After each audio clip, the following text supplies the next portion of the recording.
And obviously, safety first. I got a lot of people in here that are probably going to say, boo, that was stupid. Yeah, it fucking sucks. But, like, obviously the safety and the integrity of the esport is way more important than actually broadcasting it live. So I don't blame them. But basically, they played it offline. Shouldn't. Which makes sense. Don't blame that at all. But they played, and all of the results was put on Twitter. Right? I would say 98% of people now know what happened in regional finals without it actually watching. People were going Almighty Apex tracker, watching the map, to see where people were throughout the games. Like, it was fucking crazy. A little bit of a spoiler, but not really. The way they made it work was they pretty much did not count Game 3 at all. They only counted the first 2 matches of regional finals last week. So Dark Zero, What's up, Almighty? was in a pretty good spot. Complexity in like a decent spot as well. But the first 2 games counted for competitive integrity reasons.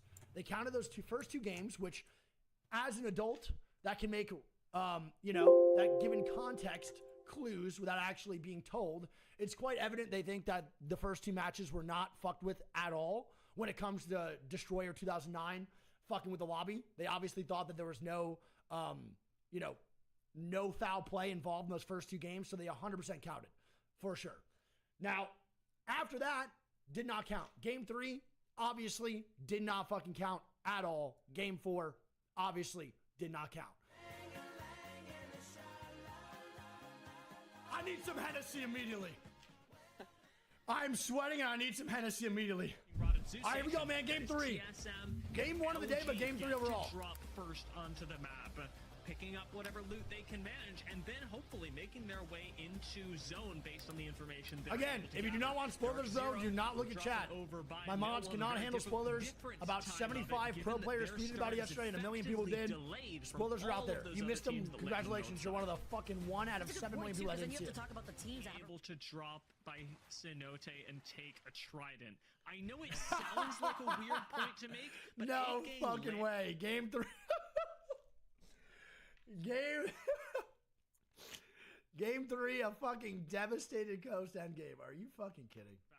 What that fucking rotate, bro? Topside command all the way down to fucking devastated, dude. They just went from command to devastated. That's crazy. One of the things that is very different about them than any other roster we're seeing right now is the fact that not only are they rotating. Chat, again, FYI, bro.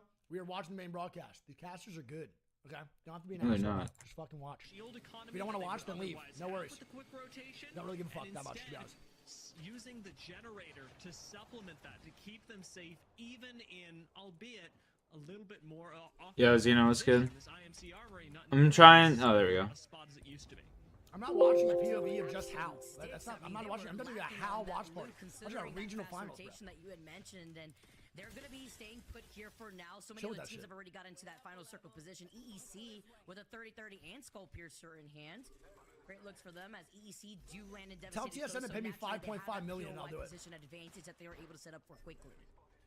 And EEC are by sitting here. I mean, this is so broken for EEC. Really hoping that the ring pulls into. Maybe you gotta restart PC, do you think, dude? High ground is going to be very difficult to make work. Will SSG fight on the low ground up against Drop-In Gaming? This space can technically be shared, but it's early enough in the game. Oh, this is a horrible fight. It's a hell of an early fucking hold to coexist here, bro. There's no way. Yeah, that's what I said originally. Getting pinged low by that thermite while he's already low. We'll be able to restabilize quickly, but he opens his door and immediately comes out the cause with a nade, blowing that door wide open, leaving Drop-In Gaming as a duo to fight this off. That is actually such a troll, bro. Holy shit. What? Now that it's a duo, SSG can and should push the advantage. It is still early enough for them to do without risking a third party, and that's going to continue for about a minute or 2. So 120 seconds do SSG have to confidently finish off what they now know is a 2-person squad. That's free low. You get that knock, bro, you immediately go over and just clear this. Vicky, to not see them pushing. SSG will 100% scan and go. There it is, baby. And they get a knock already. God damn, TIG just got fucked up. Holy shit. Oh shit, Easter event. We're thinking about running Rampart. I know this because, well, dude, that might be the funniest shot I've ever seen. Go Designful yesterday. The very fact that they changed up to Catalyst says quite a bit about the I'm so mad. That's funny, bro. on Storm Point and how much they've. We got the Valco from the phone here, Jordan. Come to me. See, this could be the difference between TSM's rotate and DSG's. The Valco, bro. From the gas. That's the fucking We biggest go to thing. my ping. If that's taken, then we have to land like one of the staircases, maybe on the side here on my ping. Okay. Okay, yeah. Man, Come on. why is You can see us here. I just hit 70 mil XP by the way? That's crazy. Going out. All good, Princess. Hope you get some rest. We're gonna be the only team, Valgol team, so remember that. Yeah. I think that spot is open. God damn, bro. Look at that Valco, man. That's so fucking useful on Storm Point.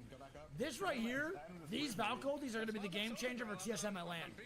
I hope they continue to run this shit, man. As DSG dies, TSM gets in. And it's literally because of Valk. We're good. We're good. See this fucking shit, man? That's the difference in that evac tower versus a Valco. Is it team on this corner maybe? This corner maybe? Hey, this corner's pretty good. This corner's pretty good. Find a safe spot. This corner's good, but I'm safe here too. I'm safe here too on me. I'm safe here too on me. I think kind of. That is so fire. We're That is chilling. We're crazy. chilling. No playdown scan to see. Gonna be able to pick up on that one player that's on the high ground here. That it may be. Yeah, well, we'll see how they can test one for XSET today too, or yesterday. I'm curious about that as well. But look at Optic, bro. They just get fucking gate kept. You can't do anything. And I guarantee they put a balloon down, bro, and one of them dies off the balloon. The best part about a Valk ulti is you put a balloon down, they hit the Valk ulti as the distraction. But what the fuck do you do here in this situation, man? That's why I wish one of these teams would take a risk and change their comp, because why are we running the same thing over and over again if it's not working? Right? Holy fuck, what a shit show. Sprinting past the engagement as Native struggle to find an answer, and E8 evac over it all. Vicky, it is My chaos God. on the north side of the zone. There is so much going down. Coming in, Native look like they may be meeting That's one tough. another in the lobby. They get taken out. TSM also taking some shots while they're still safe without being contested. Their backs with the wall protecting them. Optic Gaming. So X went out earlier too. LG, Optic die now too. Like, Oh no way. bro, I'm not understanding. It's EEC. Just vibing the fuck out, man. Oh, and Moist in a god spot too, bro. They look so good here as well. There's no way I actually don't That know. EEC. They could actually get total control of this building. Fuck Runelate. Can Moist do what Optic could not? No two visions. At this point, I'm also asking myself if it's worth it. The high ground that Moist have is arguably more valuable than the inside of this I building. just good take, Unfortunately, Dia. Yes. This has now become a focal point. for That's the a great entire take, and that's also lobby. really fucked The for high ground EEC is too, no man. longer So in- Actually, I argue that inside's probably better at this point. in the window. Everybody Look at that Moist and EEC up top is so fucked. Oh, Moist about to torch him. Like they could have jumped out of the Oh, Moist windows about to other torch than him, just baby. trying to force out front. See, the Thermite's doing work. Moist could find 3 KP before it's all said and done. Oh, You know? oh my God! A hell of a play by Moist. Are you fucking kidding me? That's a phenomenal play. TSM and Space Station are sharing that space while nobody's contesting C9 from the south. That's a great play. Nobody's tossing arc stars. It is all good from C9's Great job putting the perspective. Thermites down to create pressure on the team inside. Good job with the super jump, bro, to get over to the fucking building. But C9 is doing a great job here too. They play the back side of the building, so all the teams rotating in are going to pressure each other while they get no pressure on themselves. Closer to Moist. Ultimately, Yeah, there we go. pushing these teams And there's that together, swing. It's just going to result in one of them Wow, going what a down. fucking rock, SSG though. Rockets forward onto C9. Well, how are they going to come out ahead of this, Vicky? I don't think they do. They're gonna grief now, Moist. Makes sense. Bro, no way. Does Moist win this? Does Moist win this? A game that C9 desperately needed, and MT's looking out for blood. He climbs up above, he tries to take What? a angle. They need some help though. MT and Guild are low, but Waltzy is clearing the lobby. He finds 2, and he wins What? the entirety of C9 by himself. Moist take game number 3. How does Moist take the... What a fucking game, man. Very few teams are Bro, that is a beautiful job by Moist. Are you fucking kidding me?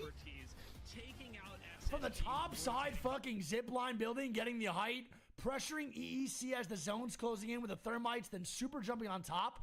I don't know why C9 didn't swing right side and get more damage as to where Moist was or throw grenades. They knew that Bro, I SSG can't had other lie. pressure. Moist micro rotates there were actually top tier. Oh, what the fuck is C9 doing though? Why are they not swinging right to get more angles on Moist as they're getting shot at? They just kind of sat back the whole time. Phony had like full attention on Moist. That's a really good job though by Moist, bro. Well, listen, I want to talk about that, bro, because that's been a heavy discussion, a heavy topic to discuss lately with Apex Legends. Listen, man, I want to point out one thing. Can we think of what is the one similarity between the two top Apex South teams right now, other than majority of the team being from Apex South? What is the one thing that brought them to the next level? Teams, though, basically had gotten eliminated trying to come through from launch. What's the one thing? And this is the result from that. It was just entirely chaotic with the circle pooling as south as it was to devastating. Two Coast. NA roller players. With 3 KP for LG. Two NA rollers. These are the KP that some of these teams needed to. Both of their gameplays were elevated more than enough when they picked up an NA role player. You make a great point here, Vicky, that of the bottom 10, where our teams are sitting at right here, and Moist come up to 3rd place, Optic in 4th. They dropped down from that 2nd place spot that they're Loomer, holding thanks for 2 on to months. for the first 2 games. But want to highlight once again before that game, before getting 127. teams like 8gang and maybe even Optic over there on the edge of down Bro, beast back are to going back to have to consider Echo? when we talk about a zone like this. Not So ridiculous. quite as D fans So, going Justin, I'll talk into today. This is one of those Damn, we're rosters whipping needs that. to That look not looks only fucking perform sick well, on the but third-person at view. their very best coming into this with Looks only so fire. 51 And No, it that's doesn't. that DZ special, baby. Evo. Do I watch hockey, Francis? Not particularly, but I do like know the rules and shit. opposite story. I want to point out too. I do know quite a bit about hockey, but it's not like I religiously watch it or anything, you know? We've seen it already not play out too well, and Legacy hold the high ground immaculately. And steal the pushing Dark car. Zero back into the spider caves from whence they You know what I mean, Jelly Bean? trouble. You can't write this Oh up. my God, there's no fucking way. That's awesome. Legacy is allowed to just get Dude, away that is with phenomenal. So much. We talk about the early game rotation. Unfortunately for them, after losing one, Ape Gang are getting aped, and they've got to retreat fully. They gotta fucking run. How did the Avalanche lose to Montreal? God, nice shot. Montreal, bro, is my favorite team, so let's go. AR loadout almost takes them down. Finn's got to be a bit careful with how wide we Montreal is my favorite team, so You can kind of throw That guy's caution. Let's go, baby. fucking rocked. GG's. Oxygen should be picking up another Shout out that kill boy, Dan momentarily, Mantic. and it'll mean they've got an additional 2 points to herald them into the further. Is it the playoffs right now? So Ape didn't really do I well can- on Storm Point either. For XSET? It seems like. Even if they take something like this evac, I'm a Bruins fan? Nah, you good, you good. but the trick Everyone's got their team, you know what I mean? too early. Obviously, you won't see that rotation. It's funny because I live in Toronto. I live in Toronto, right? Maybe a little bit more of a delay of action. That So whenever I say I'm a Habs fan, people just lose their shit. This is a weird day of Apex Legends, Zephyr. We've seen Dark People tend to lose their shit when I say I'm a Habs fan because I live in Toronto. We've seen Yeah, this fucking, Oxygen what is going You know what I mean? on right now, bro? They're like, what? Look at a really, really. How can you not be a Leafs fan? for game 4. Well, guess what? The Leafs Sloppy fucking early suck. game. What's going on? away like this, but in the That's midst how. of all of this fighting, that's almost a byproduct of a very aggressive game that we've gotten so far. Yeah, it's pretty Many aggressive for teams sure. that are Must trying to must be rotate the Maple Leafs fan. Yeah, yeah. I ain't no Leafs fan. because I dare say they're letting their guards down a bit too much. Darkseer trying, they made for rotation. And what is this? They're in the midst of Bro, we pushing are into getting well. active on the Positions fucking galore. scene Native right already now, down, baby. I What believe, is going too, on? Coming into the action here and now just cleaning up the remnants of this IMC armory, a free position for their next move in. Damn, so Native got Zephyr, ran you over at heard us fucking. talking about this last game, but the IMC armories, they're An not in IMC? the glorious state they used to be. That's an aggressive play from TSM, and I low-key love it, Until dude. the late game. I low-key love that. Must be the Maple Leafs fans. Alright, That's here we so go. funny. Val Goldie for TSM, where do they go? He ain't wrong, What's the Chet. game plan here? He ain't wrong. Leafs fans are terrible too. Like they're like the worst. They haven't won shit. They haven't won shit since my dad was a kid. Literally since my dad was a kid. And then they have the audacity to sit there and talk shit like they're running the league. Like fuck off. Good knocks. Well played. Nice shot. That's huge too, man. Wasn't TSG close? Ah, TSG's pretty far. And LG does get res. From the damage that could be going alongside remaining members. And the fucking dude, duo right now. I don't like the Leafs either. Their fan base is what I don't like the most, honestly. Like their fan base is some of the worst in all of sports. The Lakers, I swear to God, the Lakers and the fucking Toronto Maple Leafs are like the worst fan They're bases in forcing sports. LG right into optic here too. Not necessarily the worst, but like up there. Evacs available for a larger Sure as fuck up rotation there. ahead if they are to drop down, well, but DZ. Zombie! What's up, dude? Holy shit, early exit. Dark Nice. Zero eliminated by Samsung early here. How you been, bro? Huge monster you no longer have to fight with. Damn, when did you cut off all the hair? Like 2 weeks ago. Braver down. Not a good look for Optic Oh, boy. as they lose one. It is on a contest for the Ridge, and it is against a duo. If Optic can't clutch it now. No, we're not losing that to a duo, baby. That's huge, man. LG and DSG leaving. Optic need to win that fucking fight, bro. Way cleaner than that shit, dude. Rotate up How you been, bro? How you been? What's new? What's new? Started the fight on hype, and instead are going to rotate right into zone with Luminosity following immediately behind them. It is a scramble to get into the ring, and there are very few places that you can really land and make it work. LG zoom Oh my god, dude. 14 14 squads of round 4 is a great game, baby. It's a great game. Focused by Disguise, who have to balance both sides of the equation. Instead, somehow they make their way to relative safety inside of Echo HQ and are now fighting a totally different squad. Oxygen even evacing over all this. That's not a bad rotate either, bro. These fucking evacs slash Falcons are not awful. That shit pretty goddamn. The President's Cup? What's the President's Cup? That shit Caliente is 4 months. What's the President's Cup? Is that the championship? Oh, that was called the Stanley Cup. Many others like Oxygen look for the corners that be, but this time around find the damage that comes along with it. No, they're good. They're good. They're good. Reset. They're good. They're good. They're good. They're good. They're good. Now that we have seen almost used as a zoning Reset here for tool, sure. keeping people from swinging an angle, knowing that you're walking into a devotion. It is So LG went down, Oxygen would go down. Two of the teams that did rotate in died. Knocked may even be able to stick a res. No gold knockdowns as it appears. SSG is pressuring now. It's fucking annoying. Immediately gone for this. SSG are looking at it. E8 have to encroach on this. I'll be honest, Zephyr, the low Holy Shooby Tooby! Shooby with a fucking wipe! That's The Shoobster. Third party, bro. Good third by Complexity, bro. They waited for that fight to break out inside to show presence on the outside. That's a great job. Move of Echo here and force everyone to rotate down south. You can already see these rotations. Optic right behind one another. That's really good play by Optic, bro. To go up The best hockey team of the season. Shouldn't the best hockey team of the season? Shouldn't that be like the championship trophy? Like what? I'm missing something here. Obviously, shouldn't that be awarded to like the fucking team that wins the cup? Like, Fuck me, man. see, if anything, I'm more of a baseball and basketball kind of guy. You know? If anything, I like basketball and baseball way more. Like, do you hear about that Shohei Ohtani fucking gambling thing? Because there's no way he didn't know that he was giving his bookkeeper money, you know? There's no way. They even went and recanted the statement. DSG just fucking fed their game, bro. Just kill Optic. That was Is for the most points of the season? Oh, that's different. That's really different then. Most points and best team are two totally different things. Right there to kill Optic, but I think they were dead no matter what. So One's very subjective, one's like objective, you know? the scan, so good play. Monsoon low-key griefed the fuck out of Optic, though. There might have been a chance they survived that, to be real. And Xset and C9 are still alive, bro, and Moist.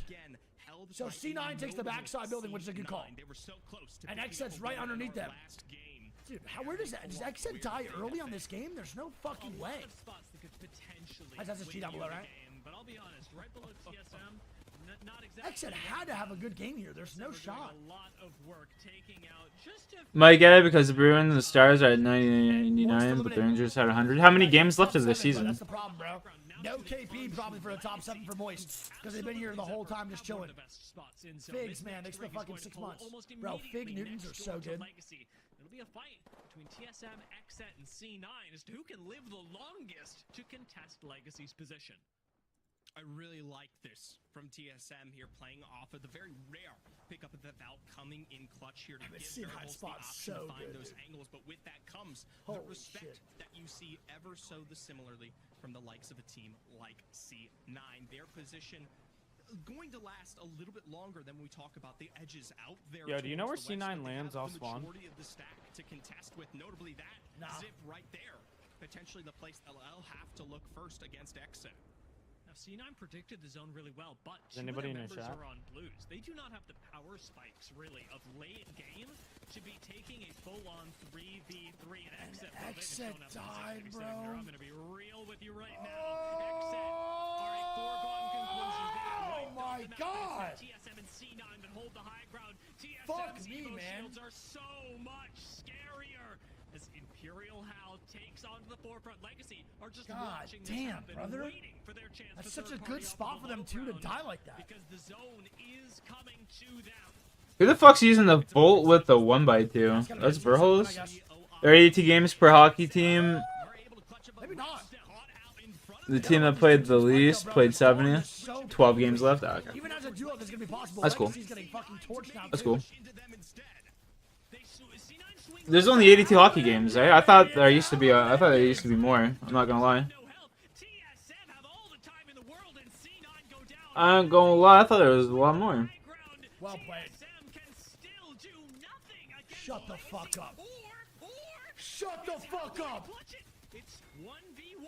Hal's got no shields, but a shield swap comes in. Jaguaris has the health advantage. Hal's got to drop and take the fight, but Jaguaris with the havoc from behind. The caustic barrel takes. Oh my God, the caustic barrels, bro, just put Hal in such an awkward situation. Good job by Legacy, man.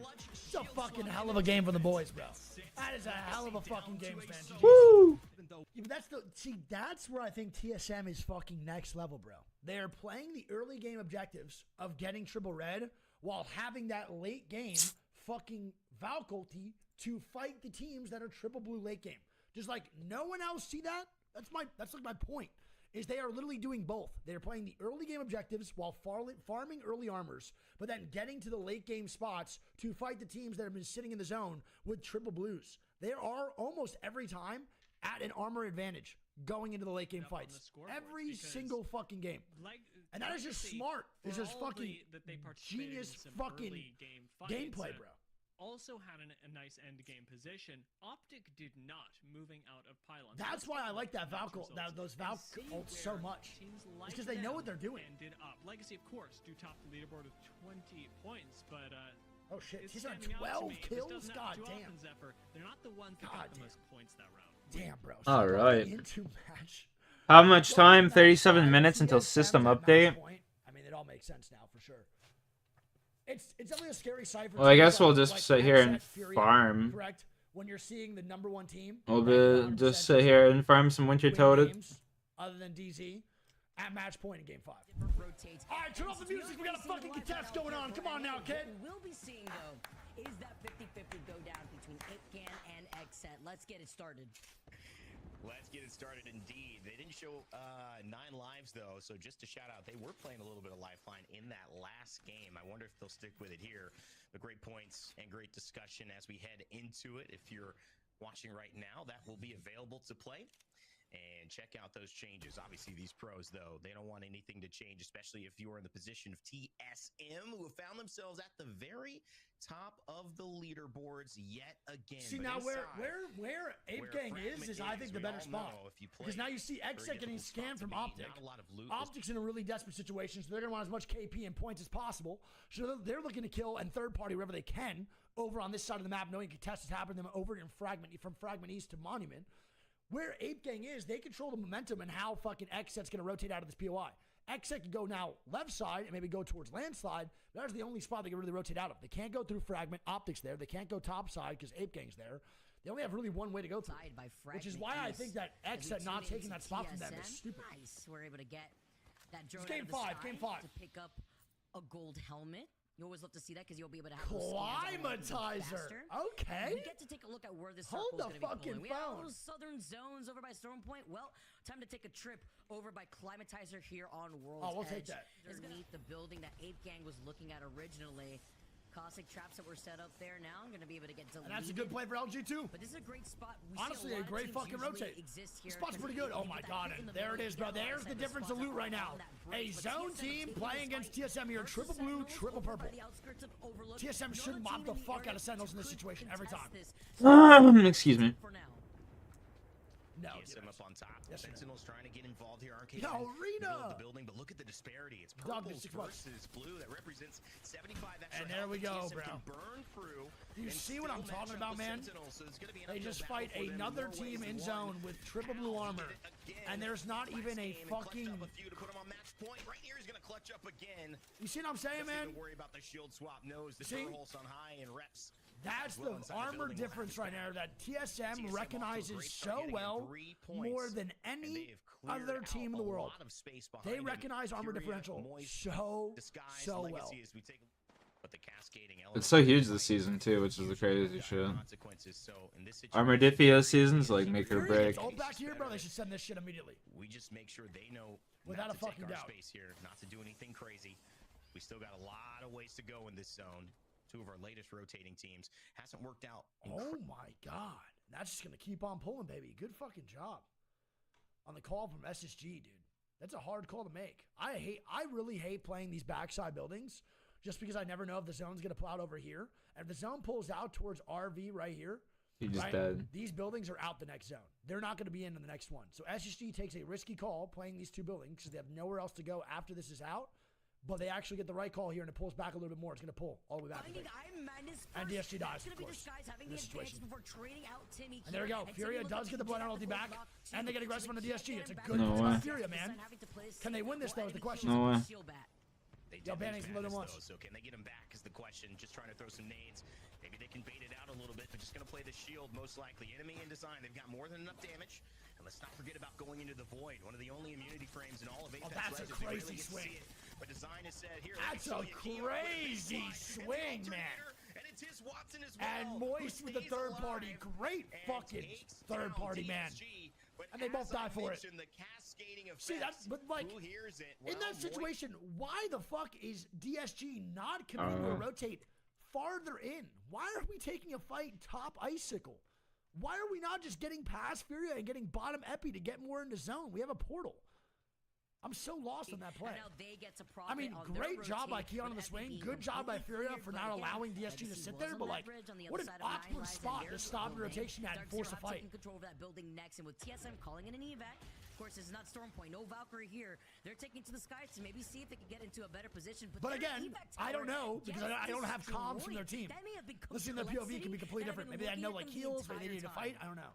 Is this why Rampart lobbies in normal pub games this week? I don't know, but those evac towers, obviously, you run the risk of people in that position being able to shoot them down. Now they've got to make the walk. It's a difficult one. Oriolis in front of them. And here we go. Triple blue versus triple purple yet again. Decides to throw the Bloodhound ult, and it works. Sees Flesh. God and definitely wants to damn, push this. Sees another bit as well, and an opening with the Prowler, but the Bangalore ultimate, while it's bought them a little bit of time, God it doesn't seem like damn. it's gone too much. It's risky to Oh fight here. my God! What the Yes, fuck just happened? How? TSM Holy going down. shit. They will not claim match point What here, just but happened? There we at go. least Match in point game team number 5. dead. Oh, that What was just so happened? risky. Yes, he left 2-1, but the That visual clutter was consequences crazy. are so much take damage. These aren't with the changes, and look And for DIG Tokes eliminated. to clean up. It is Legacy sliding in. That's a good and third party taking Legacy too, care man. of Good job. dropped in gaming. While they're playing off that low ground, though, teams like Moist Esports are going to be rotating off that high ground. Game 6 for placement. That would determine who would ultimately qualify for LAN. Now, we're playing another game, but we may keep on going. That Oh, what a is hell of a match point fight. in Apex I never Legends. even looked to see who called for Teams LAN custom last not night, qualifying honestly. for LAN, fighting on the back end. Esports trying to Game climb 5. up in the ranks as well. Aiden will find some damage around the box, but it's not enough. He gets taken down as well as a player comes in from behind. And C9 won that? Bro, Bro, C9 was not fucking around yesterday, baby. They were not fucking around. C9 was about it all yesterday, brother. Oh, they called him the Bangle here. Dark 04 to drop down from the high ground. It is 9 lives with the blue Evo shields that have come in at the perfect time. They need to capitalize off of this, but they lose out on so much HP. No shields on all players of 9 lives right now as they're trying to reset, but they do get a knock onto 0. Huge knock here. They finish him off. And Jen on the other side does trade here. Dynasty literally so Wow. low. and No, I somehow fucked up. I know, loses the DC in that situation. Slides in, but he can't And get Moist with good rotate, Rez. too. It is Sykes, the last one alive for Oh, Tokes here here, we but the go, circle's baby. It's a closing pretty behind fucking his good back. end game here, man. 13 squads up round 4. Climb a fuck end game. Gonna keep on pulling back, by the way. Going RV/ backside. Just hold on for DZ, but Moist are ahead.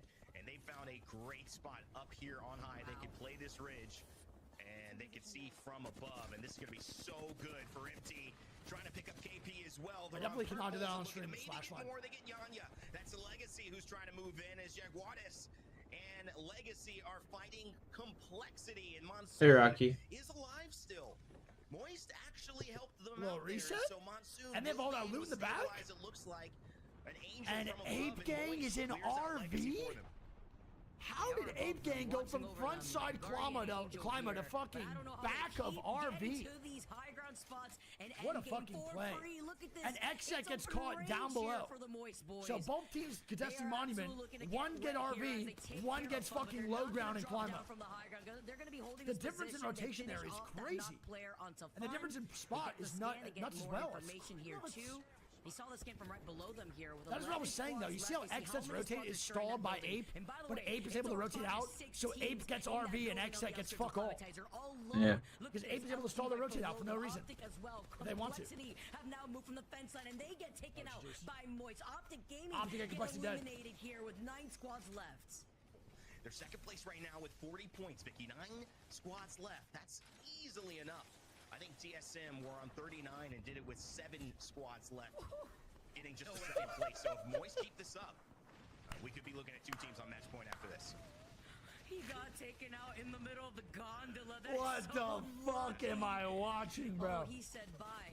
Or my Uber driver taking me. Naughty may see him back in the lobby because he gets beamed immediately. What Chaotic, the fuck am I watching? Line, trying to escape. That is a shit shot. I mean, not much C9 can do there, I guess, dude. Holy shit. For now, but this Rain claims Cloud 9, 7 squads left, and LG. C9's comms there were probably so fucked. My goodness. Trying to messily find their way into that next circle, but they're in the line of sight of squads like Run, Sweet, run, Sweet, run! How is Sweet alive? How is Sweet alive? Moist still getting placement points. I'm not sure it's enough though. How is Sweet alive? Goes down with 42 points. They will not be on match point. I don't think anyone else can do it at this time. And it's Elevate Gaming. Sweet, I believe, on LG still alive. SSG as well as Native Gaming are your final 4 teams. Bro, how is no one shooting Sweet? I'm losing my mind. Vicky, Elevate, they've got space now. Oh my god, bro. The fact he gets top 4 there is fucking crazy. That's all I'm saying. That was nuts. Kidding me? And what a spot in the back rocks right now too, man. It almost guarantees that one of these teams what a spot. Push them first. Absolutely. Ooh. Huge beams coming. That was nuts. Phony trying to get that wild. Here, playing off. I mean, realistically, your SSG shouldn't really get hard focused. They're good on the left side. Native should actually shoot the fuck right now out of E8 on that rotate out of RV. They should focus on just straight 3v3, 3v6ing E8 inside RV, kill them, and then let that 3v3 happen with SSG. In so many ways. You think of Sick. I got my 500 points. Let's go. Another crate.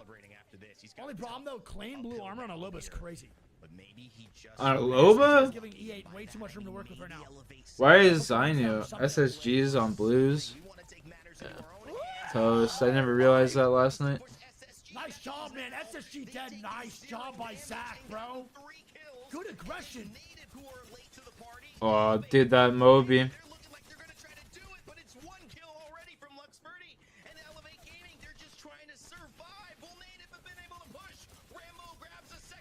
Wow! Oh my goodness, bro! What a fucking end game. I mean, that's a good of opportunity as E8's gonna get in that situation. They clean wipe SSG there, barely any damage reciprocated at all. They get the full 3v3 to go on to Native, and Native just clutches up, man. Not much you can do in that situation. E8 had the opportunity to win that game for sure. There's one team that I'm looking at right now, a team that I'm a big fan of that is about to not qualify, and I'm talking about Optic, even Exit here too. Optic potentially just not make it. I mean, what do you think they have to do differently looking at the performance on Stormpoint versus World's Edge to maybe take those risks so that way they gotta fucking win. They gotta fucking win, spoken like a true warrior. 23 points there. 14 kills in a second place. Tomorrow, Thursday, definitely go to work tomorrow. Holy shit. If they do pull it off, you might just show up. Apparently, Clara leaked that finale because you could hear a lot of E8 yelling during her rank games about this time last night. Anyone have a clip of that? That's so funny. When you're streaming, but ALGS Finals is being played. Hooray. What even all the other fucking bullets? It's a really intense league game happening right now. League of Legends, you know. That's why we play Apex. It's a really intense league game. Oh, that's so distracted on the roof. I can walk up to Pappy. Okay. That was really funny. Hooray. Dude, that is so fucking good. Are you fucking kidding me? That's hilarious. Alright, here we go, man. Game 6. Think about teams like E8 that we just mentioned that just had. So I have no idea. Regardless of spoilers, I have no idea if it actually ended in 6 games. I don't think it ends here. I know who won. I just don't know when it ended. SM is right here along the edge on this side of Lava Siphon. I swear the script writer. How much time? 24? In the back end here, because that circle being right Oh, there yeah. for TSM. Wait, we're a minute. Moist walks on in, bro. TSM's gonna walk on in here too. Uh-oh. Early fight though. Complexity dying to Optic. Holy shit. In the house over on the outskirts of Lava Siphon. I low-key love that from Optic. Optic on the other side of this here too. Okay, I love that from Optic. Lee gets sent down, and if Monsoon doesn't really have a lot to work with here.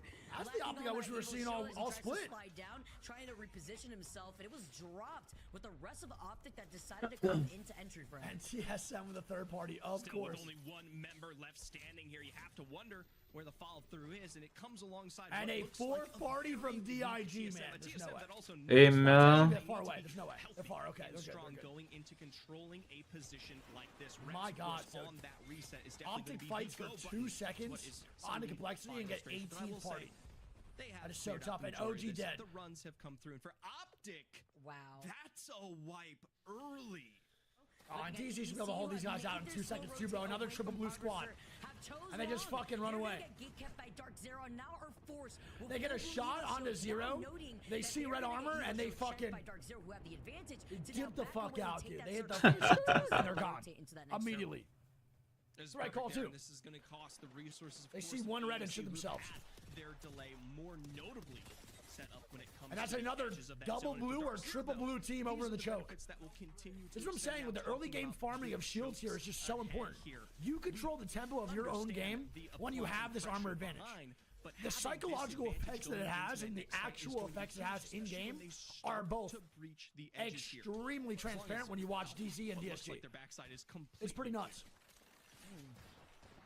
Good info here too, DZ. And now EC gets stuck on the other side, and they run away, and now Ape with another triple blue runs into triple red DZ. But DZ's getting sandwiched, is the only problem now. I did see that 30-30 shot, maybe from Exit, who are still waiting by the train tracks of Fragment. LG engaged on this fight. They're waiting patiently by the rock. It's a really good fight for LG here, 2 man on to C9. C9 was in a god spot. It was waiting by that Evo catch to try to catch an unexpected squad, but look at the huge nades. Sweet does get the Arc Star knocked though, but it was a trade-up. Gets the full kill too. Able to get that next Arc Star knocked. No fucking way. Sweet is literally 1 HP.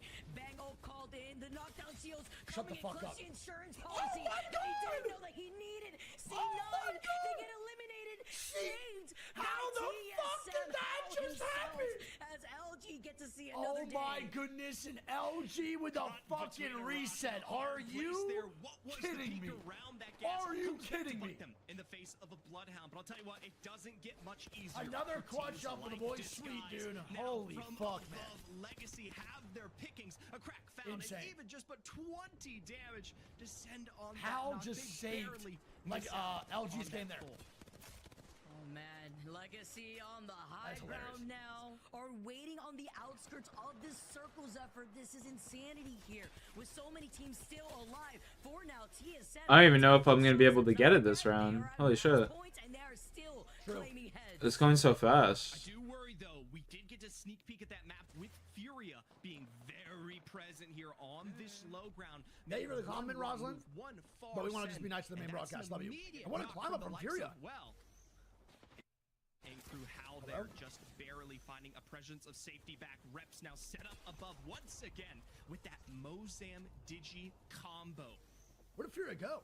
Ugh. Oh my god, an exit wiped OXG. Good fucking job. They killed him on top of choke. It's huge. Looking for an opportunity to find an angle on TSM, but TSM had those scans ready, and they know exactly the approach that Fury wanted to go Surprised for. that Fury wasn't able to take that fight on a TSM. They were so split. Ugh. I need one more log. Come on. He's been doing so much poke pressure, leaving one at one, and the follow from Reps. The the synergy. Not surprised, but it's a gift here. TSM see them try to fly through. Let's jump into a listen in with TSM. Not many questions. Behind them and more squads landing in front of Give me a fucking TSM listen in, baby. Let's listen in. We're safe on us. Shut the fuck up, chat. Shut up. Right here. They're gonna die for kills. Anyone have Olympic cells? Anyone have Olympic cells? No. I got a smoke on us. Smoke that. I have to smoke on us. I only have one smoke. I have 2 ultic cells I can drop. Yeah, drop it. Drop both. I drop both. Listen, remember full health. Under us, I think. Yeah, I know. I have no smokes right now, guys. Okay. I think we have to drop down here. I think we have to drop. Maybe play me.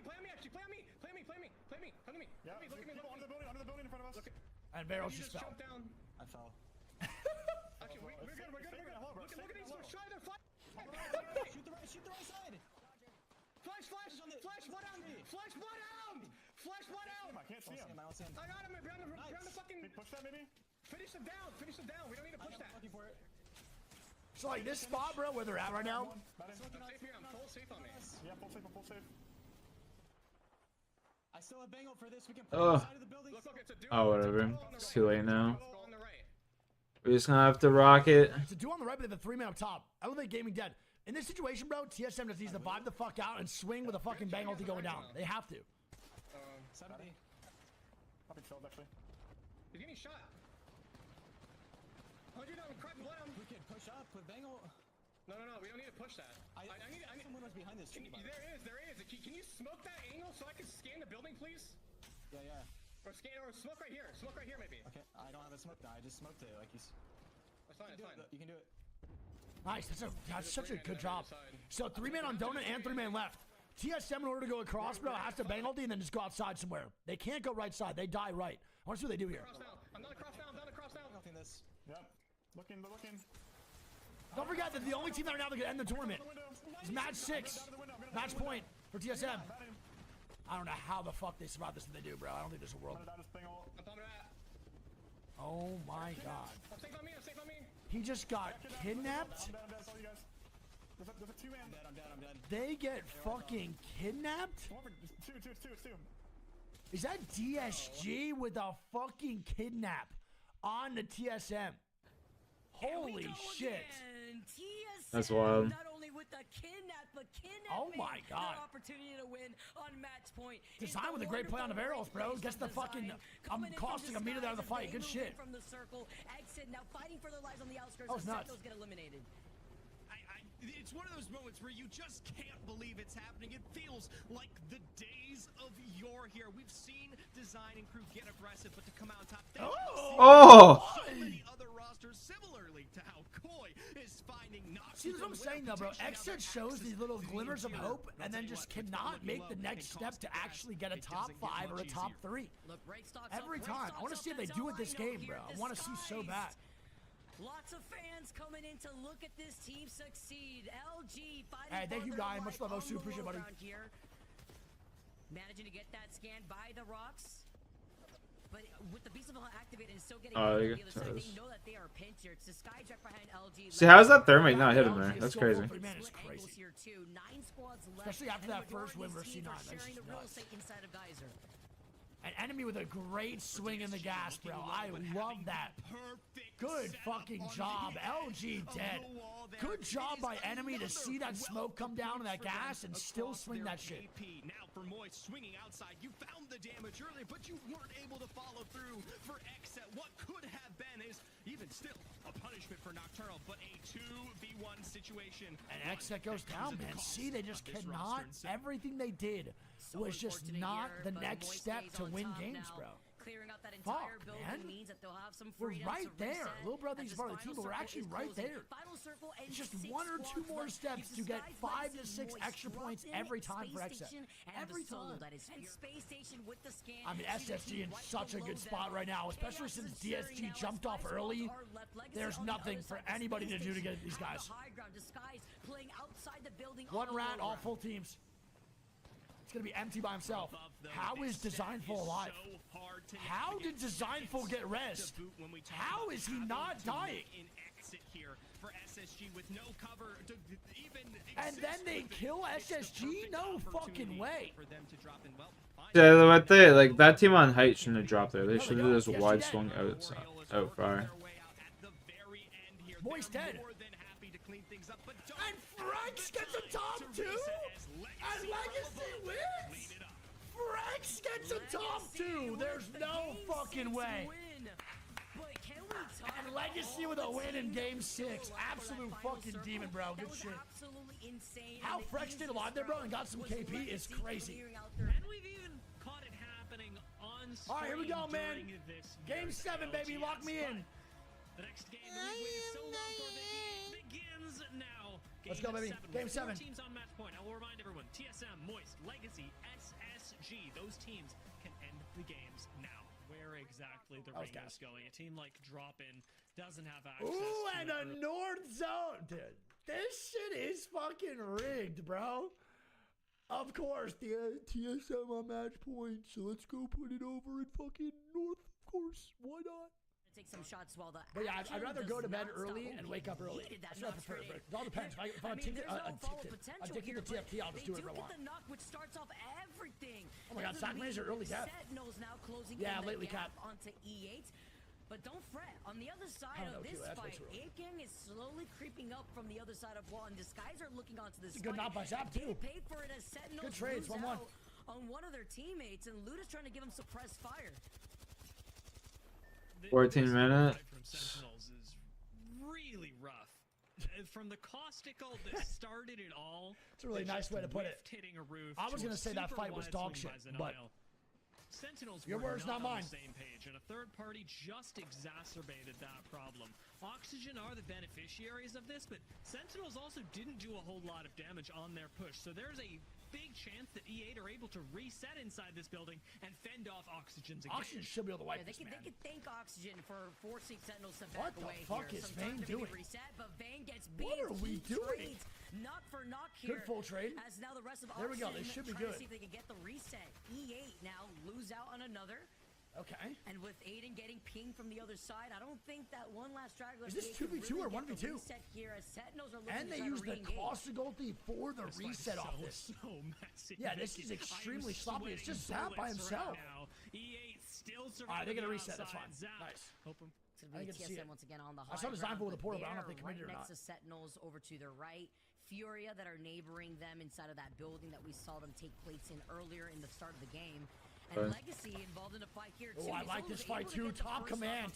For this fight. Oh, gee, fucking jeez. Yanya with a devotion. Surely good luck. Legacy don't go down. At no point.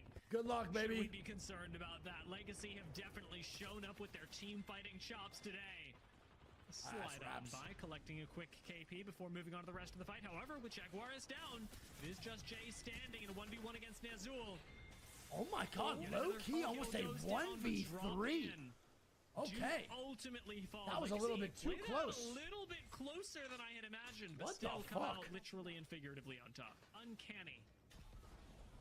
Bang smokes. And they're gonna evac tower towards Thunder? They're not even gonna risk it. It's a surprising turn of events. Only have 30 seconds on this rotate. Over through Thunder watch off an evac tower instead. This may work out, but there's an not insignificant chance, Vicky, that this does not work out at all. Wait a minute. Let's find out as we jump into Illicit in with Moist. There's a team up the hill. I 100% saw someone. I'm kidding. They're not in evac. Oh, and they're getting gate kept so hard. You got a medkit. Get up, and we can look to evac from around the corner. I don't know if we can get up, MT. Our climb up is like. You can. You can get up right here on me. Oh no. Wait, how did you climb that? You see the look stuck in evacs. Oh no. Bang up. Oh, they're dead. I'm gonna take zone and take. I'm dead. You guys just gotta take it. Spin, baby, spin! Spin! I'm just gonna fly and guild. Holy fuck, I got beat up. You can land in one of these walls. If you land in this, you can probably right there. Maybe. Oh, there's a team in there. Alright, you play yourself. I mean, holy shit. That did not work out as anyone expected. I think we all did. This was not an easy rotate. I mean, I gotta trim up my beard, man. Looking grimy. On to Legacy, who's red armor, purple with a wingman, and set up. Or they do that rotate. The rotate was interesting. Could have worked out in the long run, but that was way too fucking late, man. Way too late. A lot of open space that they can play here. Well, still, albeit facing down SSG and Zeus. Furia dying in the kill feed right now, too. Sentinels dying again. DSG is still alive. Oxygen dying. 9, 18, 17 squads up. Sentinels dead. Round 3 closing. Oxygen dead. Furia dead. Moist dead. Optic dead. Round 3 closed. My fucking goodness, bro. And Elevate dead. We go from 18 to 12 in a blink of an eye. My goodness. And that zone pulls to the fucking house. Bro, I haven't seen the zone in like 9 years, brother. To the house? To be fair, LG should have been playing there. Are you fucking kidding me, man? And they get a care pack? Bro, that is a crazy zone. That is fucking crazy. This up. The circle's pulling directly that is nuts. Of TSM. With 11 squads left in this dude, Reps, great zone. That is crazy, Reps. That's just him energy, bro. They're getting shot on their side. They're gonna die. They're gonna shit on their side. They cost the left. Crack. Oh, almost all crack. They're pushing my left. I see them. Nice, good shots by SSG here, man. They're gonna swing on this, I think. Oh, one got knocked. Never mind, they're gonna go. Damn, exit dying too. That fucking sucks. I'm back. Yep. Another team flying in close. I'm throwing you back side. Yeah, call it. I'm throwing it over here. You call mine over here. Can you guys? And the crazy part about the zone, man, is that it pulls back. Yo, boys, I'm not gonna lie. My fucking chat's been frozen, bro. My chat's been frozen. For fuck's sakes, why does it keep doing that? Yo, Morky, what's up? Squirtman, what's up? Really good win, to be honest, because multiple squads definitely have chances right now to win. Bro, why does my shit keep doing that? That's so annoying. There's a really big, not insignificant chance, Mickey, that Legacy come up Stop talking about him, bro. Stop talking about him. Win this game simply because of the additional resources they'll have. That's mad annoying. Oh my god. Good morning. Good morning indeed. Alright, C9 dead, 6 squads, 16. 5 full squads, 1 rat. Looking directly at them, but they have to look to their backs. They are still getting pressured out by TSM that have high ground, and now Dark Zero are forced to meet against Native Gaming on the low ground. This TSM on the high ground, Legacy right below them. Why the scream about XZ? Who are also a match play over to the side, while Luminosity may save the day. We may see another game of Apex, but it's going to be so tough here. All right, 4 squads of 12, baby. Give it to me. Legacy inside for a very long time. The only issue here is when Legacy has to leave, TSM can hit them on the platform, bro. But if TSM, whoever gets that platform control right there with the 3 bins outside, probably wins this game. I would say. Fights like this. We'll see who does it. TSM, at least in good hands resource-wise, still do have to worry about their positioning. Taking a look at the zone, we're actually moving straight on top of Luminosity, who now have to play defense as they definitely can. LG can easily win this game. From the very for sure. beginning. The caustic in hand, much like many I definitely don't think they do, but they could. Should be able to do it, but Luminosity have yet to win a game during the regional finals. Then they've got to do it now. Nice, good knock. It matters the most here. Yanya gets the knock on top. Nice. Zul's trying to take a different triple fucking red too for Legacy here. Can't fully commit to this fight. They know if they give up this space, it is GG here with LG looking at them straight in the face. Legacy do not have to worry about anything. They've got so much more cover than a team like SSG on the low ground. A single member. Well, now it's only 3. And Legacy will eventually. SSG Zion's gonna be dead here for sure on the rotation. Possible exits from this building. They can wait on that decision. SSG dead, top 3. Come on, baby. Let's see who gets platform control, Legacy or TSM. That's really all that matters, man. Whoever gets this fucking pin wins this shit, dude. But it is not an enviable one. UNC if it was frozen? Yeah, it's crazy, bro. YouTube just does it. Like, it's not even like... I just have so few viewers, too, nowadays, bro, that I don't even question no one talking, you know what I mean? Until, like, 45 minutes go by or something like that. And then I'm just sitting there like, yeah, what the fuck is going on, you know what I mean? Blocking their vision, TSM are trying to split their attention to the squad right below. Because if they take this evac tower, and they're getting fucking burnt, bro. TSM can take the middle ground right now. They don't want to give up height too soon. Oh, Raps, GG's, TSM wins. That's Raps, baby. And they get platform control. They look down over at everybody, and that's Raps. Game over. On a clash of Legacy and Luminosity. Game over. Knows they're on height, but they can't do much about it. Luminosity are hiding. Legacy are hiding, and eventually TSM. Oh my God! It's a hell of an end game. Throws in a nice shot with the vault, and somehow, some way, the Extra height, including the regional finals and exit third. Fucking sad. Now here are the 12 teams, including the regional finals that made LAN here. The 12 teams that qualified for LAN, and congratulations to all of them, was DZ in first place. They get first with 141 points, man. So they're going to take the money for the first place. Moist is going to be in second. TSM in third. Legacy in fourth. DSG in fifth. E8 in sixth. SSG in seventh. LG in eighth. Complexity ninth. Furia 10th. C9. Furia made LAN. Oxygen. No way. 12th, and Exit 13th. OG 14th. So, or no, it's only top 12 teams from North America will advance to LAN. Yeah. Overall scores are included with the regional final. Exit and Oxygen just barely made. Oh my God. Finals. So it's going to be DZ, Moist, TSM, Legacy, DSG, E8, SSG, LG, Complexity, Furia, C9, and Oxygen all making LAN. Want to give a huge shout out. I'd rather see, instead of SSG, I'd rather see Optic there, personally. Congratulations to everybody. TSM winning regional finals is crazy. Really can't make that shit up, bro. Ice in the veins. But I want to give a huge shout out, all right, to E8. One of the first teams I want to give a shout out to, man. E8 was a challenger circuit team. And this is true. Don't forget, these guys were playing in true. PSQs, brother. They were in challengers running shit, and now they made fucking LAN. That is insane. That is exceptional from E8. They really did transform as a team, and I think are one of the best 3v3 teams in the game. Pretty fucking nuts. Now, huge shout out to Complexity. Monsoon and Lou reunite from FlyQuest and then qualify for LAN. Gonna be honest, didn't think they were gonna do it. Huge respect to the boys. Absolutely fucking gigantic.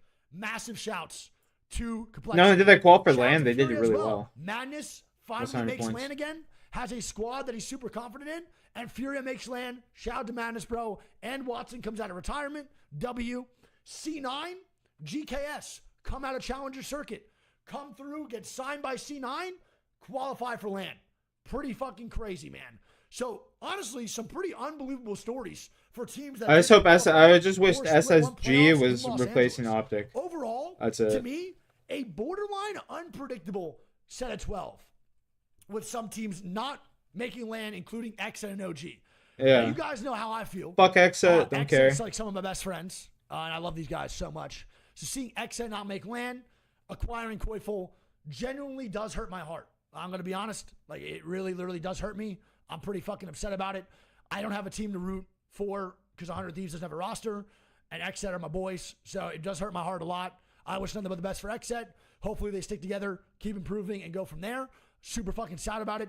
OG not making LAN after pretty much almost winning in 4 games, setting a world record at the last LAN. That's just insane. Fucking nuts. It's also something that I would not be able to actually talk about at all.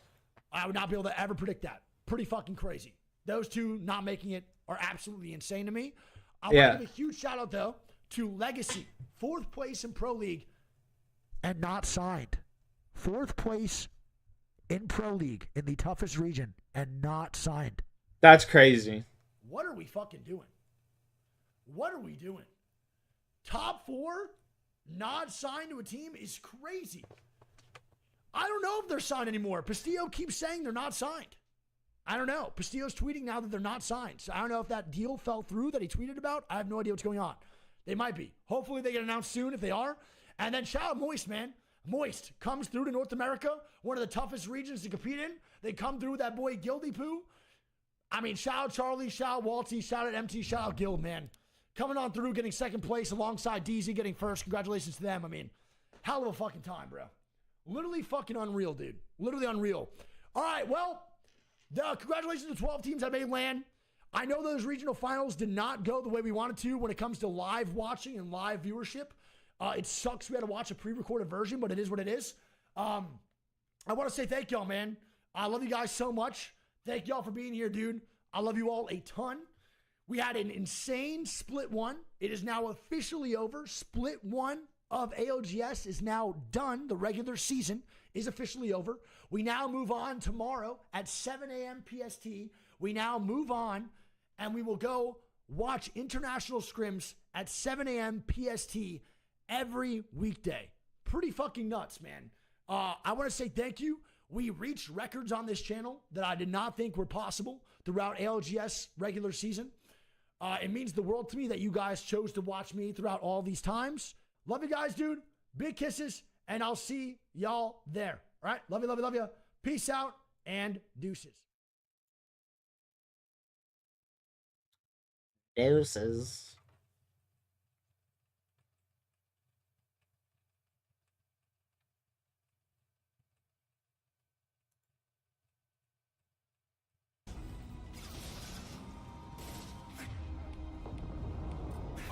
Zeno.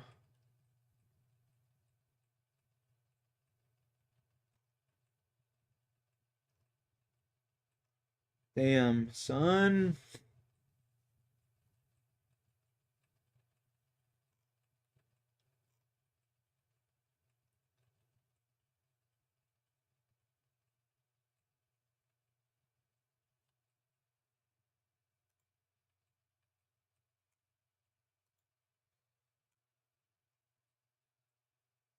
We'll be seeing him on Ewu soon.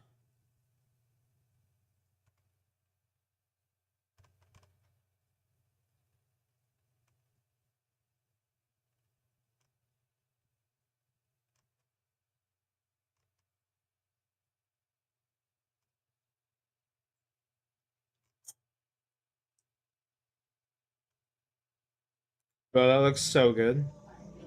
That lobster looks so good. Holy shit. That was good. Bro, the lobster looks so good. Yum.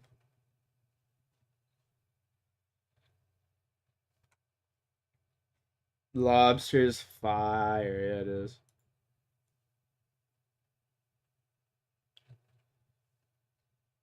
Boards are on. That's not all of it, by the way. How many boards are those? I don't know, but that's a lot of chessboards. There's a crane as well. They are not playing.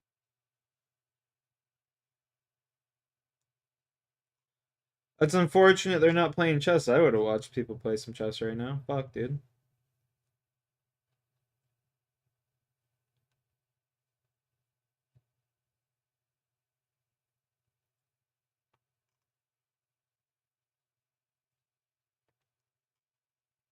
You know?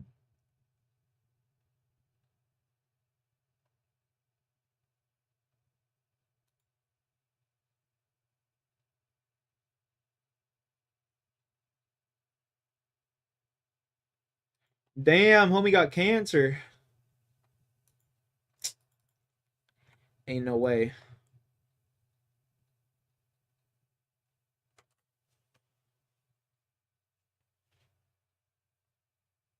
Ain't no way.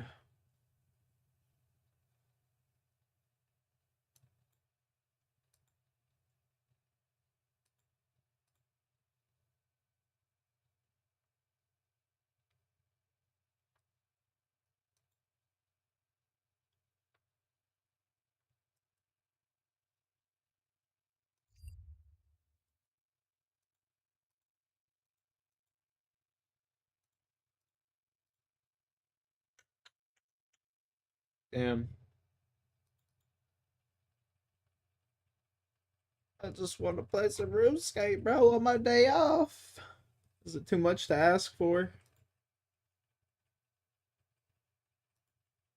Is it too much to ask for, bro?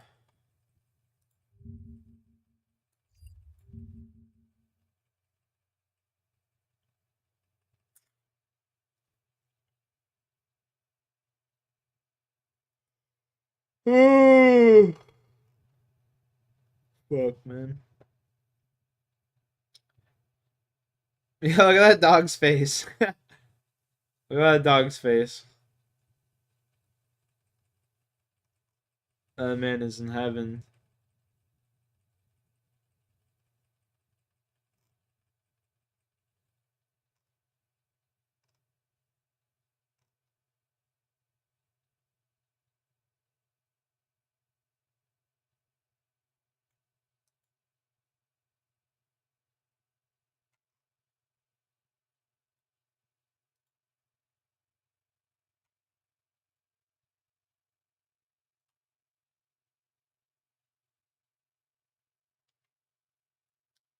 Damn, bro, I don't know what to do now. That was kind of like, you know, what I was hoping for. Hoping to do today.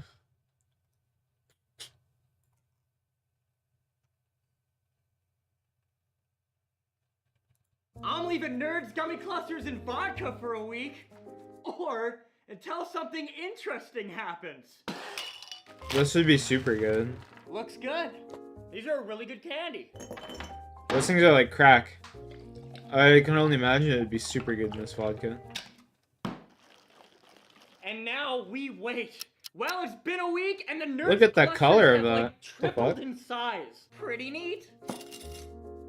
Oh, it's like cleaning supplies. Bone apple teeth. I wouldn't eat them. Very strong. It's time for a shot. Diboja.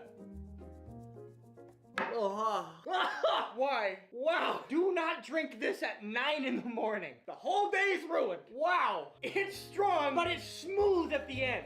7 out of 10? I'm leaving nerds. I think that would be super good, man. I remember when I was a kid. Like, what, grade 10?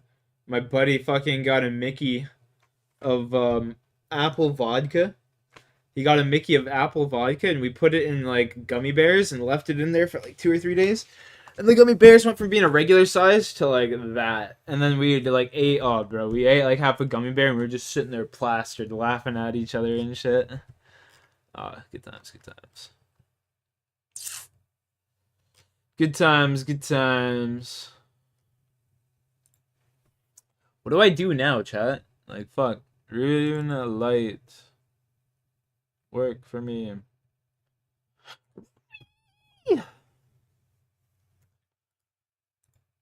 I guess we just go play some fucking Star Wars until then, bro.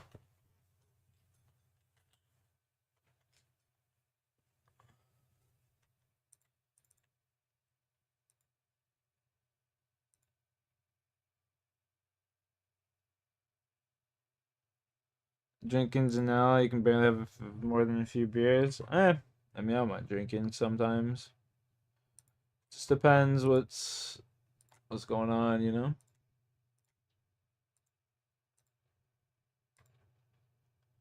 I don't like getting plastered anymore, if that makes sense. I like just having like a couple of drinks, feeling all loosey goosey, you know.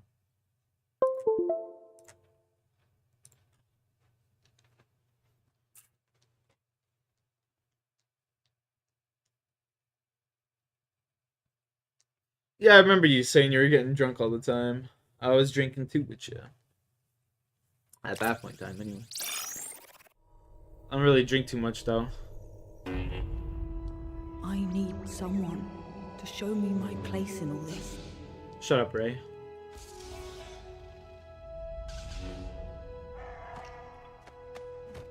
Jar Jar's turned around. I just realized Jar Jar was turned around. That's hilarious.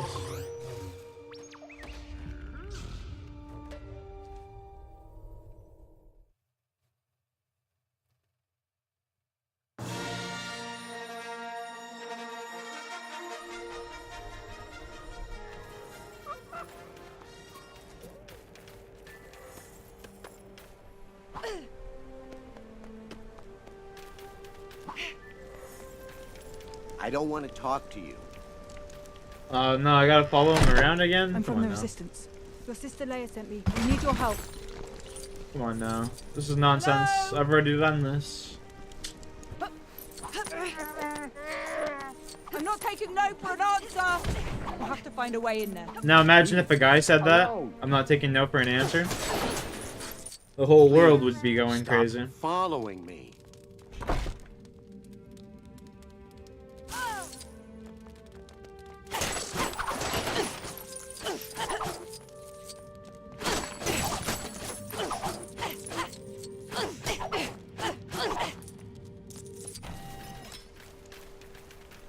It's so courteous Look, of the him to resistance avoid have it. sent me. Whatever you got to say, I'm not interested. But Master Skywalker, Are you always this annoying? I don't know. Yeah, she is.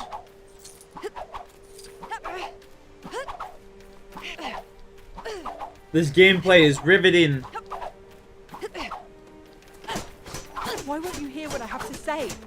Look, you seem like a nice kid, but I'm not interested.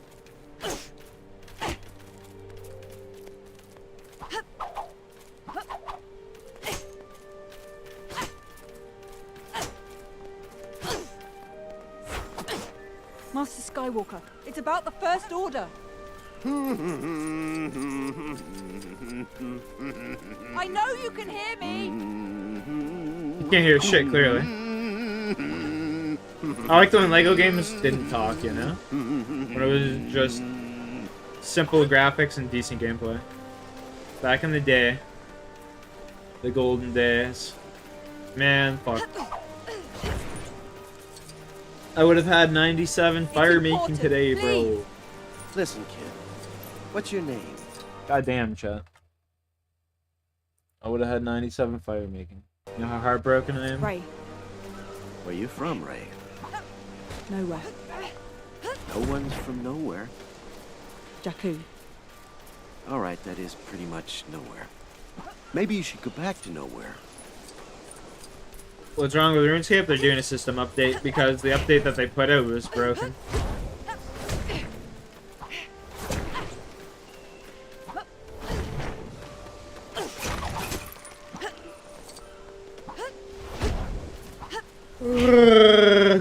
Sound like a Wookiee out here. Insist on following me. Why don't you make yourself useful? Yeah. I've lost my milk bottle. Go find it and bring it back to me.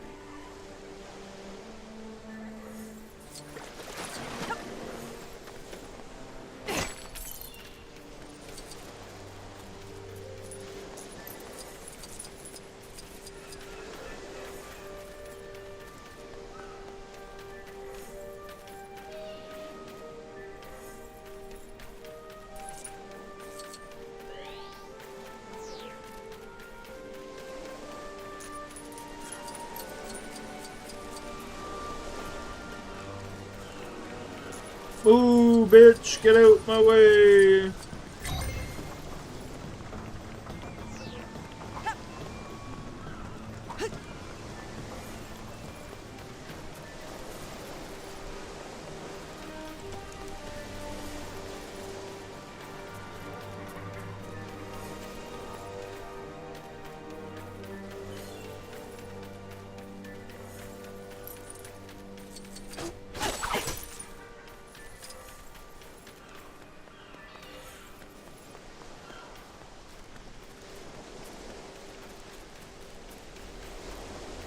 Thanks, kid. Don't think this means I owe you any.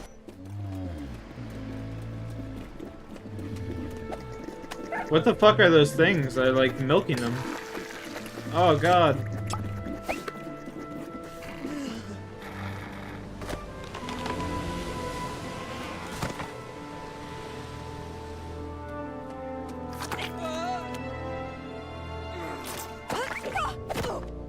The things are getting milked out here.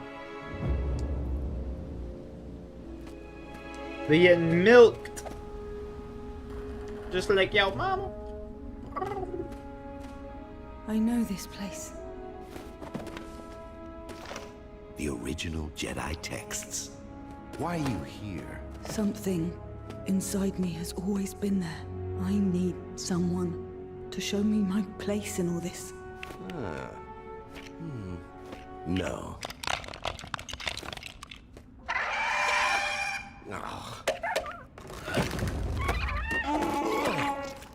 Oh. 3 lessons. I will teach you the ways of the Jedi and why they need to end.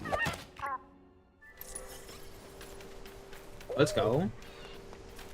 I'm talking about.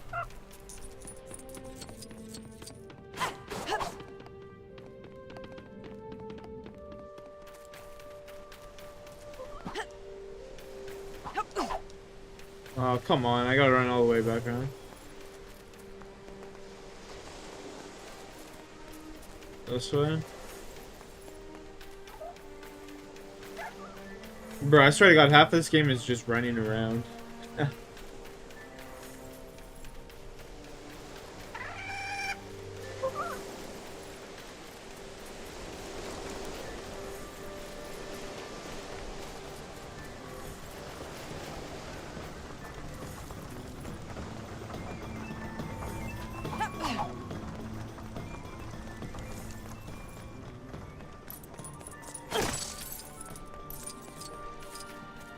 Which way do I go? Left, right? Left? Okay.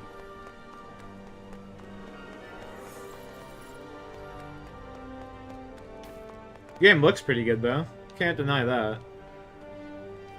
For a Lego game, not bad.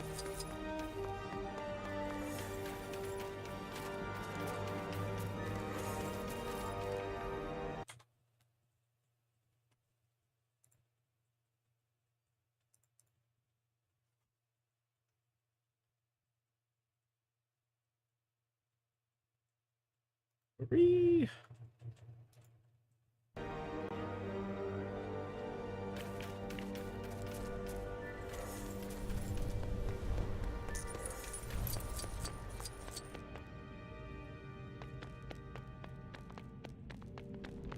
Are you ready to start your training? Let's do it. Sit down. Reach out.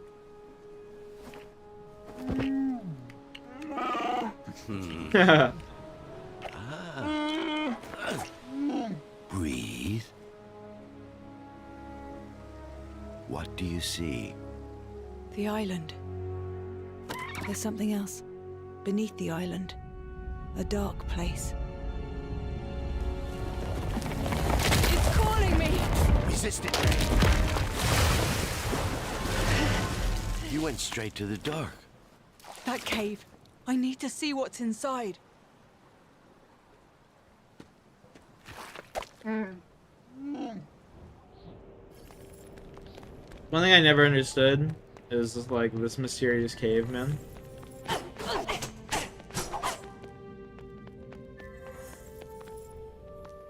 Such a bad plot point in the movie.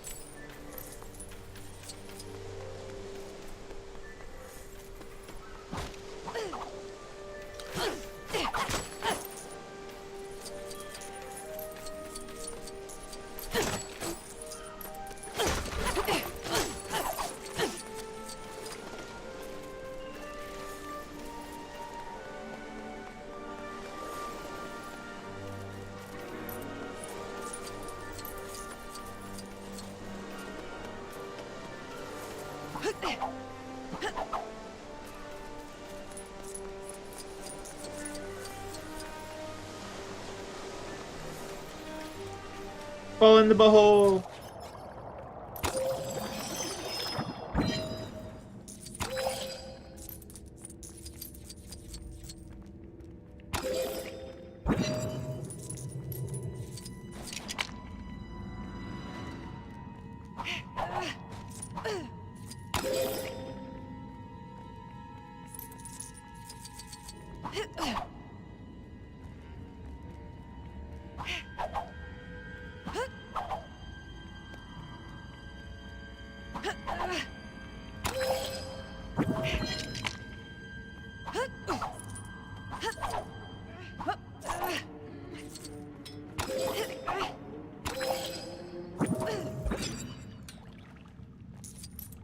I bet you some kid out there took fucking like 4 or 5 days to try and figure that shit out. Did it in 5 seconds, baby. Woo! Look at me go. You'll bring Luke Skywalker to me. Can you see my surroundings? You're gonna pay for what you did. I can't see yours. You're too late. You lost. I found Skywalker. Did he tell you what happened? The night I destroyed his temple, he had sensed my power. As he senses yours. And he feared it. You're not neither are you. Stop!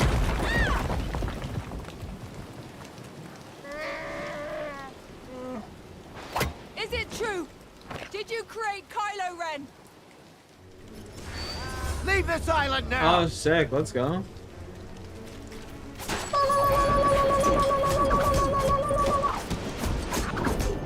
Did you do it?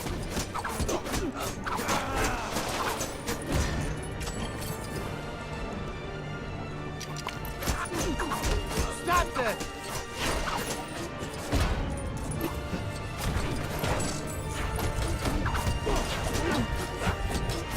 Luke, I need to know.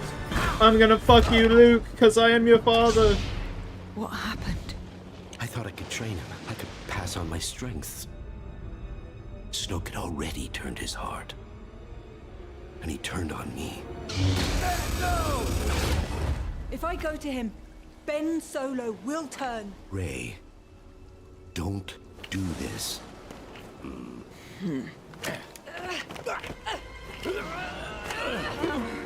Then he is our last hope.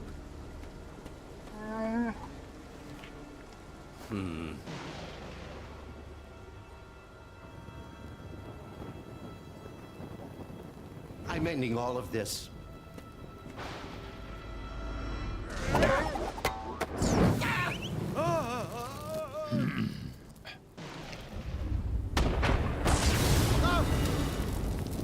Lost Ben Solo, beauty.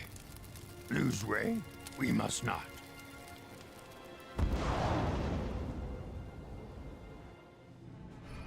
I have to talk to Ben. I know there's still good in him. I know, Chewie, but I've got to Where try. am I trying to go here?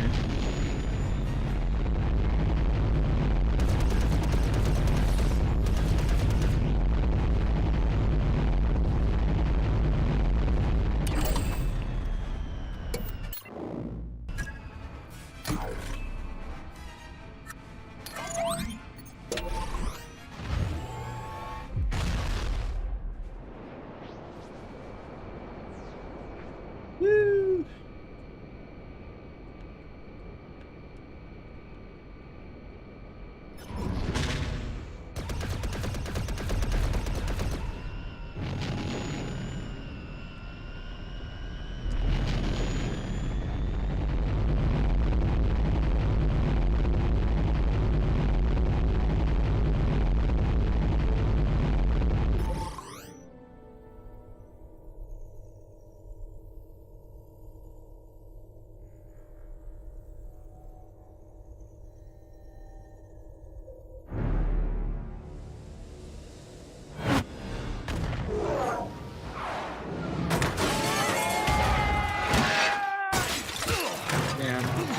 Poor guy. You don't have to do this. I feel the conflict in you. It's tearing you apart. My conscience is clear. No, you still hurt. You still hurt. Brett! Quit!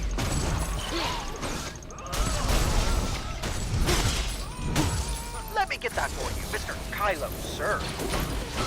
Why, my lord?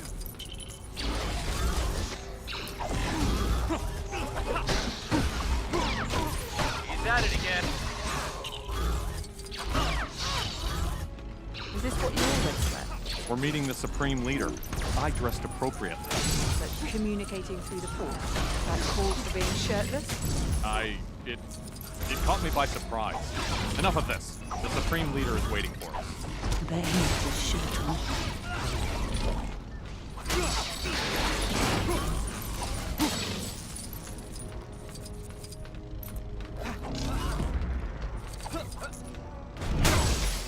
Mercy!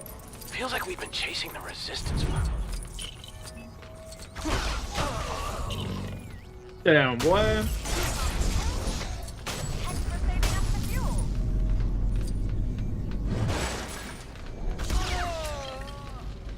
Whoops, she's dead. We don't all have force powers, pal. How about you show some respect for a little thing called manual labor? Why won't it just work? Big old battleship, that.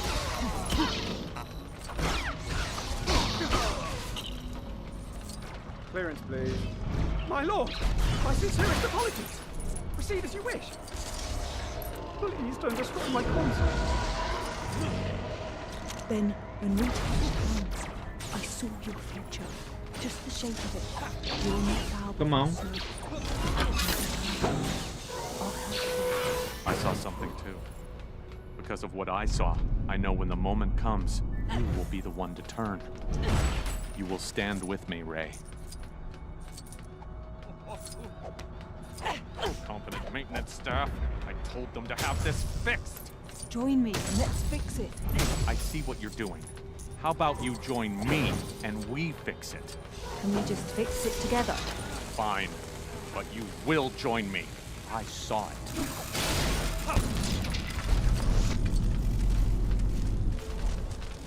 Where is this thing supposed to go?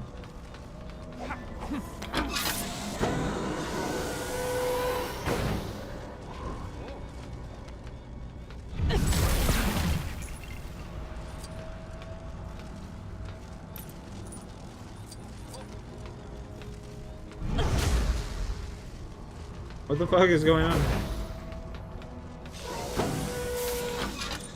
Why,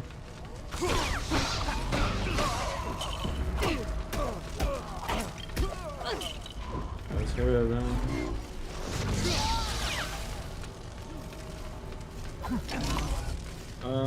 Let's go Ray.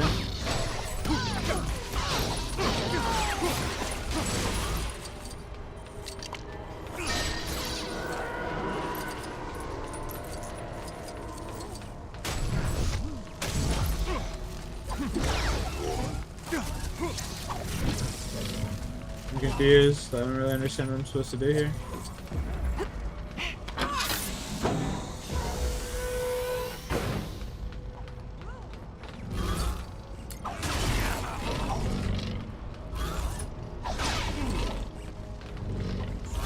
Oh, I see now.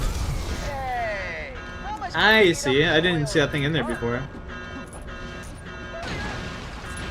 You can explain to the Supreme Leader why you destroyed our...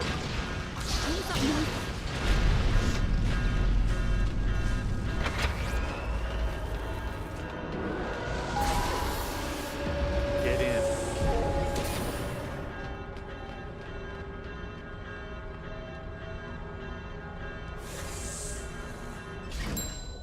That was dramatic.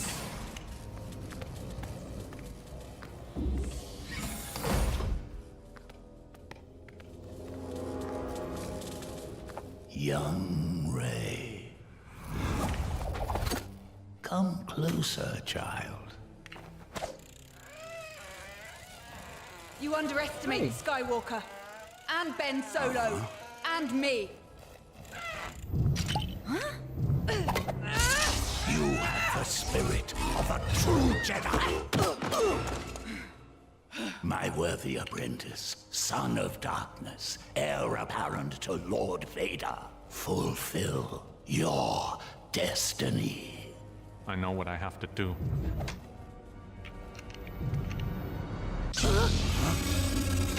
Whoa!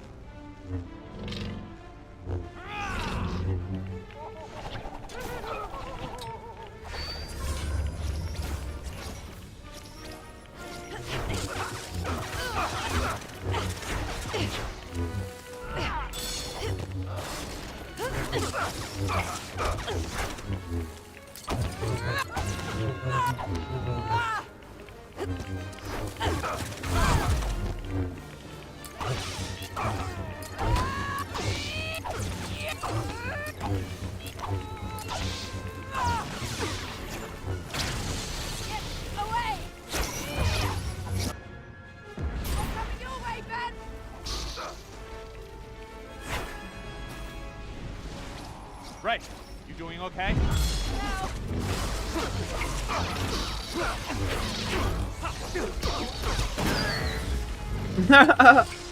No way, you just gotta push him up in the middle.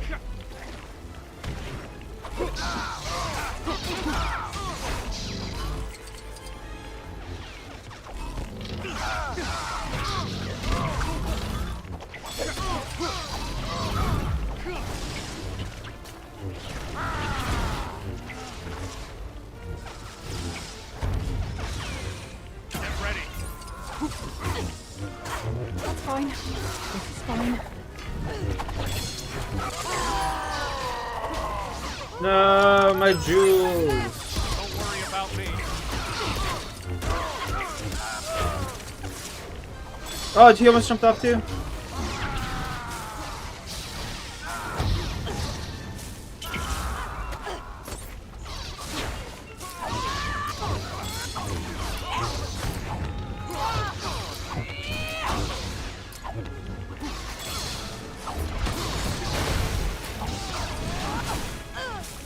Oh, what the fuck?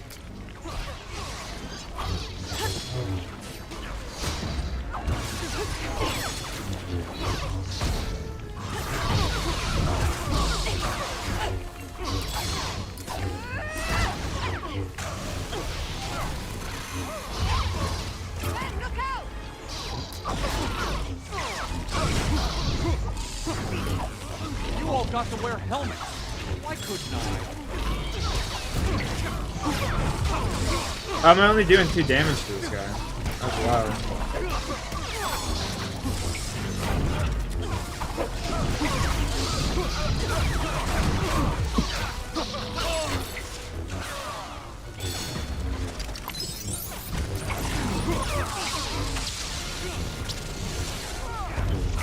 All right, get ready.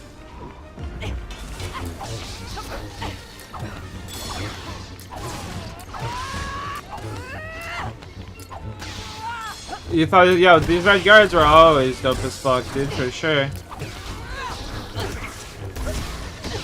For sure, you ain't wrong about that. Oh, he killed me? I thought I was killing him.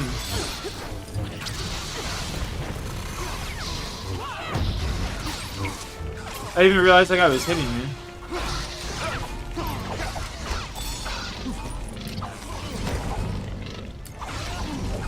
Just sit here and throw my lightsaber at him. Then we need to no need to even go near the guy. Oh, come here, buddy.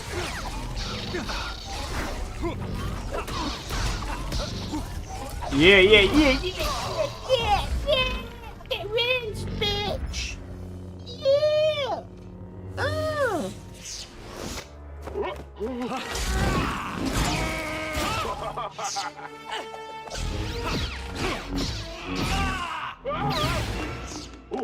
Ooh, I have underwear just the The same. fleet! There's still time to save the fleet!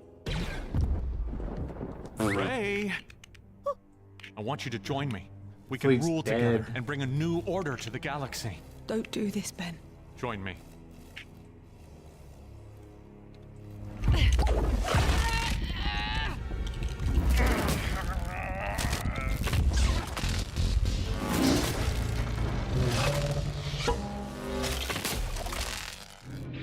Holder's loading the crew into shuttles. She's going to abandon ship. Did you find the master code breaker? Well, we found a code breaker. You can actually do this, right? Ooh, bro, that's like attempted murder right there. I know, because I watch you. Cloaking our approach, we should be off their scopes.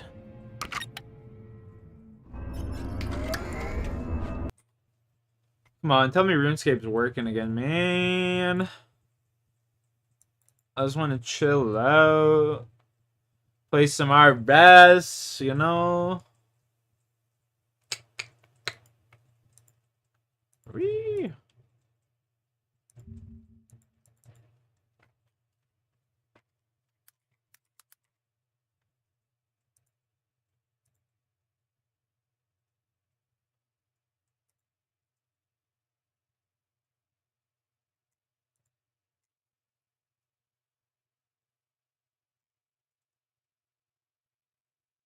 Hello?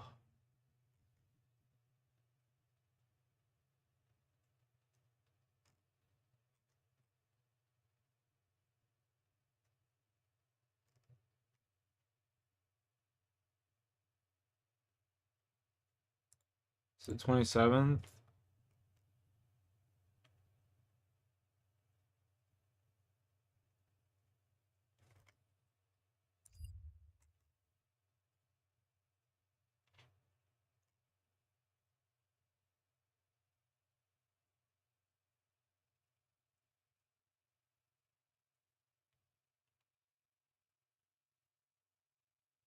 $45-minute timer shut down.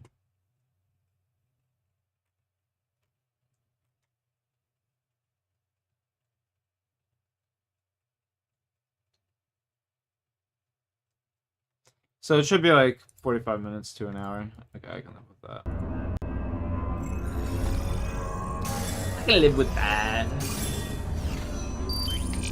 You sure they can't see us?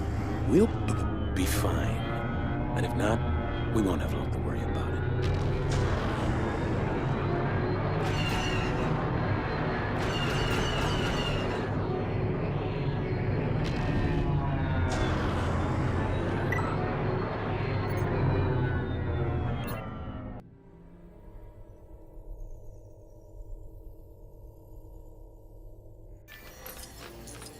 And we're in. If you haven't noticed, we don't look like we're in the First Order. How are we gonna reach the room with the tracker switch? We're gonna have to sneak into the laundry room and grab some disguises. It's just off the main corridor. Come on, there's a trooper in that corridor. We have to take him out. Won't that create a bunch of noise? BB-8, do you think you can make us a distraction? I guess it's worth a try. Yo, what the fuck? Where'd this guy come from? I thought I killed him.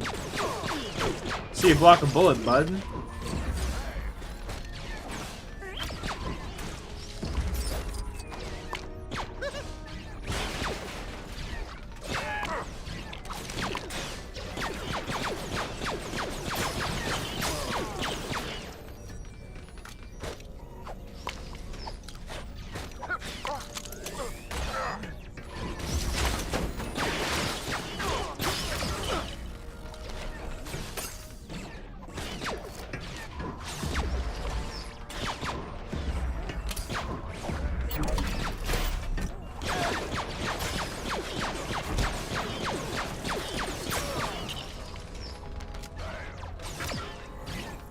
Oh, fuck this shit. We out of here. They just don't stop spawning.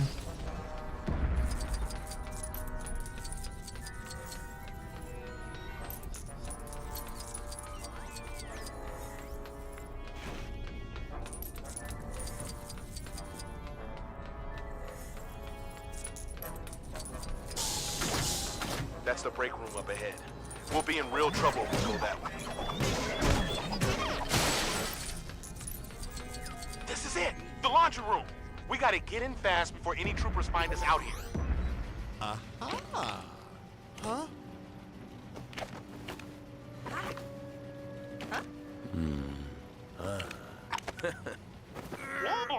So now we look the part. Where are we going?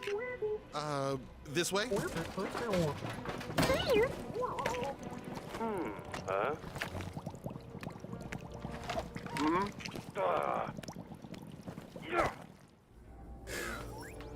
You sure these disguises will work? We'll be fine. Just look casual, but not too casual. When we get to the room, how long will it take you to get us in?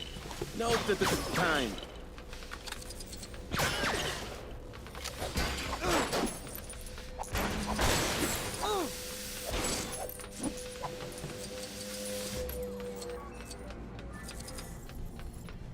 Hello there, Admiral. Can I get the door for you? Yes, please do. These disguises worked. I beg your pardon? Nothing. Get back to work. Amateur? I don't believe it. We're in. Let's go, baby. They didn't see nothing. No gunshots, no nothing. Hands up. Drop your weapons now. I got a deal. Resistance transports have just launched from the cruiser. Fire at will.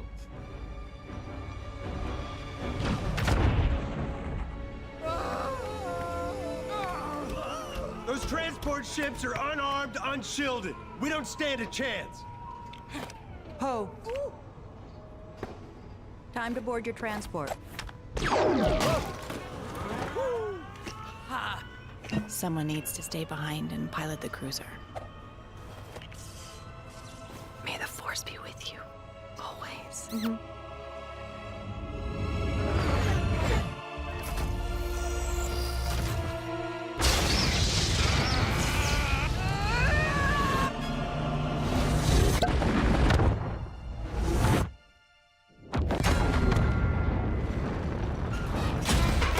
It's beautiful. What great storytelling. My God. So good to have you back. Traitor!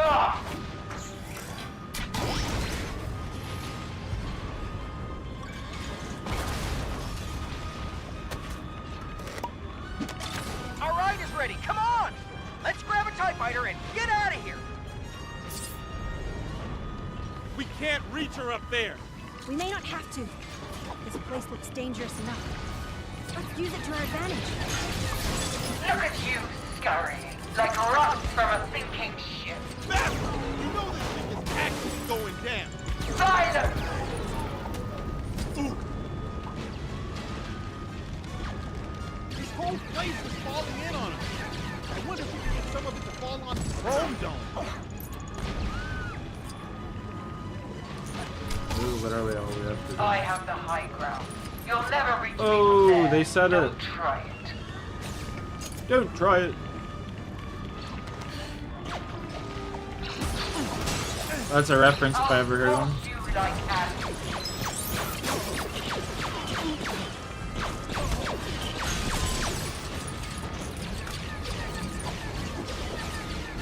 Build. Standing underneath hanging TIE fighters like that is a health and safety nightmare.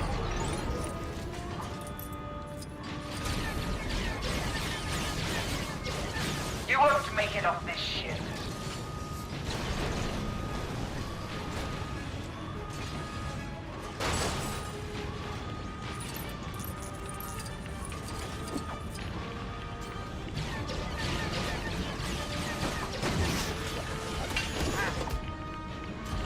I don't quite understand what I'm supposed to be doing here. Engineer in me is thinking the Phasma should have stood right underneath those TIE fighters.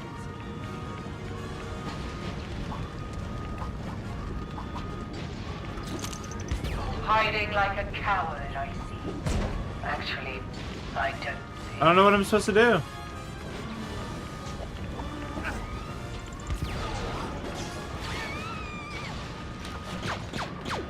Oh, I see.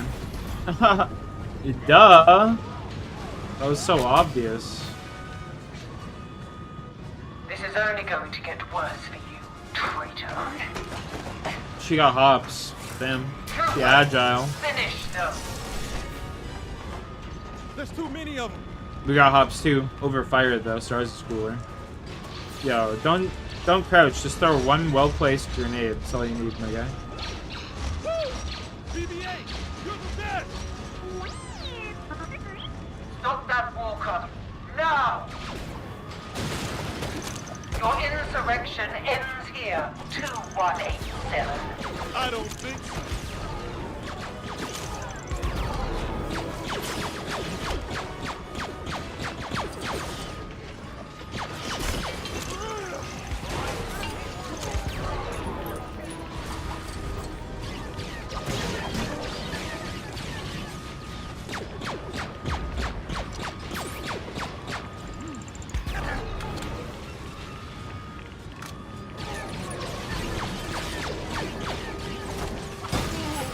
Oh, what the fuck?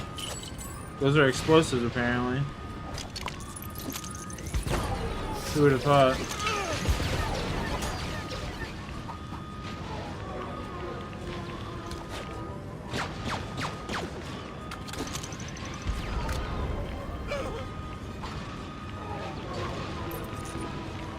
So I use this thing?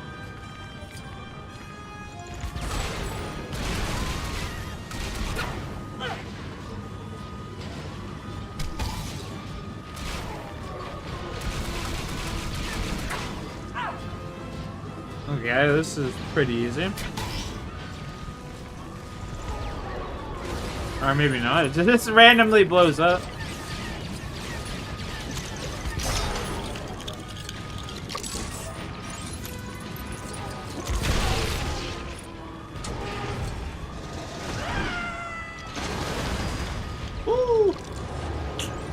Sudden death.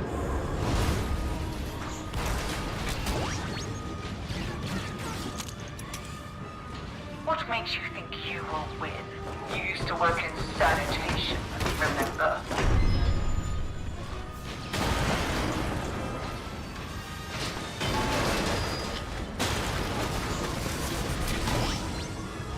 Yeah, sanitation's like part of the mob, yeah. Waste management, baby. Let's go. This has gone on for long enough.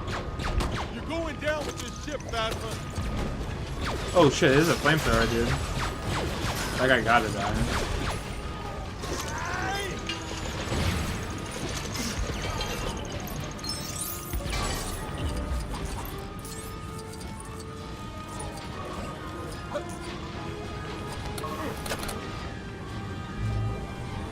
Oh, damn. Ooh. Later, nerd.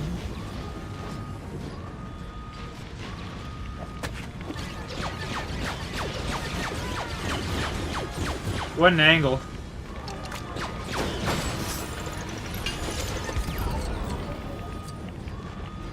What an angle.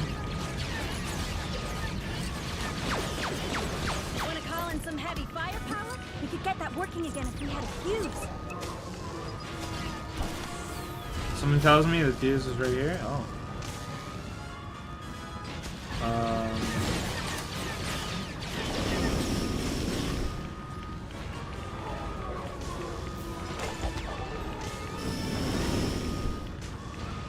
Why does this thing look like it's so much fun to use?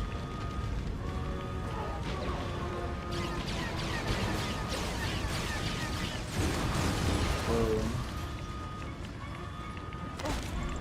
It's a fuse. Let's get that conveyor back online.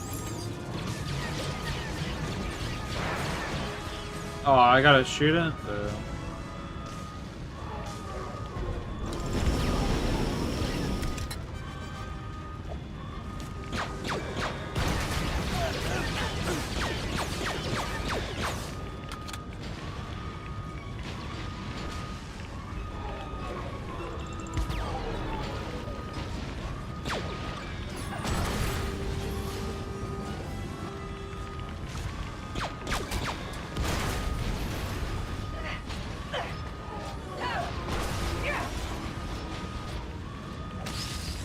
Oh, let's go, baby.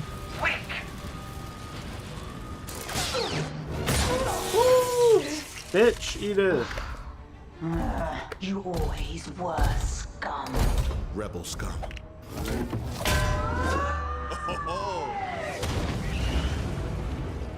There's a shuttle back that way. We've got to go. Why is the spaceship falling in space? Just be floating. Let's grab a shuttle and get out of here. The frames! Oh my god, the frames! What in the fuck?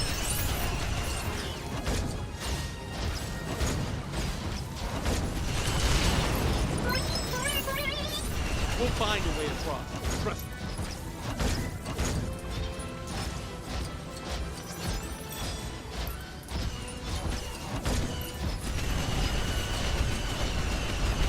The frame rate! Oh my god!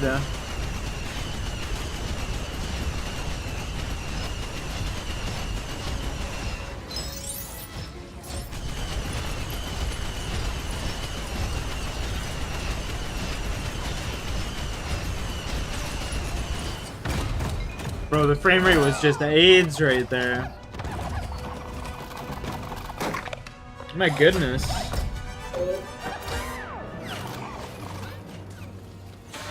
What happened? The girl. She took He Tokes' wakes it up. escape craft. Let's finish this. Long live the Supreme Leader. What is that? I'm The the mineral spy. planet Crate. That's a rebel base? Abandoned, but heavily armed.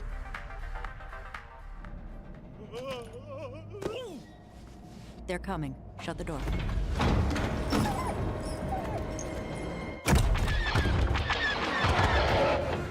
Incoming!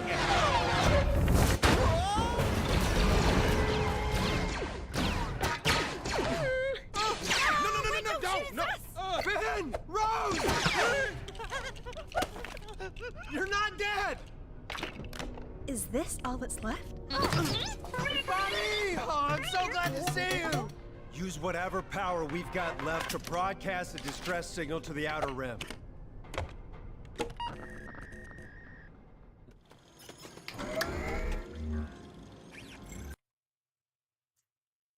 Come on. Runescape.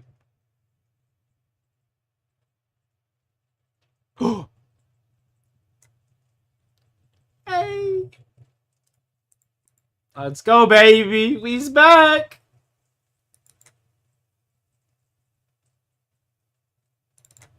Let's go, baby.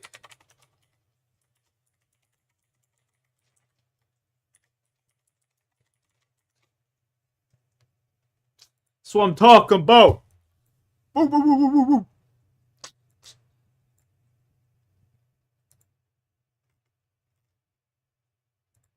That's what we're talking about, man. Fuck yeah, man.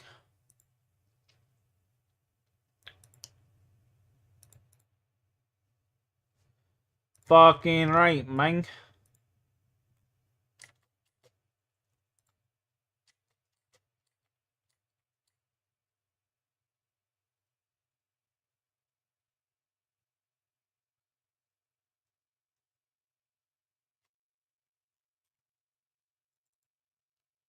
Oh, he's back, baby.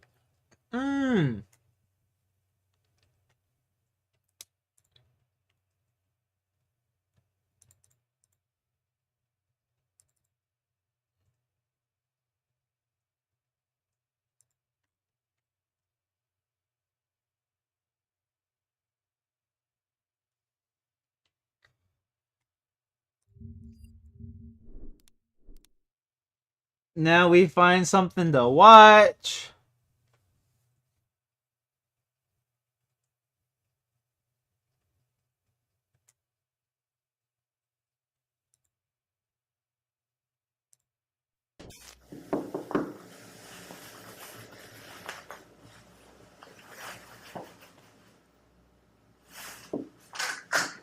Hey, I just want to ask a question. Am I being arrested for something? You haven't been arrested, mate. Oh. Oh. Holy shit. The man you have just witnessed attempting to profess his innocence is a 26-year-old man from Wellington, New Zealand, by the name of Jesse Shane Kempson. During the course of this video's 24-minute running time, we are going to attempt to take you on a deep dive into the details surrounding a seemingly enjoyable Tinder date, which ended in the tragic murder of 21-year-old Grace Mullane, 11,374 miles away from home. I've seen this one, actually. Rip.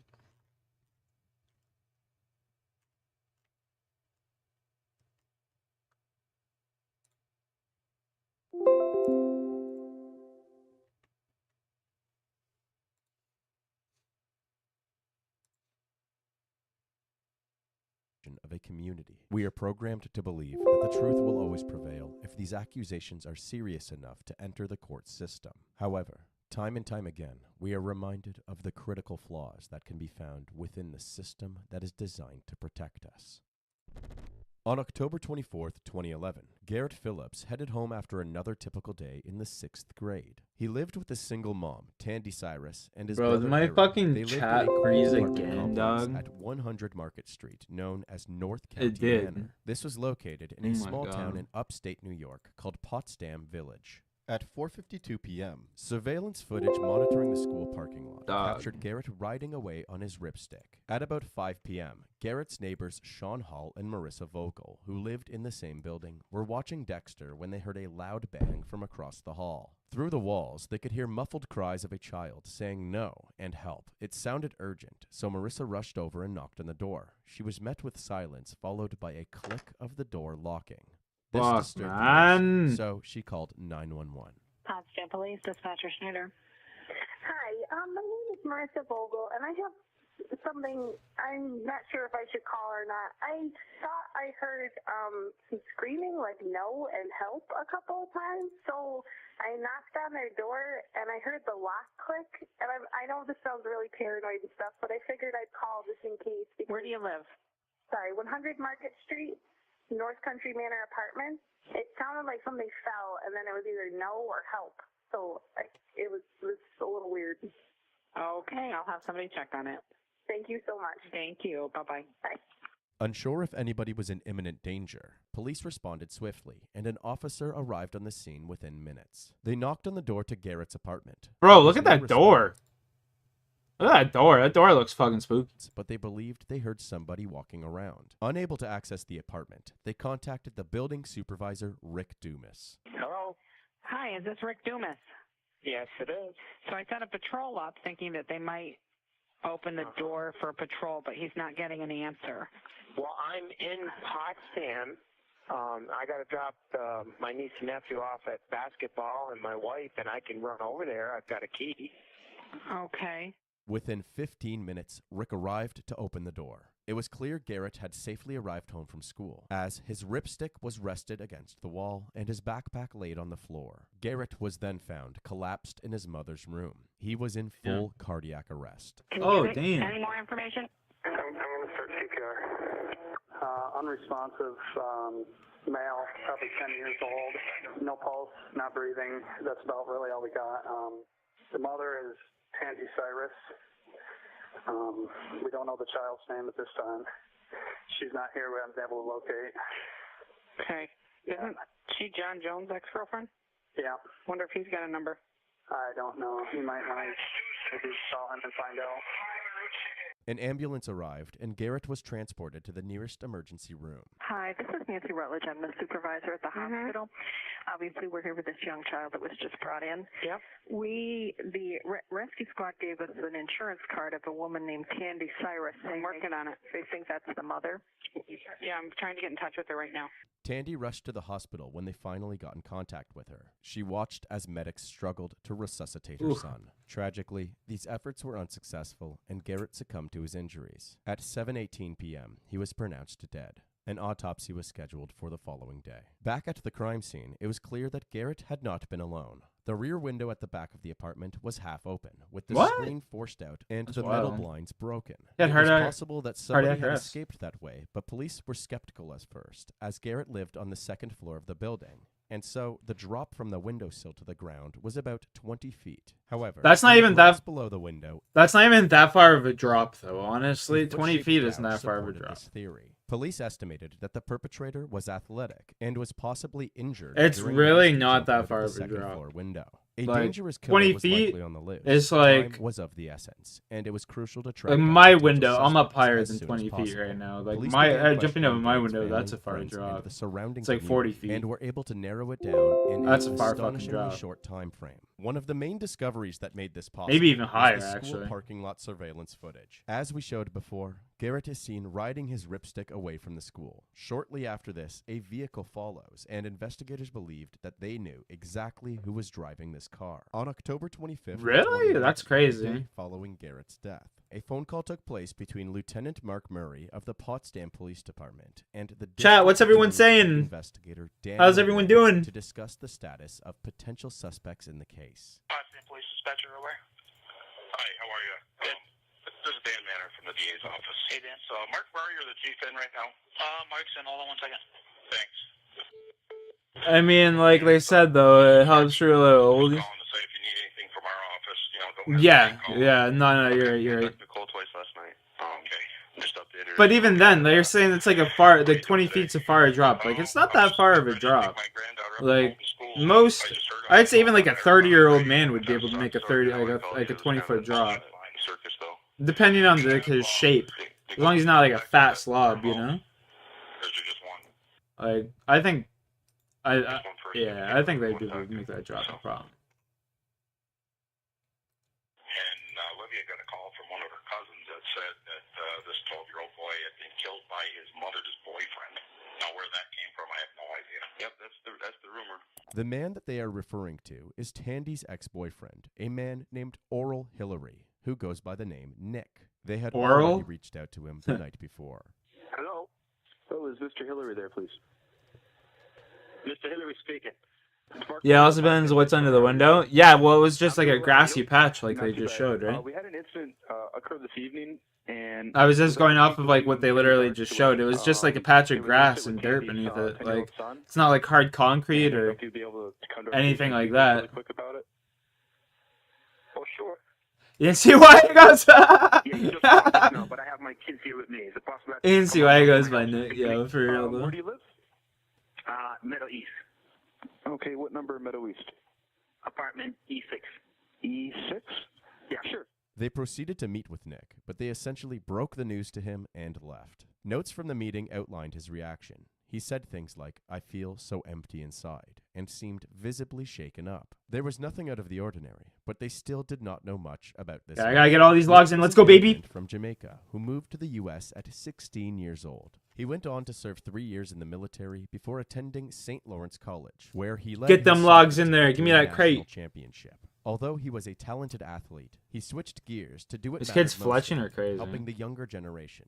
I forgot I hit level 100. Let's go. Before coming back to his roots as the head soccer coach for Clarkson University's varsity team. Tandy provided for her family by working 2 jobs. She was a bank manager during the day and would bartend in the evenings at a local pub. Bank manager, and you still gotta work a second job, bro? That's insane, dude. That just shows you how broken the fucking system is. For each other only grew, and soon the 2 families moved in together. Nick became quite involved in Garrett and Aaron's lives, filling the role as their father figure.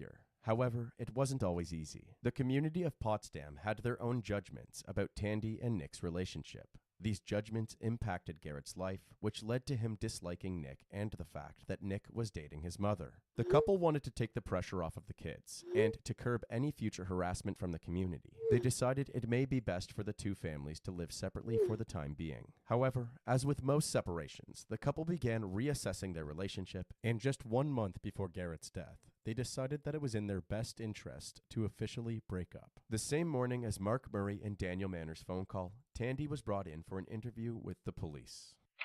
So I wonder, did he kill the kid to get back at the mother, or because he thought the kid is the reason for the breakup? Which one? All right, like those are clearly like the motif. I wonder which one it is. Obviously, we're doing everything we can right now to get down to the bottom of it. We're looking at every angle we possibly can. We have the state police up there. We're up there last night. We're up there again. They're trying their special crimes units up there, gathering what they can for evidence. Danny's going to try to get some subpoenas, we get cell phones. The last contact you had with Garrett was on what time? Is that when he called you or you called him? Okay. He was at that school at the time? Obviously, one person probably were interested in speaking to you. So, okay. We had a brief discussion with him yesterday just to try to get an idea where he said he was. While Nick Hillary is the main focus of this video, it's important we point out the man holding Tandy's hand throughout this interrogation. This is John Jones, Tandy's ex-husband, and also the county sheriff's deputy. Apparently, Nick's name was brought up several times at the end of John and Tandy's marriage. There even ended up being an incident where he confronted Nick at his home to discuss the nature of their relationship. In January of 2011, just 10 months before Garrett's death, Tandy wrote a formal complaint to the sheriff's department that John worked at. She stated that John had threatened her, and that she feared for her and her children's safety, outlining multiple incidents of harassment. Some have speculated that John's involvement in this case is based on bad intentions. Whether his kindness and dedication for Tandy is genuine or not, he turned out to be a key player in both her support circle and the investigation surrounding Garrett's death. Following Tandy's interview, investigators decided to focus entirely on Nick Hillary. Homeboy essentially said, "Let me woo you by finding your dead son's killer." That's wild. Right now, I mean, without you guys, it would be help you in any way we can. You know, we want to get this one right. Yeah, doesn't matter. Yeah, you know what I mean. It's we got a 12-year-old that's lost his life. We gotta lock somebody up. And we have a strong suspect. Intense? Yeah. No, exactly. We're just trying to get all the ammunition against him at this point. No, I don't think it's the Garrett's cops kid. autopsy was I performed don't think it's the later cops that kid. Tuesday, less than 24 hours I don't think it was the cops kid. The cop is just trying to sleep with the mom. after his death. And he was police using like the confirmed investigation to involvement like of kind of foul play. impress her. The cause of death was asphyxia due to suffocation/strangulation. The reason Which he is was pretty in full like cardiac arrest when the low. police arrived. That's why was Buddy was just like questioning the motive behind him helping. You know what I mean? Because they were like the cop and the mom were compression talking, of his and then the corroded cop took body it at upon the back of himself. his neck. This can cause It was swelling said it was her ex-husband. I gotta go back now. I gotta go back because I think I may have missed something. their best interest to officially break up. The same morning as Mark Murray and Daniel Manner's phone call, Tandy was brought in for an interview with the police. Yes, Danny. Sorry for your loss. Sorry for your loss. This is a terrible tragedy. Obviously, we're doing everything we can right now to get down to the bottom of this. We're looking at every angle we possibly can. We have the state police up there. We're up there last night, up there again. They're trying their special crimes units up there, gathering what they can for evidence. Danny's gonna try to get some subpoenas, we can get cell phones. The last contact you had with the artwork on what time? Is that when he called you or you called him? Okay. He was at that school at the time? Obviously one person probably were interested in speaking to you. So, okay. We had a brief discussion with him yesterday just to try to get an idea where he said he was. While Nick Hillary is the main focus of this video, it's important we point out the man holding Tandy's hand throughout this interrogation. This is John Jones, Tandy's ex-husband, and also the county. It is. Okay. I totally missed that part. Deputy. Apparently, Nick's name totally was missed that brought up part. several times at the end of John and Tandy's marriage. There Okay, that's interesting. even ended up being an I didn't know incident that. where he confronted Nick. Good, at his home good to catch, discuss Zeno. the Good nature of catch. their relationship. I In genuinely January of didn't 2011, just didn't hear 10 that. months before Garrett's death, Tandy wrote a formal complaint to the sheriff's department that John worked at. She stated that John had threatened her and that she feared for her and her children's safety, outlining multiple incidents of harassment. Some have speculated that John's involvement in this case is based on bad intentions. Whether his kindness and dedication for Tandy is genuine or not. Okay, that makes so much turned out more to sense. be a key player in both her support Everything circle makes and the investigation surrounding Zeno? Garrett's death. Did I say Following Zeno? Did I say Zeno? Bro, that's my bad. I meant to say Gonzo, bro. That is that's my bad. I meant to say Gonzo. My bad. You know I did say Zeno too, didn't I? interview. Investigators Jesus. decided to focus entirely Oh my on goodness. Nick Hillary. Oh my goodness. I apologize, Gonzo. We're hanging in there. I said Zeno so many times, didn't I? Oh. The state police are helping us with right now. I mean, without you guys, it would be help you in any way we can. You know, we want to get this one right. Yeah, doesn't matter. Yeah, you know what I mean. It's we got a 12-year-old that's lost his life. We gotta lock somebody up. And we have a strong suspect at this point. We're just trying to get all the ammunition against him at this point. We can. Garrett's autopsy was performed later that Tuesday, less than 24 hours after his death, and police confirmed the involvement of foul play. The cause of death was asphyxia due to suffocation/strangulation. The reason he was in full cardiac arrest when the police arrived was due to the compression of his corroded body at the back of his neck. This can cause slowing of the pulse and lead to cardiac That's a arrest. painful way to There die. was also suspicious That is a painful way to die. You die slow with that shit, bro. Oh burns god. on his legs, as well as marks on his face and neck, signaling that there Bro, was a that's struggle. painful Now, as with the fuck. cause of death confirmed, police were confident about the timeline of the crime. Mm. 4:52 p.m., Garrett leaves the school parking lot. 4:53 p.m., Nick leaves the parking lot. 4:58 p.m., estimated time of Garrett's arrival home. 5:06 p.m., Garrett is murdered. 5:08 p.m., 911 call for Marissa. 5:14 p.m., the police arrive. 5:33 p.m., Rick Dumas gives access to the apartment. With the information that they had Wow. gathered up until this That's point, crazy. this They have like an timeline only exact furthered timeline their too. suspicions of Nick's involvement. So, before confronting and accusing Nick of any crimes, That's pretty wild. they decided to observe him from a distance. There was a soccer game later that evening, SUNY Potsdam versus Clarkson University. They knew that he would be there coaching. The detectives claimed that Nick had a limp affecting his right leg, but a video from that soccer game shows Nick walking smoothly and even beating several young men to the locker room. No limp visible. Regardless, this led the police to filing an affidavit with the aim of obtaining a search warrant. The next day, on Wednesday, October 26th, just 2 days after Garrett's death, officers ordered Nick down to the station for questioning. They told him it was to go over Garrett's class list. Nick appears keen on helping the investigation in any way possible, but he should be hypervigilant since he is speaking to them without the presence of a lawyer. Why don't you just advise him that his information is right there and all that? Excuse me. 170 him. Let's go here and fill this inventory one more time. We don't have to. You don't have to. You can't just want to hear everything here. It's kind of, it's not really doesn't apply to you. Anyways, you're not under arrest. Let's get to the case. Okay. How long have you gone out with Tandy? Oh, excuse me. My goodness.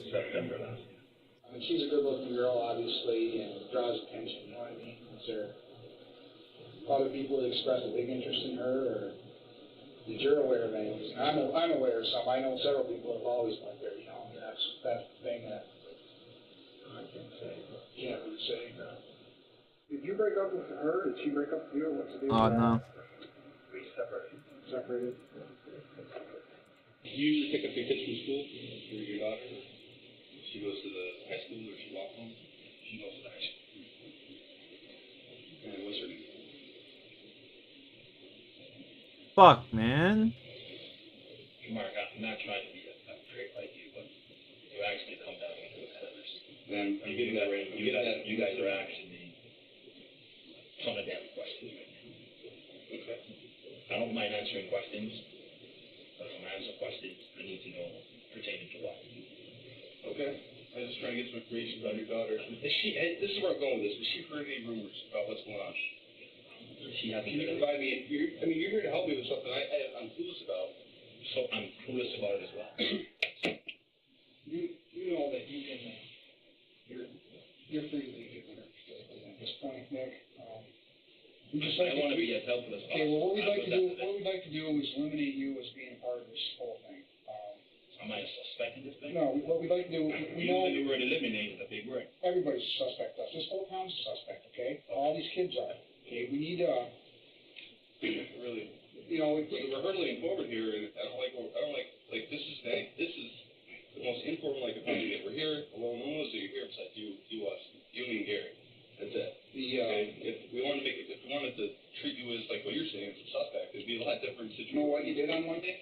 Monday was the first day of the week 2 days ago. Where's my lighter, bro? Where the fuck? There it is. These are simple questions. I was gonna say 353 KC, by the way. I talked to you before, and you mentioned you were practice. What time was practice on Monday? Do you remember? I have no comments. No comments on when practice was? No. See again, Mark. That just strikes me as like I don't understand like what you think we're asking. Let us just be frank, please. Okay. Well, listen. Okay, if you want to be frank, go ahead and be frank. Okay. You asked me to come down here to do what? To look at a list of students. Raise the list of students. Okay.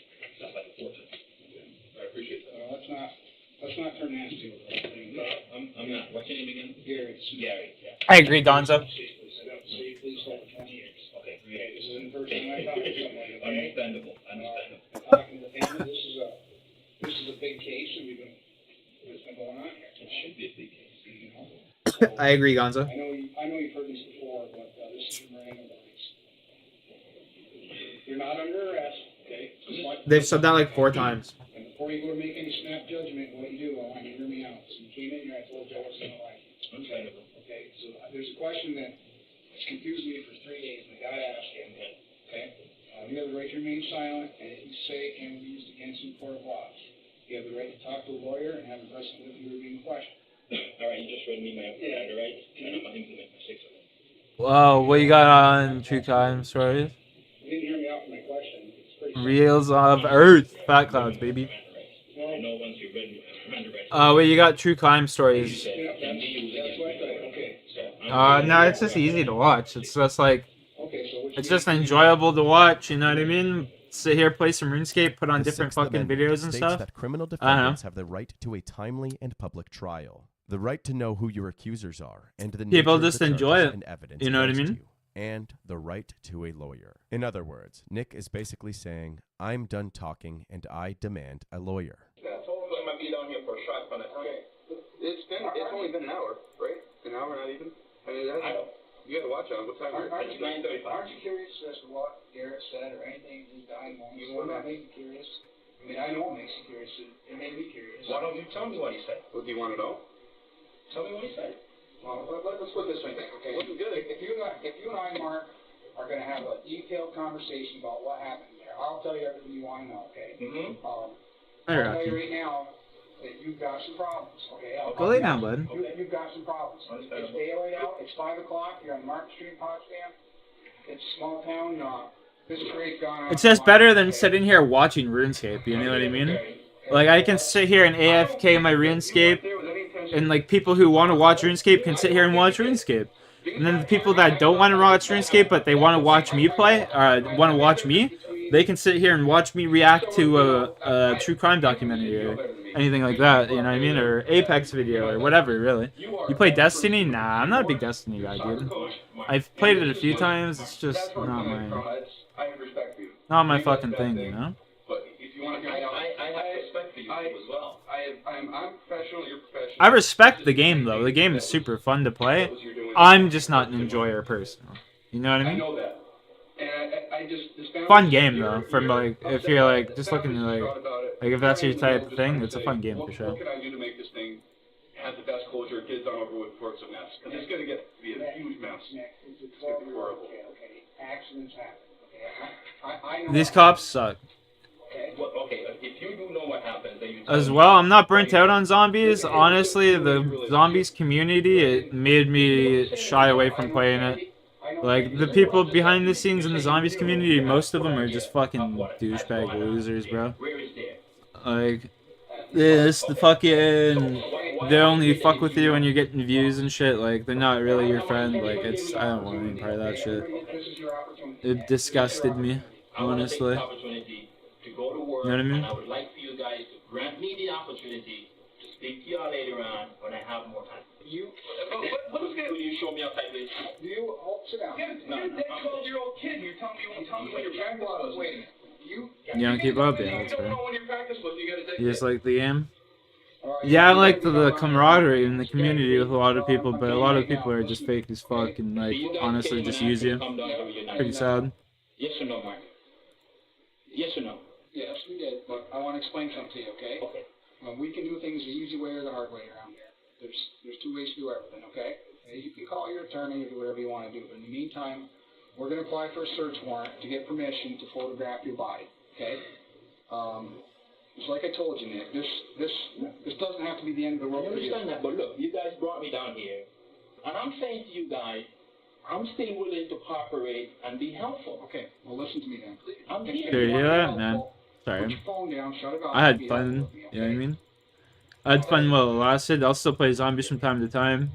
It's just like... Yeah, the zombies YouTube community is just fucking... You said you spoke to Garrett before he passed. That's what you told me. Yes. No. Okay? No, that's what you told me. He just confirmed it. That's what you just told me. Listen to me. I said Garrett said something. There's rescue people there. Okay. Okay. You watch CSI at all? DNA? You know anything about that? No. Now you're lying to me. Hey, you still on Dick Calvin? Yeah, I ain't forgot either. I'd be down sometime for sure. Okay. You're lying to me. You know what DNA is. I'm like a year late. Dude, we're both a year late. Not just you. Not just you, okay? Not just you. We're both a year late. Okay, you lied to me. Listen to me, Nick. This isn't the kind of thing that you could just slide out on and not face what happened. Oh! Oh, damn it! I took that. We're gonna need your phone. You're gonna give it to me now. Why I have to give my phone? Because we're gonna end up taking it. So you're done with the phone calls. You talk to your lawyer. He's gonna need your phone. I can't just give you my phone. Please. No. Yo, these cops are... These cops, I don't know if they can just take his phone like that. He's not being arrested, bro. She's gonna be calling me back. Well, she can call here to keep you. Give me your phone. I don't want to take it from you. This is good. Okay? Okay. Just sit down. We're just gonna be here a while. It's gonna take a while. We're gonna get hold of the judge. So I'll sit in here with you. The investigator then stays in the room with Nick, and while doing so, Nick's attorney friend Munai tries to call him back. Hey, could I answer that, please? Allow me the opportunity, please. Allow me the opportunity, please. Please, no. Please. Nick was not allowed to answer the call. Over the next 2 hours, Nick is left in the interview room without his phone or any outside contact. He spends most of this time staring out the window and likely reflecting on the situation that he finds himself in. A search warrant for Nick's current outfit and Did he kill a guy? He killed his ex-girlfriend's kid. Taking pictures of him from all angles. Supposedly. Things escalated innocent quickly, until proven and guilty, within obviously. moments, Nick found himself completely naked as several officers stood around him. Let the search warrant start down at 1601. Today's date, October 26, 2008. You don't know if you're 100% convinced? Yeah, I don't know if I'm 100% convinced either.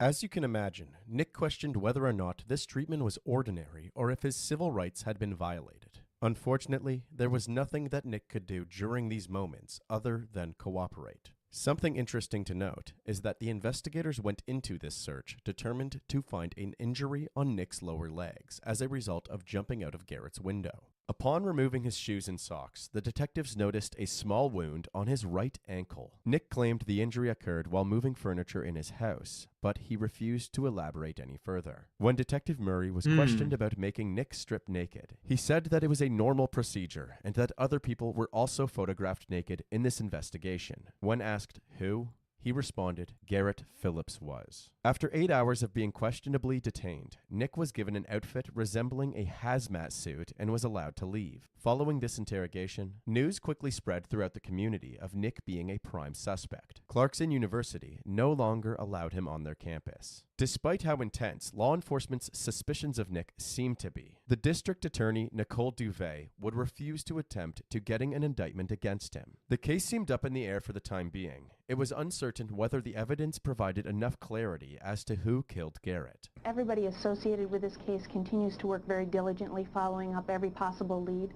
Unfortunately, sometimes these kinds of cases take time. This is one of those kinds of cases. The case stagnated for about 2 years, but the community did not. Justice for Garrett signs and posters were in hot demand and were posted all over town.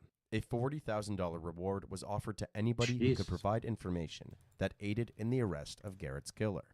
Well, it's been nearly 2 years since 12-year-old Garrett Phillips was killed in Potsdam. Well, no arrests have been made yet. The family holds on to hope that one day the person responsible will be brought to justice. One time I think you loved everybody, you'd do anything for anybody. I'm not gonna lie, that mom's a little slut. She be getting around, bro.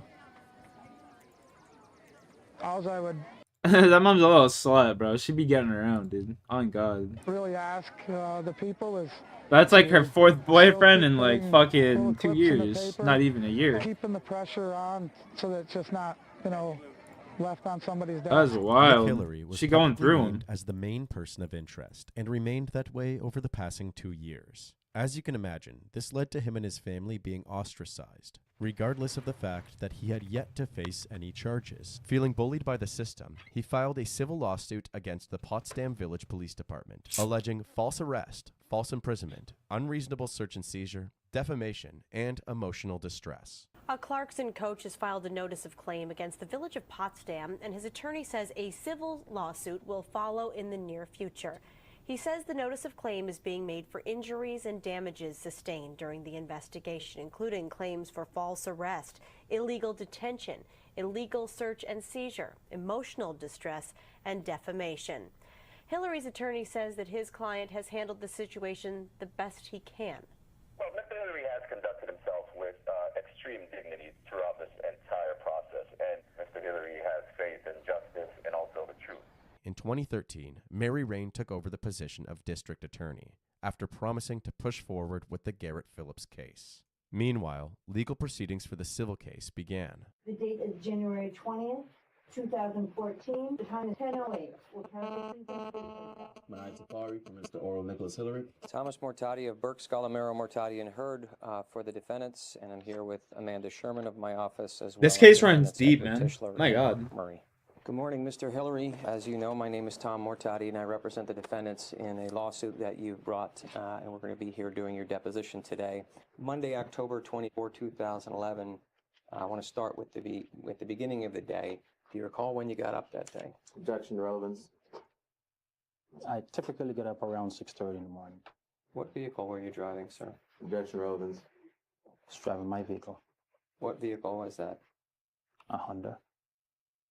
Can you tell me the make and model, or rather the model and year? Objection, relevance. It's a CRV 209. Light blue? That is correct. Do you recall entering the Potsdam High School parking lot in your vehicle that afternoon, October 24th, 2011? Objection, relevance. Yes. Why were you going to Potsdam High School that day? Objection, relevance. To watch a soccer game. And what did you do while you were in the parking spot? Objection, relevance. Waiting for the rain to break. Did it break? No. And where did you go? I went home.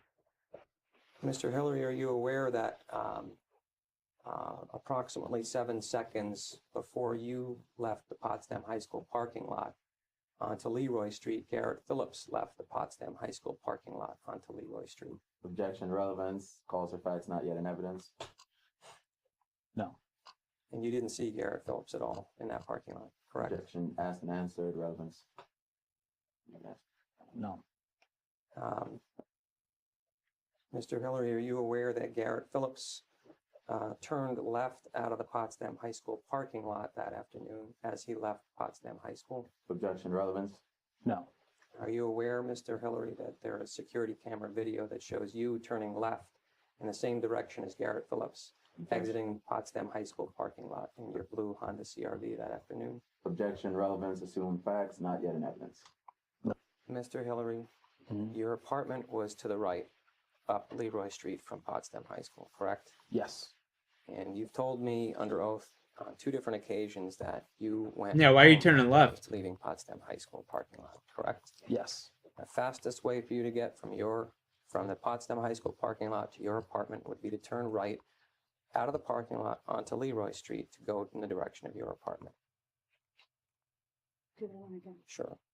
And the fastest way for you to get to your apartment, driving from Potsdam High School, would be to exit the parking lot and to turn right onto Leroy Street, correct? Yes. And if you made a left out of that parking lot, and Garrett Phillips was on the sidewalk on Leroy Street, approximately 7 to 8 seconds ahead of you, your testimony, you never saw him at any point while you were doing that? Objection, asked and answered, compound. That is correct. Typically, if I make a left out the parking lot, I would be checking in with my assistant coach who lived on Gardner Street, which is what I would normally do.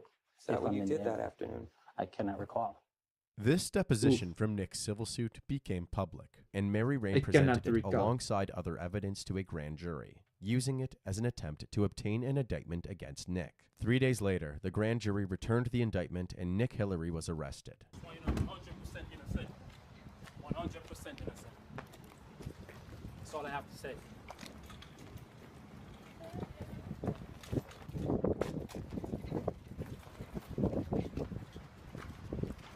His civil suit was officially put on hold. However, this indictment was dismissed by the judge due to prosecutorial misconduct. To understand the context behind this decision, we must take a look back at the timeline of the crime. The police believed this was the timeline of Garrett's murder. However, Nick claims that he was at home, specifically arriving at home at about 4:55 p.m., speaking to his daughter Shanna about what he was going to do for dinner, and then leaving at 5:15 p.m. This provides Nick with an alibi during the time that the murder took place, which interfered with the prosecution's timeline of events. So, they interviewed his daughter and discovered that at about 6:30 p.m., an hour and a half after Nick claims to have been talking to her about dinner, she texted her father saying, "What's for dinner?" However, any damning evidence obtained from this interview was ultimately useless. According to the judge, who eventually saw the contents of the interview, Mary Rain's questioning was considered badgering and inappropriate. This is what led to the dismissal of Nick's initial indictment. But only 4 months later,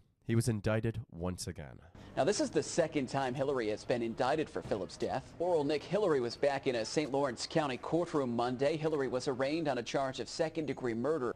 The DA's office has until 30 days before trial to hand over all photo and video evidence. They're going to find what I found. The video inculpates. That means it tends to show that Oral Nicholas Hillary was at the crime scene, was present during the time of the murder, and in fact is evidence that he did murder Garrett Phillips. Heading into the trial, Nick opted for a trial by judge, known as a bench trial. In other words, he would have no jury, and the judge would have total control over Nick's verdict. What an idiot.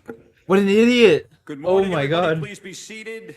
We're on the record. This is the people of the state of New York against That's Oral wild. Nicholas Hillary. Mr. Fitzpatrick, your opening statement. Thank you very much. This guy's fucked. It is, it's normally at this point, Judge, where either you or some of the litigants would say to a jury to keep an open mind. And I don't think, Judge, I've ever beseeched someone more in a criminal case to keep an open mind than I would in this matter right now. Let's examine in what is the most conclusive piece of guilt against this man. At the exact instant Garrett reaches Leroy Street, the defendant backs up, Kate turns out of the parking lot, and according to him, at least a dozen times under oath, I went straight home, back to my daughter. Except the camera doesn't lie. Mr. Hillary doesn't turn right. He turns left because he's hunting Garrett Phillips. From day one, the murder Good choice of words. focused almost exclusively on Nick Hillary. That was a good choice of You words. will learn Hunting. that after a thorough inspection of the deceased's apartment at 100 Market Street, the police found no fingerprints, no hairs. He's or fucking no bald. fibers linking Nick What do you Hillary mean no to hairs? this He's crime. fucking bald. You will not see or hear any credible evidence of Nick or Nick's car approaching at or leaving 100 Market Street during the critical time when Nick exits the parking lot until Officer Mark Wentworth found the deceased. And why? Because he wasn't there. The defense tried to nullify the school parking lot footage by comparing it with other footage. This was their argument. The school parking lot surveillance saw Garrett riding past Nick on his ripstick, hence the prosecution claiming that Nick was stalking Garrett right before murdering him. However, Garrett can also be seen in surveillance footage of a nearby hospital, riding past John Jones moments after he pulled into his driveway. The question, why did police focus on Nick Hillary but not John Jones, is asked by many when examining this case. After all, John had a history of volatile behavior in his relationship with Tandy. Moreover, John was technically a suspect in Garrett's murder at one point as well. He also had evidence photos taken of his body, but the level of treatment between John and Nick is night and day. I was thinking from the beginning, like, it's kind of weird, like, how they aren't suspecting, like, the Nick was treated ex-husband. inhumanely, literally stripping away his rights as well as his clothes. On the other hand, they I was treated thinking John that since with the beginning respect, of the even case. allowing him to be involved But they never found, like, any, like... in the case, despite being a suspect himself, holding hands with Tandy throughout the entire process. The defense emphasized these points, expressing that since the beginning of the investigation, That's a little law sus. enforcement had set their sights on Nick Hillary, blind to the fact that all of the The only evidence thing is, tying though, him to did the they find crime any, was like, purely bruises or anything on the other guy? After Because an they said they intense searched legal him and they battle, took pictures it was of him time as well. for the closing arguments. The prosecution has pieced together, they've cobbled together fabrics of so-called evidence. And they've given you, Judge, a torn and tattered quilt. And they've given this torn and tattered quilt to you, and they've called it circumstantial evidence. They're trying to paint this picture of Nick as an obsessed psychopath who, unable to get the love of his life, kills her child. Does that make sense? Submit to you, it makes absolutely no sense. It's not the type of theory you bring into a courtroom and ask a judge to find a man guilty of murder in the second degree. What they're trying to do here, Your Honor, what they're trying to do here is to demonize this man. I know the prosecutor's going to stand up here, and he's going to say to you in the loudest voice as he can, you have to convict Nick Hillary. And he will say to you, I have proven my case beyond a reasonable doubt. Judge, this case is riddled with doubt.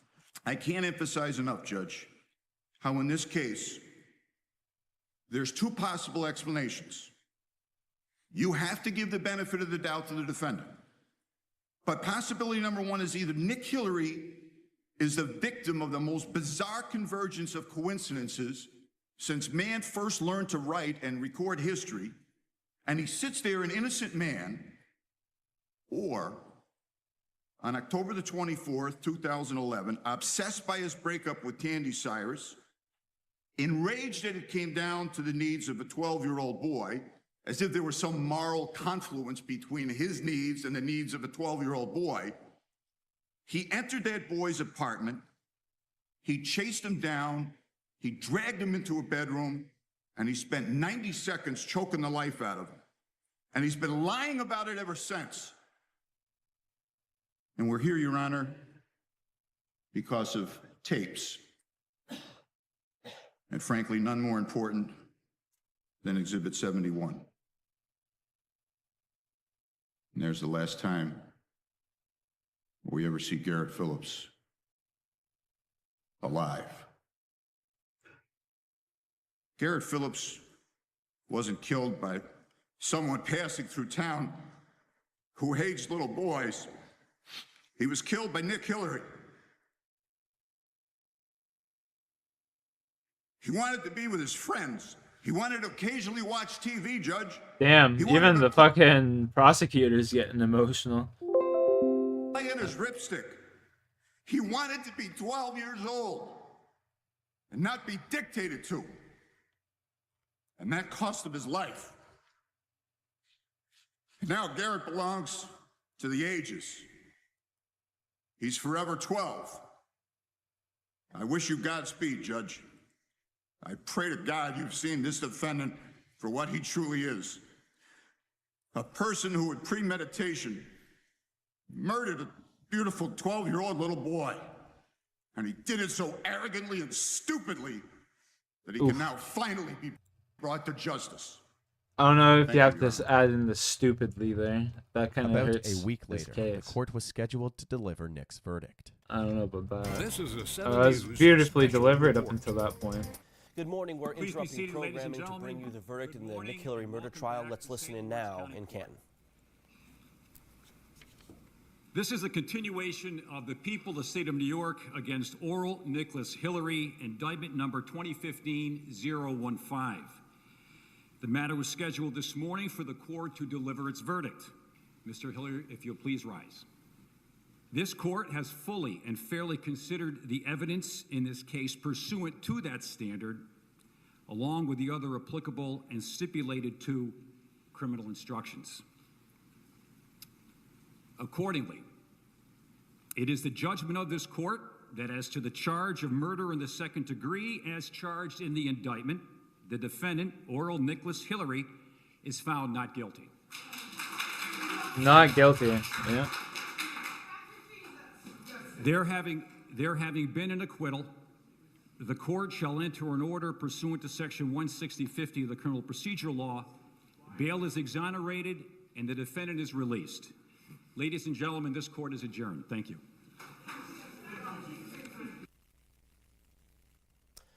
All right, you heard from Judge Felix Katina just about a minute ago. Nick Damn. Hillary found not guilty of the charge. There was of too much murder doubt in in the second case. degree. There's Earl Ward, one of his defense attorneys, shaking someone's hand, and you can see Nick Hillary there relieved, hugging his defense team right now. And just a moment ago, we saw pictures of the victim's mother, Tandy Collins, visibly upset with that verdict of not guilty. She was crying, and certainly a packed house in the Canton courthouse. Nick Hillary, of course, very emotional right now. This has been a very long road for him. This murder happened almost 5 years ago, and just within the day of the murder of Garrett Phillips happening, media outlets were told about a person of interest, and we later learned that person was Nick Hillary. So this has been a 5-year ordeal for him. You can see he is very emotional. Again, what you have just heard from Judge Felix Katina, a not guilty verdict. Oral Nick Hillary was acquitted on all charges and now resides in a New Jersey home with his children. A few years later, in 2018, Mary Rain was barred from practicing law in New York State for 2 years due to severe and persistent misconduct.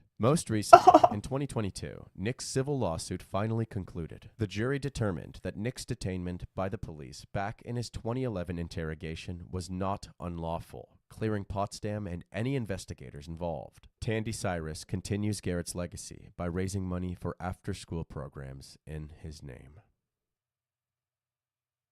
Yeah.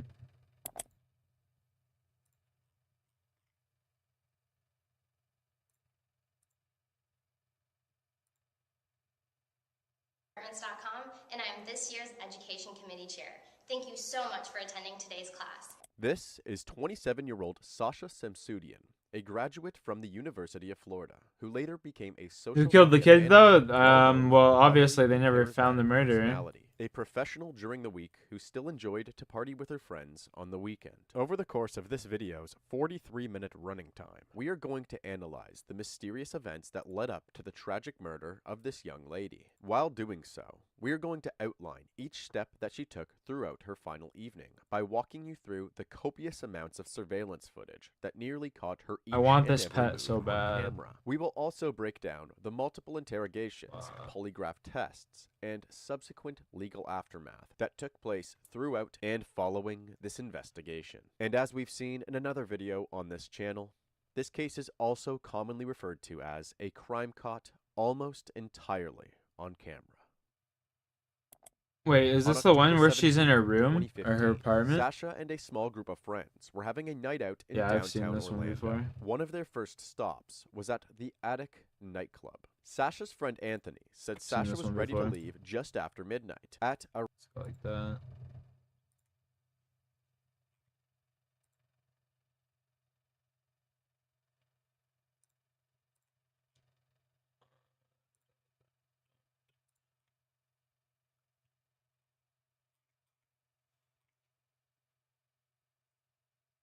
Yo, hey Z, I was watching a stream the other day, bro.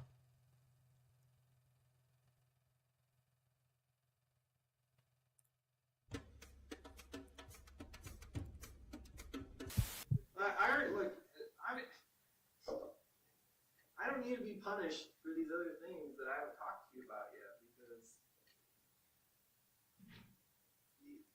all these others, they can't prosecute a dead man. So it's like, what? Right, but do you think anyone's going to really, do you think Vermont charges you for the courage? Do you think they're really going to give you the death penalty knowing that there's more things out there? Do you think they're going to say, Right, let's so move forward? I know. You're in a catch-22, my friend. Some spags like spaghetti. You're in a catch-22, and we're offering you, what is, I think, the best bet. That's your call, buddy, but, you're in a catch-22 because Vermont U.S. Attorney's Office, Vermont State isn't going to rush forward and give you what you want, knowing that there's more information. Right. This is 34-year-old Israel Keys. Spaghetti On February bolognese. 2012, Israel Keys began to execute the final steps of a plan that he already had in motion. He ran 2 heaters inside a shed to keep it comfortable, and then placed a tarp along the floor to help control any mess. And after canvassing several locations, Israel Keys decided that the Common Grounds espresso coffee stand in Anchorage, Alaska would be his target. He decided to execute this plan on February 1st because he had already purchased tickets to board a cruise ship from New Orleans to Mexico the very next morning. Israel waited in his car fairly close to the coffee stand, listening to a police scanner for any potential distractions. At around 8 p.m., a major incident was broadcast over the scanner, quite far across town. This was the moment Israel Keys decided to strike. Israel covered his face with a ski mask and walked up towards the coffee stand. He then noticed it was just one young lady working, 18-year-old Samantha Koenig. Samantha then asked if she could help Israel, and he ordered an Americana coffee. As Samantha turned around to prepare the coffee, Israel lifted a handgun out of his pocket and pointed it directly at her. She turned back around, only to see the barrel of a gun pointing directly at her face. Israel then ordered the young lady to turn off all of the lights and back away from the window. He then climbed through the window and ordered her to get down on her knees. Israel then tied Samantha up, took any money he could find from the coffee stand, and made it clear that he was going to be taking her with him. Samantha then pleaded with Israel, stating that her father would be by to pick her up at any minute. But after very little hesitation, Israel gagged Samantha and began pushing her and dragging her towards his vehicle. He forced her into the passenger seat of his vehicle and drove them both back to his house that he shared with his girlfriend and his young daughter. Israel threatened Samantha repeatedly, telling her that if she were to make any noise, he would kill her. Israel was then able to move Samantha from his vehicle to the shed next to his house, which he had already prepared for the attack without anybody noticing. He cranked up the volume on a radio that he had in the shed as he tied up Samantha some more. He then forced Samantha to tell him where her debit card was. She told him it was currently in her boyfriend's truck. At this point, Israel was planning to hold onto Samantha for ransom and have the money placed into her own bank account, which he would then access using her debit card. So Israel left Samantha tied up and locked up inside the shed for a short period of time while he went off to break into her boyfriend's truck and fetch the debit card. When he came home from fetching the debit card, Israel then walked inside his house and quietly poured himself a glass of wine. He then went back out to the shed. Bro, this guy is fucking crazy as shit.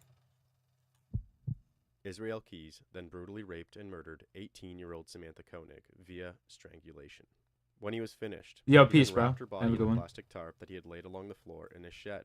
Then he placed her body into a shed cabinet and turned off the heaters and the radio. He then went back inside his house where his daughter and his girlfriend lay asleep. At this point, it was getting fairly early. That's so insane. Israel packed up for his cruise, woke up his daughter for school, and then headed towards the airport. The cruise he was taking ported out of New Orleans, so Israel flew to New Orleans and then boarded the ship. When his cruise was over, Israel Keys went on a crime spree throughout Texas, where he had robbed a home and then set it on fire.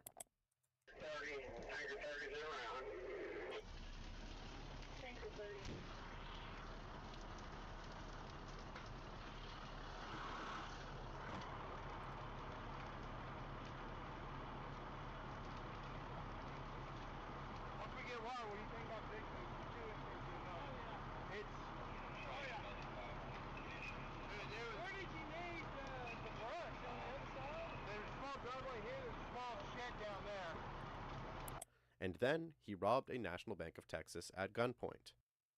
What?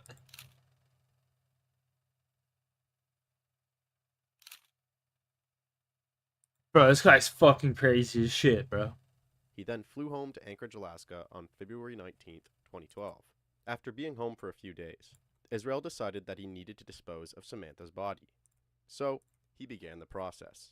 Strangely, as he removed her from the cabinet in the shed, he felt the urge to have sex with her once again, and Israel Keys then had intercourse with Samantha's body again. Once he was finished, he had another idea.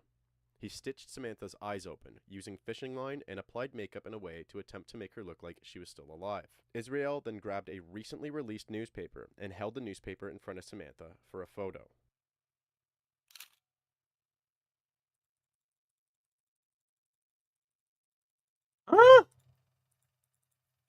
He then What wrote up a in the ransom letter fuck? to Samantha's family, stating that if they want to see Samantha alive again, they must deposit $30,000 into Samantha's bank account. He then hid the ransom letter and the gruesome photo at a dog park. Shortly after, he texted Samantha's boyfriend the location of the note and the photo.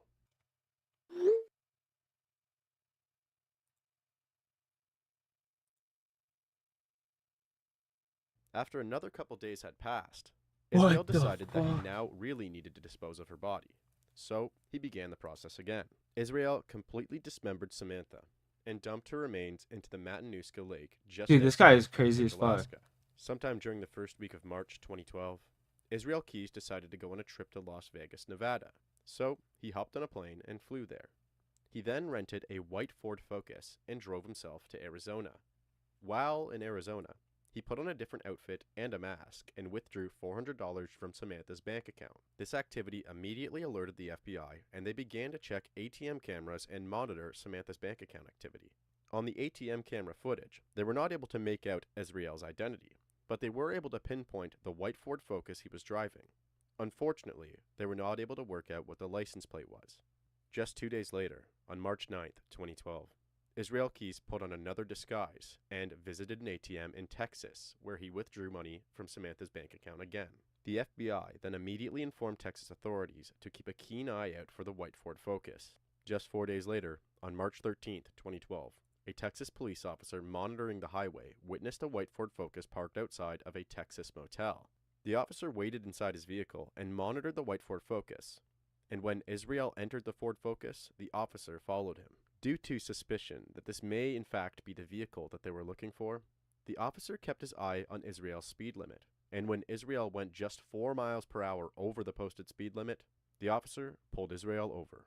Israel then handed his Alaskan driver's license over to the police officer, and this immediately set off alarms due to the bank account belonging to a current kidnap victim whom also lived in Alaska. The officer then immediately called for backup. As the officers proceeded to search the white Ford Focus, they found a face mask that matched the one captured by the ATM camera. They also found rolls of cash that were covered in a dye, which is used to signify that the money had been stolen from a bank, as well as a gun and Samantha's debit card. Upon this discovery, the officers arrested Israel Keys and took him into custody and transferred him back to Anchorage, Alaska. For the initial couple weeks following his arrest, Israel was constantly confronted with overwhelming evidence against him. However, he denied everything and refused to talk. However, on March 31st, 2012, Israel Keys admitted some involvement regarding the abduction of Samantha Koenig. He admitted that he did in fact abduct her from the Common Grounds coffee stand on February 8th. But Israel then decided to try to strike a deal with the investigators to protect his daughter from hearing any details. He told them that if they keep the details of the crimes away from the media and the public, that he will then tell them everything about what he did and how he did it. He said he will tell them the entire story. But then, Israel also said that he has a lot more stories to tell. A few days later, yeah, I believe it. This guy seems crazy as fuck. And murder of Samantha Koenig to the police, leading them to the location at Matanuska Lake where he disposed of her remains. Good evening, everyone. The massive search for missing barista Samantha Koenig is over, but it's not the news family and friends were hoping for. Anchorage police announced today they found a body they believe to be Samantha Koenig's in Matanuska Lake out in the valley. At Matanuska Lake Monday afternoon, a worst-case scenario showed up just outside Kevin Sturgeon's house. I just thought people were ice fishing. That's all I thought. I had no idea intentions on what was going on. Rumors of a horrible development in the Samantha Koenig abduction became a lot more suspicious out in the Matanuska Valley.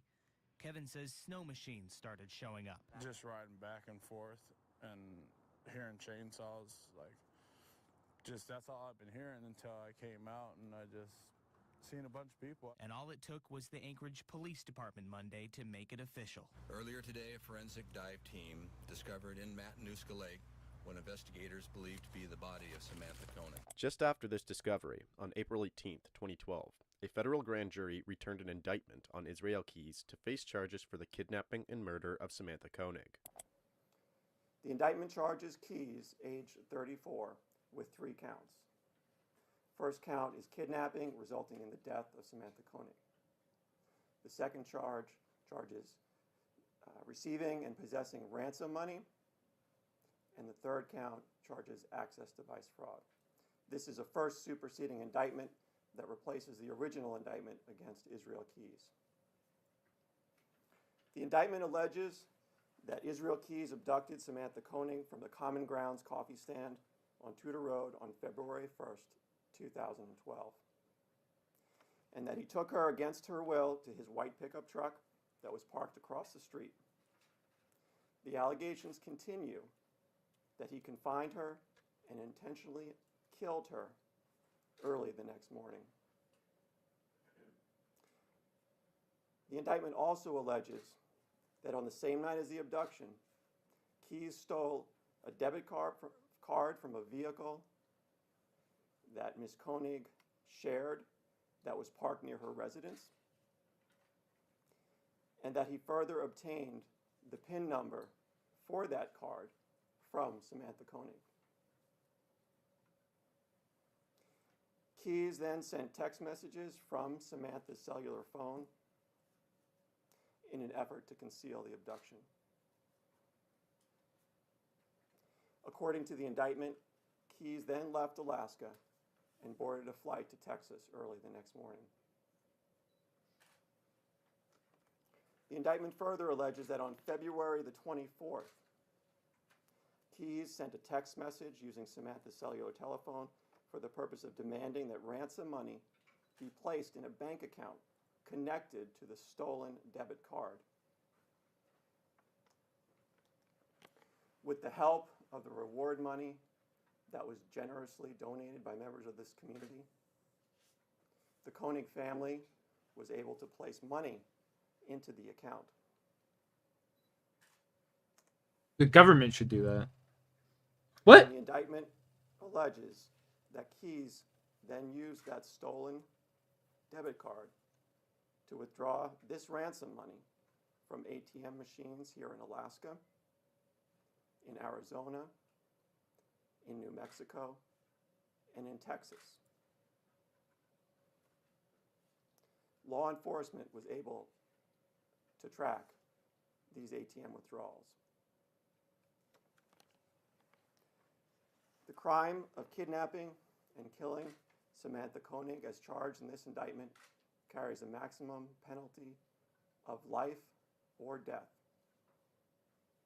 Then, shortly after this, Israel went on to mention that he had also been involved in the disappearances of many other people throughout the USA between the years of 1997 and 2012. However, he refused to go into any further details. Wow. Then, on May 23rd, 2012, I believe it. Israel Keyes had his first appearance in court in order to set a date for the trial. Somehow, during this court appearance, Israel Keyes managed to break out of leg restraints and dive over the handrail behind him into the gallery members sitting in the front row. Fortunately, the officers in the courtroom were able to quickly regain control of the situation by tackling Israel and tasing him. Is filed shortly after the court issued the order in this matter setting today's hearing. Our position is that at this particular juncture, we're not able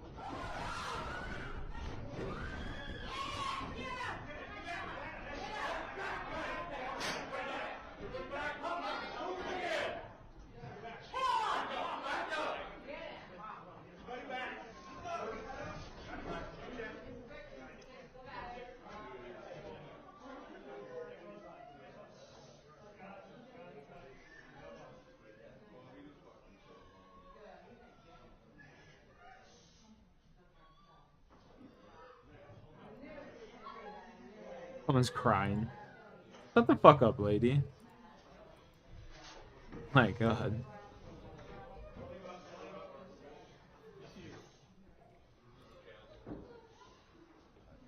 You know, her survival instinct, fight or flight, is just a cry. Like, God damn. Clear the courtroom. We have just clear the courtroom for now.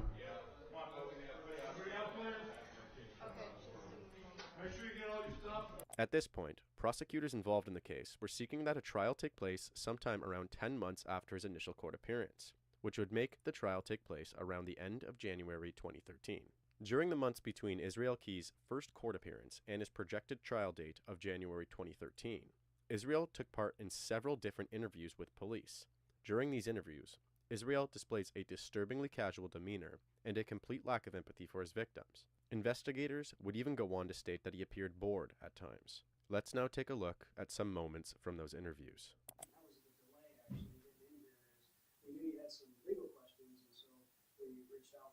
Oh yeah, the audio in these interviews are amazing. Mind you, this is in 20 fucking 12.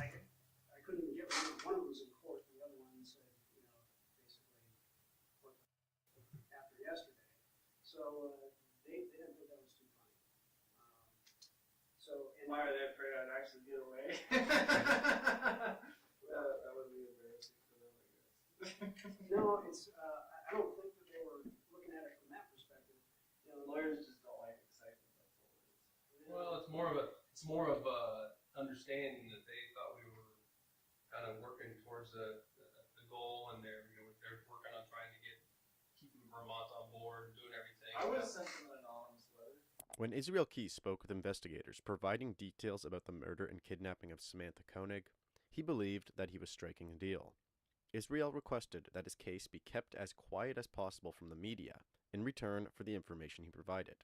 During this conversation, Israel also let officers know that for about 14 years of his life, starting in 1997, he believed that he was basically two different people. The version of himself that all of his family and friends would know him as was a normal man that would go on to live a regular crime-free life, working as a handyman, contractor, and construction worker. However, behind the scenes, there was a completely different version of him. This version was a serial killer, serial rapist, serial arsonist, bank robber, and abductor, who would travel the country searching for his next victim. He would hide something he referred to as kill kits in remote locations throughout the states. Locations like this one. That's crazy.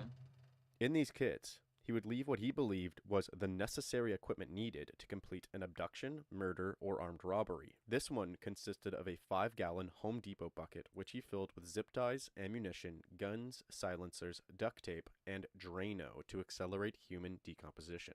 During this same conversation, Israel admitted to the murder of a couple that lived in Vermont. While he spoke about the murder, investigators listening in from the next room Googled missing Vermont couple and found a picture of Bill and Lorraine Courier. The picture was brought to Israel, and the investigator asked, "Are these the two people that you killed?" Israel glanced at the image and quickly replied, "Yes." He was then asked, "Have you ever met them or run into them before?" Israel replied, "Nope." Israel then went on to explain how it happened, stating that he dressed in black from head to toe and broke into Bill and Lorraine's house while they were asleep. He walked into their bedroom holding a gun, and when they woke up, they were in a slight daze, and it took them a few moments to realize what was happening. Israel then ordered the couple to roll onto their stomachs while he zip-tied their hands and feet. He asked them where all of their valuables were as he raided through their belongings. After about 50 Never just let minutes, someone he zip told tie them you that up, they were bro. all Like, leaving oh, the it's just house. fight. He They're gonna dragged them kill you both if into you the do that. garage and forced them into a vehicle. He then drove them to an empty house that was currently for sale. He forced the couple inside, and after brutally murdering Bill, he then raped Lorraine twice and murdered her as well. He then stuffed their bodies into large 55-gallon trash bags and hid them underneath garbage and wood in the corner of the basement. He then left the house. Israel stated it took him 6 hours, start to finish, and nobody suspected a thing.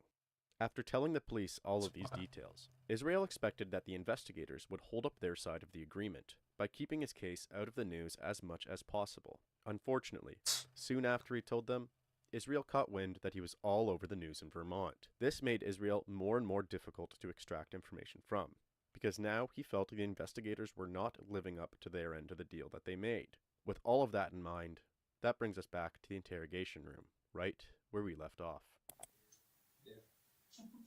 And so they're kind of wondering where we're at with that. Where are we at with what's changed since yesterday? More handcuffs. Yeah. What's changed for you? Nothing. Possibly additional charges. Basically, what? Right, but I mean, even still, from their perspective,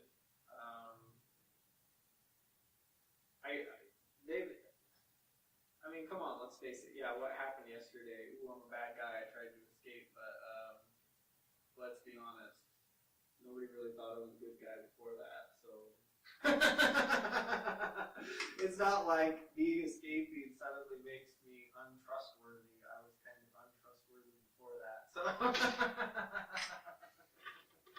Eventually, Israel recognized the level of difficulty involved in trying to keep his case out of the media, so he decided to change his request.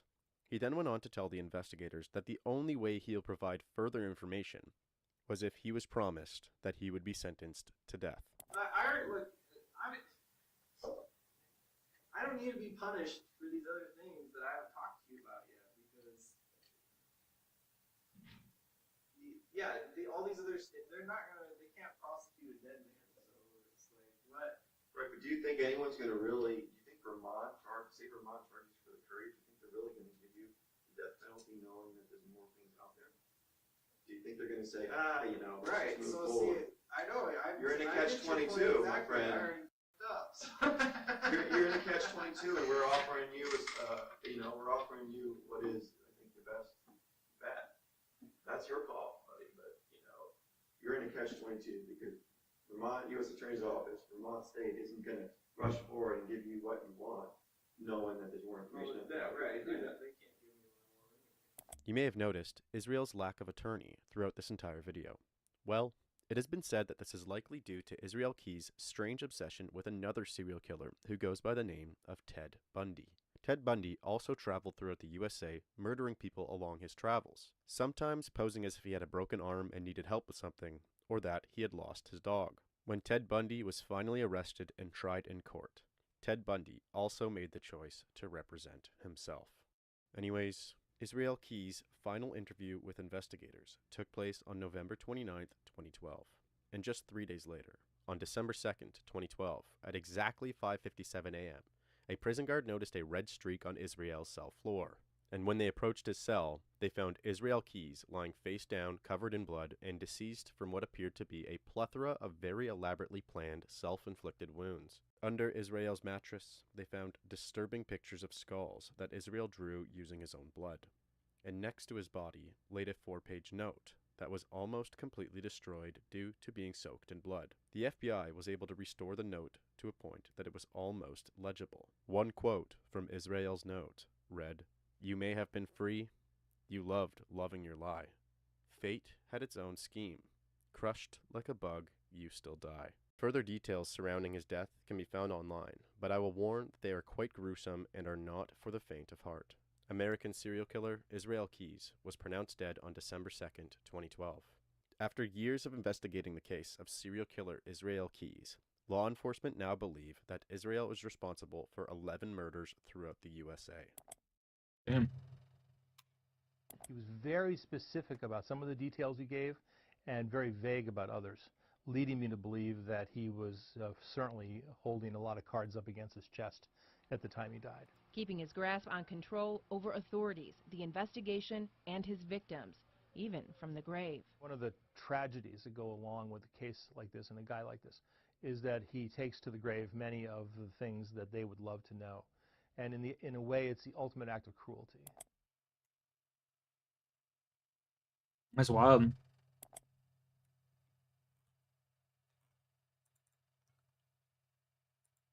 That guy was a special piece of shit.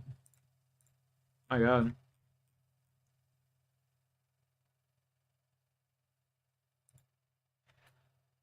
Douglas.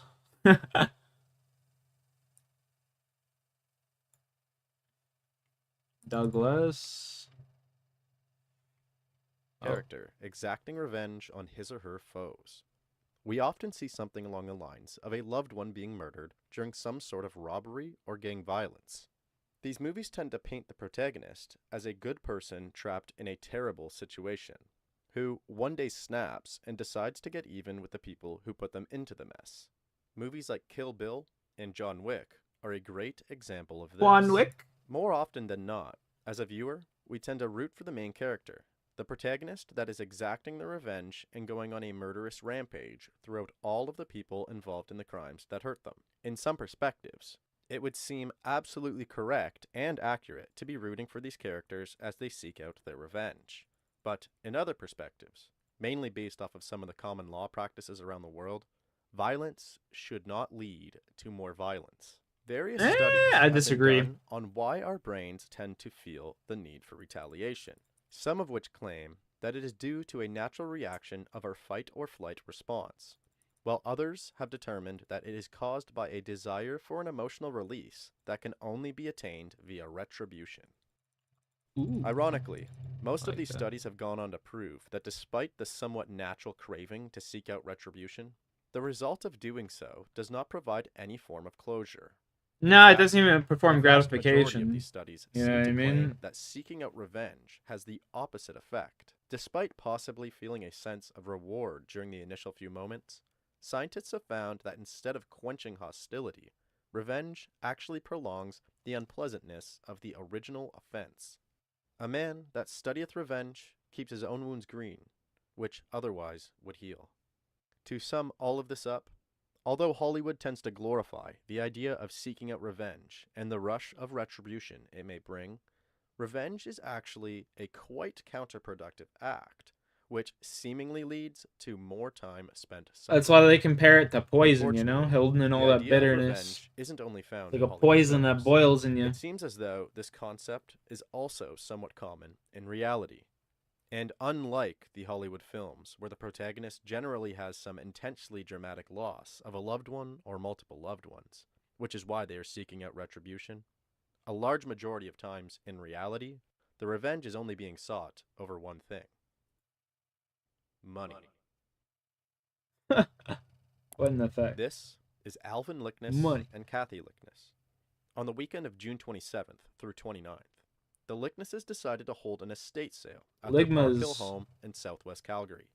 They recently purchased a new home in Edmonton and were working on selling off some of their belongings before moving. To help with the sale, their daughter Jennifer O'Brien, her husband Rod, as well as their 5-year-old grandchild, Nathan O'Brien, came over for the weekend. As the sale came to an end, on Sunday, June 29th, Jennifer O'Brien decided to leave her son Nathan with his grandparents for a sleepover. Jennifer and her husband Rod then leave the house around 10 p.m. Less than 12 hours later, around 10 a.m. on June 30th, Jennifer returns to her grandparents' home to pick up Nathan. When she arrives, she discovers that Alvin, Kathy, and Nathan are nowhere in sight. What? She finds No that way the they back killed door the appears kid. to be broken into, while also discovering what she felt was possibly a disturbing crime scene. Jennifer begins to panic and calls her husband and then calls the police. The police tell Jennifer to get back into her car and to lock the doors. By 5:15 that same day, the police issue an Amber Alert for Nathan O'Brien. Later that evening, the police announced that there was numerous signs of a struggle left throughout the home of Alvin and Kathy that was a definite cause for concern. That's As wild. they So publicly someone announced killed their the whole, worries all that three of foul them then. play may have been involved. Or was it like the local grandpa? community, as well as the online community, immediately became invested in this case. As Yeah, I the understand. We details saw. That's spread, pretty wild. The entire country quickly became concerned. Hundreds of tips began pouring in from everywhere. On July 1st, at 11 a.m., investigators state publicly It's crazy that how all so this shit far, happened no so significant recently on this increase guy's in the channel. whereabouts All of Nathan these and his events are just grandparents. recent. The next day, on July 2nd, Nathan's mother and father, Jennifer and Rod, speak to the media. Makes you wonder how much crime is really happening every single day.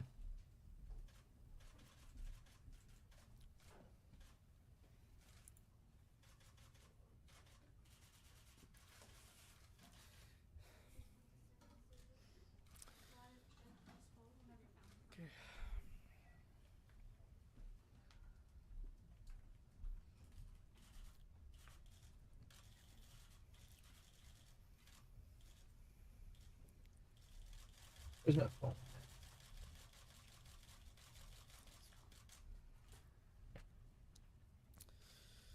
Nathan?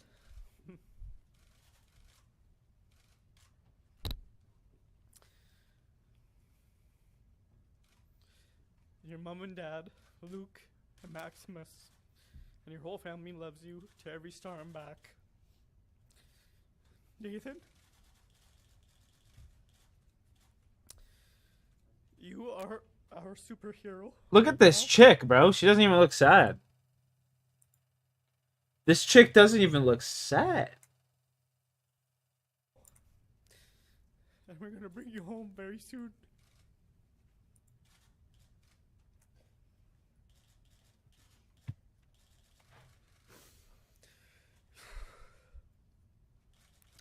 Nathan, God is taking care of your soul, and Mom and Dad need you to be brave right now. To whoever has Nathan, please find it in your heart to drop off our little angel, Nathan, to which he can be rescued and reunited with his brothers and his family. To the public, our son and family could be anywhere right now. If you have any information, anything at all, please contact the police. We are grateful for all the support from everyone we have received online, our family and friends. Nathan, we Yo, this chick's face hasn't changed the whole time. I'm Nathan's mother, Jennifer O'Brien, and I'm the daughter of Alvin and Kathy Lickness. I appreciate you guys being here because I need Nathan to hear our voices, and I'm grateful for you guys to allow this to happen. And Nathan, I need you to hear my voice right now, and I need you to know that Mommy and Daddy love you more than anything in this world. And we can't be with you right now, but the best people that can be with you other than us is your grandparents. And I know Grandma's holding you so tightly right now and taking care of you, and they are doing everything in their power to keep you safe. So I need you. This chick is giving me odd vibes. Stay strong, Nathan. Stay strong. We know you are our superhero, and I just need you to stay strong, and we are gonna see you. We're gonna see you, and we love you so much.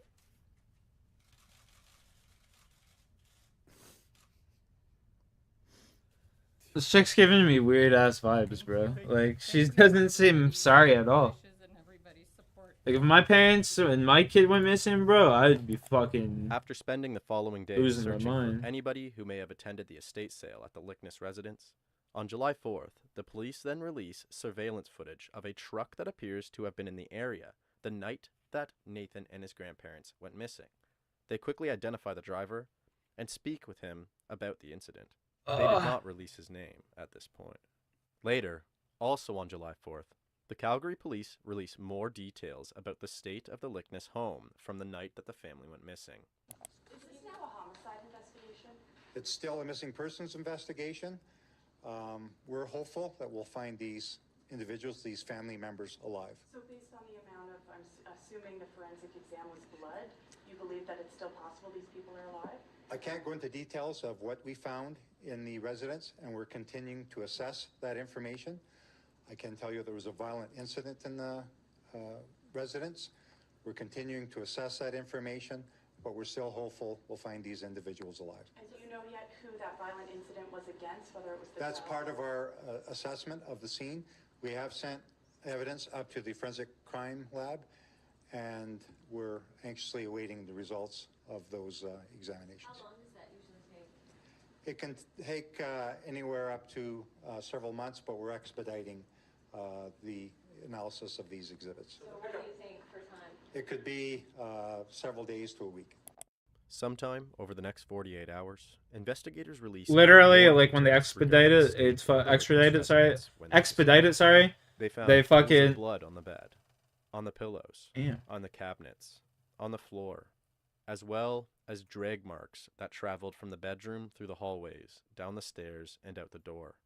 One of the most disturbing finds was a handprint on a closet door that appears to have been sliding downwards. This handprint was very small, and is predicted to be that of 5-year-old Nathan O'Brien's. What The investigators were able to determine that with the amount of blood found, the victims would have likely been in medical distress. However, it was too soon to identify whose blood they had actually found. That's crazy. After further examining the point of entry, which was the back door, it appeared as though the assailant must have had a reasonable amount of knowledge about the lock that he had broken into. That's what I'm saying, it's like the grandpa. Precise way that the lock was disengaged. Over the next few days, Calgary law enforcement released that they are beginning a search on a property in Airdrie, Alberta. They also released that they have taken a man in for questioning. Within 48 hours, they confirmed that this man is now the main person of interest in the case. On July 6th, at around 4 p.m., CBC News reports that the main person of interest is still in police custody. Douglas? Initially, the police were not able to press charges against him for the disappearance of Nathan and his grandparents. However, they did have proof this man had I thought it would be the several grandpa. other offenses. Because of this, the police were able to keep him in custody for a charge of identity theft. CBC also releases the name of this person of interest. This is Douglas Garland. as the investigation of the Airdrie property continued. On July 7th at 11:15 a.m., Douglas Garland made his first appearance in court in relation to the charges for identity theft. After about 4 days in custody, Douglas is granted bail at the cost of $750. That's it? However, he is conditioned to stay away from the Airdrie property that he was currently residing.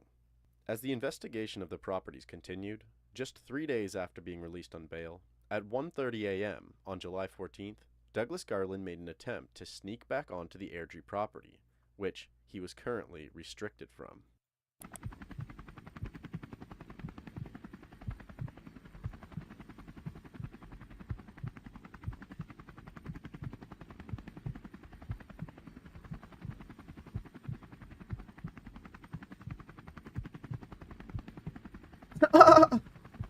What?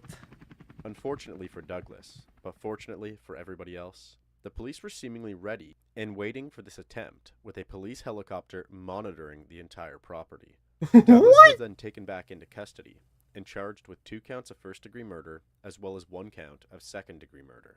During the searches of the Airdrie residence, many items were discovered that connected Douglas to the crimes. Inside of a burn barrel, they found a pair of glasses that appeared to belong to Alvin, as well as pieces of bone and teeth. Inside the house, they found quite a bit more. They found more pieces of bones, more fragments of teeth, bloody footprints on the floor, which came back to match the footprints at the crime scene, wigs, used adult diapers, a straitjacket, and 89 pairs of shoes that belonged to both men and women. Investigators also located a number of different shackles, a handful What of the weapons, fuck? including disassembled guns and knives, and meat hooks, which came back to match the DNA of Kathy Lickness. They found several pictures of adults wearing diapers, as well as several pictures of corpses and dismembered bodies. They also found multiple novels with the titles How to Kill Without Joy, the complete How to Kill book, another with the title The Death Dealer's Manual, which provides details on how to perform autopsies. They also found a hard drive inside the residence that contained searches for instructions on how to break into the exact lock that was disengaged on the Lickness's back door. This hard drive also contained a plethora of graphic searches. On top of all the physical evidence located on the Airdrie property, the police were also provided with one piece of evidence that appeared to catch Douglas Garland in the middle of the act.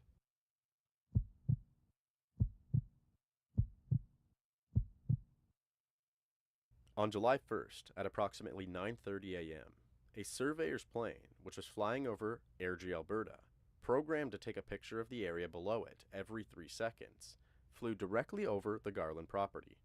As the photos were being processed, there was a disturbing find. The pictures above the Garland property displayed 3 naked bodies partially covered by a blanket or rag, laying in the yard by a shed. Each of these bodies appeared to be decapitated, and the size of the bodies accurately matched the size of 2 adults and 1 child. Wow. Douglas Garland was the oldest of 3 children born to Archie and Doreen Garland, and grew up in a small town near Airdrie, north of Calgary. Aside from his family, Douglas did not seem to get along with others very well, and had no long-term friends. When Douglas was younger, he once attended the Camrose Lutheran College, where he took a Bachelor of Science before switching to the University of Alberta. His mother has stated that he was admitted into first-year medicine at the University of Alberta. He attended for a few months and seemed to have kind of a breakdown, and so he left the university. At some point around 1992, Douglas began using the identity of a 14-year-old boy named Matthew Kemper Hartley, who died in a car accident alongside his sister in 1980. It is presumed that he began using this identity after he was arrested and charged for operating a meth lab on his Airdrie property, as he disappeared before he could be convicted of the charges. As it turned out, he was living in Vancouver, British Columbia, for about 7 years, while he worked at a lab. He was eventually laid off and began collecting unemployment under the stolen alias. However, in January of 2000, Garland was sentenced to 39 months in prison for the drug trafficking charges. Douglas only ended up serving about 6 months of his sentence before being released based on the evaluation that he was mentally ill. He was also given lenience due to the lack of any violent offenses. It was stated that his mental health seemed unstable and that concerns regarding mental issues have contributed to the property offenses, and close monitoring by a psychologist and psychiatrist will be required. Later, in 2000, another review was performed and indicated beliefs that his mental health had stabilized. As of 2014, the year of the murders, Douglas Garland was known as a family friend of the Licknesses, as Douglas's sister Patty Garland was dating Alvin's son Alan Lickness. It was actually Patty who called in Douglas's truck to authorities when she saw his truck on the news. After speaking to some of their relatives and combing through prior business paperwork, all of the pieces began to fall together. Alvin Lickness worked in the oil business in Alberta for many years, and at some point in 2006, Alvin was attempting to engineer a pump that would help separate oil from water.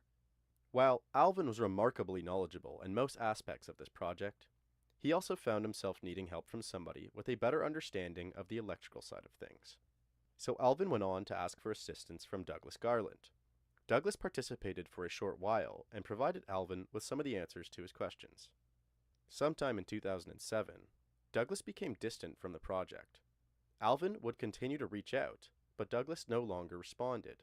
After another year of engineering and testing, in September 2008, Alvin patented the pump.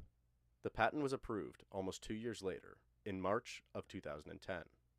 Over the following 4 years, Douglas became more and more enraged with the situation, feeling that he did not receive the notoriety or compensation that he deserved for his involvement.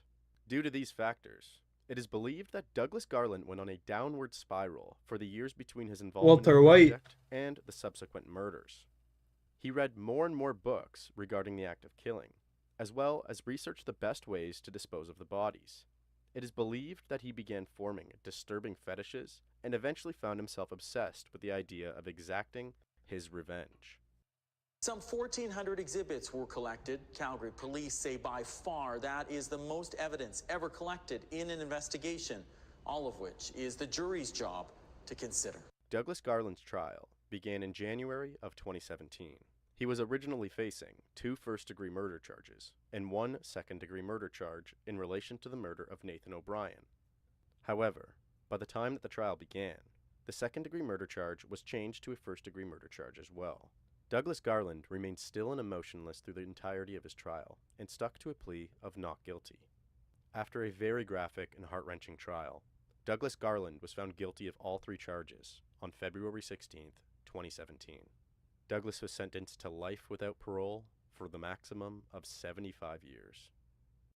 There was applause in a Calgary courtroom today as convicted triple murderer Douglas Garland was sentenced to life in prison. They said they had pictures of the bodies and more bodies or some shit, so that means he had to have killed other people, will be no? able to apply for any kind of release, meaning Garland will die behind bars, while the family of 5-year-old Nathan O'Brien and Alvin and Kathy Lickness say justice was served. They express their profound grief and loss. Ina Sadhu reports. I remember sitting at our family supper table for the first time, only able to focus on the empty chair. Jennifer O'Brien said there is and there will always be a missing space in our lives. It's been 2.5 years since her 5-year-old son Nathan was murdered. Now his family found the strength to stand up in front of the man who killed their loved ones and tell a judge about their unbearable loss. I still hurt and ache. Some days I am angry. Some days I just cry, and other days I feel like a superhero knowing I am choosing to continue my life. Nathan would have been 8.5 years old today. His dad, Rod, with tears running down his face, said he is constantly asked by his 2 other sons, why did Nathan die? I have no answers to give my sons, questions of why they can never see Nathan again or why they can't grow up with their best friend. Months before he was killed, Nathan asked Rod about going to heaven and what it was like there. The last day he saw Nathan, he told him he loved him and to never forget that. Douglas Garland will spend the rest of his life behind bars. The 57-year-old won't be eligible for any kind of release for 75 years and will certainly die behind bars. On Thursday, a jury found Garland guilty of 3 counts of first-degree murder. In June 2014, Garland attacked the trio in their beds, took them to his family farm where he tortured them and burned their bodies all over a petty grudge. Alvin's twin brother Alan said of Garland, "I thank God his family turned him in." In a statement read by the Crown, Alvin and Kathy's son Jeff said, "I lost everything I know and care about overnight." And daughter Nancy called Alvin That's a crazy. man of That's some petty integrity, shit. grace, and humility. Homie literally Prosecutors said stopped Garland's acts responding. display a character of evil. You can't rehabilitate evil. Garland's lawyers say they anticipated the judge's sentence. Ina joins us live from the Calgary Court Center. Ina, the judge had harsh words for Garland. That's crazy. Ian, Justice David Gates told Douglas Garland what he did was terror beyond ordinary human comprehension. He robbed Alvin and Kathy of their golden years and Nathan of his future. And he said Garland didn't offer any expression of regret or remorse when he had the chance to address the court today. Garland's sentence. Douglas Garland has attempted to appeal his convictions. Absolutely no success. I wonder why.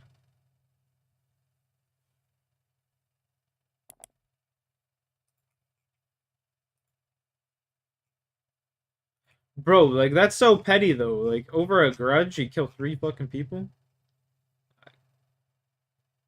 Oh.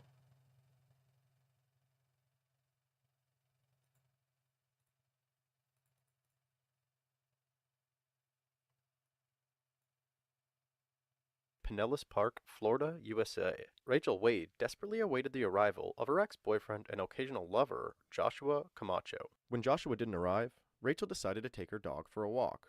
Rachel claims that she heard a vehicle honking and yelling for her to stay away from her man. Apparently, this caused so much fear that Rachel decided to call another ex-boyfriend, Javier. Javier's house was very close to Joshua's. When Rachel left her house, she claims that she grabbed a steak knife. Bro, if my ex-girlfriend, sorry, if my girlfriend's calling her ex-boyfriend and shit, like, she getting the fuck out of my house. You know what I'm saying? She is getting kicked the fuck out of my house. A series of messages was exchanged between Rachel and Joshua. Straight up, bro.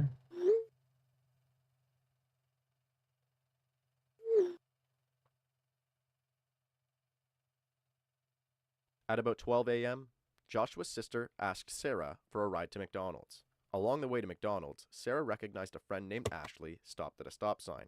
Sarah rolled down her window to say hi, and Ashley quickly noticed that Sarah seemed unhappy and enraged. After Sarah mentioned the texts between Rachel and Joshua, Ashley then went on to tell Sarah that she noticed that Rachel was at Javier's house, which was not far from Joshua's. Sarah then decided to confront Rachel and began driving towards Javier's house. During the drive over, Rachel and Sarah exchanged messages. Rachel then called Sarah and repeatedly screams, "I'm going to kill you, you and your Mexican boyfriend." These threats hardly seem to even faze Sarah, which is likely due to the history of this aggressive love triangle. Just we've 8 seen months this earlier, shit. We've seen this Juan before.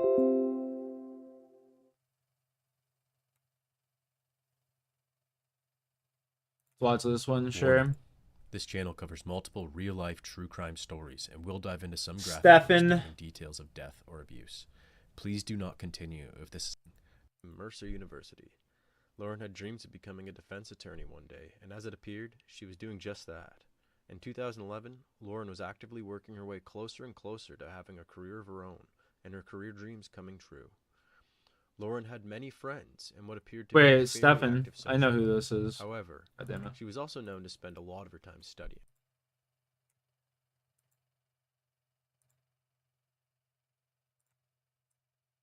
There we go. real life traffic or just please.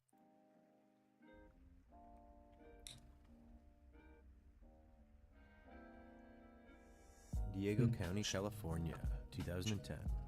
It was a wonderful time. Movies like Frozen and The Tooth Fairy are on the big screen. According to the statistics, songs like Oh My God and Like a G6 were blaring on the speakers in everybody's Toyota Camry and Honda Accords as they drive by. Oh my gosh. Everything about early 2010 gave the promise that 2010 is ramping up to be the great year. For many of us, 2010 ended up being just that. For others, well, this year has garnered the nickname The Year the Earth Struck Back. There were earthquakes, heat waves, volcanoes, floods, super typhoons, blizzards, landslides, and droughts that were all responsible for approximately 250,000 deaths or more that year alone. One statistic that I have read states that more humans were killed by natural disasters worldwide in 2010 than the amount of deaths caused by terrorists over the past 40 years combined. This story is not about the natural disasters that occurred in 2010, but instead, this story is about one unnatural disaster that took place in San Diego County itself. What an intro. Joseph McStay, his wife Summer, and his 2 sons, Gianni and Joseph Jr., lived in their new home in Fallbrook, California. Joseph was a 40-year-old entrepreneur, craftsman, and handyman.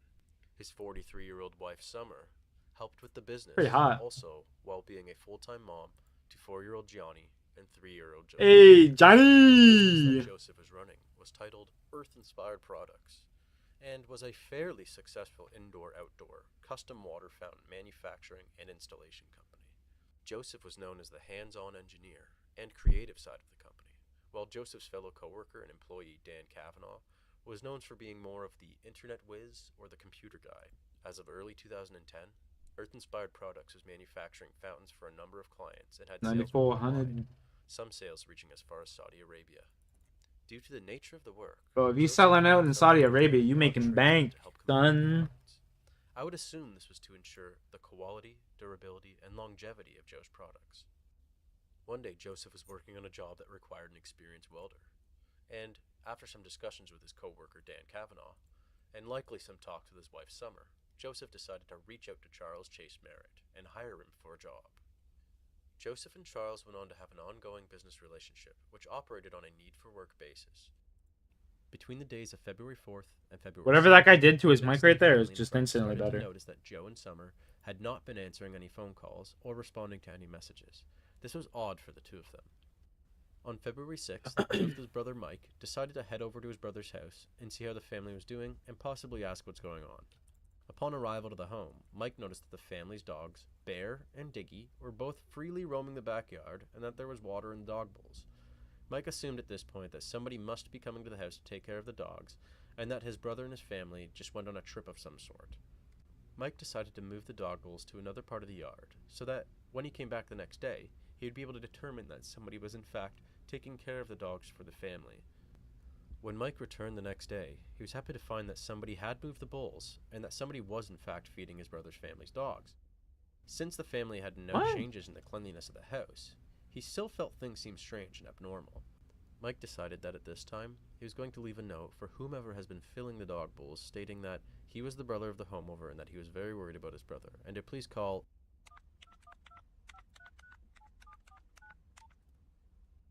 The next day, Mike's phone began to ring.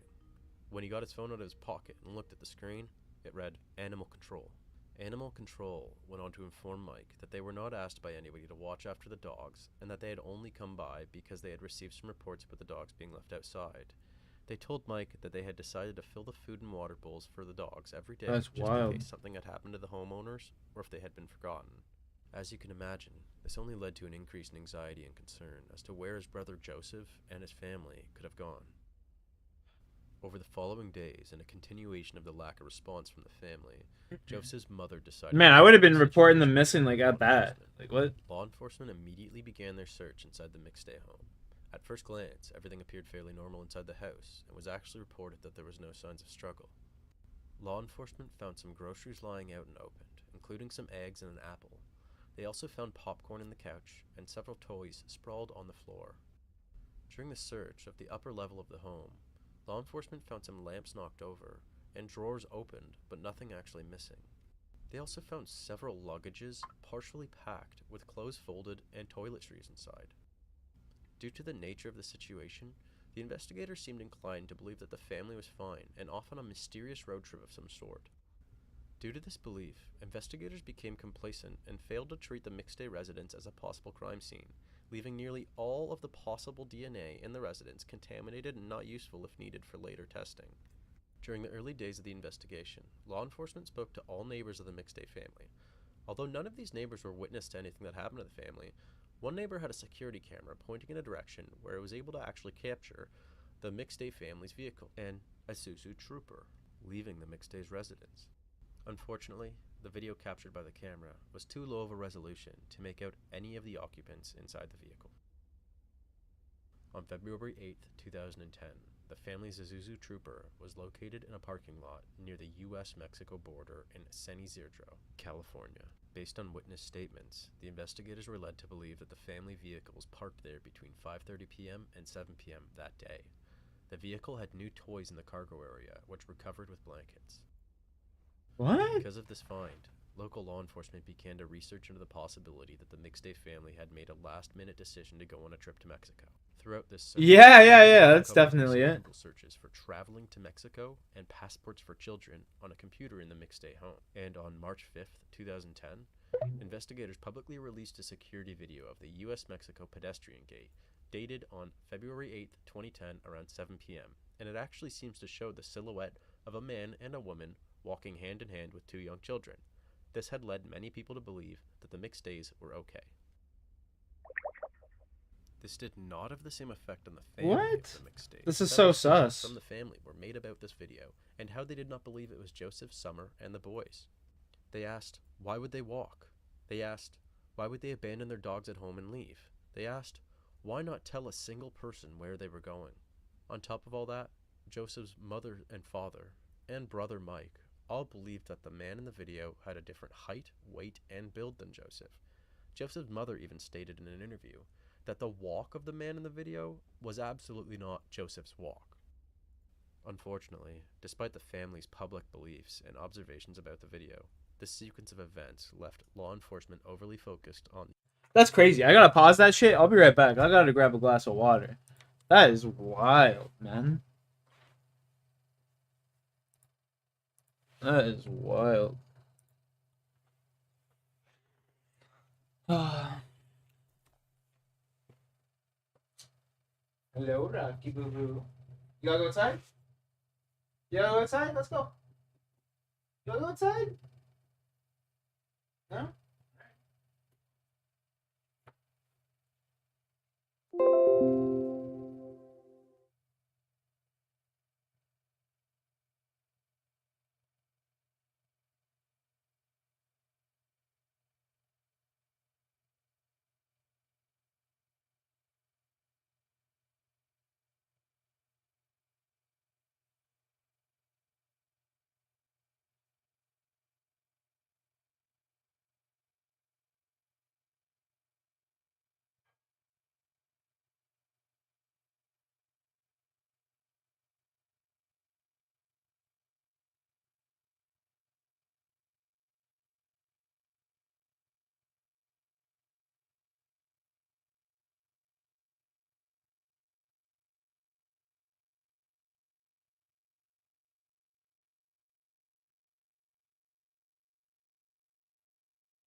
You go outside? Come on, let's go.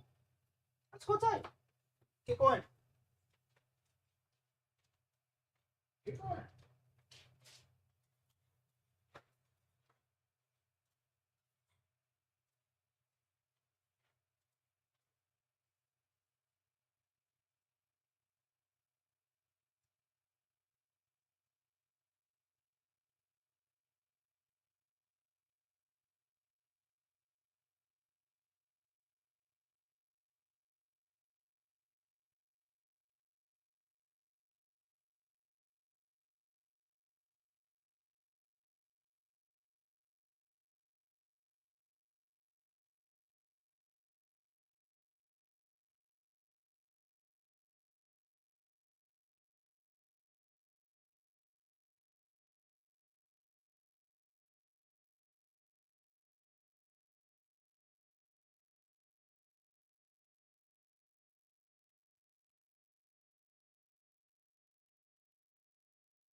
We back. The innocent trip to Mexico theory. Ooh.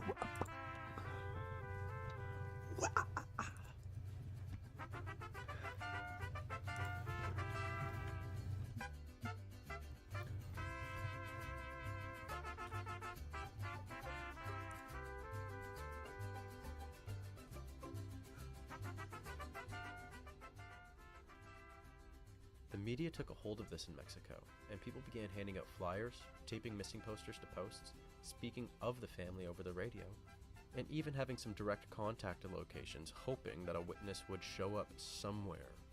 This definitely seemed like this could be promising, as a number of phone calls and emails came in about possible sightings and possible interactions with the family. When these tips were followed up, though, they all seemed to come up short.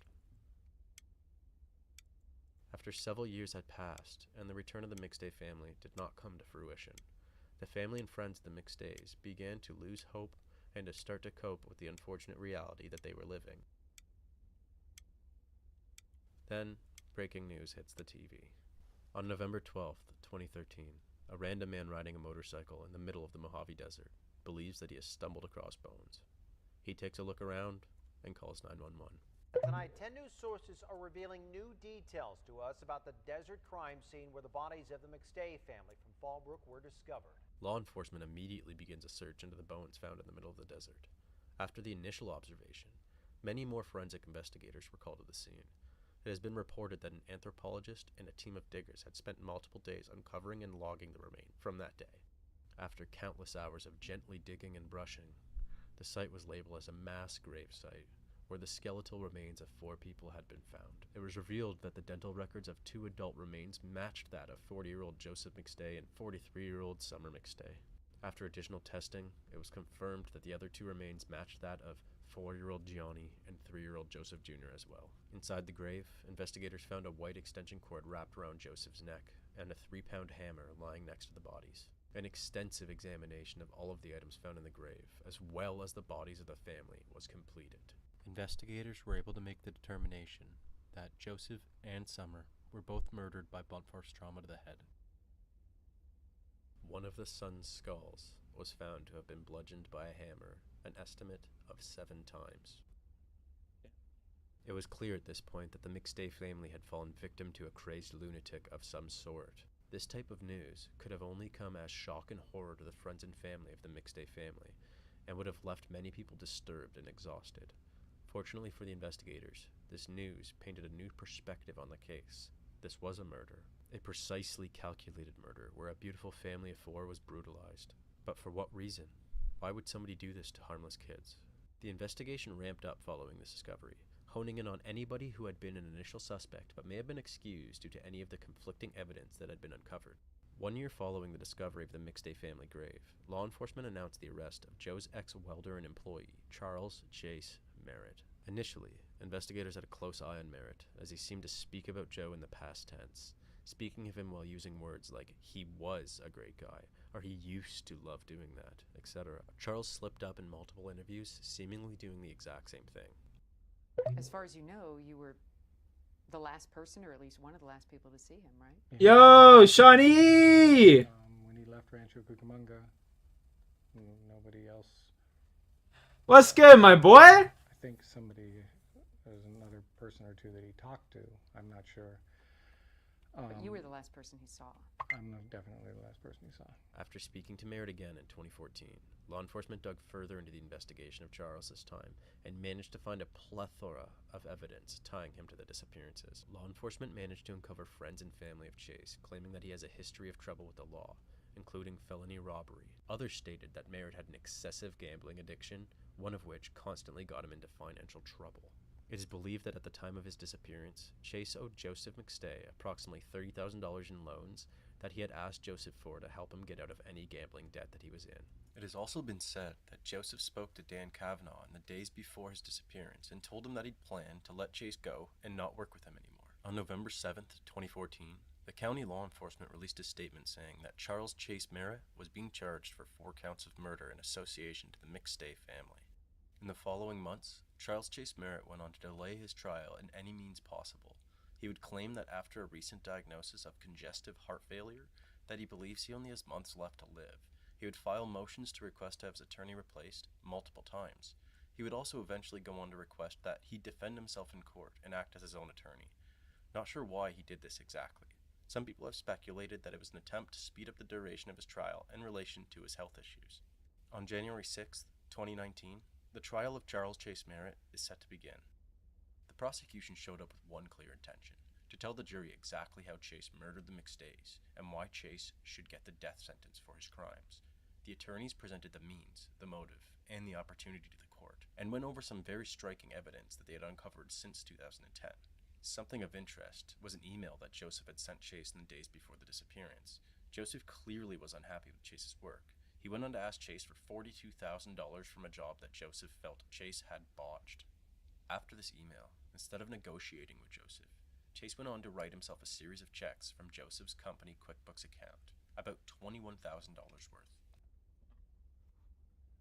Prosecutors were able to show that Chase was actively logging into Joseph's QuickBooks account. Having my coffee and a doobski, nice. On February 5th, the day after the family was last seen alive, Chase Merritt wrote himself another number of checks from Joseph's business account to himself, this time totaling $16,000. Chase then backdated the checks to February 4th, as he was confident Joseph was still alive and seen by friends and family on the 4th. He then deleted these checks from the system, I would assume in a panic of some sort.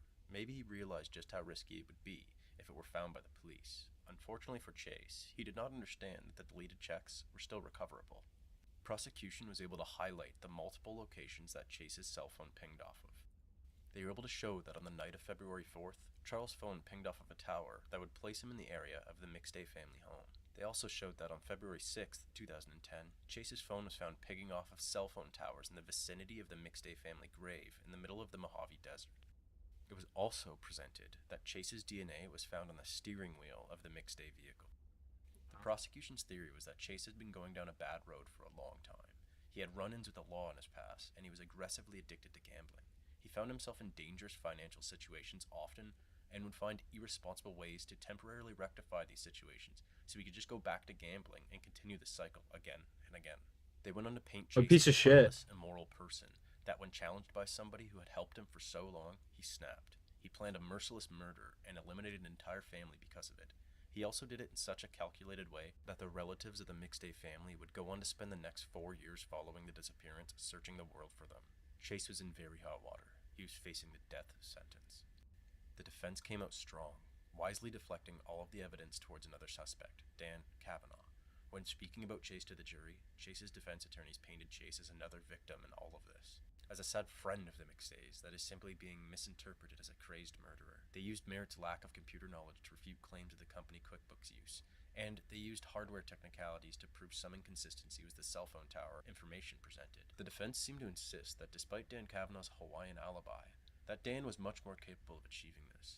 Dan was the computer guy after all. Sure, his passport and lodging information may have shown that he was in Hawaii, but with a murder this planned out, wouldn't a solid alibi be the final step? The trial was grueling and What? lasted about 5 If he's in days. Hawaii, The defense and what? the prosecution both had intelligent arguments and interesting witness testimony. The judge maintained a professional courtroom, and the jury appeared to present little to no issues. After deliberating for 3 days, the jury came back with a verdict of guilt on all counts. On January 21st, 2020, Charles Chase Merritt was sentenced to life in prison and was given the death penalty by lethal injection. Chase is still alive today and is residing in the San Quentin State Prison on death row. Chase has claimed his innocence since the beginning of this tragedy and still maintains it to this day. Even with the overwhelming amount of evidence against him, one still has to wonder whether or not Chase committed this crime. Chase has claimed that he and Joseph met on February 4th at a Chick-fil-A to speak about a new job and how to make things work with their current business arrangement. If this is true, this makes the cell phone tower pings on the night of February 4th somewhat understandable. Also, looking at the way this crime was planned out leaves an eerie feeling that Chase could have fallen victim to some type of framing. The murderer was able to plan a time that absolutely zero neighbors noticed anything weird or could see anybody out of place. Since the McStay vehicle was caught on surveillance leaving the house on February 4th at 8 p.m., the murderer likely had planned this in advance to use the McStay vehicle as a way to transport the family out of the house. The murderer planned enough in advance to not leave a crime scene at the McStay residence, and even partially pack luggage to stage the McStay home to look as though the family left on a trip of some sort. The murderer planted the vehicle near the border to deflect the law enforcement on I'm live when the dials, and off yeah. of their trail. The murderer managed Seriously. to do all of this without being caught on any cameras clear enough to identify them. For somebody to plan and achieve all of these feats, why would they be so reckless as to write themselves checks in the midst of the murder? Why wouldn't they arrange a solid alibi? Could Dan Kavanaugh have arranged all of this and wrote the checks to Chase to frame him? Could Dan Kavanaugh have a solid alibi simply because he purposely set one up? That's not for me to answer, though. The question is, I mean, how can he kill them if he's in I truly Hawaii? believe that the jury got it right, and I want to continue believing it. Charles Chase Merritt is a disgusting lunatic that took the lives of two lovely adults and two. You know what I mean? How can he kill them if he's in Hawaii? That's the only thing. Chase genuinely believed he could solve multiple personal problems by murdering an entire family of four. As of today, in 2021, it appears he may never open up about it. Three things we know for sure after watching this video. One is Bless you, that this is appreciate a you. despicable tragedy that a family should never have to endure, and my heart goes out to anybody who is directly or indirectly affected by this. The second is that Charles Chase Merritt is an absolute monster with zero moral compass. This complete piece of shit murdered babies for self-gratification. And the third is the only gambling Chase will be doing from now on will be for an extra slice of bread during mealtime.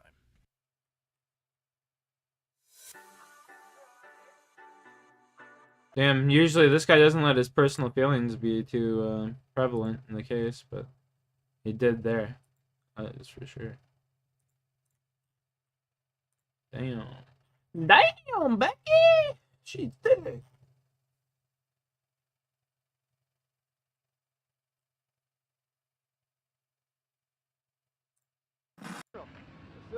I'm one of the heroes. Yeah. Can we talk to you? Do you mind? What do you want to talk about? What happened today?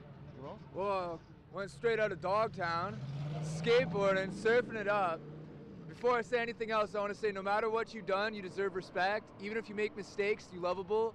And it doesn't matter your look, skills, or age, or size, or anything, you're worthwhile. This is Caleb McGillivray, aka Caleb Lawrence, aka the homeless hitchhiker, but for our purposes, he is aka Kai. No one could ever take that away from you. Now, this stuff right here, I was driving and I was in the passenger side of this f***er's car, and he comes over on there. He was over by the recycling center. He says, "Oh, when I was in the Virgin Islands, 30 years old on a business trip, I f***ed this 14-year-old." I was like, "You what?" He's like, "I raped this 14-year-old." Starts crying, gives me a big hug. He's like 300-pound guy. I'm like, "Oh shit, you must be f***ed, man. Like, what's he talking about?" I didn't take him seriously at first. Comes driving down this way. He's like, "You know what? I come to realize I'm Jesus Christ, and I can do anything I f***ing want to." And watch this, bam, and he smashed into this f***ing guy right there, pinned him in between that f***ing truck. And so I hop out, I look over, the guy's pinned there. I mean, like, freight train riders know this. Like, if you get pinned between something, do not f***ing move that shit, otherwise you bleed out. Like, motherfucker, I ran in, I grabbed the keys, he's f***ing sitting there like nothing even happened. And like, f***ing, like, man, if you started driving that car around again, man, there would have been a hell of a lot of bodies around here. I hop on out, and so I grabbed the bag, I threw it over by that pole right there, and then f***ing Buddy gets out, and these two women are trying to help him. He runs up and he grabs one of them, man. Like, a guy that big can snap a woman's neck like a pencil stick. So I f***ing ran up behind him with a hatchet, smash, smash, smash. Yeah. On February 2nd, 2013, this interview, which was recorded in Fresno, California, was released publicly. It seemed that almost overnight, an unpredictable hero arose to fame under bizarre circumstances. Not only did this video garner attention via TV and radio broadcasts, in the online community... Yeah, I've seen that, Squirt Savage! And it didn't just end there. Kai became a star. Kai began receiving attention while out in public. He began I'm pretty sure he's a murderer, though. Hollywood was also in talks of giving Kai his own TV show. He was also asked to be a guest on the Jimmy Kimmel Show. Well, welcome, Kai. Welcome. How are you? Excellent. How about yourself? I'm doing good, thank you. You know, a lot of people are calling you a hero because you thwarted that crazy guy, right? Well, there's not so much difference between him and who they sell as Jesus anyways, is there? Not only was Kai saving lives, but Kai was also breaking down some of the stereotypes surrounding hitchhikers as a whole. Step into my office. Why? Because you're f***ing fired. It seemed the world just couldn't get enough of Kai. Until it did. 3 months after he appeared on Jimmy Kimmel, Kai hitchhiked across the country and wound up in New York's Times Square, where he met 74-year-old lawyer Joseph Galfi. 3 months after Kai's heroic actions and subsequent viral interview, on May 11th, 2013, Kai found himself in Times Square, New York, after hitchhiking across the USA. At some point throughout his time in New York, Kai made friends with a 73-year-old man named Joseph Galfi. Joseph and Kai then went on to spend time together alone at Joseph's house in Clark, New Jersey. After spending 2 days at Joseph's house, on May 13, 2013, Kai posted to social media stating that he was drugged and woke up in a stranger's home. He also stated that he believed he was sexually assaulted while he was unconscious. Later that same day, Galfi's paralegal noticed that Galfi did not show up for work and was not answering his phone. He knew something was wrong. Joseph Galfi was found nearly naked and beaten to death with one of his ears almost completely removed from his head. He was also found to have numerous fractures in his face, ribs, and neck. Due to text messages on Galfi's phone, combined with a social media post regarding sexual assault that Kai had posted on the 13th, Kai almost immediately became the main person of interest. On May 16, 2013, Kai was recognized by a viewer of his viral interview as he visited a coffee shop in Philadelphia. The local law enforcement was contacted, and Kai was arrested shortly after as he waited at the bus station. Kai was then interrogated just 3 months following his unexpected rise to fame. Kai was officially charged I remember when with this the shit happened. first-degree murder of Joseph Galfi. Amongst Kai's fans, there was an overwhelming outrage, at least until further details were released. Well, Kai, the hatchet-wielding hitchhiker, took the world by storm in early February. That was when KPH aired its story of how he came to the aid of a PG&E worker who was almost killed in West Fresno. Well, now, a few months later, the internet sensation is in jail, suspected of murder. As KPH News reporter Jessup Reisbeck explains, authorities in New Jersey say Kai killed a man in his 70s. At this point in Kai's story, Kai was controversially viewed by those who followed the multiple cases that Kai found himself involved in. His heightened praise began to diminish, and Kai slowly became more and more fitting to the Hollywood-esque homicidal hitchhiker stereotype. Kai was now involved in 2 trials. The first trial was for the hatchet-related incident involving Jet McBride. The second trial was for the murder of Joseph Galfi. So, let's go in order. Kai testifying played a critical role during the trial of Jet McBride. However, due to the pending murder charges, Kai could not attend all of the trial proceedings. So, his previously recorded testimony was played in court and told an identical story to that of which he told during the initial viral interview. With no hatchet in hand this time, the man known as Kai took the stand, but not before causing a few observers to chuckle. Just a moment. Listen to the clerk as she states the oath to you so that you can respond to it, and you only need one hand up, the right hand. During his 2 hours of testimony, Kai explained in more detail the events leading up to the crash, including how he and Jet McBride stopped in the Tower District to buy and smoke marijuana. Kai then testified that just before the crash, McBride proudly told him about raping a 14-year-old girl. He's like, well, I've come to realize I'm Jesus Christ, and I can get away with anything I want to. Watch this. And I look up, and there's a whole crew of construction people in front of me, and most of them jumped aside. One dude got pinned underneath. While PG&E worker Rayshawn Neely was pinned, Kai says McBride then turned on several people who tried to help. He's still holding on to her, so I smashed him again, and he's still holding on to her hair. I was like, ends here, bud. I smashed him real good and hard. Rayshawn Neely then talked about the pain he has been living in since that day. Then in a surprise move, as Neely wheeled out of the courtroom, McBride apologized. Sorry, Rayshawn. Several other witnesses went on to testify a similar story to that of Kai's, whereas they all witnessed Jet crash into the work truck, pinning a man in between the 2 vehicles. They also witnessed Jet exiting his vehicle and screaming, Homie says, "I "I'm am sorry." Jesus Christ," while quickly putting a woman into a bear hug before Kai could intervene. Bro, On the other hand, Jet McBride went on to testify that he believed that he was innocent of the charges. He continued on to claim that as he If he's tried to innocent, drive, why is he saying Kai was sorry? the one who grabbed the steering wheel and quickly jerked the vehicle into the man who became pinned. Although no other witnesses could corroborate Jet's claims, it seems as though Jet may have been grasping for whatever defense he could. As a viewer, there is still one interesting moment that seems like it may deserve a replay. He is AKA Kai. No one could ever take that away from you.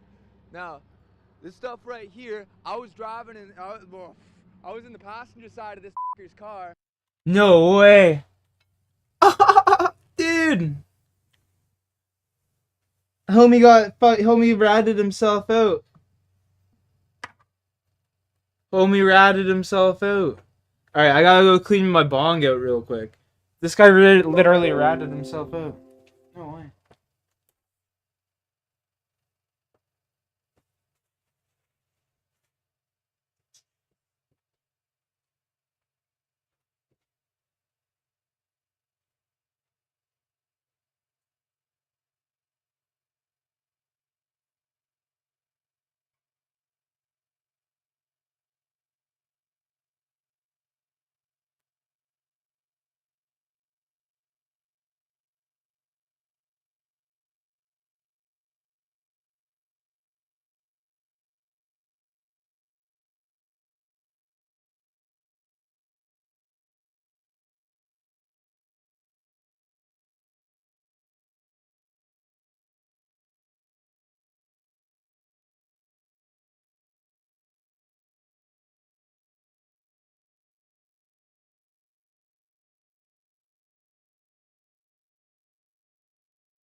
We back, baby!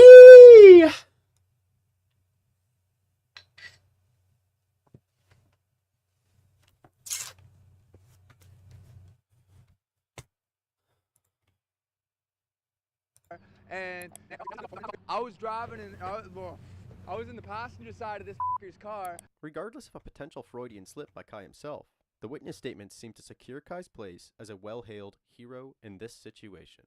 Jet McBride's attorney also entered a plea of insanity. After Noodle. Jet had a history of mental health issues, and there was also a possibility that Jet was experiencing some sort of delusions during the encounter. Though the complete details following the conclusion of Jet's trial are somewhat convoluted, it appears as though, at some point in early 2014, the jury in Jet's case found Jet criminally insane, and Jet was found not guilty of the major charge of attempted murder. The maximum sentence Jet could have received is 9 years for assault with a deadly weapon. Moving on to Kai's next trial. After Kai's initial interrogation on May 16th, Bro, what the fuck? Look at that guy's hair. Like his beard's growing on the back of his neck. Commenced on April 1st, 2019. You're just waking up. What the fuck? Seemed to immediately approach the court with I wake up at like 6 o'clock every day. Undiagnosed and untreated Not mental every day, health but issues, including bipolar disorder and PTSD. Regardless, oh, it's a Kai tattoo. was I thought that was convinced in hair. Trial, and the trial went forth. Kai filled the courtroom with outbursts and complaints about his attorneys. He would speak out of turn often, and even requested that he represent himself in court. Speak out of turn. Who cares if you speak out of Kai's turn? attorneys went on Fuck, to I hate court. regarding Kai's unstable childhood, as well as Kai's instability throughout adolescence. Fucking Kai hate and his court. defense team proceeded to paint the attack as if Kai was a victim himself. In Kai's words, he spent multiple days with Joseph in a friendly manner and in no way was interested in anything sexual. However, on the night of May 12th, Kai became noticeably intoxicated without consuming much of anything that he would believe made him feel this way. He blacked out shortly after the feeling came on and woke up partially undressed next to Joseph. He noticed that Joseph observed him wake up, and Joseph quickly began aggressively sexually Tokes. assaulting him. Kai stated that he fought back in an attempt to free himself from Galfi, and that he left the house as soon as he was able to do so. Kai also claimed that he was completely unaware that Galfi died during the retaliation. Though most of these claims appear to have been disputed by text messages between Kai and Joseph, the majority of Kai's claims were disputed by the evidence left at the crime scene itself. It also appears that the most damning part of Kai's trial was Kai himself. Though his charisma and lack of vocal filter seemed to help Kai rise to notoriety outside of the courtroom, it seemed that these exact features worked against him inside of one. Kai would cut off his lawyer multiple times throughout the trial. He would also yell things at the judge and the jury out of turn. He spoke up so often that he was threatened multiple times to be removed from the courtroom. Kai also went on to spew conspiracy theories at the judge as to why he believes he is in the situation that he is in. One of the conspiracies that Kai would yell about in court is that he believed that his attorneys, the law enforcement agents, and the entire justice system were all out to get him.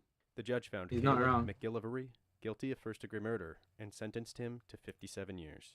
Researching Kai's verdict seems to show that despite Kai's claims of the attack occurring in self-defense, the court believed that the evidence pointed in another direction.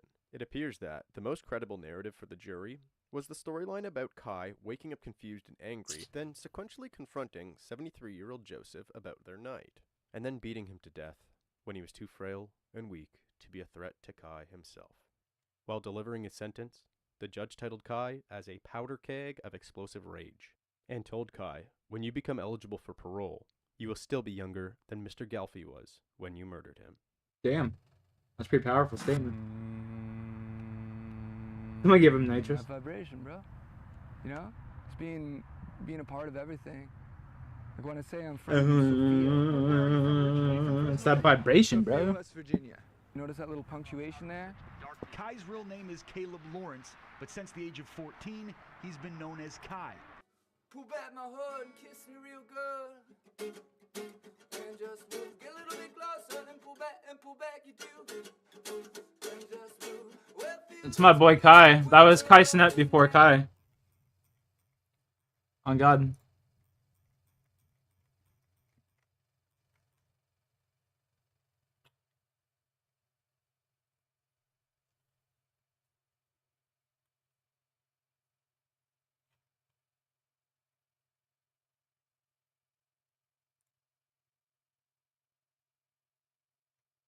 Actually, we've seen this.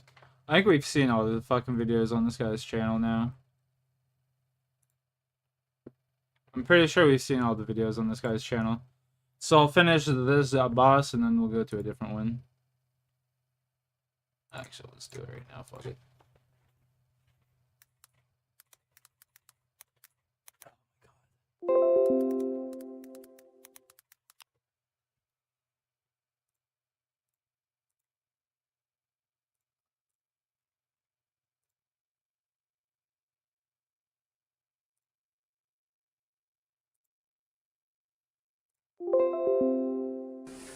All right, listen, we're gonna get you out of here. We looked into the case a little bit further, and we're not charging you with anything. What? Yo, that kid's surprised. Like, wait, what? You're not charging me? All of a sudden, I hear Eddie screaming, and he's got my daughter by the hair and by the neck, and she just has like blood coming out of her mouth and couldn't speak. She just, I mean, there's blood everywhere. We're not gonna charge you anything right now. Okay, we're gonna look into it a little further, make sure some things are the way they're supposed to be, so you're gonna get out of here. This is Ramon Calderon Durst, and he realized he's getting away with murdering his girlfriend, Ariana Tarzinski. His Dude, she's hands so and pretty. clothes are stained with the blood of Ariana, yet detectives don't see any issue with releasing Ramon. Today, we delve into an interrogation room where the prime suspect becomes a potential Jesus victim, Christ, she's a beautiful. twist rarely seen in investigations. Ariana Tarzinski was born on crazy. July 3rd, 2003 to her parents Eddie and Judy Tarzinski. She was raised in Hernando County, Florida alongside her 12-year-old sister Isabella, That whom man she cherished as an elder fucking... sister too. Damn. Among loved ones, Ariana was described as a generous soul who often thought of others in hopes of helping them. Moreover, she was a remarkably intelligent and ambitious young woman who graduated high school in June of 2021 at the age of 18 with high honors. Alongside her academic pursuits, she was a talented artist who often spent her free time drawing. Ariana had also ventured into a committed relationship with 20-year-old Ramon Calderon Durst, whom she had met through friends several months before her high school graduation. Initially, Ramon appeared to be a decent young man, and the young love seemed to be blossoming more and more by the passing day. However, Ramon possessed a dark side to him, which tragically would lead to her brutal death. On Christmas Eve of 2021, Ramon joined Ariana and her family at her home to celebrate the holiday together. Once the day had come to an end, everyone left for their respective room. Eddie and Julie retired to the master bedroom, and Isabella left to her room and began to watch a movie while falling asleep. Ramon and Ariana headed to Ariana's room, and all was set to get in a good night's sleep before waking up to a joyful Christmas morning the following day. But Wow, it's happening on unfortunately Christmas for the Eve. Tarzinski family, what unfolded was one of the most traumatic events in the history of Hernando Never County. looked at Christmas the same after In the that. middle of the night, Eddie got up to use the bathroom when he noticed the door to the master bedroom was opening. In that chilling moment, he witnessed every father's worst nightmare unfolding in front of his eyes. Ramon was grabbing onto Ariana's head by her hair as she bled profusely from her mouth and a deep cut. I hope through the her. dad got him and just beat the shit As out of he him. held her, he uttered the words, "I did this." Listen to me. What happened? I don't know what happened. Okay, listen to me. Sir, is someone hurt? You need to tell me yes or no. Is someone hurt? Yes, my daughter's bleeding. That's her neck is cut. My daughter's neck is cut. What happened? She was upset. Got a knife, dude. Who has a knife? Someone, I cannot understand what's going on. The police arrived at the scene to find an unconscious teenage girl surrounded by a copious amount of blood. Ariana was immediately transferred to a hospital where she underwent several hours of surgery in an attempt to save her life, but unfortunately the attempt was unsuccessful. At the crime scene, Ramon, Judy, and Eddie were detained in the back seats of patrol cars while the police officers rummaged through the house to gather evidence. Among the findings were artworks belonging to Ariana, which were inspired by gore and horror movies in which she had an interest. But the most chilling of these discoveries was a drawing of a female, bleeding out from the mouth and neck due to a cut in her neck. This drawing dates back several months before the fateful day. However, it was eerily similar to the scene that befell Ariana. Upon such discoveries, one would be influenced to assume that this tragedy is a case of self-harm instead of a horrific homicide carried out by Ariana's boyfriend, Ramon. Dude, he literally said I Something fucked was up wrong, in the and can be call. further proved by the following footage obtained from a patrol car and the interrogation room. Are you bleeding anywhere? Yeah, catch ball back. Can I have your name? Dowdell? Yeah. What's going? Can I just you're gonna drive with me? This is your car? Yeah. Can I talk to you? Drive? Let me get one look at him, and it's gonna be that house right down there with that SUV. I'm fucking starving right now, chat. You see the situation. Can I just talk to you? I don't It's fucking getting ready to rain again. What's going on? Okay, what happened? What happened? Check out there first.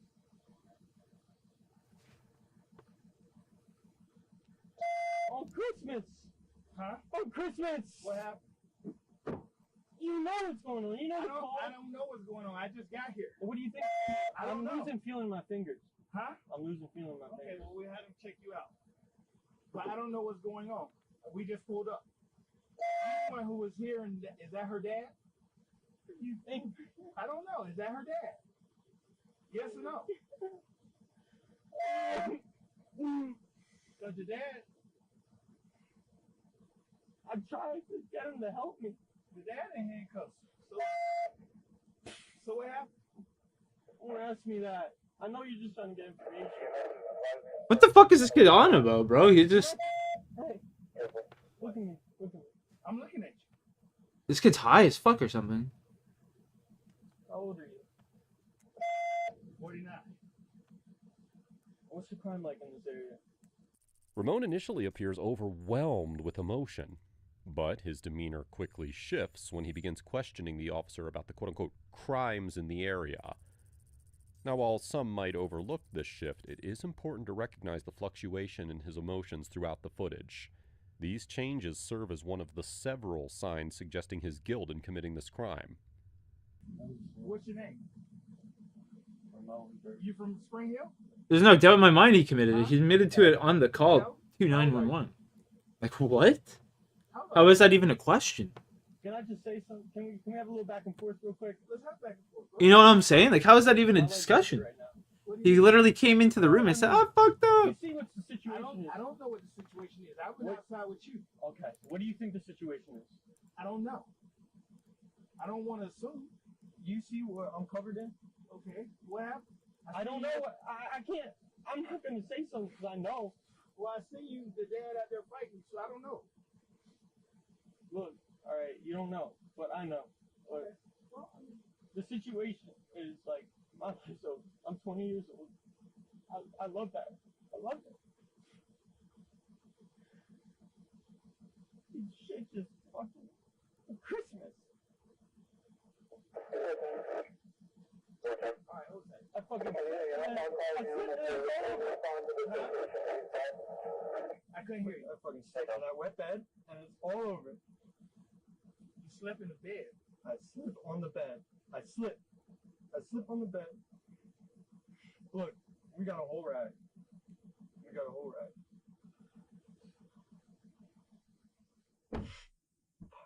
He appeared too disoriented to provide coherent answers to the detective's questions, or at least that's how it seems. He was more into conveying to the officer the gravity of what was about to unfold in his life, repeatedly expressing that it's over, rather than worrying about his girlfriend's well-being. Excuse me? Yes. Can I know what's going on right at this moment? We trying to figure that out ourselves. What do you mean by that? We're trying to figure out what's going on. How so?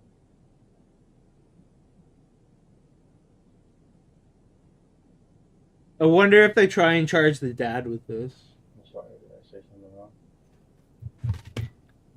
1380, Commissioner.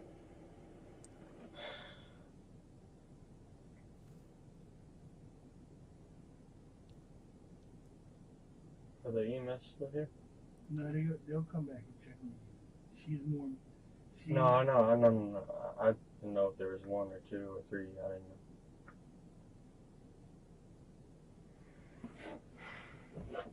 check me here.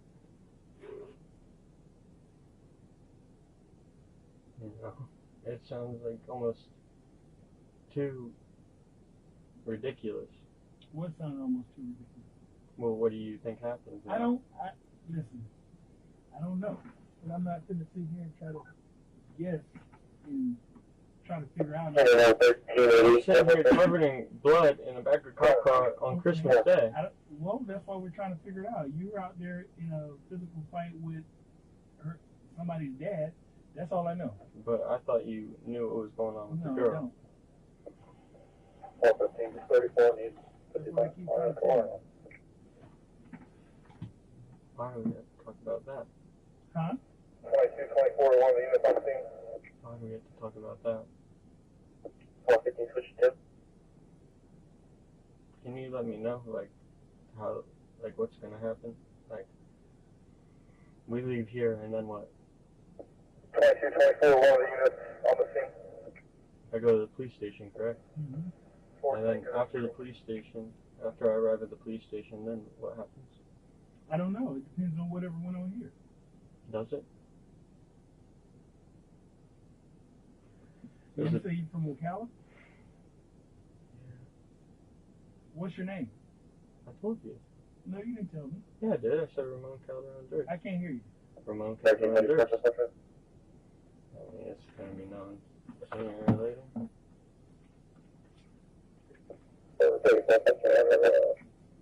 What do you need to know? What's that? Hold on one second. How do you feel right now? What do you mean, how do I feel right now? Just in general. A little confused. I know you just want information with me right now. Huh? I know you just want information, so you can prosecute. Who have people that want to get information from you? Yes, I understand that. That's why I don't. Like, I'd rather just talk to them. Okay, then you can do that. But I'd just rather talk to you right now. It sounds like you just want to talk to somebody right now. Yes. I got you. I'm listening. Can we do that?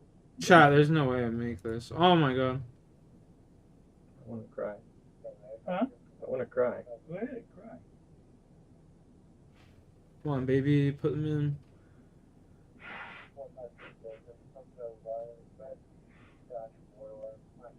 No one will have mercy for me. No one. And I don't blame them. I wouldn't have mercy for me either.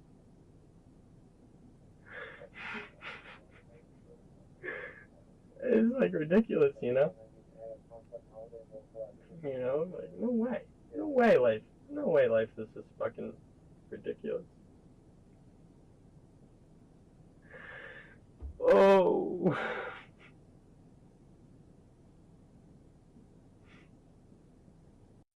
Or just straight up admit to their actions. However, Ramon takes an unusual approach and questions the officer about his perception of the situation. This could be an attempt to gauge the severity of the situation from the eyes of law enforcement and assess the depth of trouble he's in. This marked yet another portrayal of his selfishness and guilt, worrying about himself rather than of Ariana.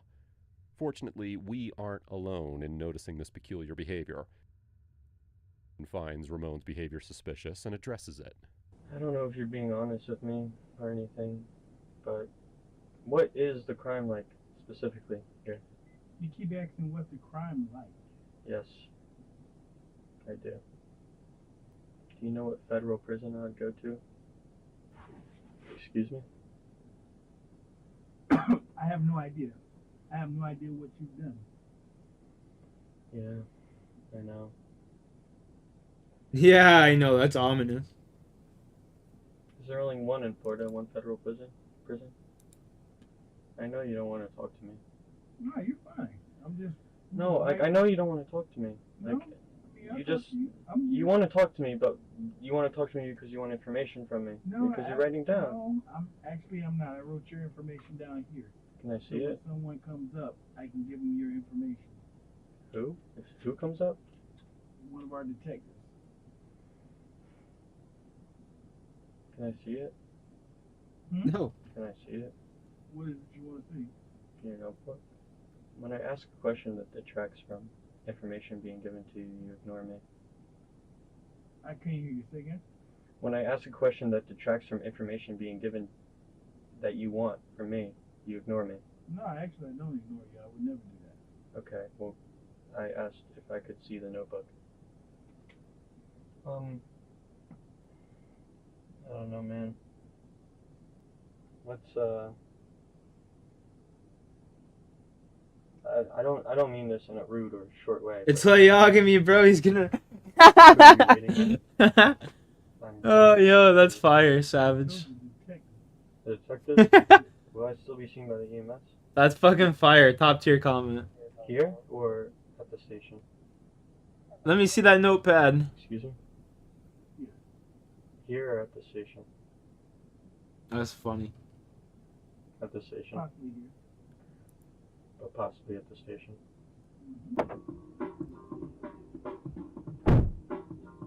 It is indeed somewhat unusual how the officers maintained a level of politeness and even care towards Ramon, as evidenced by their gesture of playing music.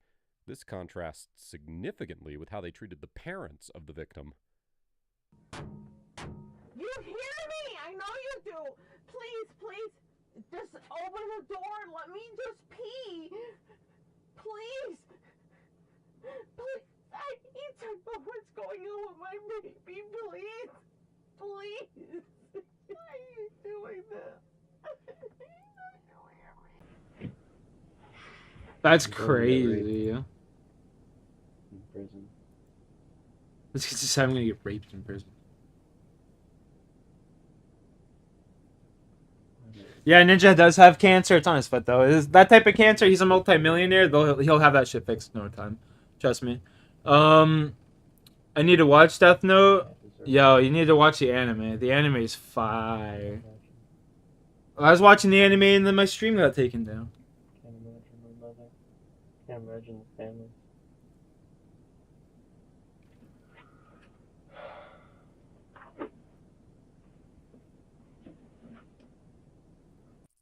Throughout the footage, Ramon showed no signs of remorse for his actions, and only worried about the consequences he would face. This is further proved when he states his worries about getting sexually assaulted at the prison, rather than worrying about fatally attacking his girlfriend. Furthermore, he practically admits that he did commit this crime when he asks himself, "Why did I do that?"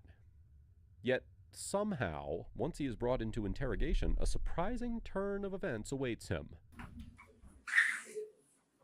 The movie sucks. Death Note movie sucks. All right, Yeah, watch the anime. Here. We looked into the case a little bit further, and we're not charging you with anything. What? We're not going to charge you anything right now. Okay? We're going to look into it a little further, make sure some things are the way they're supposed to be, so you're going to get out of here. But I want to ask you something. Is it okay if we take pictures of what happened with you? Since we don't know if you happen to be a victim of something, we'd like to have evidence of that too. So if you don't mind, we'd be able to take pictures. Wait, they're saying the of your father? injuries and stuff that you got hurt. There was no indication whatsoever that Ramon had been a victim of any sort. In fact, he was the one who fatally attacked Ariana, sealing her fate, and could have potentially harmed her father, Eddie, if not for the neighbor intervening. So, under what evidence did the police assume Ramon could be a potential victim? Bro, this is terrible. Yes, but do you know anything about her? As far as I know, she's still in surgery. They're still working on her. Do you know what time it is? 7:30. Actually, 7:35. And I know it seems scary that she's in surgery for a long time, but they take their time to make sure everything's the right way. So sometimes things take quite a long time. Jesus Christ. Okay. She's still in surgery, and we don't know anything more than that. I just realized I was about to miss my start of the event. What we'd Thank like God. to do is, you're pretty bloody, your clothes are pretty bloody. We'd like to grab those two, and we can give you something to wear. We'll take pictures Man. of you, and if you don't mind, we'll get a buccal swab from you, which is like a DNA sample. It's no big deal because you're together with her. You're in the same house. Ramon's posture immediately shifts from the tense demeanor he displayed while in the patrol car, expecting to be held accountable, to a slightly more relaxed posture now This guy's that he animations learned he are is a sick. free man. He is now sitting upright and attentively listening to the detective, instead of blabbering away like a disoriented person as he did in the patrol car. Yeah. So we really don't. Yeah, but it's just procedures we like to follow. So if you're okay with Fuck, that, man, we'll I'm do that, and then starving when we're right done, now. we'll get you out of here. Is that okay for you? You're okay with Time that? is it 1:36? Oh, What does this mean? not even Right cold. now, they're not being charged. Do you know? We like you think we want to screw you, but that's not the case. We want to make sure we do everything right. So if there's something that you need to be held responsible for, you will be. But if there's not, you won't be. So instead of rushing into something and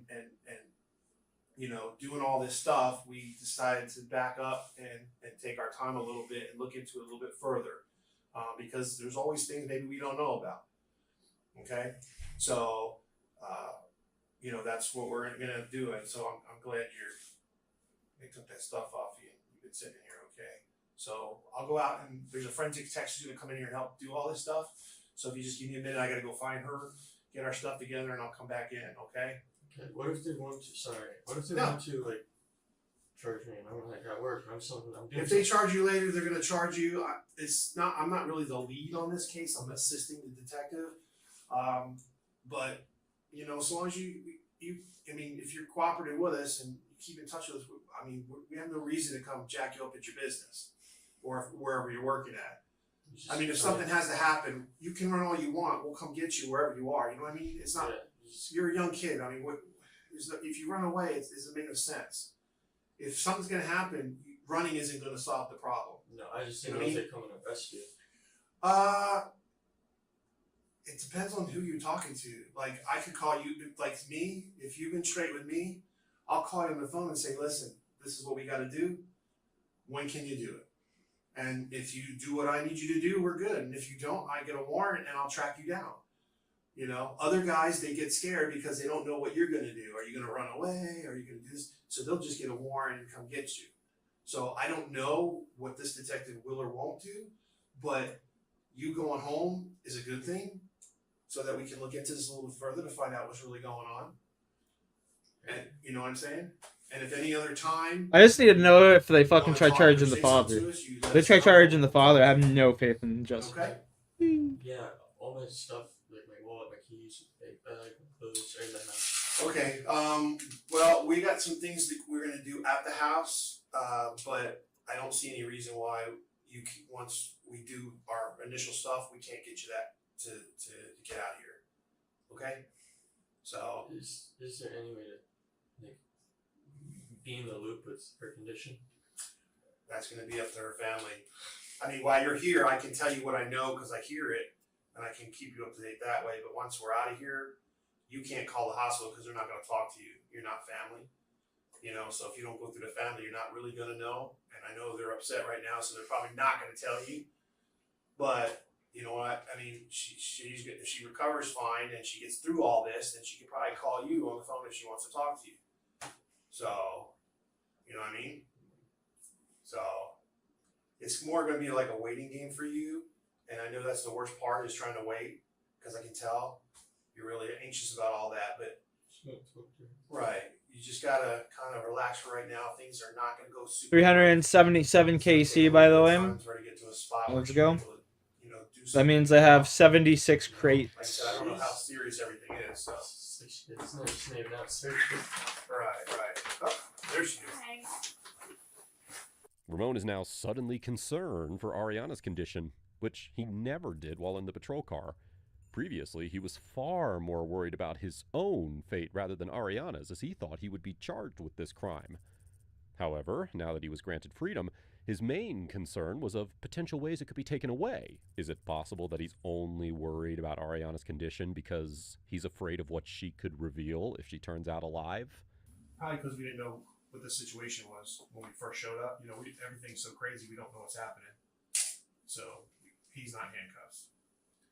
I don't know. You want to do the one around his neck then, maybe? Yeah. That might be the best one. She's just gonna swab right here on your neck where you got you cut on the neck. I'm sorry, it's on the left side. Ba-da-da-ba-ba. We're loving it. Sorry, it's freezing in here. What are you looking for? This is just stuff that we get in case there's any questions, or like I said, if you were a victim of something and somebody did something to you during this whole encounter, we'll have a documentation that you also were injured. Because if you leave and we don't have any documentation of anything, then obviously, what can we say? It's already healed up later. So if we just do everything now, we don't have to worry about it. Why does it matter? What's that? Why does it matter if anything happened? Well, I mean, we don't know anything happened because nobody's talking to us. You know what I'm saying? So to hear about it later after it's already over is kind of too late. So since we don't know enough, we do everything we can now, and whatever we don't need, we don't have to worry about. We just get rid of it. But at least if we get it now, if something comes to light later, we can always say, well, we have this, and that will work. Do you have any experience with these kinds of injuries? And laying out clues as to his involvement. But just when it seemed that he couldn't be even more obvious, he says this next. So I can get life. Life for this? No. She dies. Huh? She dies. Oh, well, again, if you've done something to cause that, then yeah, it's a possibility. What if you come to that conclusion? I can't say because I don't know until we get there. And even then, I can't say what's going to happen to you because it's up to the judge, not up to us at all. Does it matter if, does anything matter if she drops the charges? There's no charges right now. Different instance, which was preceding his question about the victim choosing to drop charges. More than ever, it is evident how his brain is calculating all the possible scenarios of how he can escape the harsh punishment awaiting him if Ariana wakes up. Yeah. I kissed her. You do what? Yo, you're ruthless, Alex. Jesus. Fucking ruthless.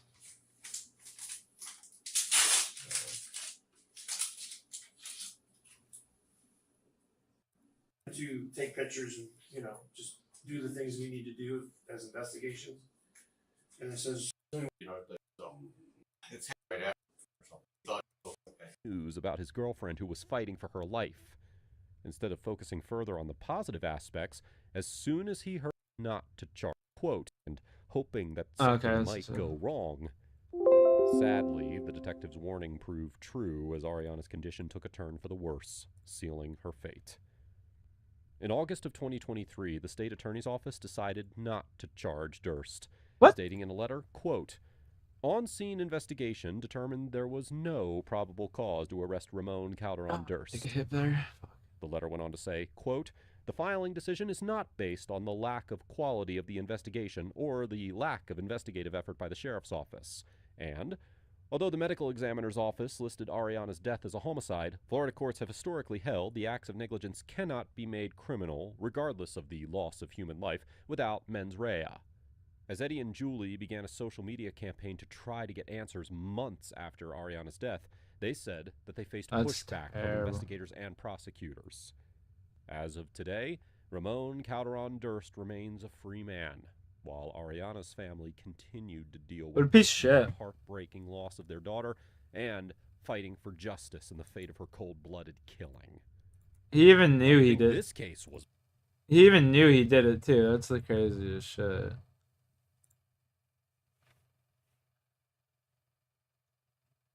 Homeboy was literally even saying like, "Yo, I'm going to jail. I'm gonna get raped. I'm getting raped for the rest of my life." That's what homie said.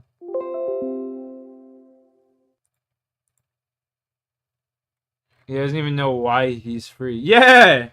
Yeah, he's like, wait, so I'm not getting charged? Wait, what? Yeah, that's just wild. Yo, it's spot on, Squirt. Squirter, my little squirter. Spot on.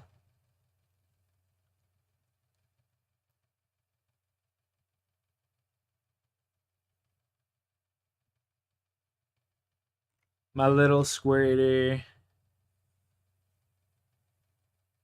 She was beautiful, bro. Like, honestly, beautiful.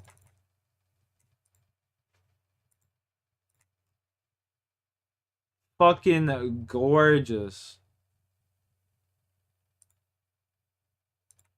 Literally fucking gorgeous, bro.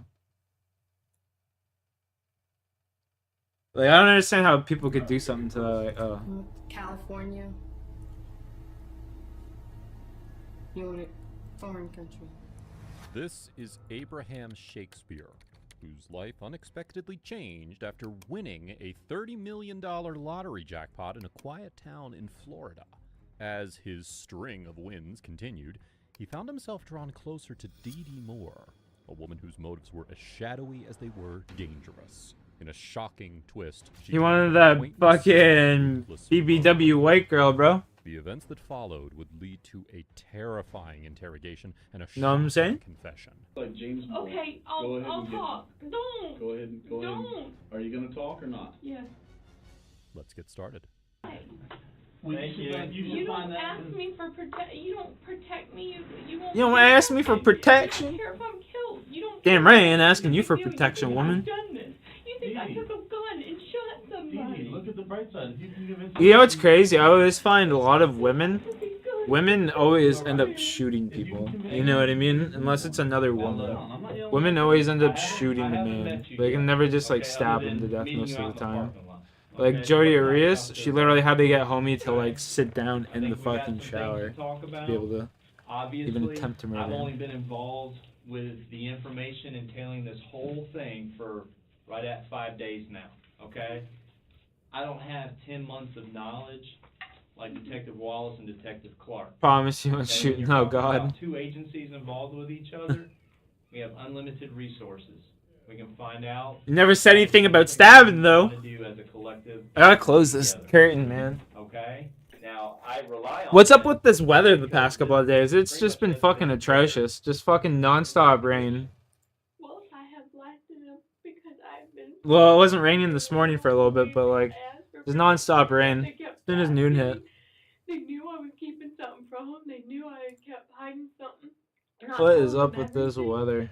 Unbelievable. I want to take my dog for a walk, for fuck's I sakes. asked if they could give me protection, and I tell them after last night I didn't care. Once I found out that he really died. Yeah. Okay, he also got this thing called Ligma, bro. I don't. He also got this thing called Ligma. In jail. All right, time out. This man that you're supposedly scared of, who are we referring to? The guy's name. He's a multi-millionaire and young and healthy. He'll definitely recover. He has enough money to get the best treatment possible. Well, they'll literally just cut it out of his skin, more than likely.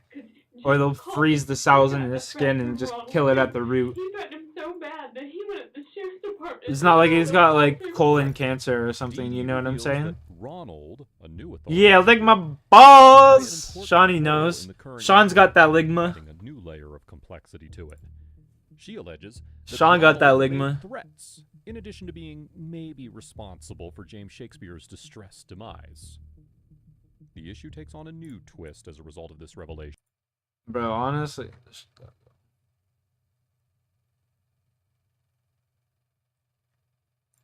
Evil necrophilia? That's some wild, diabolical shit. Let's listen to it. Of Wendy Nell and Caroline Pierce in 1987. Do you understand? Why did you record? What was going on? I don't know why.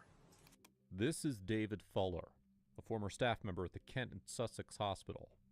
But in a few minutes, you'll see him for what he really is.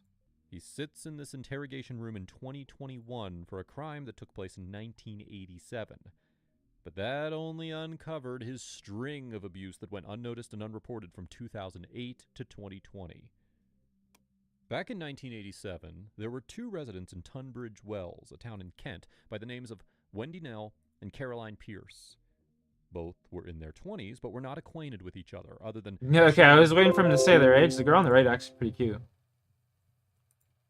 I was waiting for him to say their age. I was just like, also sharing the same killer. Wendy Nell was 25 at the time, and she had moved into a bedsit following the end of her marriage. It was a devastating blow for her, as she had always been an independent and diligent person, according to her family. I might as well just get One the of fuck out of Wendy's here. close friends at the time, Julie Monks, recalled the impact of the separation on Wendy's life, as she always strived to create a loving family environment. On June 22nd, 79. 1987, she had finished her work at the Suppa Snaps around 5 p.m. the previous day and proceeded to go home after visiting the bank.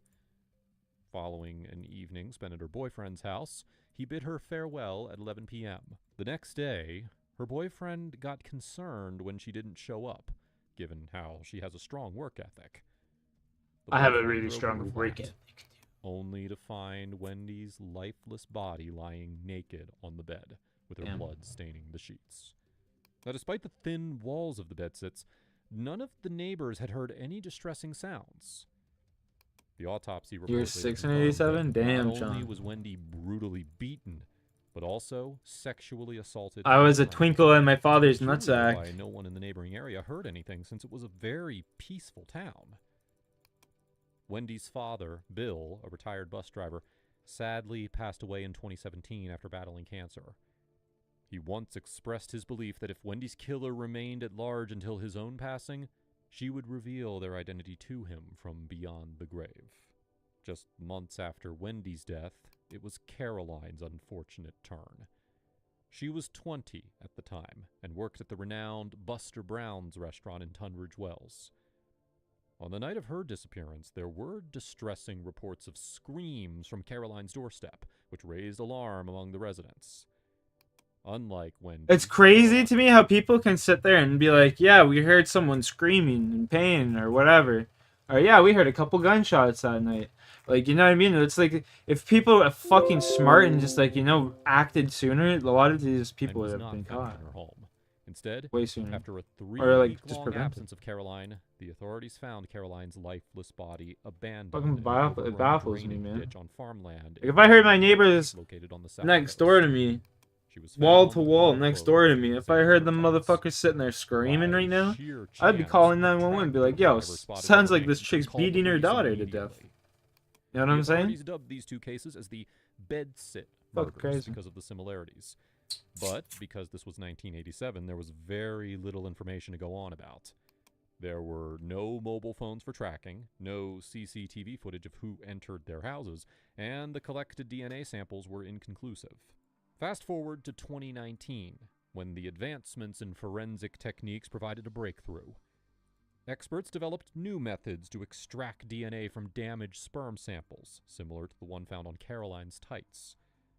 Additionally, they employed a relatively novel technique called familial DNA, which allowed them to determine whether an individual was related to someone whose DNA was discovered at a crime scene. That's how they caught the Golden State Killer. The introduction of familial DNA proved to be a critical turning point. Former Metropolitan Police. That's how they catch all of these Noel people that McHugh, murdered people back in the assisted 80s and Kent shit. Investigations and now works for the National Crime Agency, emphasized its significance. With familial DNA, the investigators were able to narrow down the 6.5 million profiles in the national Here DNA suck database the blue and red to a ring. manageable number. The Brady Bunch? No way, dude. That's amazing. It became evident that unless the perpetrator had been previously arrested for another offense, You actually wore that stuff, eh?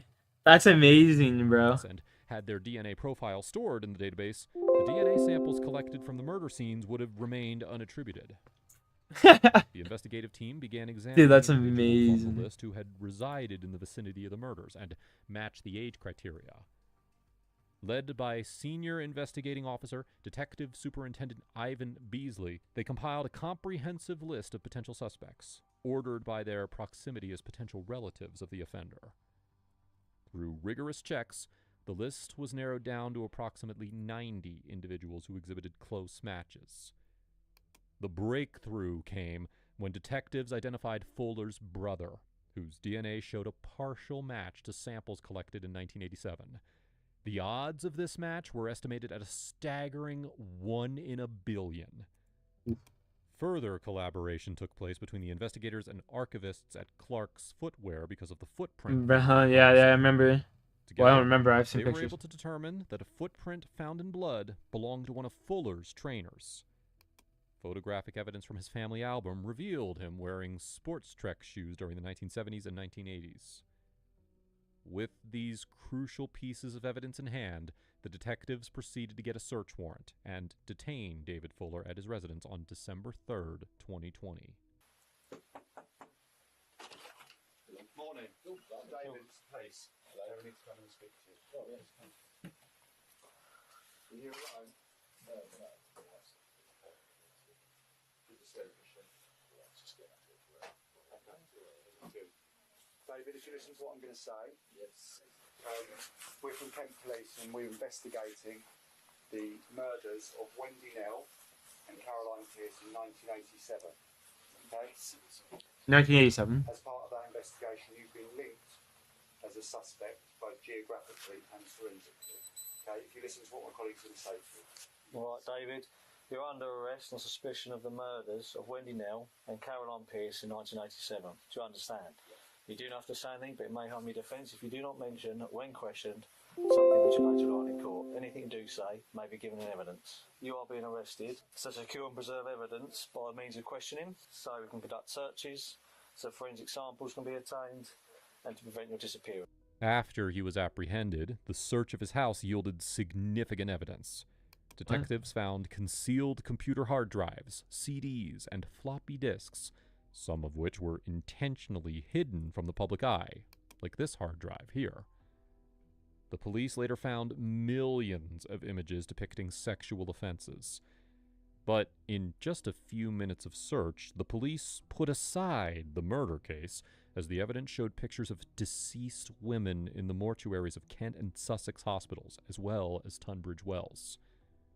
There were videos of him engaging in necrophiliac acts with the bodies during his employment, and he had handwritten diaries meticulously documenting his encounters with victims at the hospitals. Shockingly, these victims ranged in age from a 9-year-old girl to a 100-year-old woman, emphasizing the breadth of his heinous acts. The search was originally for the murders, but it uncovered the electrician's horrific acts, which became the only thing worth talking about during his interrogation on January 3rd, 2021. Can you tell me what you've been doing? Can you try and explain it to me? Fine. You find it hard? Yes. Okay. All right. Do you tell? That's crazy. Okay.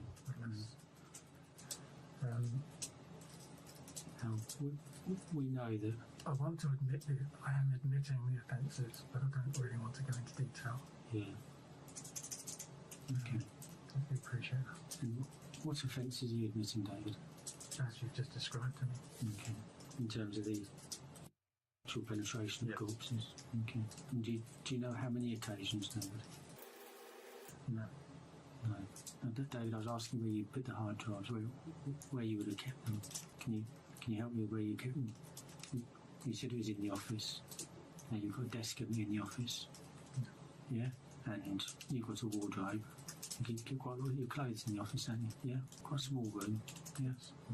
Now we found some hard drives that was like packaged to the back of a small chest of drawers. Does it help you, David? Yes. Yeah? Is that where you keep the hard drive? Yes. After the detective informed him why he was being detained, he knew there was no way out. His silence echoed through the room. And while he's struggling to reveal everything, the detective maintains a calm and clear stance, as a confession may come naturally. Okay. The second part to this, David, is the recording, isn't it, of what's been happening, okay? And we'll have to go through that in a little bit more detail, but just for now, David, all right? Just for now, all right? When that's been happening, okay, all right, have you been recording yourself doing those things? Recording yourself penetrating the corpses? Yeah, okay. What did you retain the recordings for? I don't know. Yeah. Okay. Was it for pleasure, David? You know, in the same way as somebody would keep... That's Kent and Sussex Hospital. Yeah. Not the Tunbridge Wells Hospital, the Kent and Sussex Hospital a couple of times, yeah. And it started then. So it started then? Okay.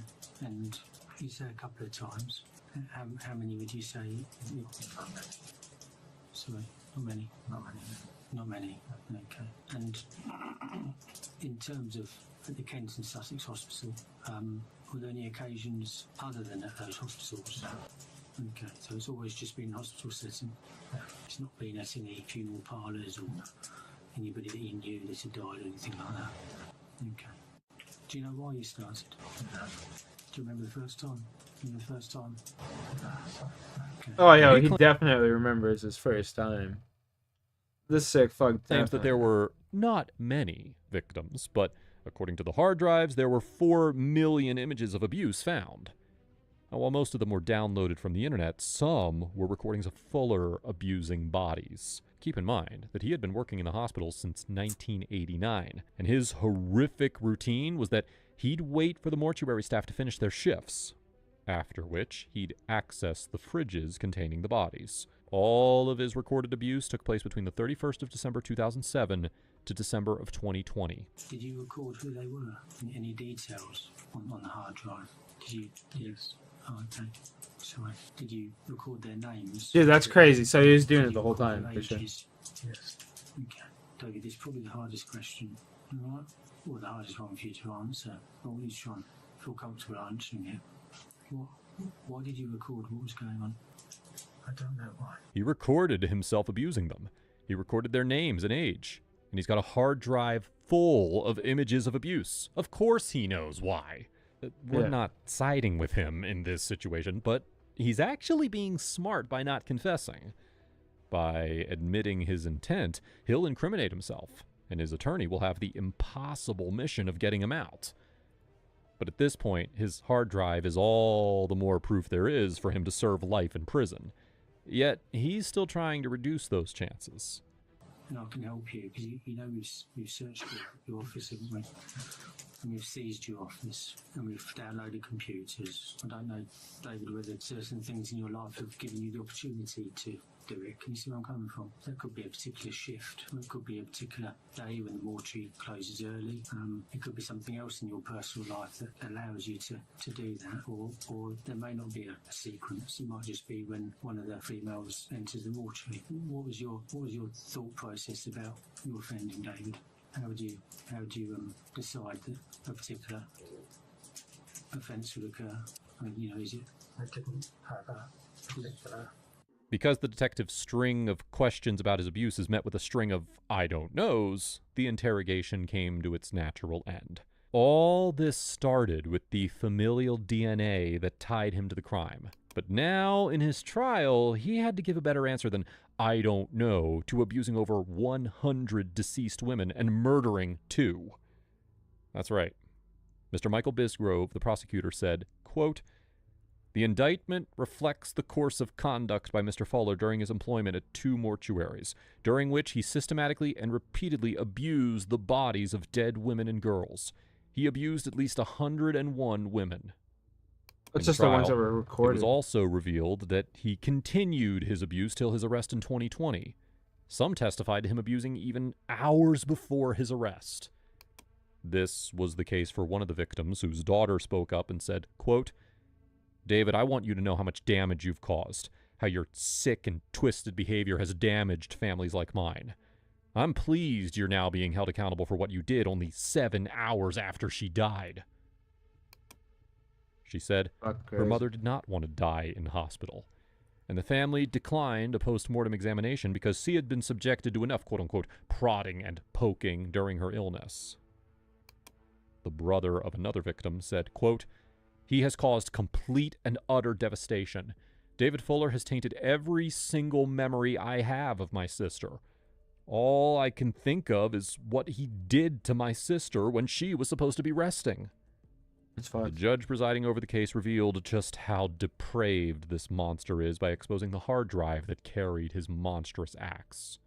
The systematic nature of the way you had recorded your offending can be illustrated by reference to one portable hard drive that contained 3 folders: Necrolord, Register and Deadly. Some of the content could not be accessed. Deadly was a subfolder titled Deadliest. This also contained subfolders. One The subfolders titled 00 Best Yet contained a further 36 folders. Of these, 27 were titled using a number, then a woman's name, and then a further number. Within these folders, you stored images of you interfering with the corpses of women and girls. It is by looking at such images, comparing the creation dates and other records with the mortuary logbooks and other evidence that the identities of the 91 named victims were found. In 2021, Fuller was convicted of the murders of Wendy Nell and Caroline Pierce after the DNA sample matched his.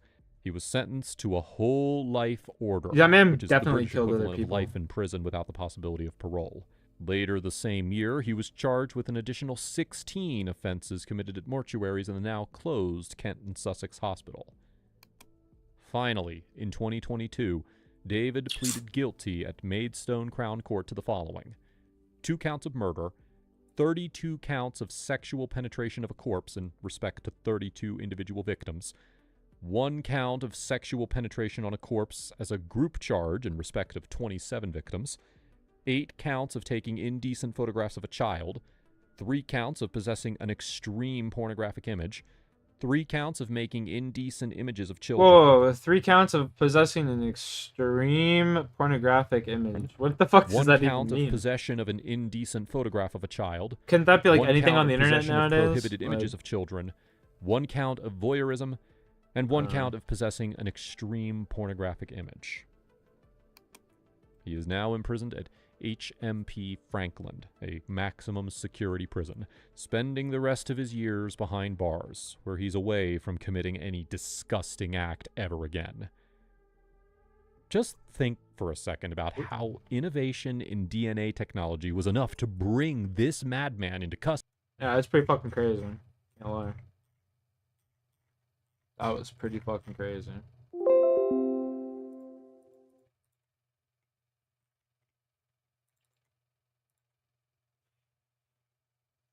That dude's as fucking nutty as they come, bro.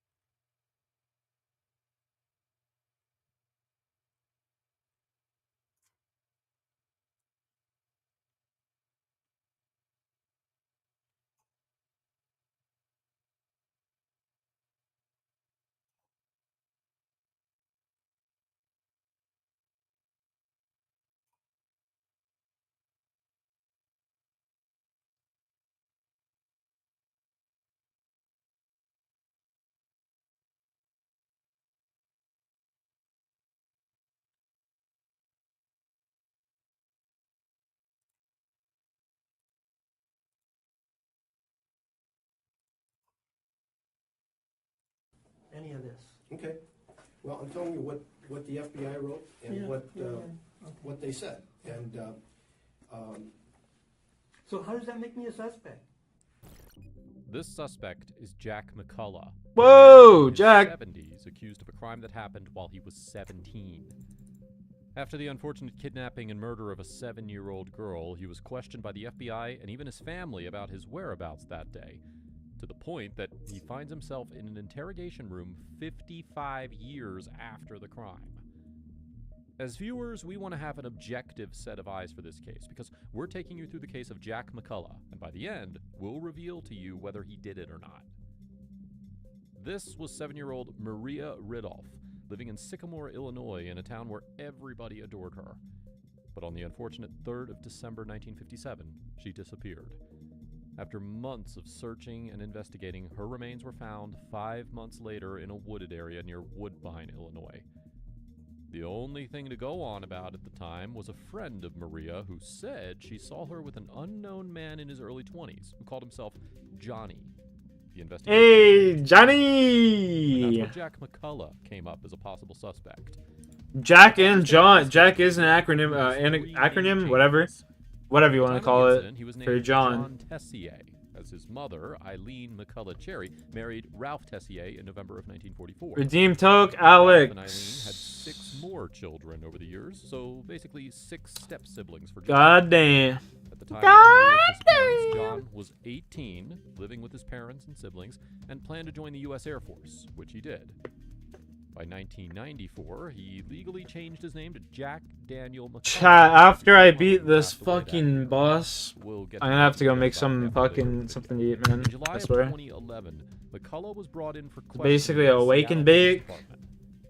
Considering his experience in law enforcement, a professional interrogator was needed to make sure he doesn't slip through the cracks. Let's go, baby, you and me. A young girl was abducted. I called that in. I called the FBI about that. Back in December 3rd, 1957. Maria, exactly. Yes. And we've been going through and doing some new interviewing. It's gonna be one of these right-eared fucking interrogations. Oh my god. And, I wanted to talk with you because there's. Where's my Bond? that There it came is. up, My Bond got legs and walked away. We value your insights in this. I know we've kind of inconvenienced you, but I think we can count on your help to resolve this. Yeah, That'd be great. Cheers. If we can just do some administrative stuff first, Sure. name, address, some biographical stuff, and Sure. kind of get that out of the way first, and we can kind of get started with this. Okay. And your first name is? Jack. Okay, and your middle name is? Daniel. McCullough, correct? Correct. Okay. Do you have any other alias or nicknames or anything other than that? John Cherry. Oh. Okay. John Tessier. Oh. Okay. He immediately remembers what this is about. He was technically brought in to give information that he had about the disappearance of the little girl, but will That's soon crazy. realize that he's a suspect. During his I mean, he even brought it up, kind of. personal history form, they get to know that he lived in Seattle for the past 4 years. They get to know his phone number, driver's license number, and social security number, that he used to live in Tenasket, Washington for a year, that he was raised in Sycamore, Illinois, that he worked as a security guard for Four Freedoms House, and that he owns 3 or 4 cars, a 2004 green Isuzu and a 2000 dark blue Ford F-150. Now, we know this sounds like a lot of information to collect, but with this information, the police can track all this down to check if he was near the night of the murder. At one point, he realizes he's giving away a lot of information, which prompts him to question. And the places you don't, and No. you've been divorced 3 times? You're investigating the child, right? You're not investigating me. Right.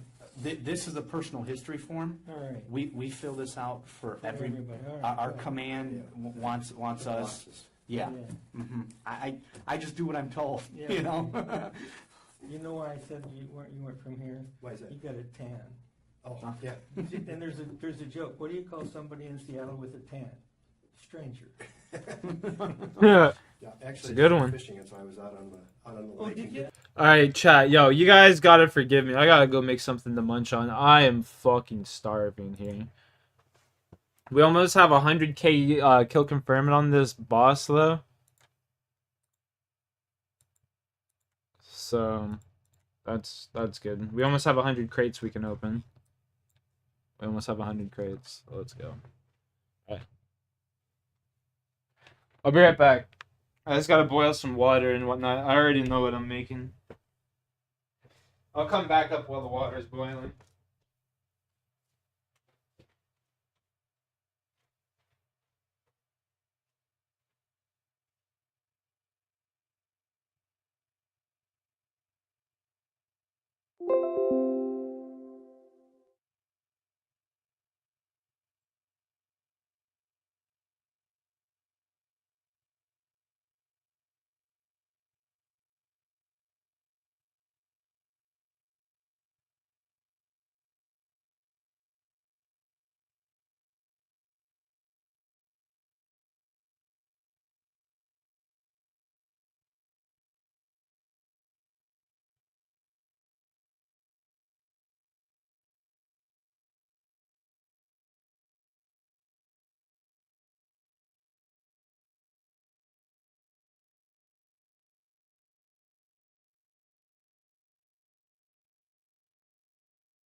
Who be calling me?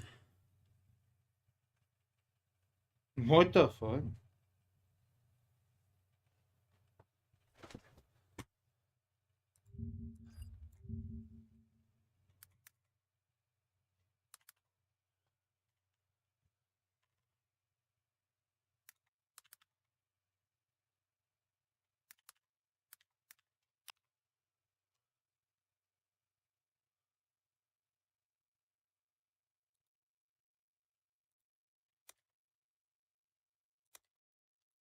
Like, what the fuck? Who the fuck just called me? And you stopping by to sell some shit? No worries, brother. No worries. Bro, who the fuck just called me? What the fuck? Yeah, I'll be right back, bro. I gotta go check this water. Make sure it's boiling and stuff. What's up, Rocky? What's up, my boy? What's up, my boy? No!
Fuck yeah, baby. We back. We's back. Actually, one second. I gotta make sure I shut off the stove.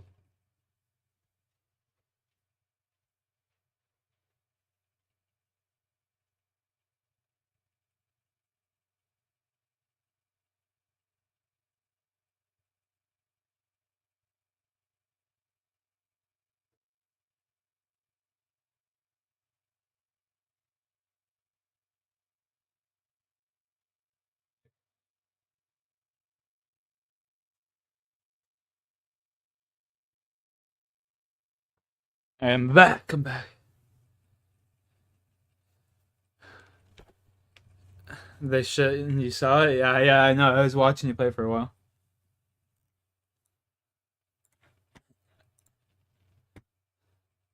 I didn't put sunscreen on. Yeah. But the officers bring him back to the position of trust with a light-hearted joke and stating the obvious requirements of the job, which he's familiar with.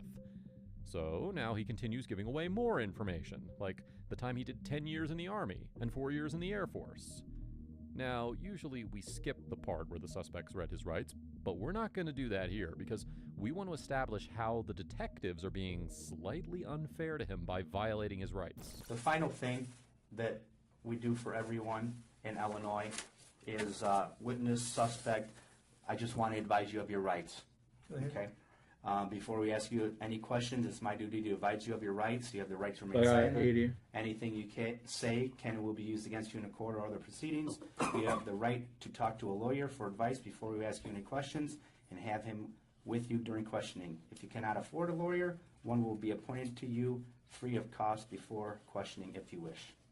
And you understand that. That's all good advice. I'm on your side on this. Okay. I'm trying to help you. Right. I mean, like I said, We just Yeah, right. gotta follow the boss's rules. you know? yeah. Right. Right. Okay. Wait, why are the two crates in here? What the fuck? Yeah. Okay, when are you going to get to the good part now? We are done with my Okay. part. all right. What the fuck? I had, Any more crates anywhere I should be aware of? and then it reminded me. So that's of a 82. conversation I had 82 as a crates. kid. There's a little grade school that's only a block away from my home in Sycamore, which is 226. Oh, you want to write that down? The address in Sycamore? Okay. 227 Center Cross Street. Sycamore, and I don't remember the 601. 601. That's fine. Okay. Yep. Mm-hmm. Anyway, and this, I was talking to a kid, and he said, "You see that guy over there?" And he was, I was probably 13, and well, I don't know how old I was. Was it 57? You said? Mm-hmm. 57. Oh, I was Almost 10 mil XP. probably 17. Let's go. 18. We need like 3 more mil. Anyway, and he said, We need 3 more mil "Stay XP away from roughly. that kid. He Till wants 99. to talk about sex." Okay, So. this Let's go. I'm going to have to reach back and remember his name. I think I wrote it to the FBI. But it bothered me enough where I called up. And he lived with two boys named Davies. Don Davies is one of them, and I don't remember the other one. But he was a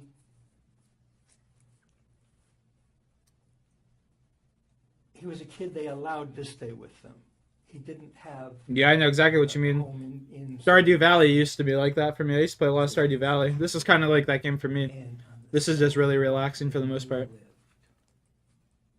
You know? For the most part. Can be stressful when you're in combat and shit. Depending on what you're doing. Depending on which boss you're fighting and stuff. This boss here is just like AFK as fuck. Whoa, what the fuck? At the time, kind of take me back and give me a flavor of what Sycamore was like. Oh my God, Sycamore is Mayberry RFD. It was a wonderful place to grow up. And, I knew everybody. I had paper routes all over town, so I had personal knowledge of everybody. It was just a great town. It still is. But it's grown a little bit too much. A lot of people from Chicago moved out. Yeah. Everything gets bigger, you know. I actually. Well, if you ever get a chance, go there. Yeah, Well, I agree. I've been through there many times. Yeah. Oh, it's like Apex, man. I used to play Apex all the time. It was a fucking intense game. Kids, that's where I'd be like. So,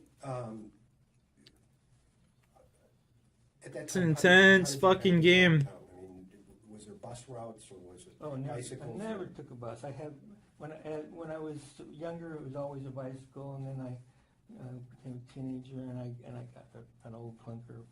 My first car was a '48 Plymouth Coupe.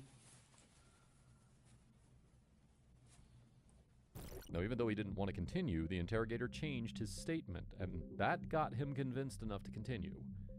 So far, his body language shows he's relaxed in sharing these memories and is not making anything up. He talked about what he told the FBI at the time of the incident who questioned him because he lived Wait, in why do Colorado. you guys Some get sources put in suggest suits that when we McCall's die like this? parents, the Tessiers who tipped the police Rest just in to clear their place for my son. first interview. By mentioning the Plymouth Coupe, we can ascertain if the kidnapping took place by car or not.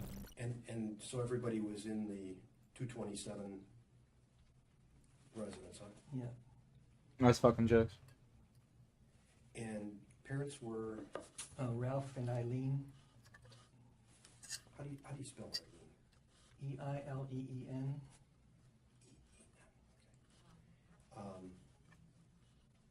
And was he?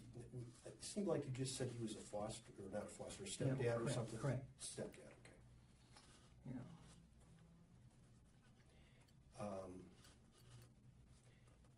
And so, how old was the rest of the group around this December 3rd? Okay, I was the oldest, so I don't even remember their ages now. Kathy was probably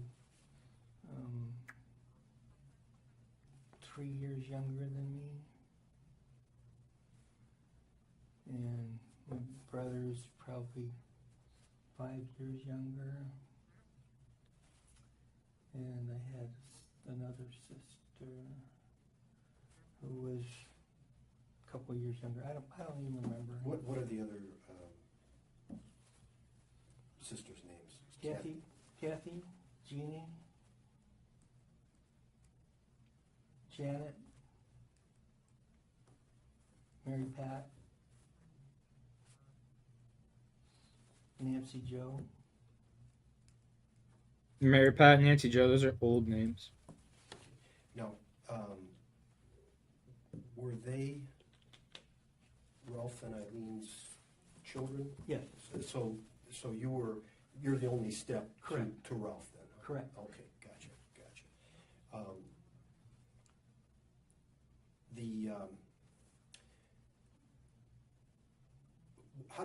What were they like to grow up with? Great. So, no conflicts, no, No. just kind of. Yeah. It's Mayberry, I'm telling you. Mayberry, Yeah. huh? Okay, so leave it to Beaver kind of Yeah, thing. exactly. Huh? Okay. So you would find them to be honest, kind Exactly. people, so trustworthy. And all of them brighter than me. Well, that's then they must be pretty smart, huh? Yeah. This part is important, because while McCullough describes the Tessiers as nice and kind, it wasn't how they described him. He was estranged from the Tessier family by the time of Eileen's death after he allegedly once threatened to kill Janet and sexually assault his half-sister Jean when she was a minor. He was even told not to attend Eileen's funeral in 1994. On her deathbed, she told Janet that, now I'm quoting, "Those two little girls and the one that disappeared, John did it. John did it, and you have to tell someone." Janet then went on for 14 years, trying to get to law enforcement to look into her mother's statement. But because they had eyes on another suspect, and he passed a lie detector test with the FBI, the authorities had closed the chapter of Jack McCullough. It seems as if he was a bit of an outlier in the family, and the only thing that got him to this interrogation room was the email Janet wrote to the Illinois State Police tip line in 2008 that reopened the cold case and brought him in the interrogation room. The question here is, just because he's cold to his family, does that mean that he's cold enough to kidnap as a teenager?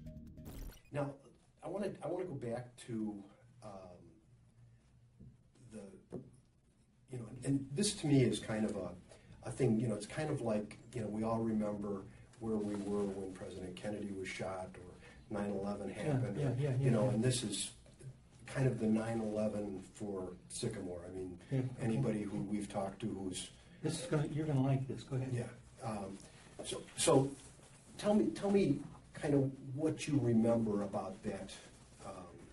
The day Maria was kidnapped, I was in the induction center in Chicago, joining the Air Force. I spent the entire day there, and they have a record of it minute by minute. Minute by minute. Well, one thing the military is good about is keeping records. Huh? Yes. Okay. Requisition this, we need it in triplicate, right? Yeah.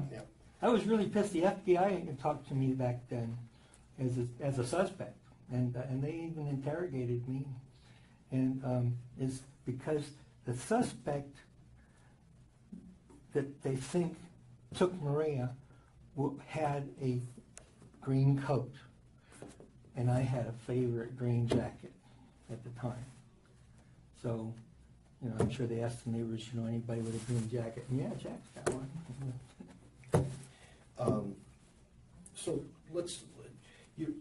So how did you wind up at the induction center? I don't know how I got there. I may have taken the train, but I was there most of the day, and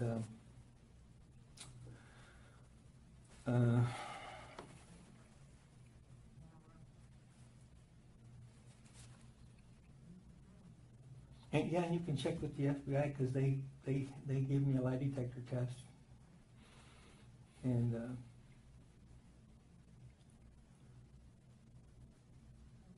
I was disappointed in them, really, really disappointed, because I had an ironclad alibi of where I was, and they didn't even check, didn't even make a phone call. I was very disappointed. Well, let's go back and kind of walk me through, because they said you let's go to the day before, because you were going downtown or something. Tell me as much as you can remember about, in as much detail as you can remember. Oh, you mean about downtown Chicago? Yeah. Oh, it was a nightmare. The green machine there. You ever been through there? Downtown? Yeah. Oh, sure. Yeah, no, you've been through the induction center. Oh, gosh, no, I have not. I have not. Oh, yeah, it was spread your cheeks and all that of stuff all day long. And at the end of it, I got sworn in, and it wasn't very long. I was on a train to Fort Knox. Okay, now, it seemed that there was something in the file about that you had a medical problem or something. No medical problem. That there was a spot on the lung or something? Oh, that was when I was a child, yeah. I had TB. Ah, okay. And miracle happened, and my body cured my TB. Okay. So, what's TB? That was at 3 years old in Ireland. Okay. What's TV? What's TV? The, I genuinely don't know what that is. They saw the spot on your lung, yeah, and they failed you, but then you had to stay and. No, I didn't want to open up because the scar was long gone by then. I mean, the scar is still there, but the tuberculosis TB. Oh, okay. When I first came over in 1946 on Point Tuberculosis. Good call. It wasn't. They were saying TV, and I was just like, the thing said TV, and I was just like, what the fuck is TV? I had TB, tuberculosis. Yeah, that makes sense. I had good health. And that makes sense. So, what the I opened up a crate by accident, so I'm 2 crates. What the report said is you had to stay downtown overnight. I don't remember that. At some YMCA or something? I don't remember that. What do you remember? How did you get downtown? See, I don't remember. I mean, we're talking about many years ago. I know no family member was with me, so I don't think anybody drove me there, so I must have taken the train. These 4 points are questionable, so let's go through them. According to Tessier's parents, when they were asked by the FBI investigators on December 3, 1957, Tessier was in Rockford, Illinois, approximately 40 miles northwest of Sycamore, to enlist in the Air Force. Now, it's strange that this story differed from his mother's previous statement, as reported by her daughters, that Tessier had been home all night. He said he had been in Chicago on December 2nd and 3rd undergoing physical examinations required for his enlistment, and on the morning of December 3rd, he had visited the Chicago recruiting station according to his records, and then spent the day sightseeing in Chicago before returning to Rockford by train that evening, arriving there at 6:45 p.m. Upon his arrival in Rockford, he had called his parents to ask for a ride home to Sycamore, since he had taken the train to and from Chicago and left his own car at home. Telephone records were later found showing that a collect call was placed from the Rockford post office to the Tessier home at 6:57 p.m. that evening by someone who gave his name as John Tessier, as written down by the operator. After making the call, Tessier then met with officers from the Rockford recruiting station to drop off paperwork relating to his enlistment. To confirm this entire story, the FBI had Tessier take a lie detector test, which we already told you that he cleared. So now, his story matches his alibi. But why would someone report that he wasn't enlisted because of a medical problem?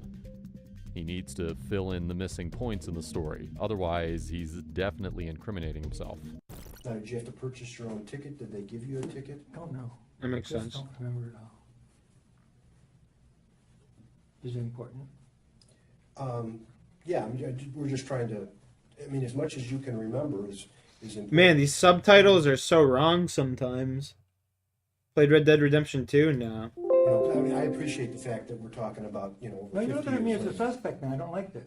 Well, as I told you, there's been some discrepancies in, you know, interviews that we're having, and that's why I'm trying to find these things out to try to see what's, you know, what happened, what went on, and whatever. And I'm looking for you to be as candid as you can and be as remembered I'm much trying. as you can. I'm trying, but you're barking up the wrong tree. There's nothing Well, there. I may be barking up the wrong tree, but I'm trying to find out what happened on the day and where you were on the day she disappeared. That's crazy. I already told you. Well, but I I spent want. the entire day in Chicago that day. Okay, but what time That's did you actually get crazy. home? Because she wasn't abducted at noon, so that doesn't mean anything to me that you were downtown. I don't even, accept I the don't fact even that you know were when she downtown. was abducted. I assumed it was daytime. So nobody ever told you that? Nobody ever told me. Okay. So what,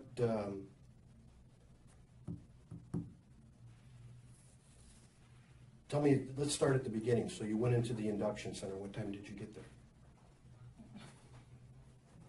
Don't recall. What station did you go out of? Oh, see, you can do all this research in Chicago. Well, I know I can, but I want to hear what you have to say. And I'm telling you, it's vague, I don't know. Okay. Well, here's the thing, is that the story that you gave the FBI Yeah. just doesn't match up Match up to what? to what people say. What people say about what? What people said you were doing and where you were. Nobody knows what I was doing that day. Well, Because I was in Chicago. You do, and the people, well, when you got back in the evening, what did you do? This was a big day. I mean, this is a day that... I probably crashed because it was a hard day.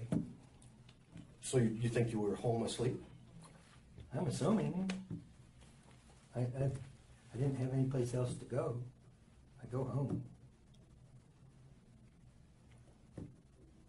So why would people say you weren't there? Who? What people? Your sisters? They don't know.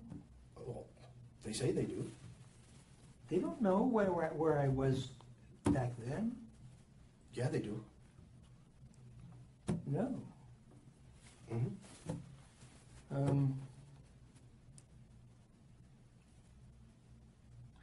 we're done. Well, I'm disappointed because here's the thing. You're disappointed that I don't have a memory of it? No, I'm actually, I am disappointed in that because I hoped you would have some explanations. And my sisters think I had anything to do with her abduction? They just said you weren't home. Because I was in Chicago. Overnight? I don't remember where I stayed. I don't remember how I got home. It's 1957. Mm-hmm. Well, I mean, how about if I tell you what you told the FBI? What do you think I told the FBI? What they put in your report about the interview that you had. All right. Okay. See if this helps you at all.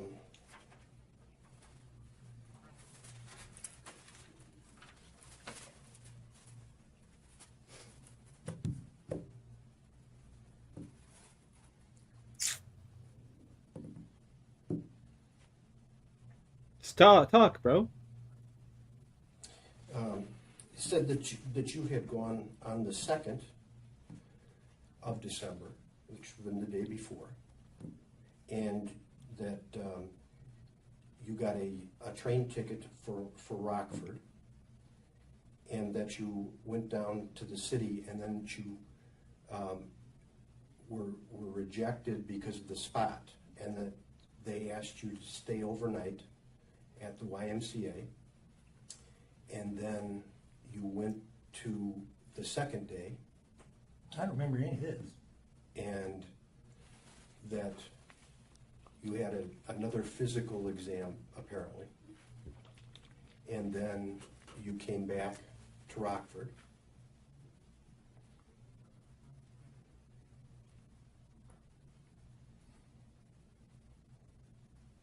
I might have joined in Rockford, but that's just paperwork.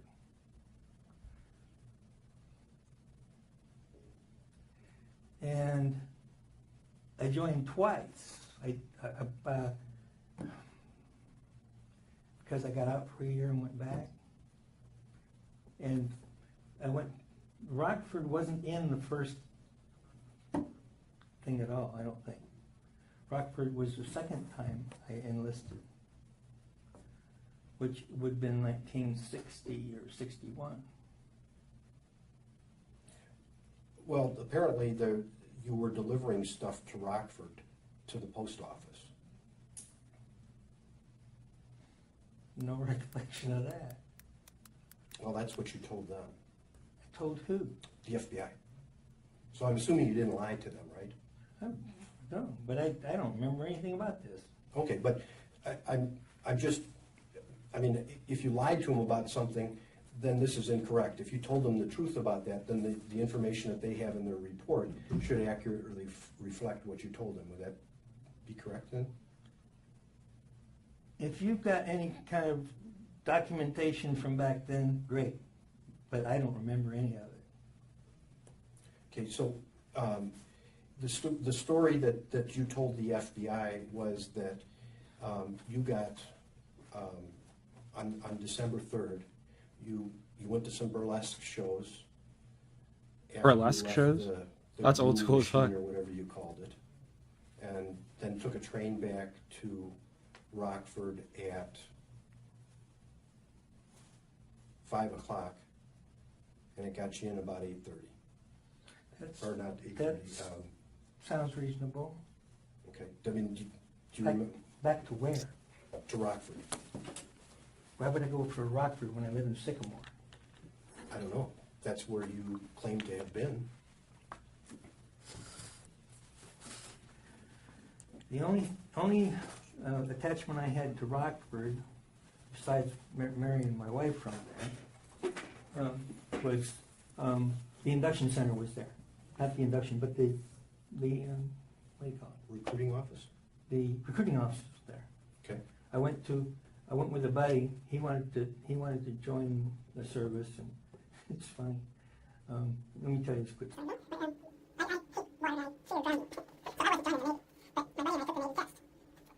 Let's go, Shawnee!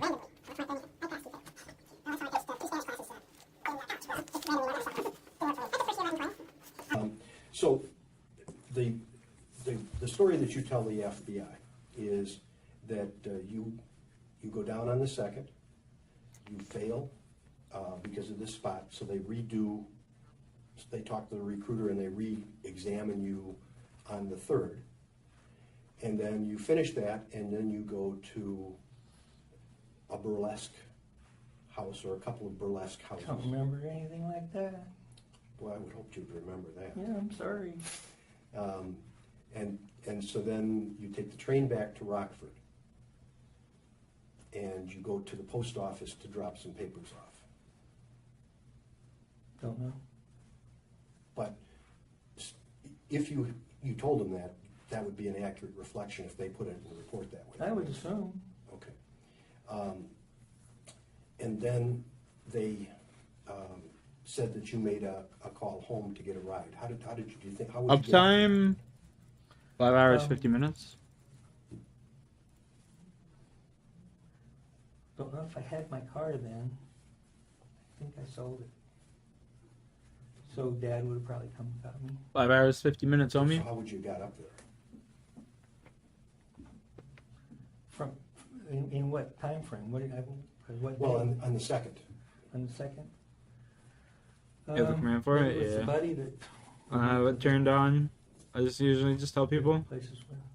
So who do you think that might have been? Oh, no idea.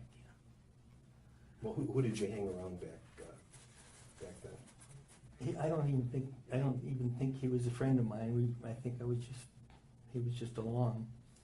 So who would he have been? I have no idea. Then how do you know you don't have a relationship with him? Because I have no idea. At this point, we have to entertain 3 possibilities. Either the detectives are lying because they legally can, and he's telling the truth. Either he can't remember something that happened 60 years ago, or he's such an expert liar that it's hard to tell.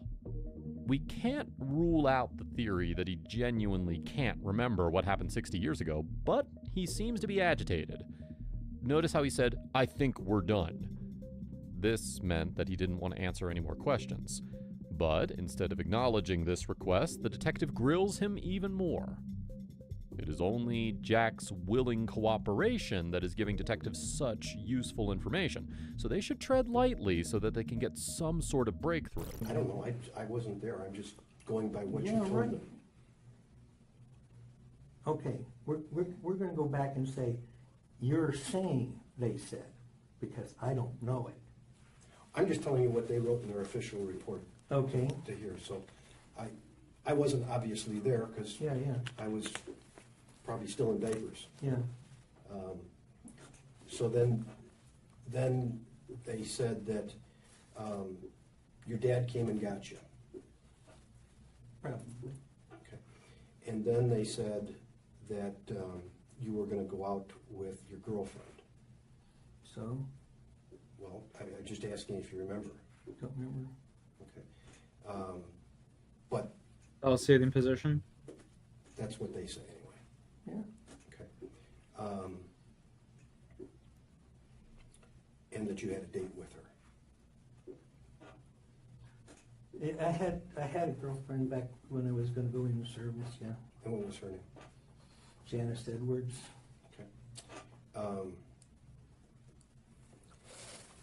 And then they said that you were on a date with her until 10:30, and then you went out searching for Maria. Oh, I remember searching. We went out to some farms in DeKalb. And when did you do that? Don't know. I mean, was it that night? Don't know. Okay. How did you get out to the farms in DeKalb? Drove. So you took your car? Probably. Okay, and who did you go with? I don't know if I went with anybody. There were lots of people searching at the time. I just joined in with some people that were going here and there. So nobody that you knew, or you just? Nobody I knew. And then it said that you, the following day, which would have been the 4th, you went searching with Jack Manis, and then you found sex magazines that you turned into the police. Don't remember anything like that. And Jack Manis, although I knew him, not the kind of guy I hang around with. Hmm? But that's what you told the FBI, was that you did that with him. Okay.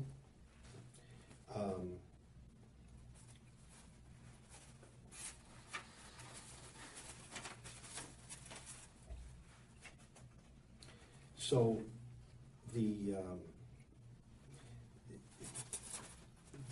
problem is that if we accept this story as what you told them, I mean, unless they just made up lies about you, okay? So we take this as... See, the thing that bothers me is I don't remember even talking to him that much. I remember taking the lie detector test, and that's it. There was a guy that was assigned to me, and he drove me around a lot. He drove me around town and asked me if I had any ideas about different people that they may be looking at, or if I had any ideas who might know anything. And he was a really nice guy too. I really liked him. But after they did the lie detector test, they let me go and didn't bother me anymore. Okay. So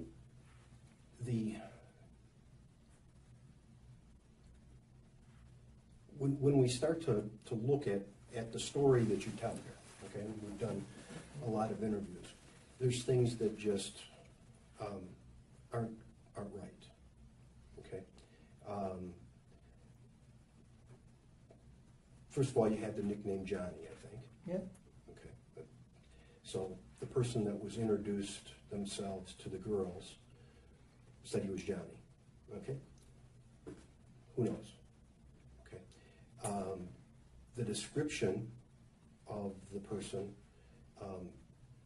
matches you down to the gap in the teeth. Yeah, that's really was surprising. Yeah, well, I'm sure, but you know, that's what they height, the weight. See, but that was my neighborhood. Everybody knew me. So if they had seen me on the street, Maria's parents knew me. I used to play with their daughters in the backyard. See, and that's, you know, well, the description isn't coming from Maria, though. It's coming from she was Kathy. kidnapped. Right. It's coming from Kathy, the other girl that was there. So she described somebody who looked remarkably like you and had the gap in the teeth, the same color hair. See, I didn't hear anything about these descriptions. The only thing I heard was he had a green jacket. Well, actually, it was a sweater that was the description. All right, I don't have a green sweater. I had a jacket. Well, and it wasn't a green sweater. It was a multicolored sweater. See, it's not me. Yeah, well, but your family says that you had a multicolored sweater that was just the same description, and that after Maria disappears, that sweater disappears. Oh, this is bullshit. Well, that's why I want to sit and talk to you about it. I mean, it might This be is bullshit, but Number one, I don't ever remember a multicolored sweater. My favorite jacket was a fuzzy green jacket which I bought myself. My favorite shirt at the time was a blue silk shirt, kind of shiny. And well, this apparently was a sweater that you wore all the time, and then nobody in the family saw it after. So there's no records in Chicago at the induction center? Oh, I'm not even questioning the induction center. We're talking about in Sycamore is what I'm talking about now. Yeah. I accept the fact you were in the induction center. Absolutely, you were there. Absolutely. Okay, I don't doubt that for a second. Right. Okay, but now we're talking about the evening of the 3rd, because she isn't taken till 6 p.m. So what happens on the 2nd and what happens all day long, and on the 3rd downtown in the induction center is really irrelevant. I didn't even know that. Yeah. And I didn't hear until years later that some mushroom hunters found her somewhere down south. So here's the other issues. Let me just go through it. You know, kind of. I want to tell you what you said, and then what everybody else says, just to be fair to you. Yeah. Okay. So the that you call your house Littleclack Hall, and you're on the phone. We must have 100K crates to open, chat. Well, you We must have 100 crates. Let's go. Okay. Now, it's supposed to be for somebody to go pick you up. Now, the family says 11 more KC. that nobody can go pick you up because Ralph's not at home. He's taking Kathy to a 4-H club meeting in DeKalb someplace. Okay, and by the time he gets back,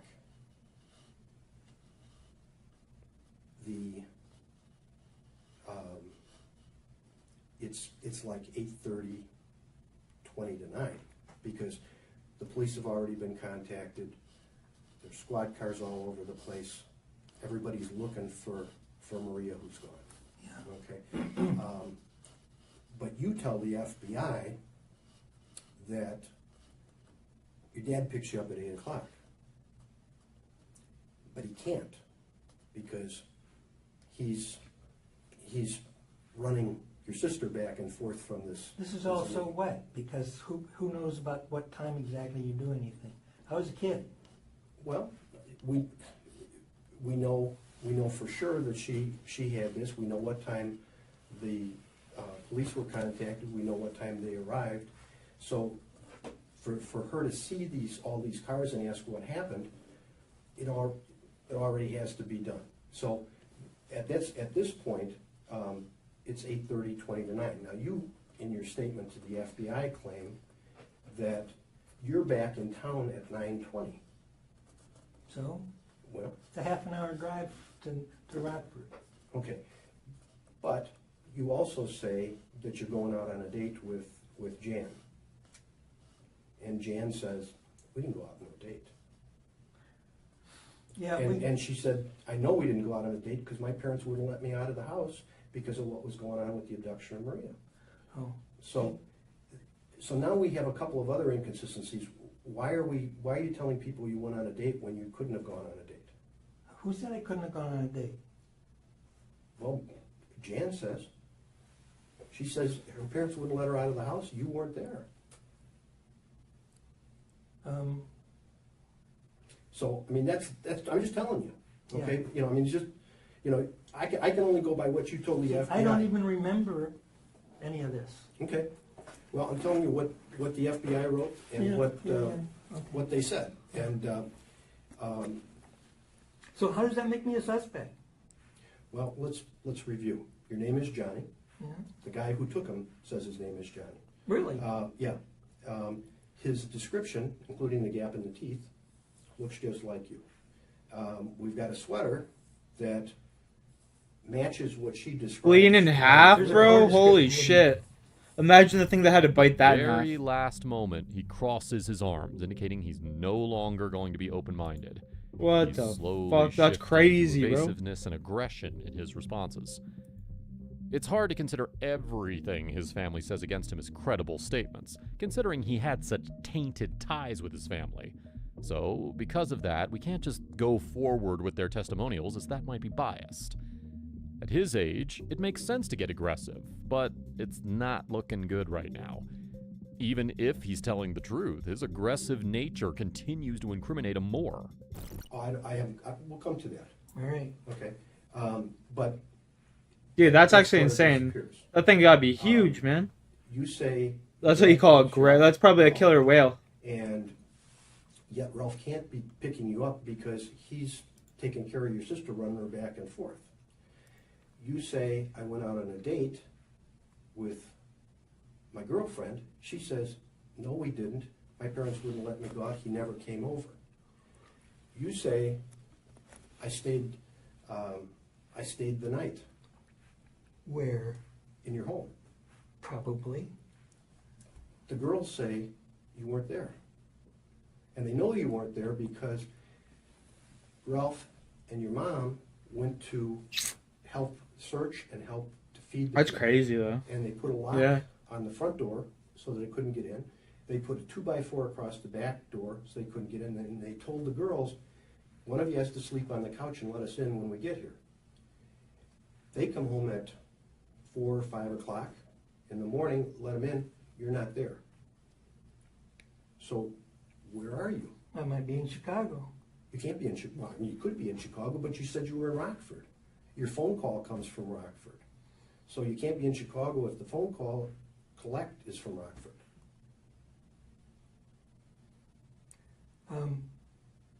This is all bullshit. I don't know anything about it. I can't remember any of this that you're telling me. Well, let's go on. And you're trying. Let me just continue here. You're trying to say there's a pattern, and there's no pattern. I was in Chicago when this all happened. No, you weren't, because it happened at 6 o'clock at night. Yeah. You're already in Rockford, so you can't be in Chicago. Well, if I'm in 6 o'clock in Rockford, where's making me a 7 suspect? o'clock and in Rockford. Well, where's the objection? The problem is that nobody sees you searching in the evening. So I wasn't searching in the evening. I didn't even know about it until later. Where did you go? Huh? I mean, this is a big deal. Everybody's out searching, screaming for the little girl. I went searching like the next day. Well, see, and that's the same thing. To the FBI, you say that you're with Jack Manis, and that you find magazines, sex magazines, that you turn into the police department. The police department says, we didn't get any magazines from anybody. Jack Manis says, number one, you weren't with him. Number two, he didn't find any magazines, and if he did find them, he would have kept them. This is all bogus. I don't remember anything about any magazine. Well, I'm just telling you what you told the FBI. What they say I said. Well, I'm not saying I said it. No, It sounds to me like they're making shit up. And I'm telling you already how disappointed I am in the FBI. Well, I would say, you also told the FBI that you had some sex play with your sister. Oh my God! I took a lie detector test. We're talking about what you said. Yeah, right. Did you have sex with your sister? And they said, and he said, when was this? I said, when we were little. Okay. Now your sister says that it wasn't just when you were little. So? Well, so what I'm pointing out here is that if you say you told them the FBI the truth, and you were little, and yet at the same time you're having sex with your sister. I am not having sex with my sisters. They say you are. I am not. Not now. I don't know if you're now. You probably Did not. not. But, well, that's not what they say. Did not. That's not what they say. Doesn't matter. Well, that's fine. I'm just telling you what, not just one, but multiple. That's sisters fucking have wild. said. Okay. They also say, well, actually, Dave Frederick says that he saw your car driving in the late afternoon in Sycamore. So? Well, you said nobody drives your car but you. I'm telling you, I don't remember any of this. I'm just telling you what everybody's saying. All right. Your mother also says that to Janet and Mary that you killed her, Maria. This is a lie. This is a lie. My mother loved me to death. I know she did. And I know she did, and she was crying when the FBI wanted to talk to me. I have no doubt, because she also told them some lies to the FBI. My mother doesn't lie. Well, she said you were home all night, and the girls sat right there and said, he couldn't be in. We looked, he wasn't home, the doors are all locked, nobody can get in without us opening the door, and your mother didn't tell the FBI the truth. Now, she may have been protecting you, but I have... Protecting me by saying I murdered them? Murdered a girl? I think that's what she was thinking that you did here, and I think... No, this is bullshit. It's all bullshit. My mother wouldn't say that. Your mother did say that. She didn't. Yeah. No, she didn't. Well, and here's the other problem is that. Because my mother knew where I was that day. Forget about during the day at the Army. That means nothing. Because the incident doesn't happen until 6 o'clock at night. Oh, everyone thinks he's. I agree with you. I absolutely 100%. Yo, Tyson and Paula there, it's gonna be like. You were down in That's gonna be the fraudest shit ever, bro. Yeah. Okay. I'm telling you, they're just gonna be dancing around the ring the whole time. There's gonna be like a total of like 20 punches thrown. And it's just gonna be like, hey, how you doing? Claim that you're in Rockford. Well, hey, how you doing, you know?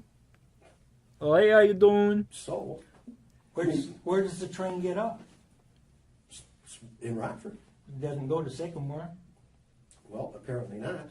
Okay, and if I'm in Rockford at 7 o'clock, I make a phone call from there at 7 o'clock and ask for a ride? Yeah. But nobody can come get you. So I got a thumb. I can hitchhike. Well, you know, the other problem is that, you know, we can take all this stuff that's being said here, but when you're given a ticket by the military to go Sure. downtown, right? Sure. Okay. So it doesn't make any sense not to take the ticket. Yeah. Right. Yeah. The problem is that the ticket didn't get used. Attaboy, Sean. I mean, you know how the military is. Here's your ticket to go to Rockford, or to go from Rockford to Chicago. You never used it. You know where this comes from? Jan Edwards. You know how women are sentimental, they keep everything. Yeah. She's got a picture of you, and she said, yeah, John gave me this. That's really funny. Well, I think it's not funny. I think it questions whether or not you were involved in this. Okay, I'm going to tell you, I'm not involved. You can give me a lie detector test. I'll pass it. Okay, all right. Why don't we do that right now? All right. Okay. Good. You want another cup of coffee? No. Okay. Be back with me in just a second. I'm going to talk to you. You want to talk to me? Yeah. About what? About who I think did it. Okay. Nobody seems to be interested in what I'm saying. Okay. Now it's a he said, she said situation. It's his forgetful memory versus what he said to the FBI.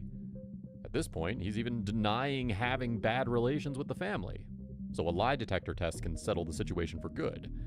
But before that, the detective takes one more jab at Jack by reading out the consequences. Something that might get a confession out of him. What is it you're saying to me now? What I'm saying to you now is you think I had something to do with it. What did I tell you? I think you had something to do with the murder. Did I say that I think you had something to do with being there with those two girls before she was taken? I said you're being deceptive about something. You were deceptive. You were deceptive in your polygraph with the FBI. You were deceptive when your mother, on her deathbed, believes that you were involved in this. On her deathbed, she said this. Okay. Are you telling me you don't know about that? Don't know about that. Okay. I don't believe it either. You don't believe that? Huh. I'll go and I'll find the documentation on that for you and I'll bring it to you. Okay? Doesn't matter. Okay. Why would your mother say that to you? Your mother doesn't seem, all the reports that I read, it doesn't seem like your mother's the type of person who's going to make something up out of nowhere. No, she wouldn't. Okay. And this didn't happen. And what didn't happen? What you're telling me didn't happen.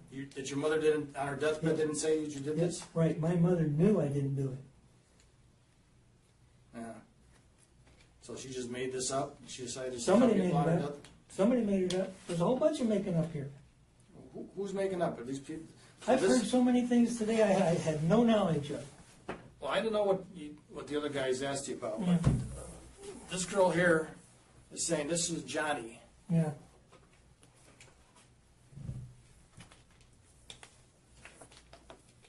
This girl here gets a train ticket, an unused train ticket that you were supposed to have used and you didn't use that night, that she still happened to have by Johnny. Yeah. Okay. Now I'm saying that you were involved in this.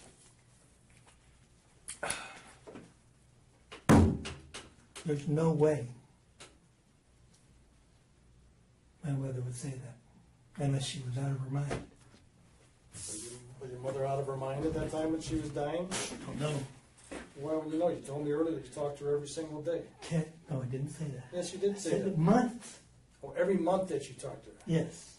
Not every day? Every month of her life. So when you were talking to her while she was Even dying, when I was overseas, I called her. did she have some dementia at the end when she died? And I Could- believe could- this was the she had- early 90s that she She had died? cancer. But why, if she had cancer, would she say you did this? That you were involved She in died this? of cancer. They took so much out of her, there wasn't anything left to take out.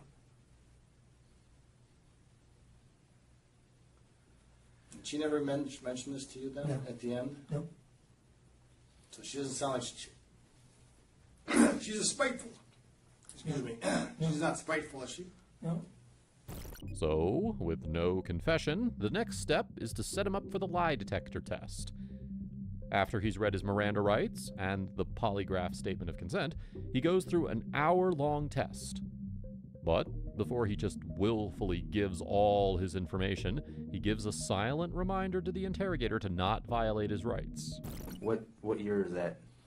I've got a Isuzu.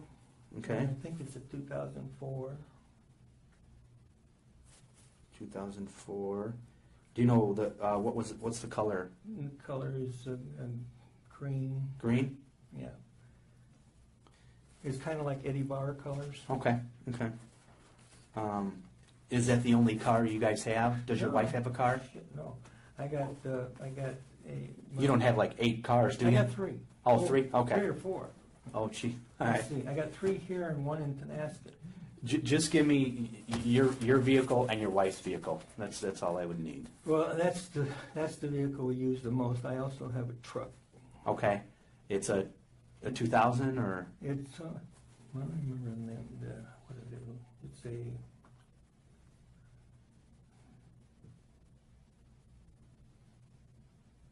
I don't even remember. I got it at auction. Okay. What kind of vehicle? It's a Ford 150. Ford 150. Yeah. How about the color? Dark blue. Okay. This is the second time he said, "We're done," and not actually ended the interview in silence. The detectives didn't acknowledge his request to end the interrogation, and in a lie detector test, refusing to answer seems even more incriminating. But he's just exercising his rights. Jack is willfully cooperating, which says a lot about motive to help the authorities. What he doesn't like is being incriminated. Anyways, in this hour-long polygraph test, we'll take you through some of the key moments to better understand his side of the story. Why don't we start this whole thing and backpedal, okay? Okay. Because I came into this late in the game. Why are you here? Exactly. I don't know why I'm here. I'm here because the FBI did not do a good job. Well, let's back up even further than that. What are they alleging that you did? Murder a little girl Okay. When? in 1957, Okay. and What part of the year? I don't even remember. Late It was- December or something like that? Oh, I do remember. December the 3rd? Yes, it was December. That's yeah, right. Because right after then I went to service, Okay. and yeah, I went in the Air Force. Yeah. Okay. And why did they think that you murdered this little girl? I fit the description of the person, Okay. And what is this little girl's name? Maria Ridoff. Okay. How long after did they discover the It body? must have been a long time because I came back years later and found out that she had been recovered. Mhm.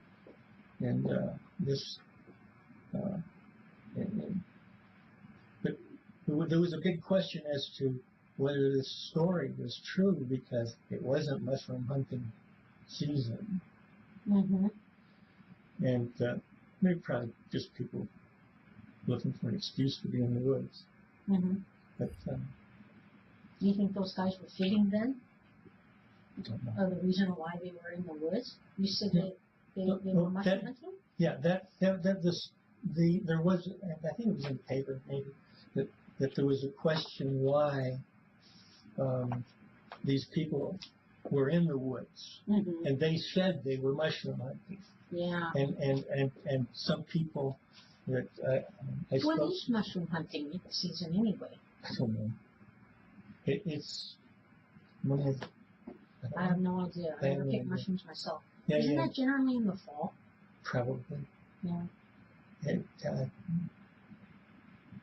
has to be moist, doesn't it? Moist time. Yeah, one has to be there. Oh my God! Can I just? So, but anyway, that's all I know about that. I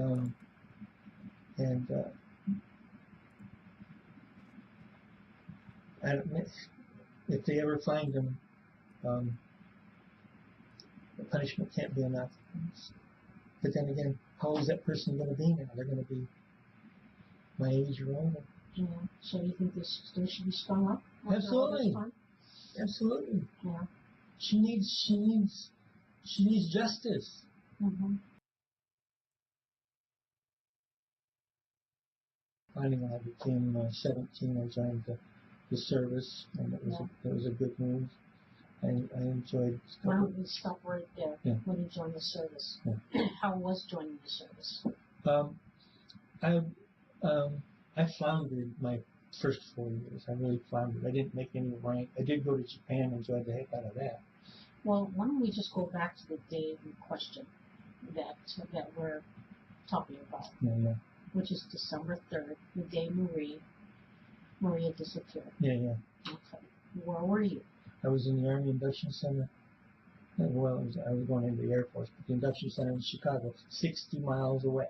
And when did you go there? I spent most of the day there. Which day did you go? The day she was kidnapped. Okay. So you didn't go the day before or anything like that? I might have gone to Rockford and done testing and stuff like that. There's testing at Rockford, not in Chicago? That's where that's where you enlist. Mm-hmm. You enlisted, or that's where I enlisted in Rockford. Mm-hmm. These subtitles are so off.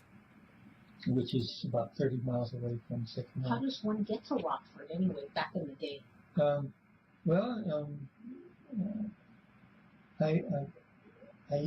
don't think I drove because I was going to take the train, so maybe somebody took me, or I hitchhiked. I don't know. You mean a young man at that age doesn't have a car? I had a car, but I was going in service, so I sold it. Oh, so you didn't think you were Yeah, coming back? I was probably not going to see that car again. Mm-hmm. And I just joined for 4 years, so I didn't plan on coming back. Mm-hmm. It was saying a cramp in the leg.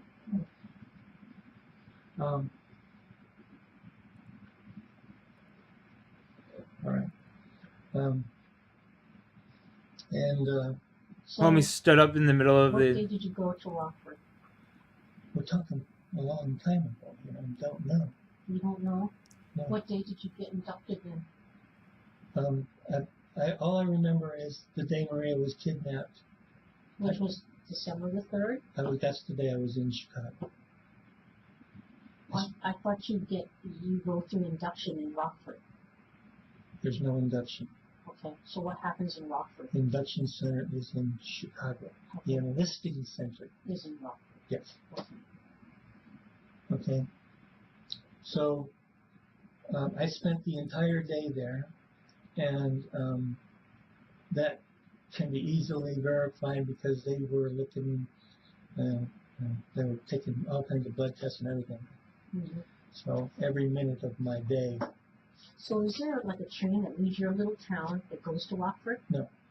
I think the train goes from, my little town, there's no train between my little town and Rockford. Okay. So, but from Rockford to Chicago there is? Yeah. He seems to be telling the truth. But because of his aggressiveness in response, and the pressure coming from the Tessier and Rudolph family, he was arrested for the kidnapping and murder of Maria Rudolph and extradited to Illinois. This was a difficult case to have, considering there's no DNA evidence, but only a timeline, which is hard to recall considering his seniority. There was also a theory, according to the autopsy report, that Maria was stabbed. So, when the trial began in September of 2012, they first made links to the fact that McCullough was attracted to Maria and decided to kidnap her. Numerous witnesses testified for the prosecution, including Maria's family members, neighbors, law enforcement personnel, and Kathy Sigmund Chapman, who was the star witness and identified McCullough as Johnny, the man who had walked up to her and Maria 60 years earlier. Another childhood friend of Maria's testified that she had also been offered a piggyback ride for Johnny and identified him as McCullough. 3 inmates who were jailed with McCullough testified that he talked about killing Maria. However, their stories were both inconsistent and failed to match the evidence indicating Maria had been stabbed. One inmate said McCullough spoke of strangling Maria with a wire, and another said McCullough accidentally smothered her to stop her from screaming.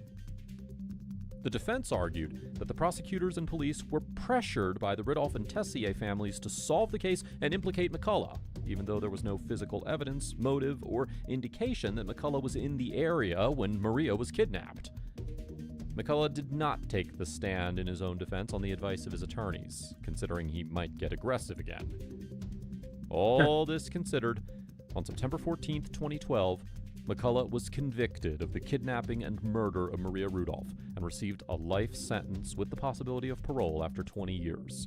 He was 73 years old at the time of sentencing. Now that his fate is sealed, many people thought this was the end.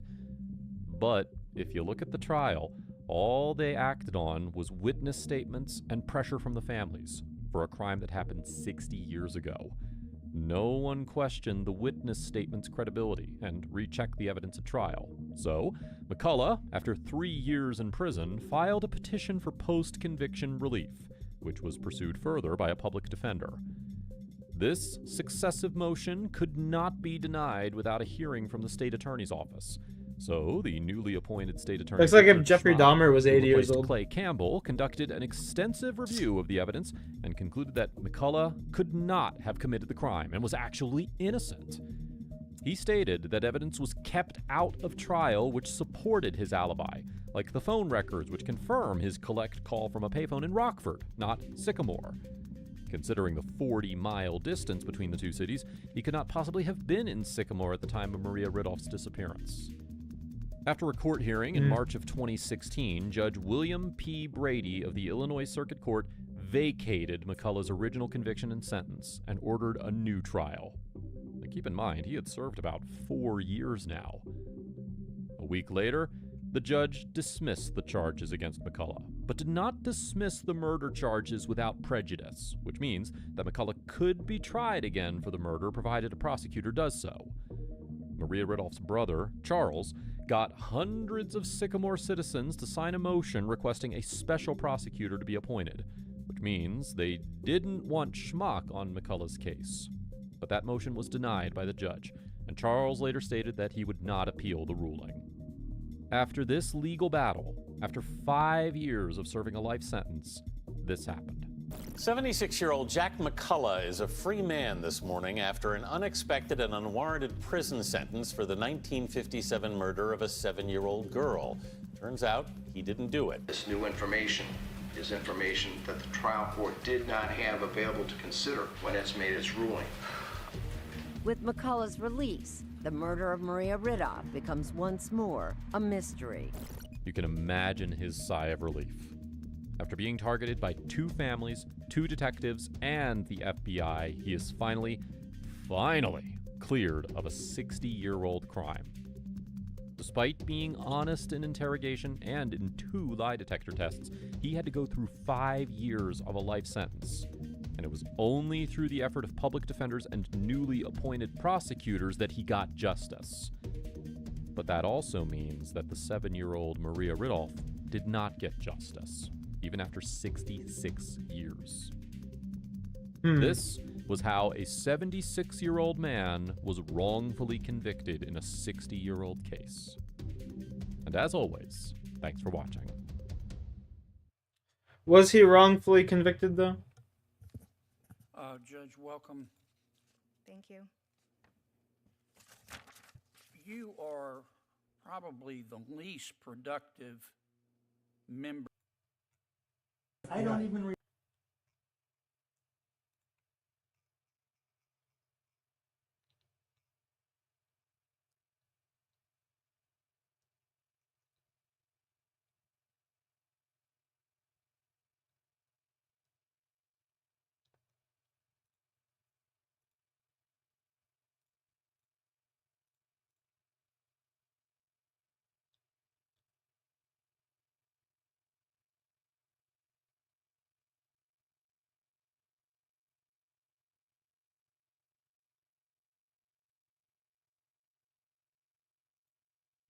I don't know if y'all have looked through my phone yet and seen any of the pictures and the videos that I have taken.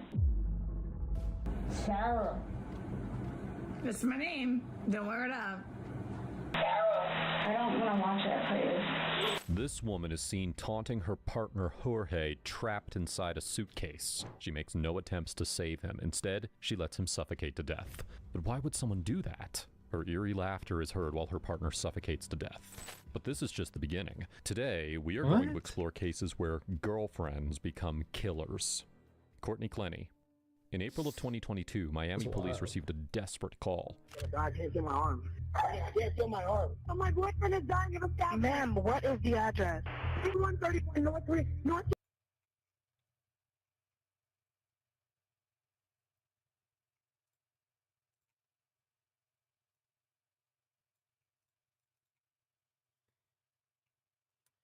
'94.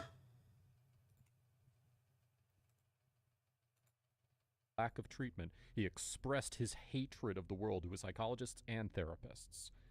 But when that didn't work for him, he jotted down his anger in his personal journal. And on the 5th of June 2014, he unleashed it on the university. In this video, we're taking you through the chilling interrogation, or more specifically, the confession of Aaron Ybarra, and how his horrific acts got him 112 years in prison. This is Aaron Ray Ybarra, a troubled young man who grew up in a world filled with chaos and instability right from his earliest days. His father, Ambrose, was no stranger to trouble, with a history of 5 drunk driving convictions.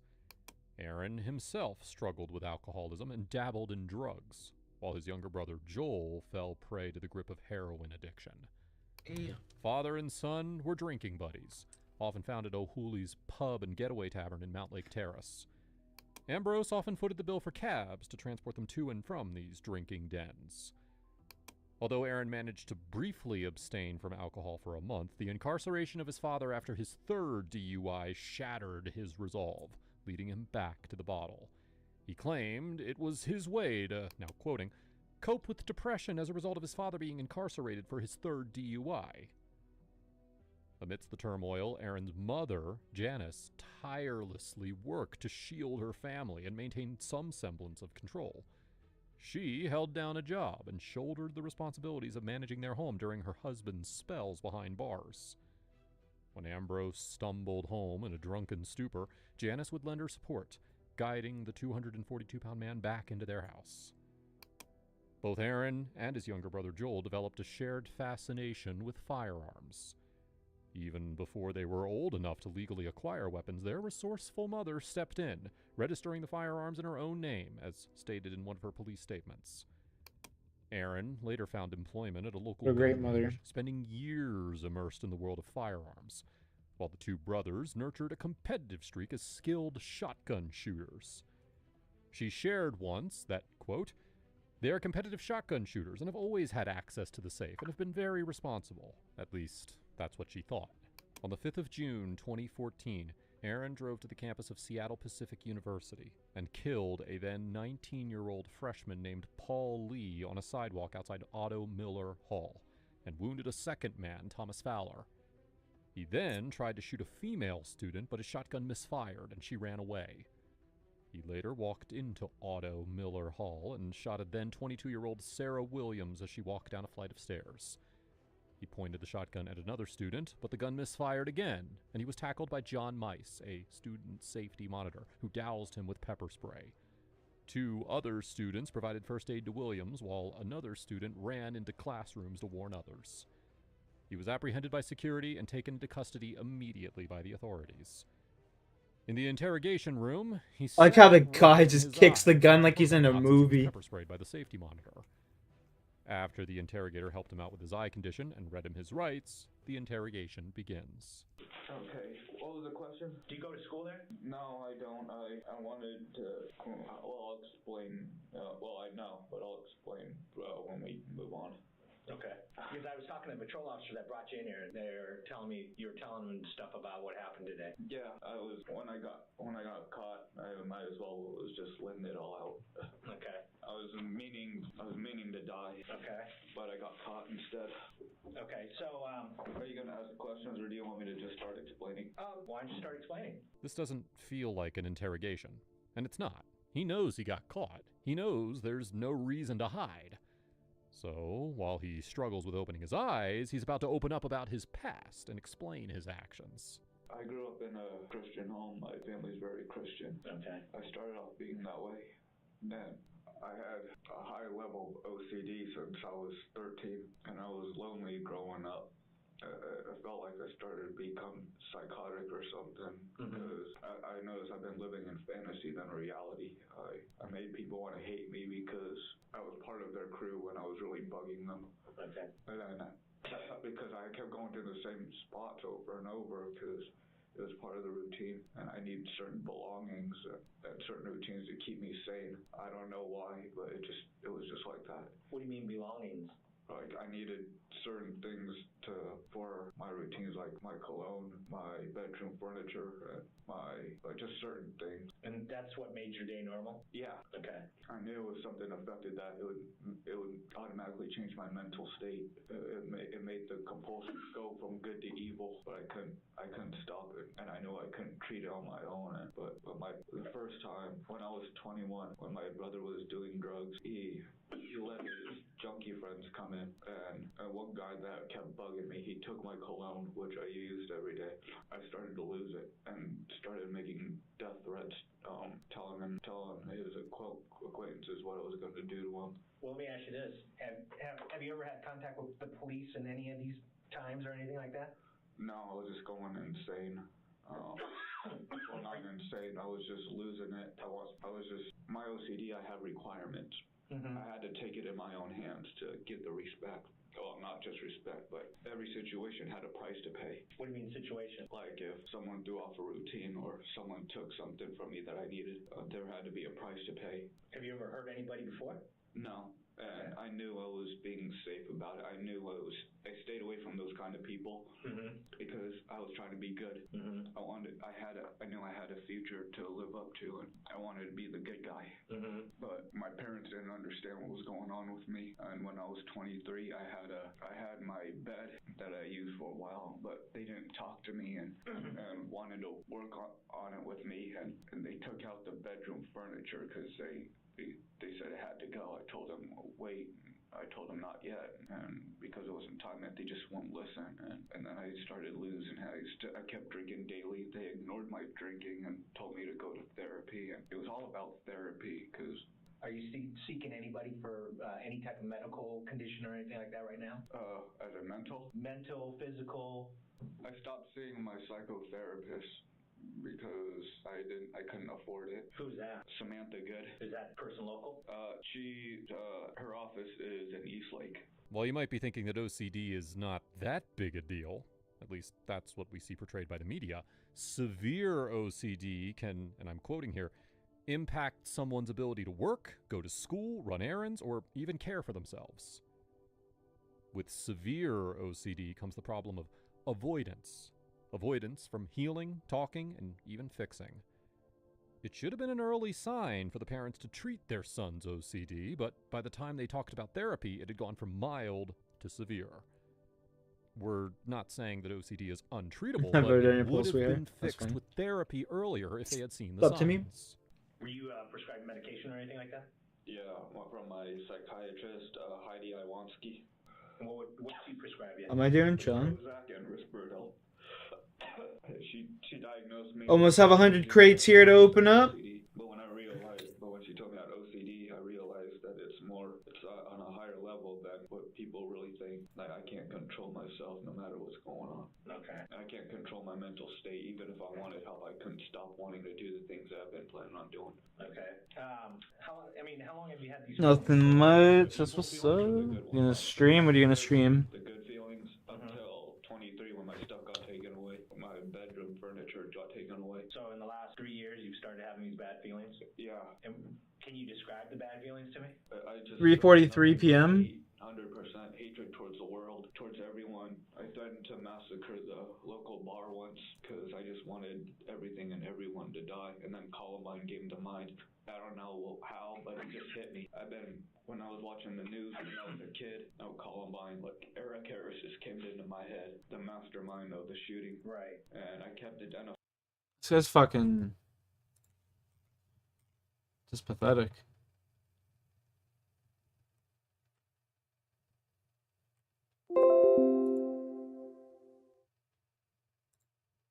I think mass shooters are just like the most pathetic pieces of shit, bro.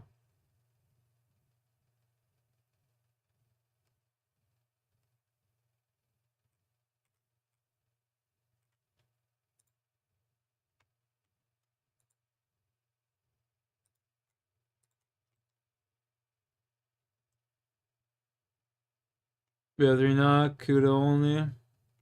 That sounds pretty cool. Yeah, that's pretty cool.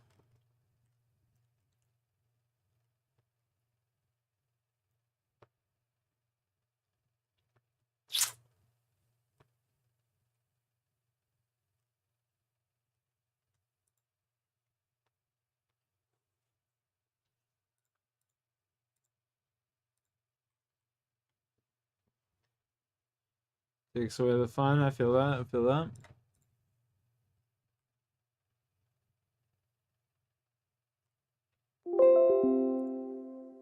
Can you tell us about what happened last night? Well, yeah, I went to that church in Charleston, and I did it. You did what? Well, I know it's tough sometimes to say. It's not that I don't want to say it because I don't want to make myself seem guilty. I just don't really like saying it. You know? On June 17, 2015, members of the Emmanuel African Methodist Episcopal Church in Charleston went for the routine Bible study. Yeah, I enjoy these cases. Yes, sir. I mean, it's just good to fucking something to watch. Keeps people interested. Joining them in that Bible study was 21-year-old Dylan Roof. At the time, Roof was unemployed and living in Eastover, South Carolina, a predominantly African-American town. Everyone had reason to believe that Roof joined the Bible study to learn more about God's Word. But Roof, deep down, was a spy. At around 9:05 p.m., the Charleston police got calls of a shooting at the church, and the shooter was described as white, with sandy brown hair, and around 5'9". He opened fire on a group of people inside and fled the scene. The shooting lasted around 6 minutes, and the harrowing incident was detailed by some of the survivors. 87-year-old Susie Jackson, one of the victims, asked him why he was attacking churchgoers, to which he responded, quote, "I have to do it. You rape our women and you're taking over our country, and you have to go." He reportedly said, quote, "Y'all want something to pray about? I'll give you something to pray about."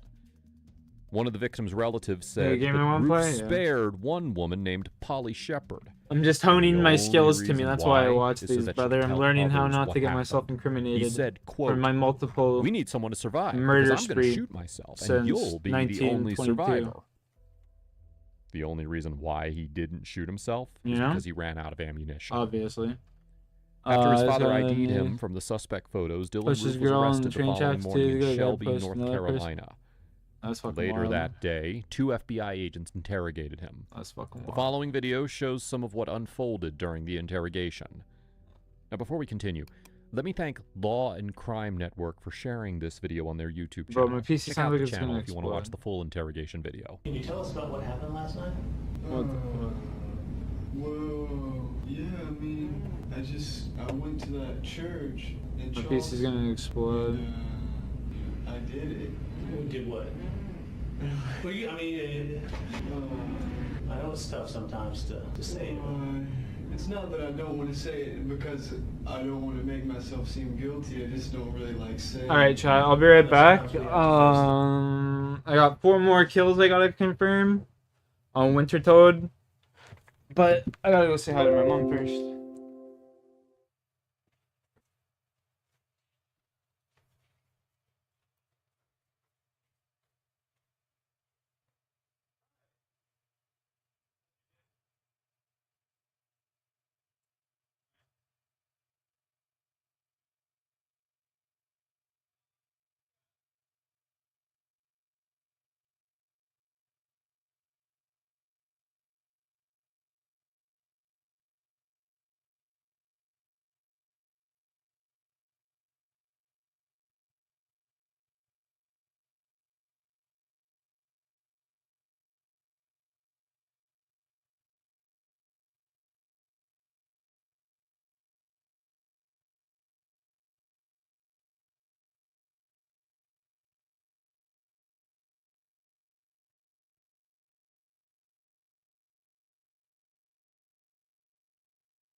No worries.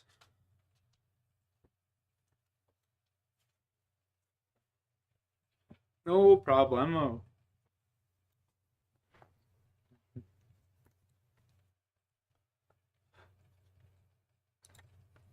Those things, the realities.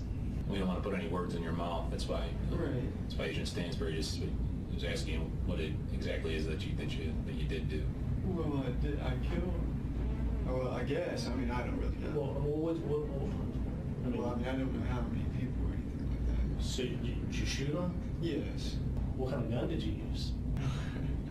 A Glock 45. Okay. Was that your gun or? Yes, I bought it.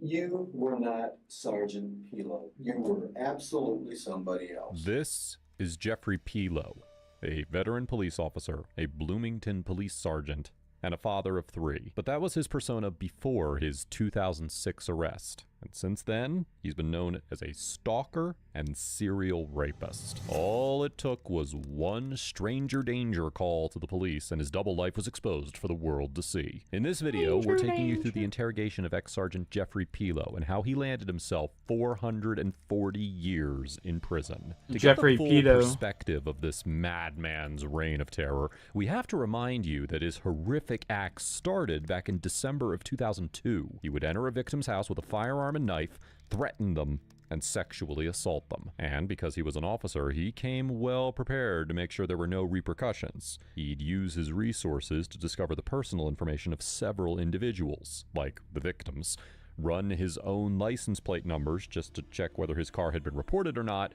and even owned burglary tools like black gloves, rope, black ski masks, black coat, and folding knives. We'll get into more details about the 4 rapes between 2002 to 2005 later, but right now, we're fast forwarding to his almost 5th victim, who became his reckoning in April of 2005. This is Janelle Penn Galuska, or JP for short. On April 5th, 2005, she received several hang-up calls at work, which gave her a, quote, really bad feeling. She asked a male co-worker to walk her to her car, but shortly after driving out of the parking lot, she noticed a man who had pulled his vehicle behind hers acting suspiciously. She described the man as a white male with a straight nose, a rounder face, a buzz-cut flat top, and big sunglasses. Later, on April 10th, 2005, she and her then boyfriend, Scott Galuska, returned to her Bloomington home around 10 p.m. Sometime after JP fell asleep, Galuska woke her up and told her to call the police because he saw someone wearing black gloves standing in her yard. As JP called the police, What the fuck? Galuska ran outside with a baseball bat. Shortly thereafter, she heard Galuska and the man in the yard yelling at each other. The man eventually ran away. But now came the incident which finally got to Pilo. On June 10th, 2006, JP arrived home around midnight. Shortly after arriving home, she noticed that her dog was unusually upset. What she described as an urgent knock at the door. She responded, but no one was at the door. Shortly thereafter, her doorbell rang, and again, no one was there. She then heard a noise by the side of the house, prompting her to call the police, and she did. Officer David Zemer responded to the call, and to his surprise, he found his superior, Sergeant Jeffrey Pilo, standing with his back against an adjacent house. Officer Zemer was young, and he recognized his superior straight away, but that did not stop him from making the arrest. On the next day, Pilo was brought in for questioning, and from the moment he sits down, things start to get heated. No. Bro, I gotta get a new PSU.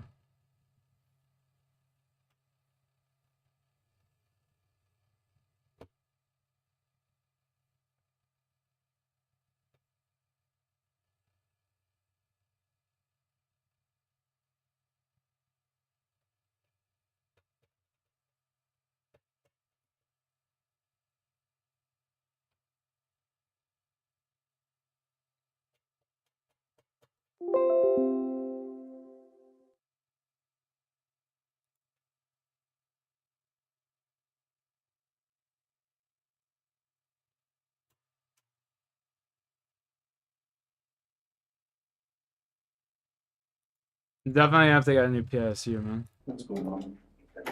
This shit's getting fucked. This isn't the way we wanted this to happen, right? We wanted you to come down here on your own, all that kind of stuff, like you said, chat, all that kind of stuff. Unfortunately, it didn't happen that way. You know, you wrote down with Sanger, with Mosier, and as you know, we have rules that we have to go by. Just as, you know, you're very familiar with all this stuff, you know what's going on, kind of stuff, and we want to talk about what's going on because we're not absolutely sure what's going on. Okay. What are you talking about? I have to read you your rights. Bro. First. I'm under arrest. At this point, you're not free to go. At this point. So I'm under arrest. If I'm not free to go, I'm under arrest. Well, we're in a custodial situation. That's why I'm going to read you your rights. Right? Because you came down here in their car. I don't know where we're going to go. I don't know where we're going to go. What's going on? I don't even know what you're talking about. I understand that, Jeff, and you understand, just like I do, that I can't talk about anything until we get this a little bit out of the way. Okay? All right. As an officer, he should know that being in custody means he's not free to go. So, questioning this makes him look even more guilty. You have the right to remain silent. Anything you say cannot be used against you in a court of law. You have the right to talk to a lawyer and have one present with you while you're in question. If you can afford to hire a lawyer, one will be appointed to represent you before any question if you wish. You can decide any time to exercise these rights, not answer questions or make any statements. Do you understand those rights I explained to you? Shiny's just abusing that heist. Those rights in mind you wish to speak with me about. He's getting those dubs. Last night, all right, there was an issue that came up, right, out on the southwest side of town, all right? You know what I'm talking about?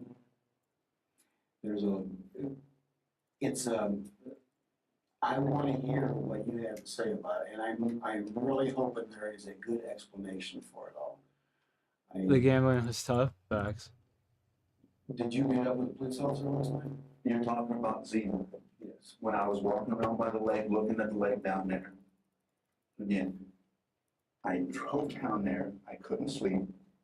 All right. Houses come up for sale in that area all the time. I'm interested in buying my mother-in-law a house. She lives up in Greeley. She's, you know, she's poor. She's on fixed income. I wanted to move closer to us. Houses come for sale. There's a townhome right there for sale. It won't work, but anyway, I was looking to see what kind of access went down to that lake. That's all. All right, I was started to walk around, parked, walked down, looked at the lake. When I was leaving, Where'd you park it? I don't know the name of the street. But it wasn't right there where you were at. It was by the lake. That lake goes behind those houses. You know, you understand how difficult the situation this is for everyone involved, including yourself, really. Yes, I understand. And irregardless of what, you know, our feelings are towards each other and all that kind of stuff, I think we've always got along. I think we've always been able to speak openly about that.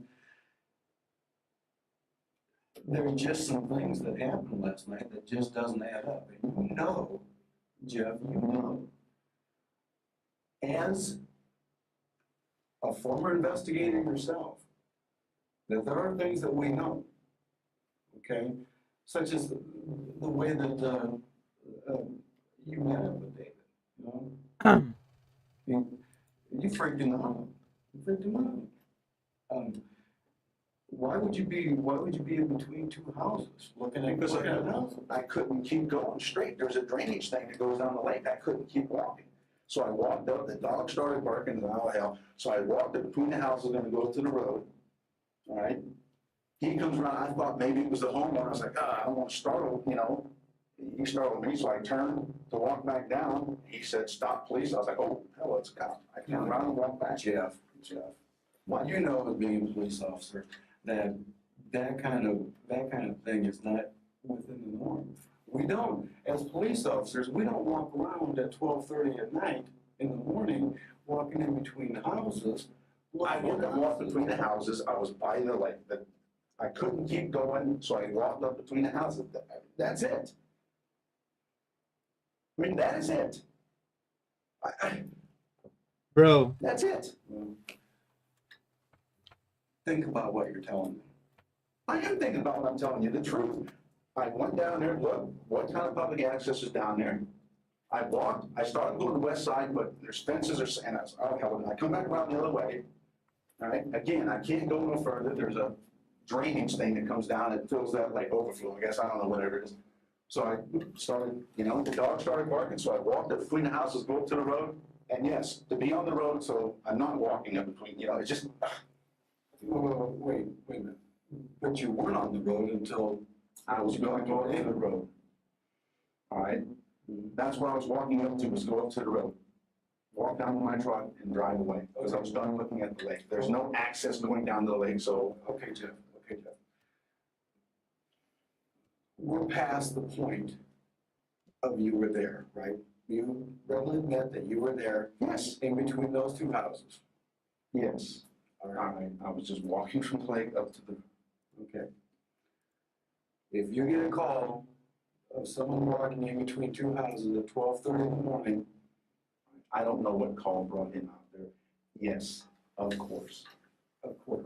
I mean, the person who called this in has every right in the world to do this, correct? I have no idea who called it in. He claims to be there relaxing his mind by being at the lake and scouting the houses. What doesn't make sense is his using the gap between two houses to get back to his car, and the fact that he's doing all this in the middle of the night. 3 minutes in, and he's already looking super guilty. As a police officer, he should have known better than to accidentally put himself in this position. Now, for the next several minutes, he's about to use denial you guys hear the and anger grinding? to compel the My department PC to fan? hopefully slide this under the rug. All right, what they called in wasn't me. All right, Dave said last night somebody knocked on somebody's door. I didn't knock on anybody's door. I did knock on anybody's door. I did not knock on anybody's door. I don't know what else you're trying to allege here. I don't want to jump to some kind of conclusion. Right? All this isn't about because I walked up between from that lake up between those two houses. Absolutely. All right. Absolutely. You know, I don't know what else you're talking about. We're talking about you standing up with your back to the house and trying not to be identified. 2 more KCs, baby. What?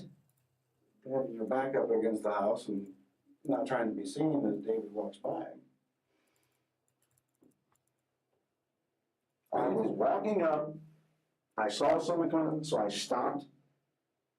I turned to go back. Again, the dog's barking. I didn't want somebody to think I was doing Yeah, they something got wrong. lots of games coming up, TV shows He coming up. said, "Stop, police." I was like, "Oh, hell."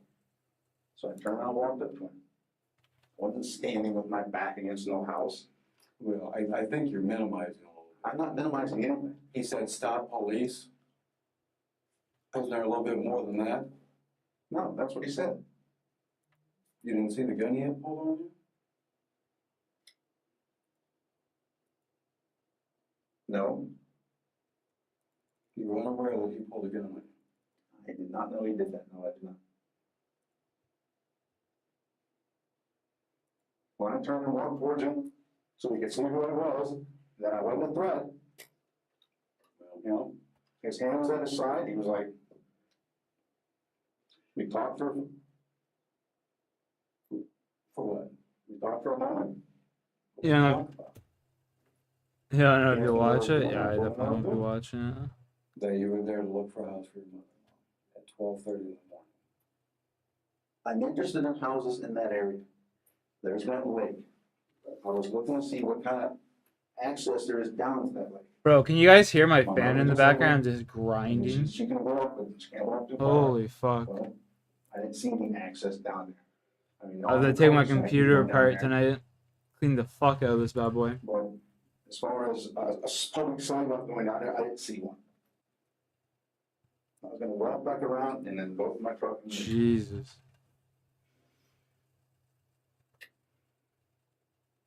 You don't have headphones and you can't hear it? Or, I have a noise suppressor on as well, You've so. been sitting in this chair before. All I'm saying is that what you need to do is think about just exactly what you're saying. Before you answer, before you jump back with a conclusion, Jeff, you need to think about what you're saying. You need to think about what the scenario was right there. You know, you may be honest with him. haven't you been? I mean, I think I need to take it a step further. Okay, because the lady scared to death. Scared. I don't know nothing about the lady. But what I'm telling you is I'm telling you she was scared to death. She was an absolute basket case. It wasn't for me. What? Yes, you were in between the houses. You were in between the houses. What if this would have happened? I walked up between the houses and Zima was there. That's the only time I went between the houses. What if this would have happened? Would you be a little bit concerned? Something to her? But I don't understand what you're saying. The only time I walked between those two houses was when I was walking from the lake and up. But that's where you and that's when I met Zima. That's where you and Officer Zima differ in what you said. But whatever the lady was scared of, it wasn't me. It was you. How could it be me? The only time I was between the houses when I walked up and Zima was there, she'd already called. Jeff, Zima had already been throughout the whole area. You were the only person there. It was 12:30 in the morning. All right. It was 12:30 in the morning. The only time I walked up between the houses, all right, those two houses, was when Zima came in. All right? I mean, I walked from the lake, between the houses, there's Zima. Obviously, I'm not the one scared of women because that's the only time I was there. But you wanted out of there quick.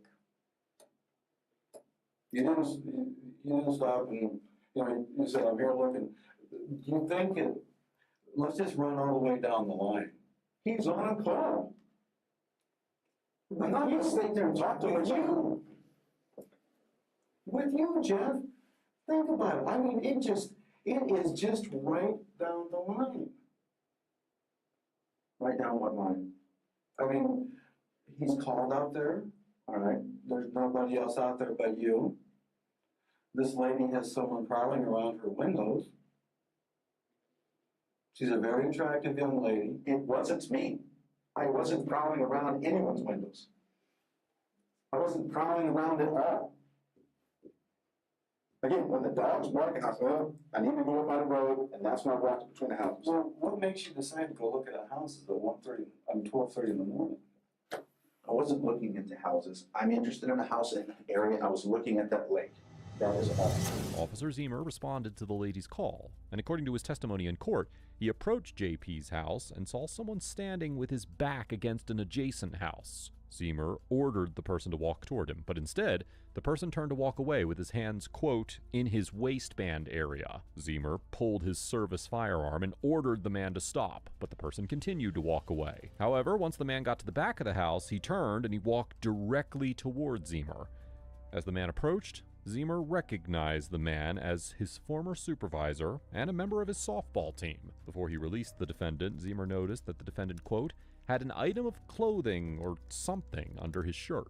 Now, this is completely the opposite description that Officer Pilo is giving. He also claimed to have crossed the house once when he was asked to by the officer. But the woman wouldn't make a complaint about one passerby, right? He rang his bell and was snooping outside, so she had to complain. I realize. I just didn't do anything wrong. We as police officers and we as human beings know the difference between right and wrong. It is put in our head from I understand. day one. All right. I did not walk between that.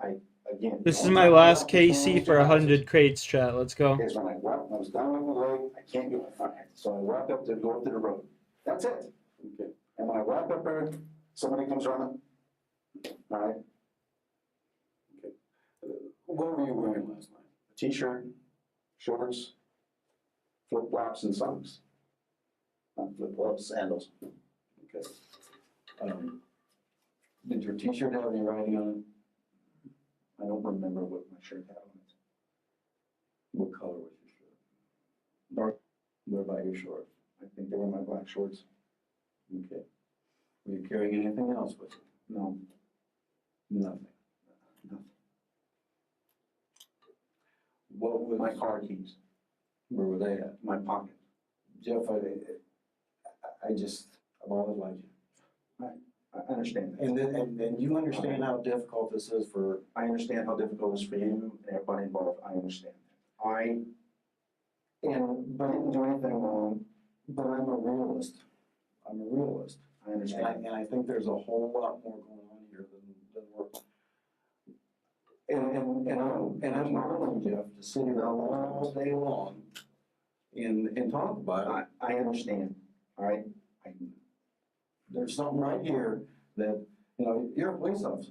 You know right from wrong. And I understand. I think you did wrong last night, and you think you did wrong last night, and I need to know why you did wrong. Because I didn't do anything wrong. Walking up from that lane towards the road is the right thing to do at that point. I mean, I can't go no further dark. Okay, so I walked up there. I mean, if it wasn't for the thing, I would just walk around the lake and went right back to where my truck was at. I mean, that is all. I'm not, I'm not minimizing anything. You are minimizing, and No, I'm not minimizing anything. I don't know how much simple it is. It's not that simple. I didn't have ill intent of any kind. That's it. It's not that simple. I mean, that's it. It's not that simple. I mean, she is a young, attractive lady. I don't know Very who she is. And like I said, I know, I've seen you how you take a genuine interest in people, okay? And I think if you knew what's up, what patience? you did to this person, because I'm telling you, she's freaking did not do anything to her. Kilo continues to deny everything and sticks to his side of the story. Found The some schools possibility or that he so? was looking for a property at night is extremely unlikely. And I walked up from the lake between the houses down the road. Yes, I did. Okay. You were there, right? Yes. Yes, I was there. Okay. You were confronted by Officer Zimmer. Yes. Yes, he was there. I was walking up. Okay. Let's just go with this in chronological order. First of all, is there any reason that you can tell me why David Zimmer would lie about this situation? Criminal cases? I mean, I'll put on something else if you want, bro. Because you're As long as I find it mentors. interesting. All right. You're one of his mentors. He is. I don't know how I freaked him out. You don't know how you freaked out? Well, I mean, he couldn't even hardly talk. He was so upset by the situation. He talked about how you were, one of his mentors. You were his FTO training sergeant. All right. And I mean, he looked up to you. All right, I understand that. All right. And, okay, so getting back to the question, is there any reason why David Zimmer would lie about what happened? Officer Zimmer was also struggling with the situation as he could not believe his mentor would be the one being called about. The fact that Pilo doesn't care about it just goes to show how selfish he is in his acts. That's the craziest part about this whole thing, is the cop that arrested this guy genuinely, admired him, That's, the fucked up part. That's gonna be such a mindfuck. The guy you looked up to, the guy that swore you in as a cop, ends up going out raping a bunch of women and being, the night stalker kind of shit. It's crazy. Crazy. We're getting at all this kind of stuff. No, I don't. You don't know what you're doing. I'm talking about a young, Crazy. very attractive female. I don't know who you're talking about. All right. She's the lady in one of those two houses. All right. I don't know. I have no idea who lives in either one of those houses. All right. I wasn't interested in those houses. I'm sure you had no idea who they were. All right. I wasn't interested in those houses. All right. You weren't interested in lake access. All right. Come on, Jeff. All right. I mean, yes. I mean, that is just it doesn't make sense to anyone. All right. It doesn't make sense. Again, Does it? yes, it makes sense to me because that's what I went there to do. If I'm going to look at a lake access, I'm not going to do the 12:30 one. All right. Poor choice of times, but Yes, sir, Troubleman. all right. I just walked down there, all right? You're, what are you, 17 years? Yeah, 17 years of being a police officer. I understand. And you don't think that that is a severe error in judgment to be, all right, in between two houses at 12:30 in the morning, All I was doing was walking from the lake to the road, all right? You're implying that I'm doing something mischievous between these houses, and all I'm doing is walking from the lake up to the road. I said, that's exactly what I'm implying, Joe. that's it, that's all I was Because doing. Officer Zemer, who you agreed to, says has no reason to lie about this. 400K. said that you were up against the 400 house, KC. and he had to. We are going to have to pause this. Let's open our crates, chat. Let's open our crates. Here we go, baby. Yeah, we'll just do 10. Boom.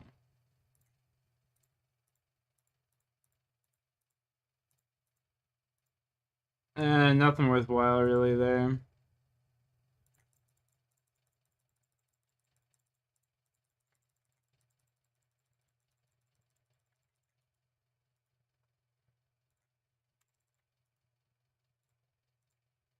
Another 10. Here we go. Nothing really worthwhile there. Fuck, man. Come on.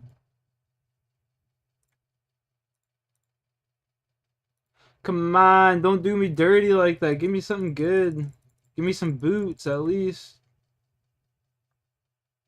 Oh my god, I'm getting fucked.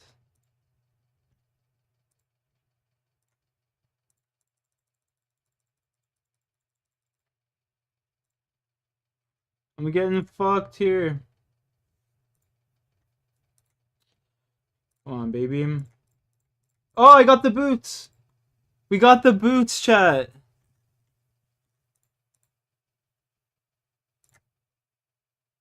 We got the boots.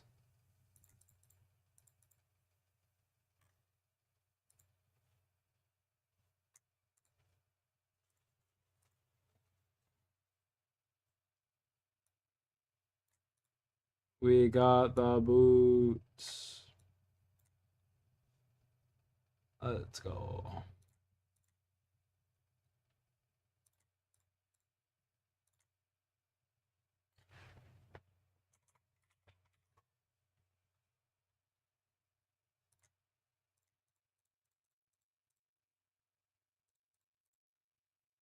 Oh, we got the hood again there. Nice.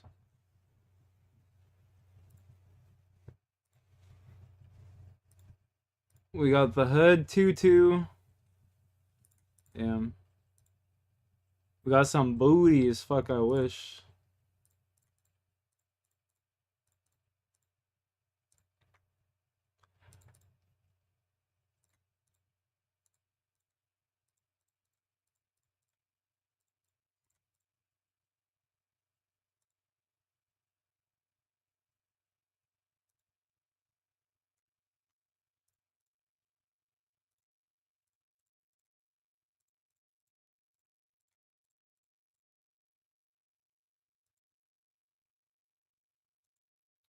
I still haven't gotten the pet. Fuck, man. Alright.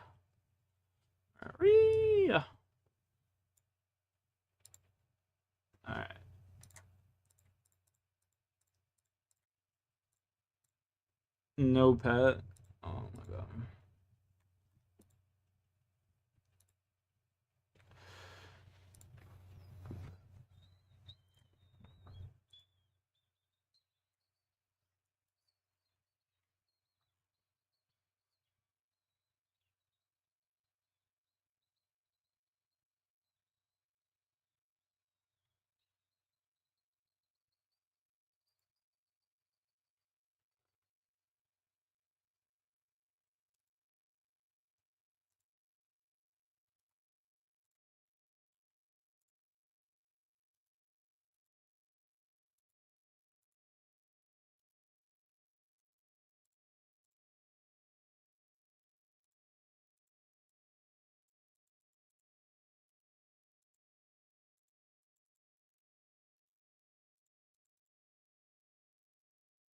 I have the whole pyromancer outfit now. I don't even know if I want to keep doing this boss after that bullshit. How much XP? We got 1.4 mil. Son.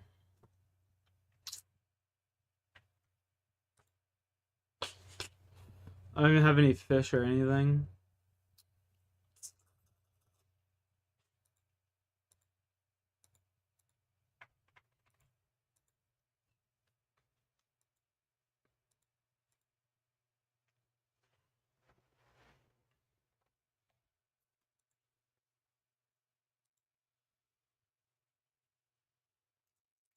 Let me see here.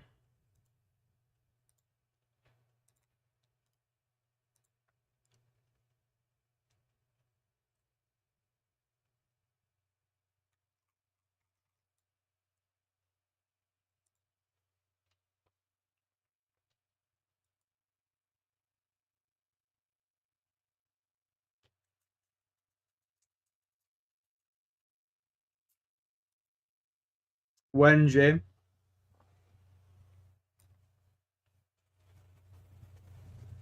When? He had to call for you 3 different times. No, he didn't call 3 different times. And then you turned around and walked the other way, okay? When I saw the figure standing there, I was like, I just turned and walked back. All right? What did he say to you then? When you were turned around and he was walking back, what did he say to you then? Stop, police. And what else was he saying to you? Stop, police. Let me see your hands. I don't recall everything he said. I said, stop, police. I realized, oh, where's the police? So I turned and walked back. All right? I mean, if I realized at first he was Officer Zimmer, I just kept walking right towards him. But my initial thought was, it was someone who was looking at us. That's it. Yeah, you know it's not it. Half an hour is cool? That's it. It's not. 5 o'clock? That's it. Because the scenario doesn't fit.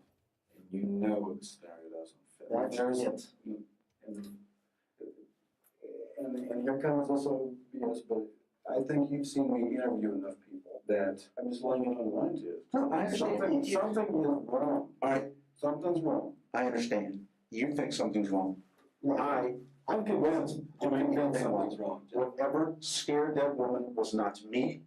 All right? The only time I walked in that house is when I encountered Officer Zimmer. That's it. All right? I wasn't there before that at any other time. Whatever scared her, whatever it was, all right, or whoever it was not me. He keeps denying, and the interrogator knows what he knows.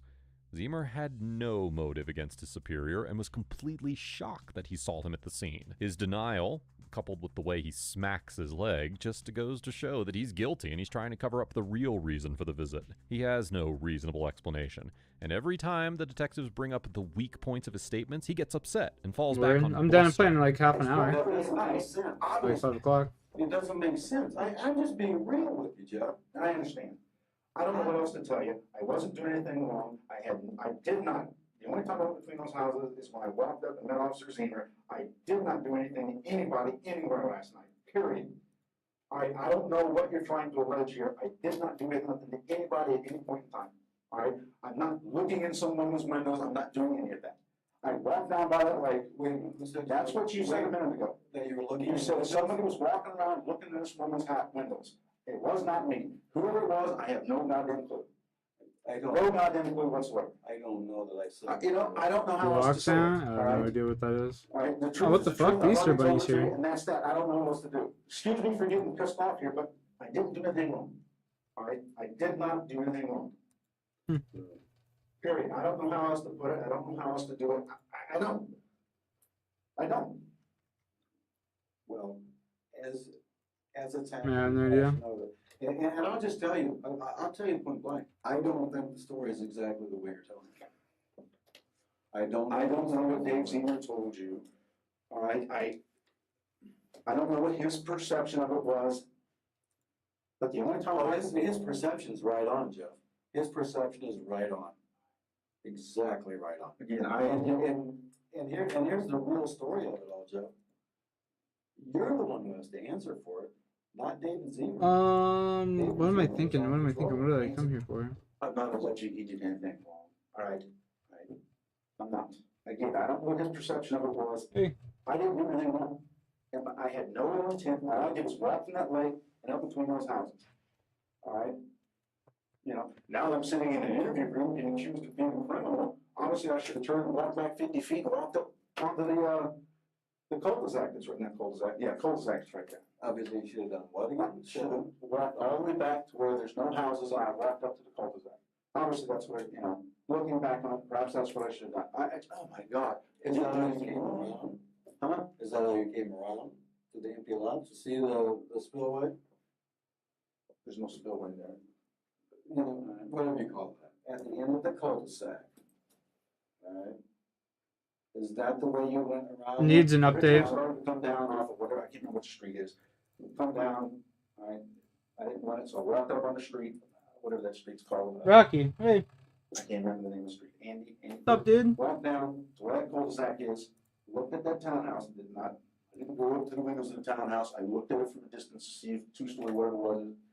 If that's the one that was for sale, it was. I walked down by the lake, started to go on the west side. It's like, no, I don't want to go that way. So I started to come around on the east side, walked around. That's where the little spillway thing comes down in there. I know what you mean by spillway now. I realized, okay, I can't cross that. I don't have any weed. And walked between the houses. Well, actually, I went down a little ways, realized that, went back. You know, the one house had a fence, I believe. So I walked back. Guess there was one house, walked up between the houses, and that's when I met Officer Zimmer. Where were you driving last night? My pickup I want you to take a minute and think about what we're talking about. Because if you take a minute and you think about it, and you put all... I don't have to think about it. That's what happened. You put all the things together, Jeff. That happened. All right. I get it. And you come up to a conclusion. How it may seem, all right, is not... It's just a coincidence? It's just a coincidence? I didn't do anything wrong last night. I didn't do anything to anyone. Again, you didn't do anything to anyone. I didn't do anyone. Routine perk bottle. From this point on, Pilo sounds like a broken record. Denying, and that frustrated look every time he's confronted with a weak point. What perk do He's you given want a me few to moments drink next alone time so I that play he can zombies? Think his story and possibly confess, because his denial isn't getting him anything. But even after he comes back, he goes back to being a broken record player, just denying it. So the interrogator drills deeper into his interaction with Officer Zimmer, particularly about the fact that he had a gun on him and he didn't even notice. You have got to be thinking that this isn't some fishing expedition. We just didn't pick you out of the clear blue sky to come in here. All right, correct? Obviously. Again, the only thing I did was walk from the lake in between two houses out to the road, out to Officer. the road. All right, and when I realized somebody was up there, I was like, and turned to go back, and that's what he said. And I turned on and came back to him. Okay, but we're leaving out this. We're leaving out you standing up against the wall like this. That did not occur. And an officer that confronted you twice. That did not occur. And then you turning and walking away. Did I turn? Your hands right here. And he says, stop, show me your hands. And he has, and I mean, you've been in the ERU. I understand. You have been in, you're a weapons guy. You're former military. I understand. And you're telling me you didn't know somebody had a gun pointed at you? He's backlit. I wasn't paying attention to that. You weren't paying attention to He someone. said, stop, please. And I said, oops, it's the play. I turned and walked up there. That's that. I talked with him a few minutes, and not even a few minutes. All right? You know, he's obviously on a call. There's problems here, Jeff. There's all kinds of problems. And I'm not here to sit here and tell you that it's all rosy and all that kind of stuff, but No. and you know where I'm coming from because I've told you. I am not buying what you're telling me. For 1 second. For 1 second. You know that I've done this for a long time and you have done it for Yes, I have. you have done it for a long time. And I didn't do anything wrong last I night. know you, I know. And you know what? How many times have we sat in here and listened to somebody for hours and they didn't do something they did? I'm not going to be here for hours And then- telling you that I didn't do anything wrong. And then, have all the behaviors and all the things that are happening. You were not Sergeant Pilo last night. You were absolutely somebody else. And we can sit here and you can say, this is what I did, and I can sit here and say, this is what we know till the cows come home. But you know in your heart We back. What's up? exactly what happened. Yes, yes. What's I up, went down, Squirt looked Squirt? that way, walked between those houses, go back to the road on my truck, and that's what happened. That was the only time I was between those houses. And say when we talked. It's obvious that Pilo is committed to his lie, so getting him to admit any wrongdoing is beyond reproach. After the two go back and forth, the interrogation finally ends, and the investigation begins. In June of 2006, the state charged cheating. Pilo with 37 counts of criminal conduct originating from 2 separate cases. Specifically, the state alleged that between December of 2002 and June of 2006, the defendant committed a series of crimes involving stalking, intimidation, home invasion, residential burglary, unlawful restraint, and aggravated criminal sexual assault of 5 women from the Bloomington Normal community. At the defendant's trial, which began in May of 2008, the state called more than 60 witnesses to testify that between December of 2002 and June of 2006, Pilo committed a series of signature crimes against women in the Bloomington Normal community. The 4 rape victims, who we'll call AM, KH, AL, and SK, testified and shared their painful recollections of those terrible nights. AM testified that in December of 2002, she woke up at 4:30 a.m., and discovered an intruder standing in the doorway of her Bloomington apartment. The intruder had a flashlight and startled her. He quickly approached her and covered her mouth. He placed a piece of twine around her neck, but she managed to persuade him to remove it by promising not to scream. Then, he held a knife to her head and demanded that she remove her shorts and underwear. Despite her resistance, he threatened to harm her if she didn't comply, so she reluctantly obeyed. He proceeded to engage in sexual acts with her against her will. Suddenly, he abruptly stopped, instructed her to put her face in the pillow, and stated that he would return shortly. After she heard the apartment door close, she locked her bedroom door and immediately called the police. AM described the intruder as a white male wearing a black ski mask, a black Carhartt coat, and jeans. Additionally, she informed the jury that her license plate at the time of the incident was Ammo Joe 58, and her roommate's license plate was Lacey Joe 5. Surprisingly, these 2 license plates were accessed without legitimate law enforcement reasons the month before AM's assault by someone identified as J. Pilo through the Bloomington Police Department's Law Enforcement Agency data system, or LEADS. Furthermore, during that same month, an individual logged in as J. Pilo at the Bloomington Police Department accessed AM's parents' personal information through the National Crime Information Center, or NCIC, database. Then came KH, who described her testimony regarding the incident that occurred in April of 2003 at her apartment. Her description almost matched the same as the previous victim, but one part of her testimony was just too disturbing. He took her cell phone and directed her to the bathroom, ordering her to get into the bathtub. There, he removed the duct tape from her wrists, turned on the water, and instructed her to bathe and play with herself while he watched. After some time, KH realized that he had left, allowing her the opportunity to free herself from the duct tape on her head and call the police. KH's description of the intruder was the same as the other victim, and when shown a photographic lineup, KH identified the familiarity of the defendant's eyes. Additionally, evidence was presented to demonstrate that someone logged in as J. Pilo accessed the personal information of KH and her father through the NCIC database 6 months before the assault, and another individual logged in as J. Pilo accessed KH's information through the Bloomington Police Department's LEAD system 2 months before the assault. Then we have AL, victim number 3, who provided her testimony regarding the incident that took place in January of 2005.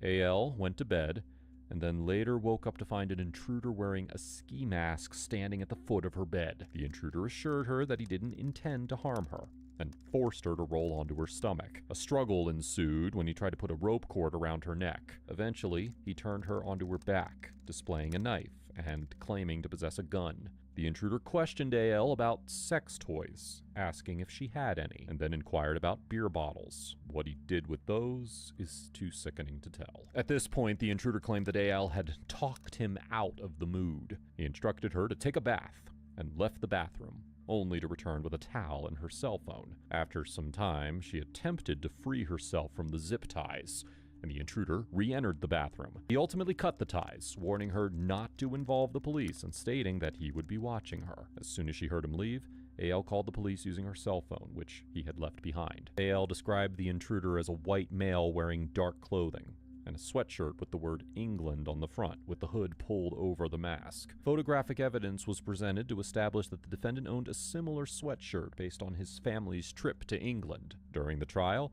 A.L. positively identified the defendant as the intruder. But the most sickening testimony was from victim number 4, S.K. In October of 2004, as she returned to her apartment around 2 a.m. after work, she noticed a man walking strangely away from her building. The man's behavior struck her as unusual. The following day, her roommate discovered that the window screens in her bedroom were missing. In January of 2005, S.K., who had taken a day off to prepare for her wedding, arrived at her apartment around midnight after visiting her parents. She went to bed at approximately 2 a.m. Suddenly, at around 2:45 a.m., she woke up to find an intruder entering her room. The intruder, armed with a gun, forcefully instructed her to keep quiet and inquired if her roommate would be returning. S.K. informed him that her roommate wouldn't be back. After a brief struggle, the intruder pressed the gun against her head and demanded that she undress.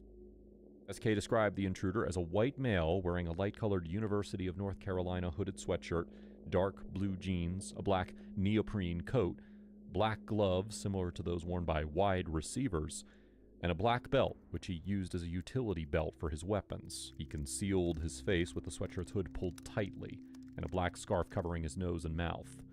The gun he wielded was silver and not a revolver. The assault was nothing short of disgusting. And it's a miracle that he never got arrested for this victim alone. There was the use of a vibrator and lubricant, and it's all too disturbing to experience, let alone hear.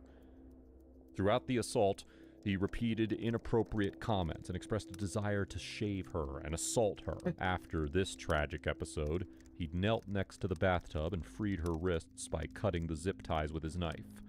He turned off the lights, exited the bathroom, and closed the door behind him. After waiting for what seemed like a couple of hours, S.K. left the bathtub and encountered a neighbor from the apartment above who was preparing for work. Noticing her missing clothes, telephones, and a fitted sheet from her bed, she realized that her cellular phone had been hidden in her apartment. In court, S.K. positively identified the defendant as the intruder. She also identified him from a photographic lineup and voice exemplar.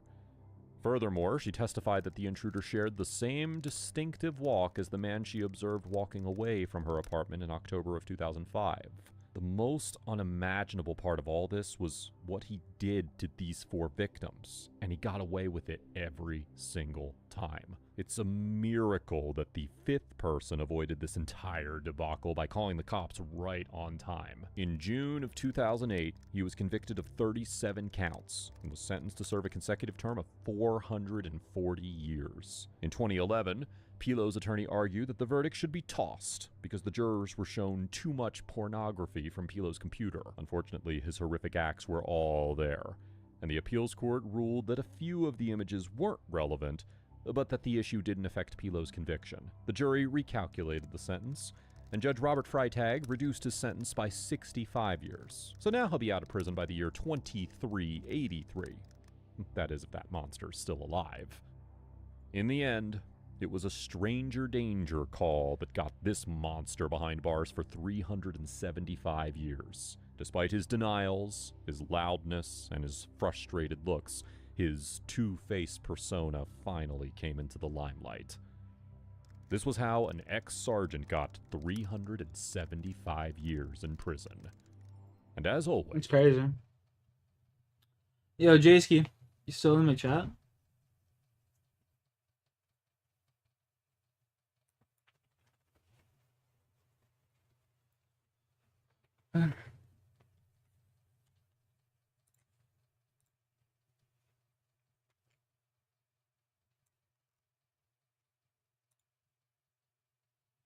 Jayski, sweetheart.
We succumb.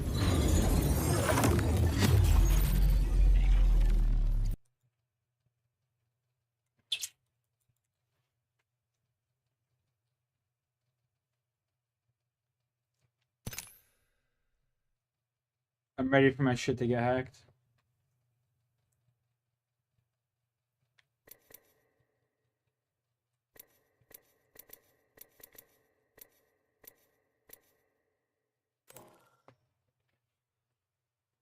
I'm ready for my shit to get hacked. Let's go, baby. You know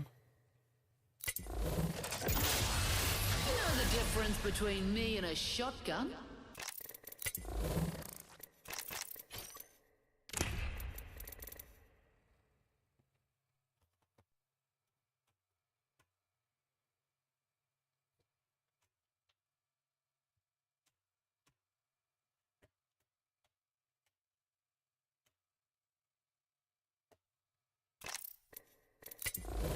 How's this kid still only plat 3, bro? What the fuck?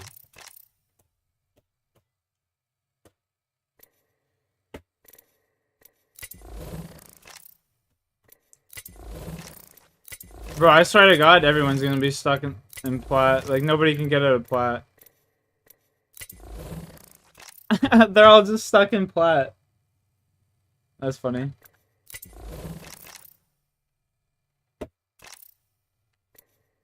They're all stuck in plat, those noobs. Join the class action lawsuit? Facts. What's the lockdown do?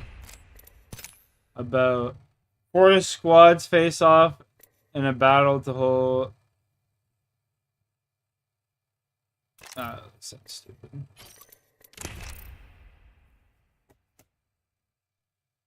You call this frick? What's frick? Who's frick? Is frick like a state of matter?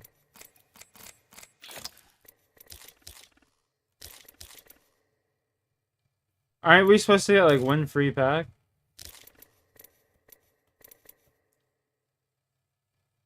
Showdown Society event, 800 coins. Alright.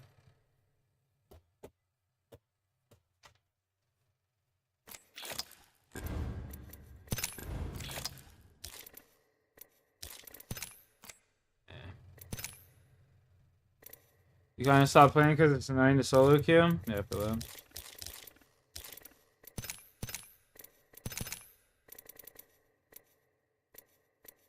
Another trash ass event.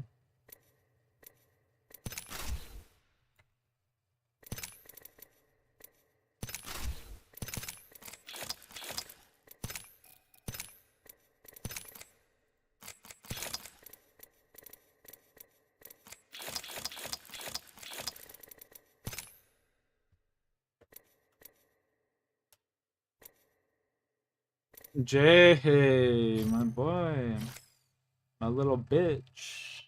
What's good, G? Show me, son. What are you up to, bro? I'm just fucking chilling. Chilling, bro. Did the Mad Maggie challenges come out today? No. Yeah, Yeah, bro, I guess so.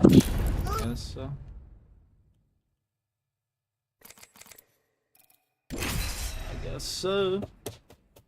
Bro, my computer is gonna get a fucking hammer to the side of it, I swear. Why is it running like shit? No, it's running perfectly fine. It's just like making this grinding noise with like a fan in my power supply. Oh shit.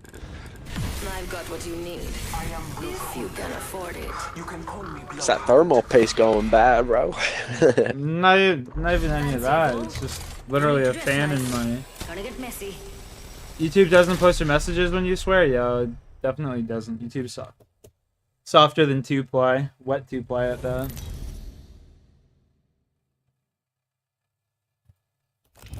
Introducing your champion.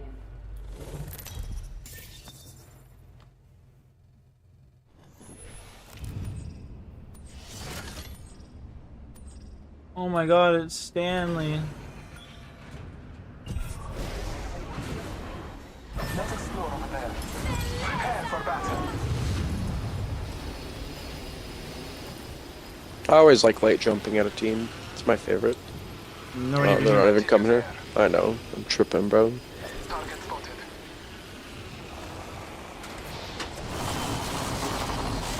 Team on you, on Stanley. Oh, that's so cool. No problem. Yeah, touche, touche. Got me.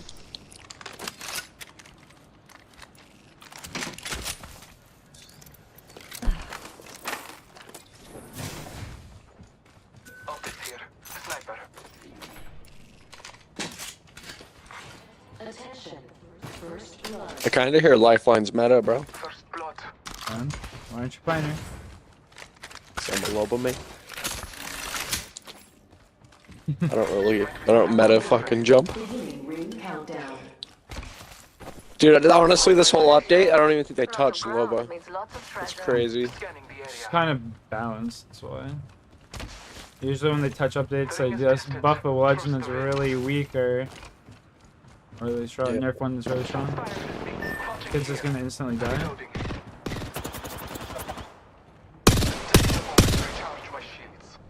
One's out in the open. Come on. We've got 45 seconds and a long way to go. Up close in electric. Two teams. I cracked an enemy shield. Crack conduit. Horizon above us.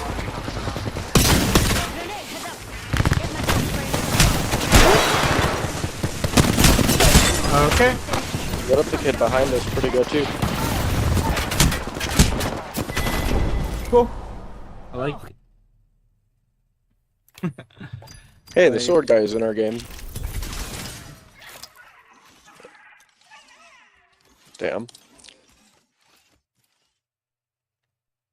I gotta knock Angut out of there. My teammates dip. See how it is?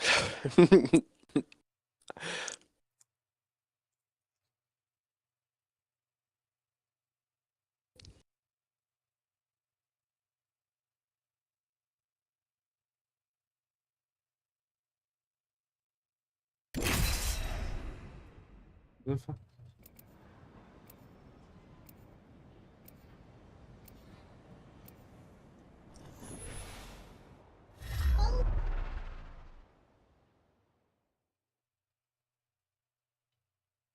Oh, sick. We don't have a teammate now. Watch out. I'll eat That's you cool. alive. Scared him away. Fucking game's I'll awesome. get taken out. It better be with a rampart.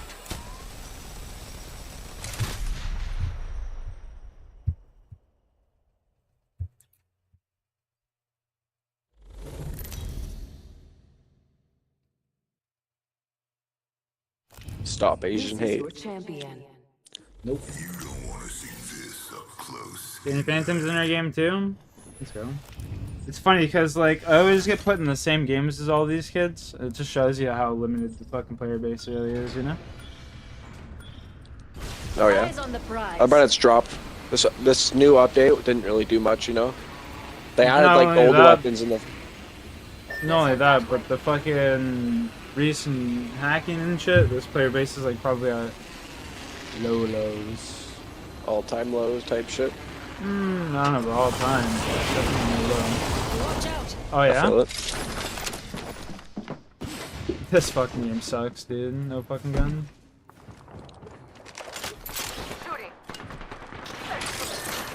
Oh wow, that's my bad. The other one's right here, right here, right here. Woohoo! This one's You're free. crazy. Remember that. Last one in the squad. We clean up good. Fancy that. I gained a level. Add an upgrade too, and we've got a ram party. Reloading. Upgraded and ready to take them for a test run. Love me an LMG. Healing up. Hold on. Hold on, I need to heal.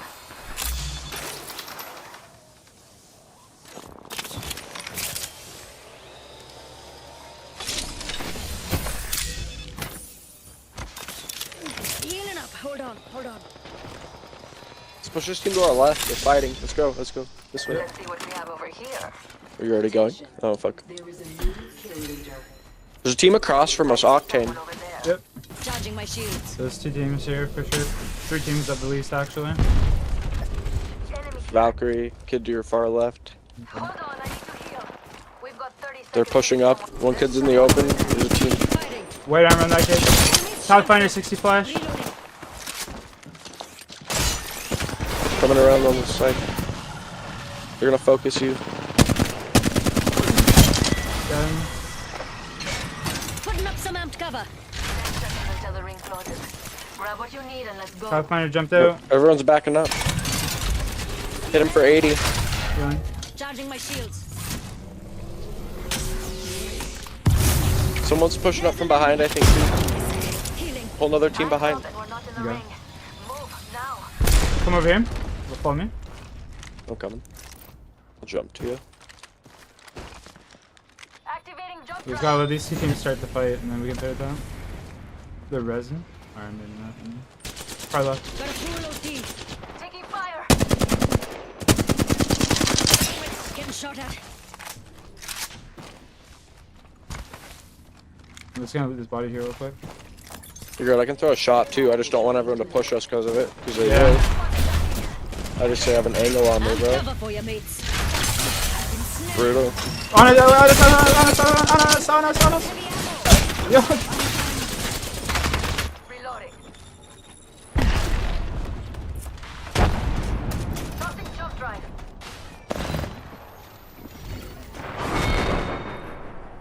GG. They had an angle on me first. All good, all good.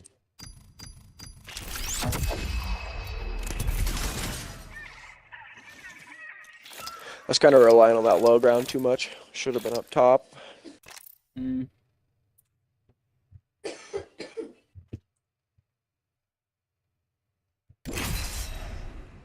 We almost should have went around on that team on the bridge, you know. We just had to look where that team was coming from. They literally just dropped, and there was one kid right beside us we could have just killed together. I hit him for 170. Yeah. And I was the only kid that could have killed us because I had walls set up and it was blocking the team from shooting us from up top. It's all good. Yeah, I wasn't really playing off of you being Rampart, I won't lie. It's my fault. All good, all good.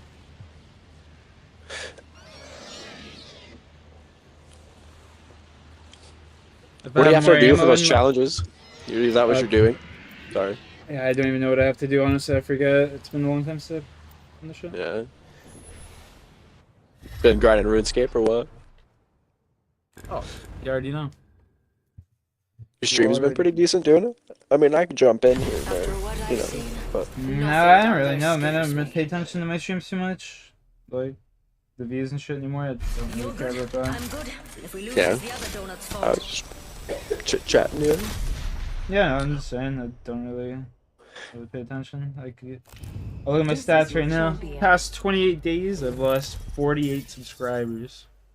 So I'm not doing too good. Not doing too good. He would fall to me eventually.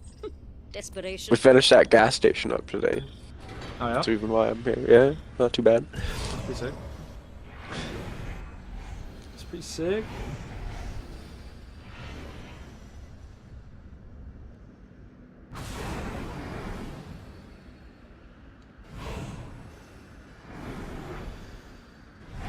How'd that go? Dude, honestly, they were working me like 10s and 12s. It was fucking brutal. Welcome to the gas station life, homie. And now I get a couple days or a day or whatever they're doing. They have a couple apartments that are going by my house. But they have like actual framing crews that are there. And even if they have a spot for me, they said, because my boss is going to Spokane, so he's dipping off for a while. That's pretty cool. So if they have a spot, moral of the story, who knows? I don't worry about that shit, really. Yeah.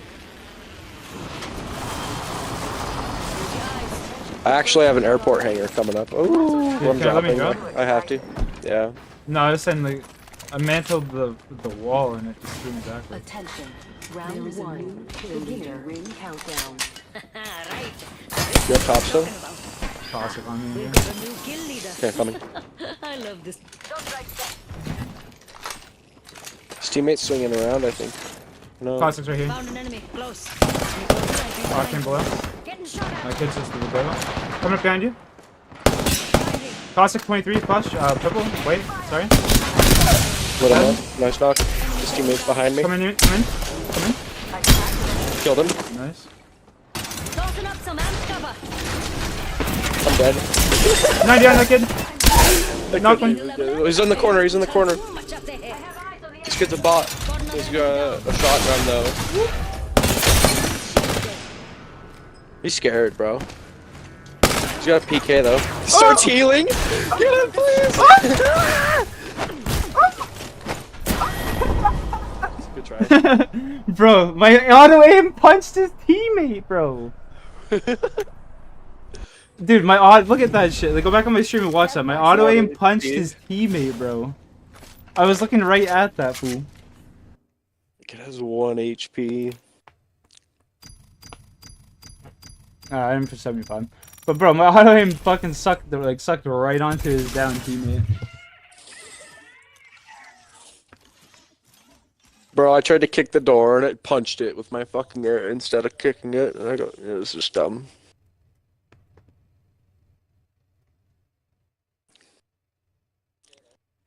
Dude, that first punch should have hit him. No, really, you hit it. Did that first punch hit him? Because I swear to God. No, I didn't punch him at all. The one punch went and like just sucked right into the guy. Like the down kid. Skipping. Yeah, that first or initial punch should have hit. One of them should have. That's for fucking sure.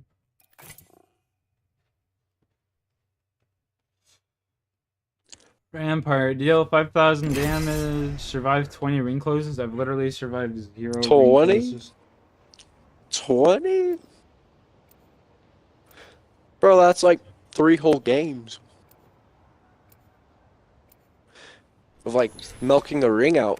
Games don't even last that long in pubs. They probably end like ring 3. Time to show 'em what we're made of. Or 4. Which is just blood and guts, really. 3, 4, yeah.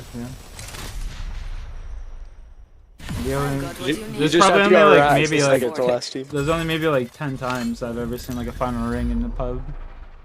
Most of them were in like season like 2. This is your champion.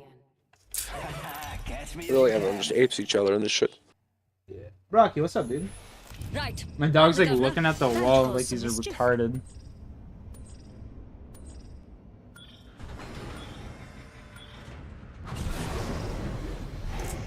Here we go, mates. Let's get messy.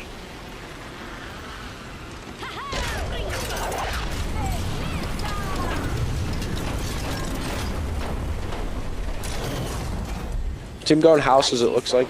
They're going to clear to. They're going back end. This kid's split. I don't know. His teammate's being a bot. Watch out. Reynolds.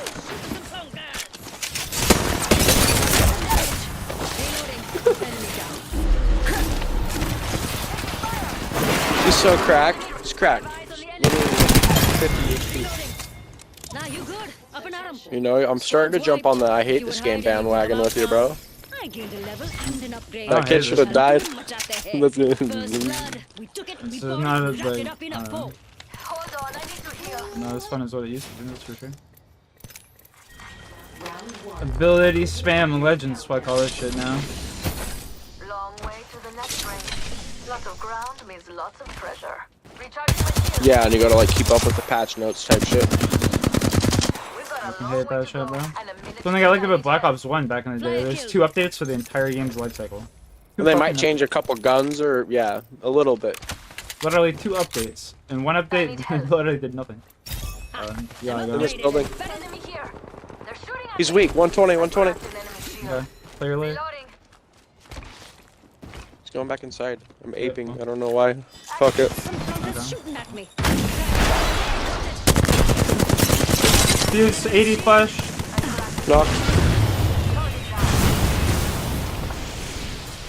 Fuse down here. Enemy here. Up close and in my freaking face. Getting shot at. Reloading. I'm so one shot, bro. Ah, my accuracy. Good work, mate. Capped off that squad. If you wouldn't have won that, I would have threw so hard I couldn't find. Using a Phoenix kit.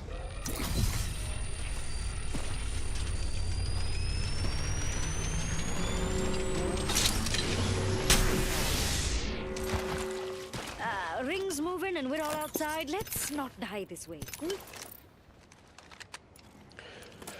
Chasers. Patience.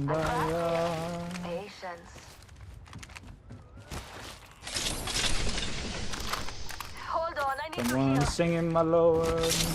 Kumbaya. I'm going over towards no. What to? Recharging shields. I hear him fighting right now. Look at that lifeline drop right there. Got a care package coming in. I see one. He doesn't see me though. They're in the middle. We could go over there. Just a thought. If I'm wrong, you can kill me. New kill leader? Interesting.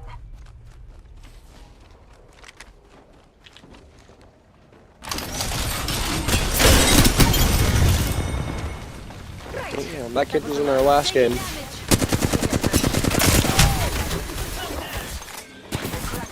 He's so weak. They're both weak, they're both weak. Oh, the shield. No, bro. Oh. Good try. I need to knock one there. Yeah, sorry. He dropped his little health drone thing. So it saved him. I didn't expect a Pathfinder to swing out, and I still even fucked him up, but... I could have popped a bat. Sorry. Lots of different things I could have done there since just for full. Yeah, jeez. Yeah.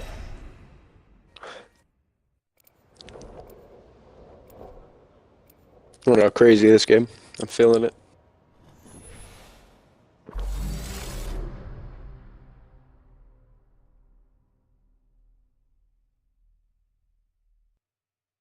Don't you worry about me. Rampart can handle herself. I heard Caustic got like semi-nerfed. Watch out. I'll eat you alive. Caustic, Bloodhound, Lifeline, Bangalore. Couple I heard others. Lifeline got a pretty good buff though too. That like evened it out. Not really a buff, it's a nerf. Like she can't get care package weapons anymore, so it's not a buff. Yeah, but she gets like a cooldown ++ or whatever for drone or whatever, so you can almost have 2 drones pretty much. That's what I heard. Yeah, but still, it's. Would you rather have 2 fucking health drones or a wingman? Or like a cache that gives you red? Like, yeah, true. I didn't like a lifeline drone, like it's just useless. It's only good if you're stationary, you know what I mean? Wingman, you have all game. Bowchuck, you have all game. Whatever. Kraber, you have like 2 fights. Or like 3 minutes if you're me, just miss every shot. Enemy landed near me. They just can't resist me, can they? I'm gonna 1v1 for my life. He ran, it was an Octane. He's a pussy. My suggestion is win it. He's fighting someone else right now, right here. Look out! Enemy here. Oh, you baby. Whole different team. I'm getting melted. Don't drive out. Recharging shields. Some drunk is shooting at me.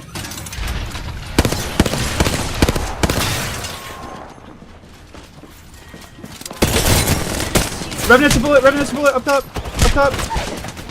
I'm dead. I'm popping back. Giving my shields a recharge. Rampart's left side. Running up on me. Up top. Up top. Tractor 780. Whole squad. 1 sec. Using my Phoenix kit.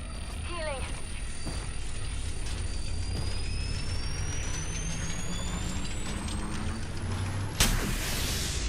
Jeez. Ha! New kill leader. Bet they used a rampart for that. Backing up my cover. Come see the merchandise. Here. There's a baddie. Healing. Got me a new upgrade. Amped cover for you, mates. Mama's got you now. Knife make almost cracked. One's inside here. Not make it crack. Dead. Putting up some amped cover.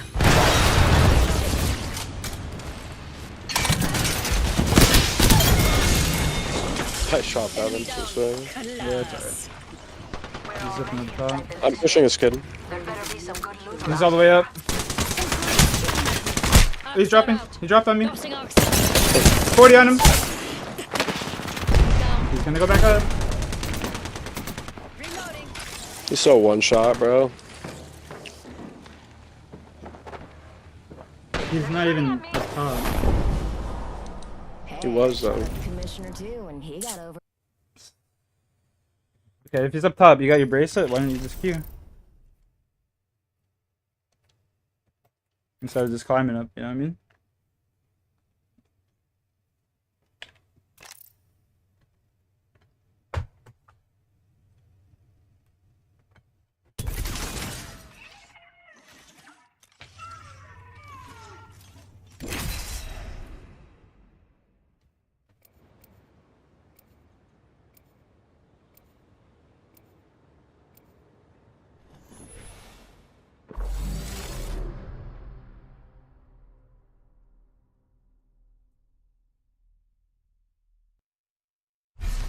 Let's make some bees and honey.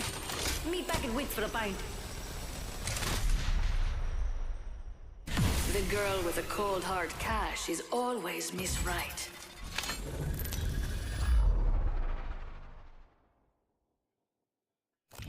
This is your champion.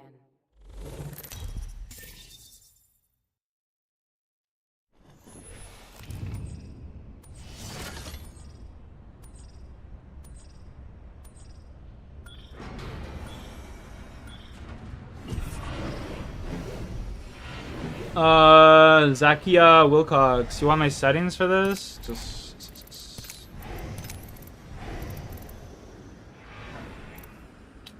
Let's land here.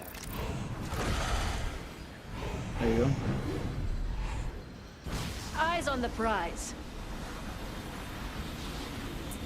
It's not even like those kids were good though, Adam.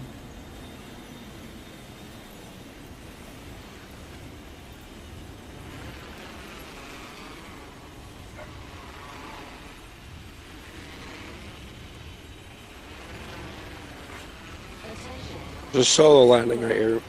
I see an enemy over there. First blood. It's going right side top. Right side top. Just can't resist me, can they? No gun.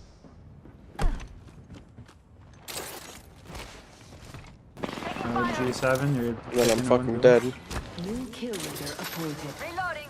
I never die. We have a new kill leader. Recharging my shield. I can't wait to meet Inside them. the next ring. Where is he? Ready for the massa. Top floor. Right here. 80 on him. Reloading. Hit him for 24.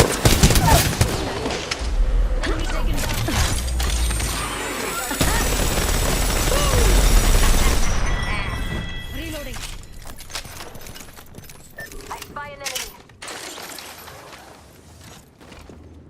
He's right below us. Putting up some amped cover. Hold on, I need to Yep. heal. Getting shot at.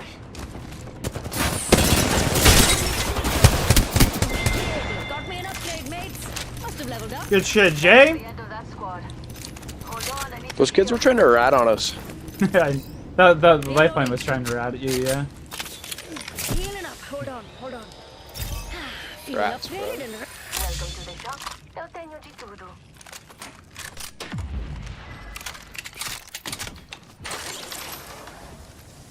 Don't mind if I do. Decent shit in there. Do you need... I can just hit this old thingy. inside the next ring. You can all calm down a bit. Alright, just wait for me to grab my shit here before you put one down though.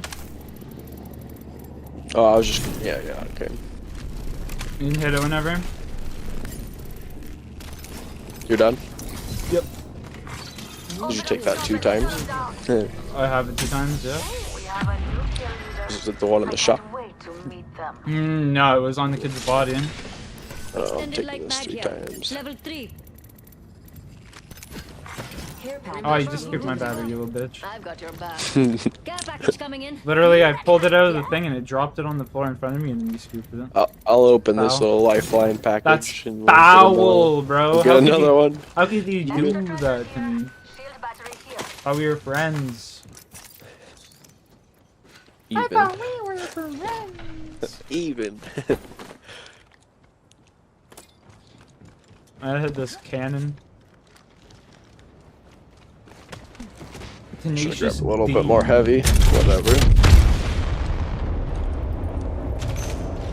If I can't kill someone in 150 bullets. That's playing the game for. Mm-hmm.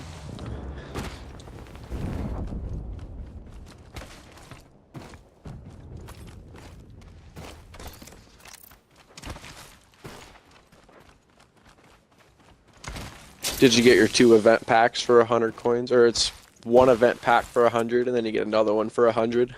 And then the next one's 500? No. Are you gonna get them? 100 coins, what do you mean? It's for 100 Apex coins. You can get 1 event pack, your first 2 for 100. 100. Yeah. I only have like 100 Apex points anyway or whatever. Got a fix on the next ring. Check your map. That's a lifeline package behind us. I'm just going to the circle down.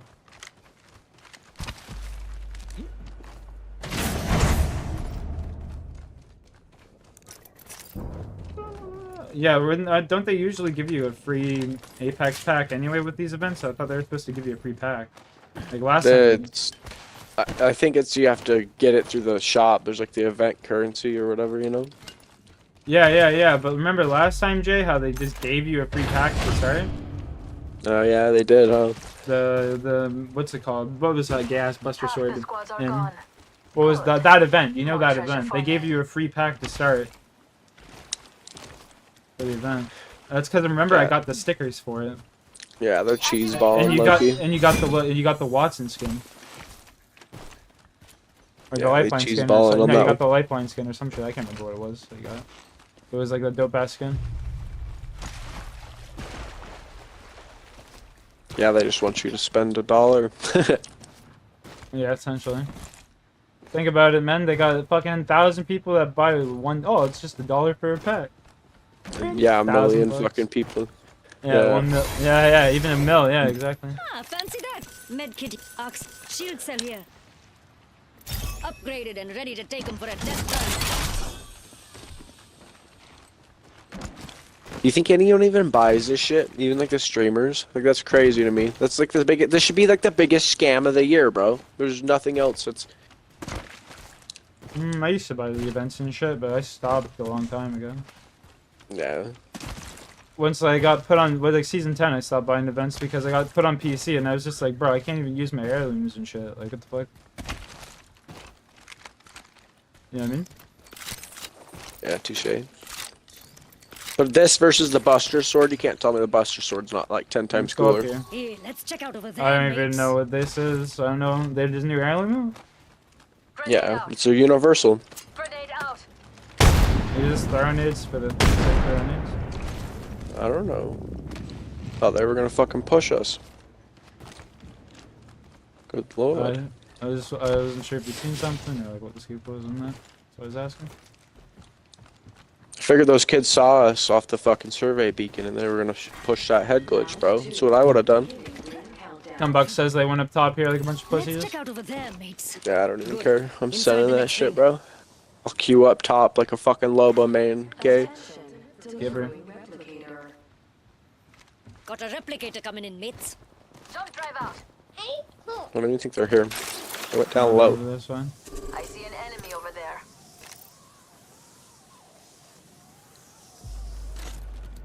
Oh, I see him fighting right over here. One in the distance. Doesn't look too scary, so you can come out of One's hiding. down right here.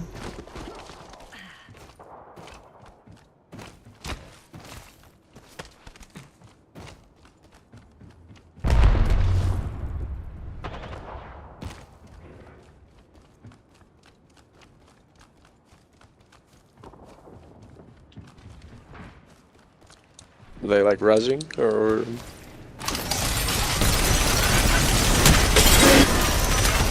Enemy's shield Nice. Good. Good work, mates. I didn't know what they were doing, so I didn't answer, sorry. Healing up, hold up. I think that Tenacious D kid was in our last game too. Like, I really think the player count's just down bad right now, bro. Rings closing in 45. I've seen that name before today, I feel like. Yeah, it's just, I literally just called them out a minute ago. Mama's got a brand new That's who you just In that killed. game, I just said, yo, look at an HDB.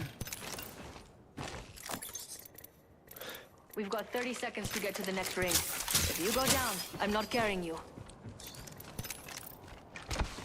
But yeah, all these kids, for the most part, like, I recognize a lot of names in this lobby. You ain't wrong about that. It's these PC lobbies, bro. Everybody plays on console, bro. I must say it too. Rings close. All the shitters play on console for sure. Yeah, there more shitters or are there more pro players? Let me ask you that. Yeah. No, way more shitters. There's way more shitters. Time's up, and we're not in the ring. Imagine for every good player, there's probably 4 shitters that run around for the good player to shit on. Probably way more. Yeah, maybe 10, bro. No, honestly though, there's like not really that many like good players at this game. You know what I mean? There's like small few. That's just hit the wall and milk your rings out this game. You kind of need to, bro. I don't mean to be that guy. I'm down for whatever. Well, we can go this way and wrap around, but you just need ring closes. I want you off a rampart. This shit's fucking stupid. Oh, I'm just playing for fun.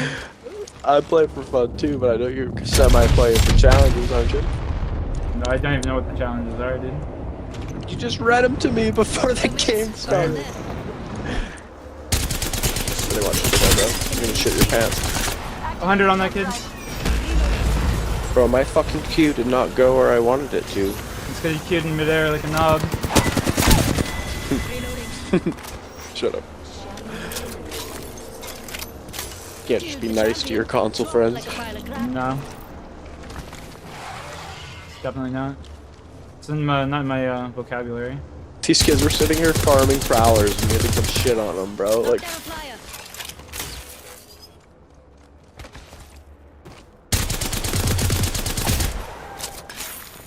Helmet here.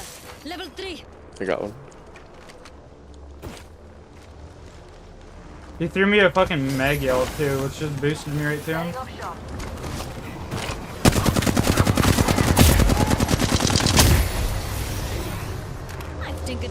Well, I got my red. I'm chilling. I got 10 bats. You are coming home with me tonight. There you go. We just got you 3 rings in one game, baby. Let's go. That's what I call about boosting the numbers. We boosting those numbers. That's hilarious. Boosting them. Just gotta come back here and grab some more energy real quick. Just like RuneScape, bro. Boosting the numbers. Mm-hmm.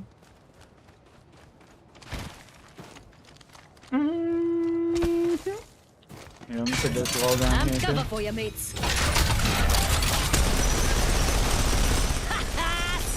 Okay, I get it, bro. Don't think we're fighting. This is like a pred play. Oh, I just got shot. Coming. Don't get in the way. Far 150. 150.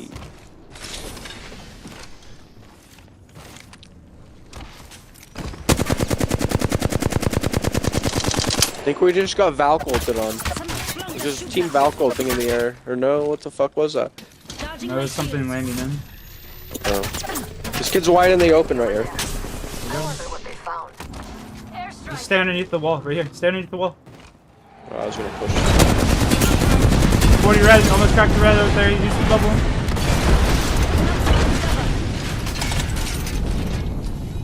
Raylan's bubble, look at the bubble, look at the bubble. Look at the bubble. Okay, we swing this, let's go. 24. Up on the bubble, up on the rock. His teammates behind us, teammates behind us. Okay. Care package coming in. Jay, hold up your shield. Hold up your shield. Stop moving. No. I'm told to small talk in awkward Bro, he moments. hit me for 100 headshot with a PK from on top of that rock. Guard, this way. No cap. That's just insane.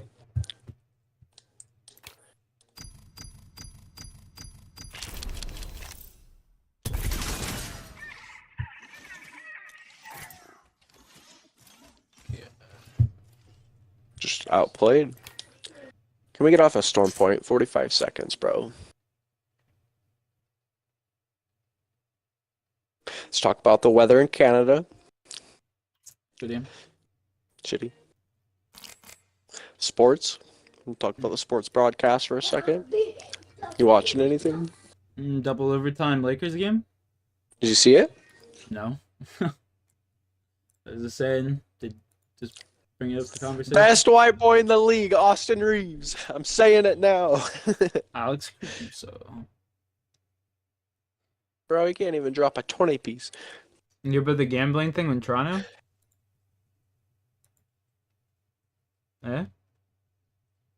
Yeah, I did actually. That dude sitting there with the eye injury and his fucking... He just keeps dipping on games and everyone's betting on his under. Yeah. That's actually insane, bro. Yeah, it's pretty wild. I mean, smart man, though. Until he got caught. You gotta go for the over once or twice. If you don't want to get caught. Like, come on, bro. I mean, the reason he got caught is because people are betting like $80,000 on a player that nobody's ever heard of. Dude, they were cashing out like millions of dollars, dude. Yeah, 1.1 mil. And then, like, Yeah. you know what's funny, though? If that guy lost, then nothing would have ever been said. If that guy lost the $80,000 bet, no one would ever said shit. You know what I mean? thought that shit was rigged. Yeah, yeah. It doesn't even matter. All these sports are just fucking phony as shit anyway. Once they started incorporating betting, it's just downhill. Oh, from I there. won't get into it's China too. China owns NBA and shit too. Oh yeah, yeah. Disney. You got to put a game on for Disney owns the NBA.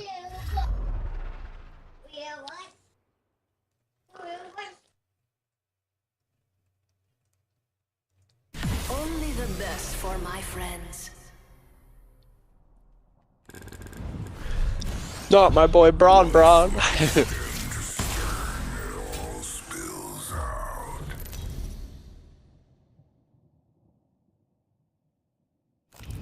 This is your champion. All right, I'm calling it now, bro. I'm going Mavs And bring it on. to win it. All fuck with me. Yeah, that's my underdog pick. I'm going I'll wait to Mavs. see who's all in the playoffs. Yeah, we'll talk about it in a week, but I just want to. I'm calling. I want to go Mavs. You know, it's my boy Kyrie. You know I'm a Kyrie fan, right? That's very apparent. I'm a Kyrie fan. I don't give a fuck about it. Kyrie, bro. He's my boy.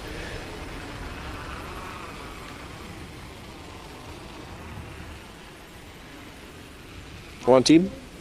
Two No, teams? it's two. There's one late team behind us then, too. I'm going right side. I wonder what we'll find over there. There's no team up top either. Now there's one team just late drop top. One team just late drop top. Someone took first blood from me. There's 2 teams here. Yeah. We need to go far left towards you and fight these guys first. Make these dudes push off high ground.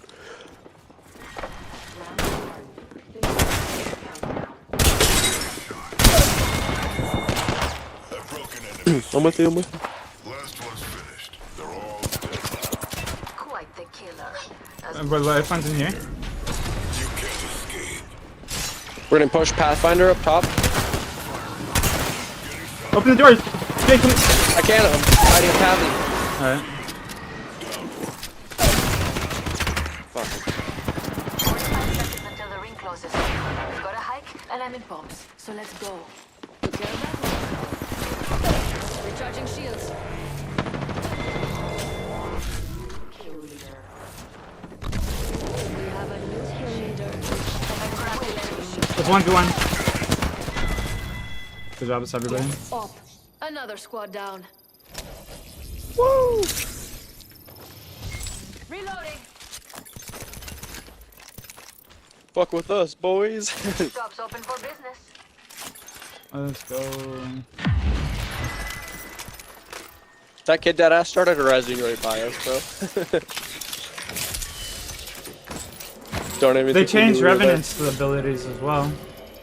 Mama's got a brand new bag. They changed Revenant's abilities as well. Wow, they changed so much. For the better or worse? Well, they nerfed them hard. You don't deserve my help, demon. More people? Healing. 33 on him, Vampire.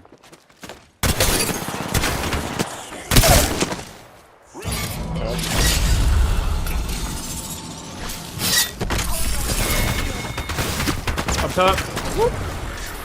40 on us. Healing. Maggie. Healing. Popping Phoenix.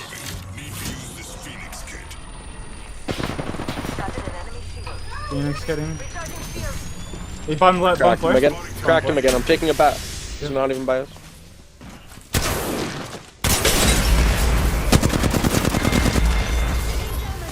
Good shit. That was the kid we killed last game too. That's funny. Remember that kid I killed down by the Prowlers? No shit. That ass. That was him right there. That's funny as hell. He's just not having a good day. Yeah, I was gonna say he can't fucking get away from me. Poor guy.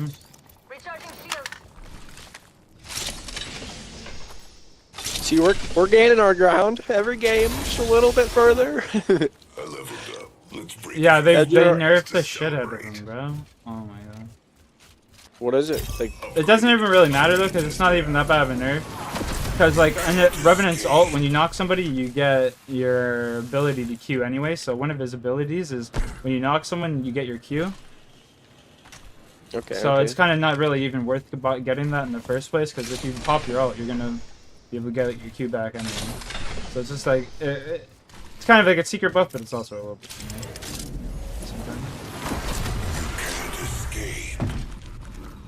Yeah, that's wild. To my left. Yep.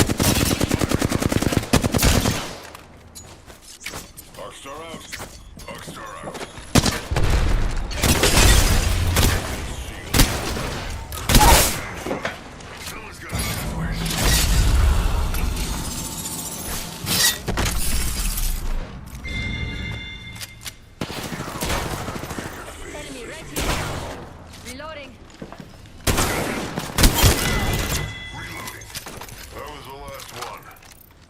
You need teabagging those kids? Demon. I'm sorry. It was that More rude. people, more people.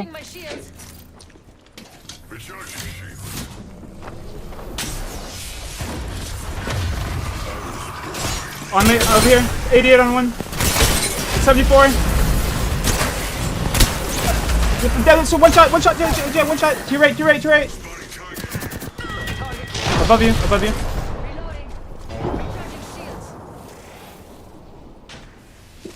Fake a res right here. I'm full sending.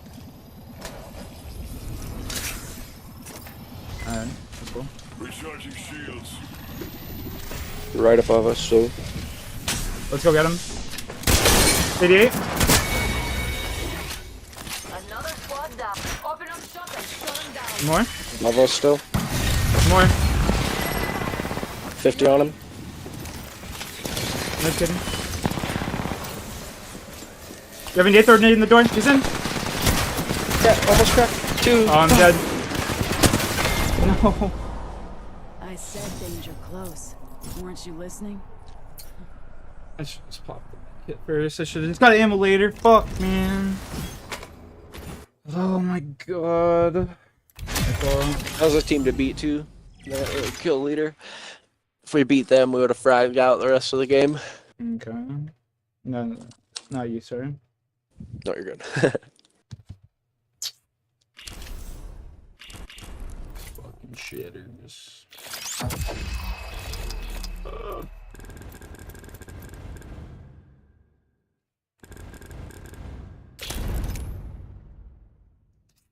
Well, they survived 2 rings with Rampart. Oh. We got to 3 that one game. Yeah, well, it says it's only been 2. Rigged.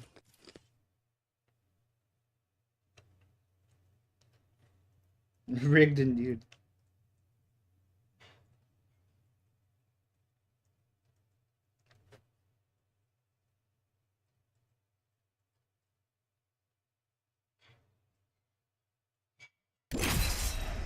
What do they want you to do? Go play hide and seek as Rampart for the rest of the season? Apparently.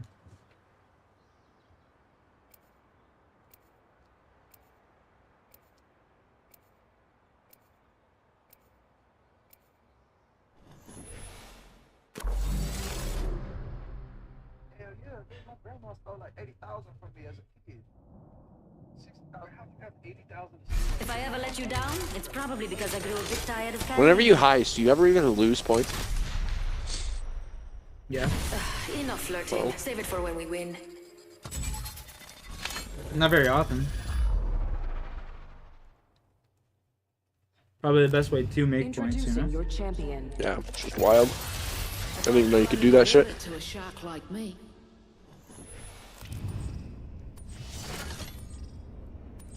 This.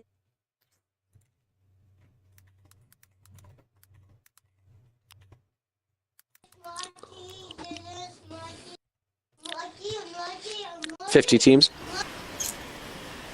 Sick. Go back end. Probably dead. Getting down.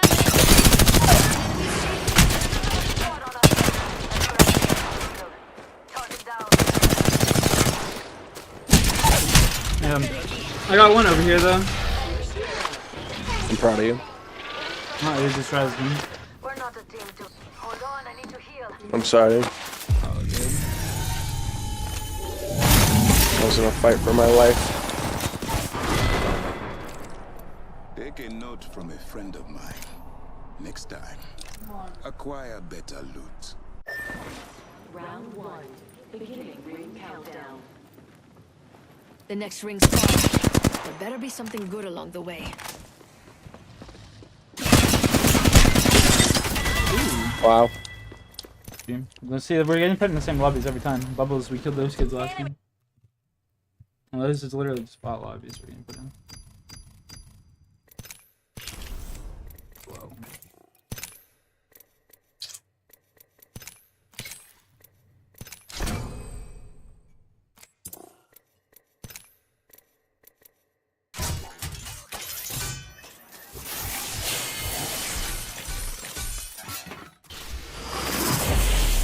Ooh, Bloodhound skin.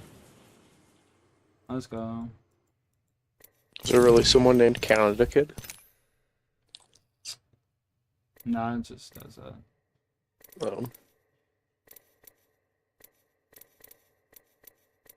That's funny. Is there actually someone named Canada Kid?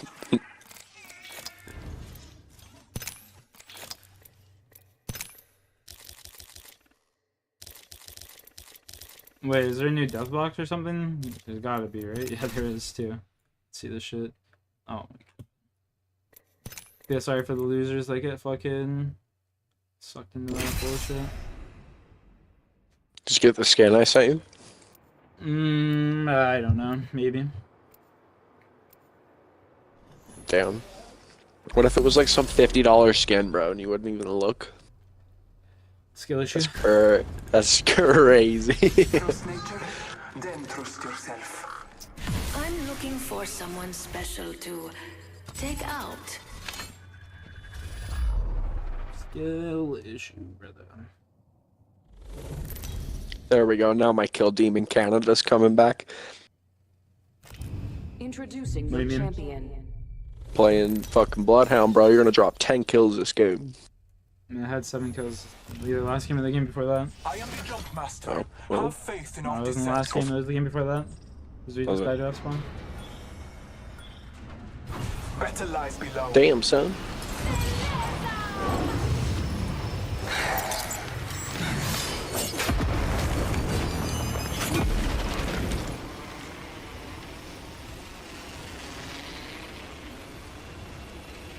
Think I see a team here? Probably. They're landing on you? No, they're on the other side.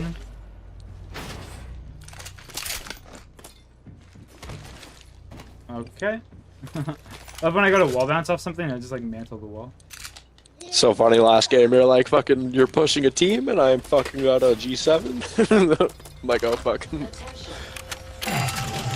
shit probably is what saved my life. It's the funniest part of it. That was quick.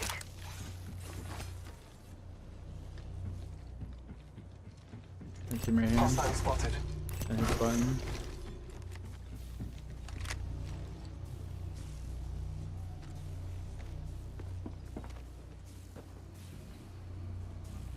Don't I like try and get seen? Try not to get seen. I'm waiting for them to hit the button. Oh, right there. They see me. 27 wipe. Revenant. Cracked him. Frag grenade set. Frag grenade set. Oh, what the fuck? Please pick up the 3 times. Yo, bro. Oh my god. That's my fault. I didn't even hear these guys, so I was right on. I didn't get tons of damage though. As prisoners to take. None. Where the fuck did my nades? Like, where did my nades go? It was right there.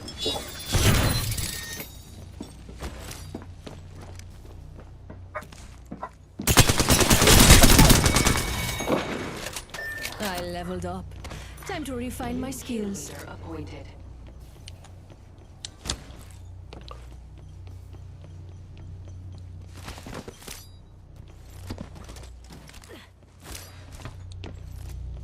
Ah, what a lovely new upgrade.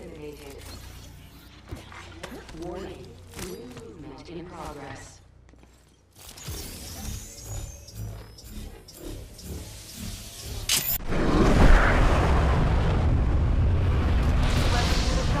I've got just the thing for you. Healing.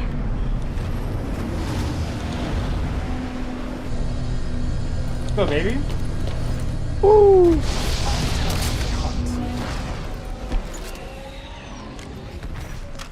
My favorite kind of loot. The kind that's I had to go grab an Oreo. mine. Recharging my shield. Attention. Just one Oreo? Yeah. Care package on high. Favor from the gods. Located our enemy's positions. There's a fucking care package coming in on us, is there not? So the it's first right. care packages drop gold guns now. They don't even drop care What's package it? weapons. It's about time they fucking put gold guns in the game. Like, holy shit. Let us catch them unaware. Where the fuck's this Marvin? It's upstairs. Purple every time, don't fuck with me. I got a white. I hate this game. Purple every time, don't fuck with me. Is that so? Is that so? I'm gonna go with the skill issue. Did we look at the map? I didn't. I know I didn't look at the map. Did you look at the map and see where anybody was? There was a solo solar array and then the states. Really the closest shit to us.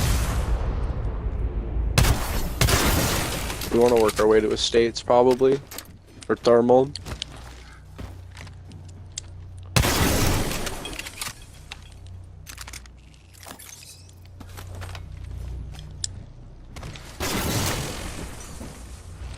Pog. Bro, I fucking went over to these two kids because I threw fucking 2 grenades and it blew up right where they were standing.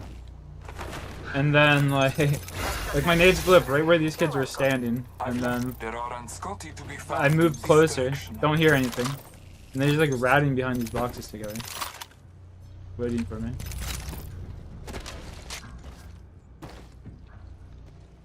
I got a lucky 3 times. Kind of saved us there. The 3 times on a G7 or I wouldn't have been able to kill the first kid. What am I playing? This is called Apex Legends, homie. Halo Reach. Yeah, Halo Reach. Let's go for this Evo cache over here.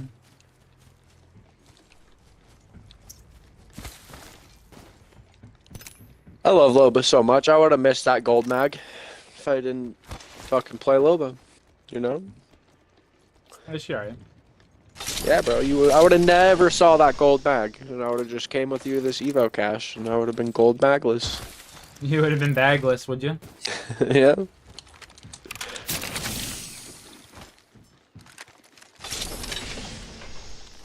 Yeah, I'm taking this heavy mag. There's a extended light mag there.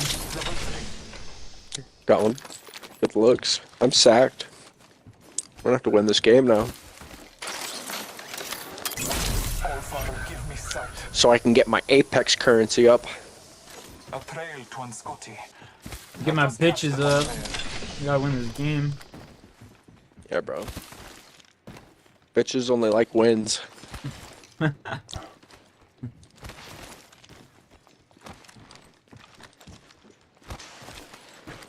There was a solo here. It was like an hour ago, though.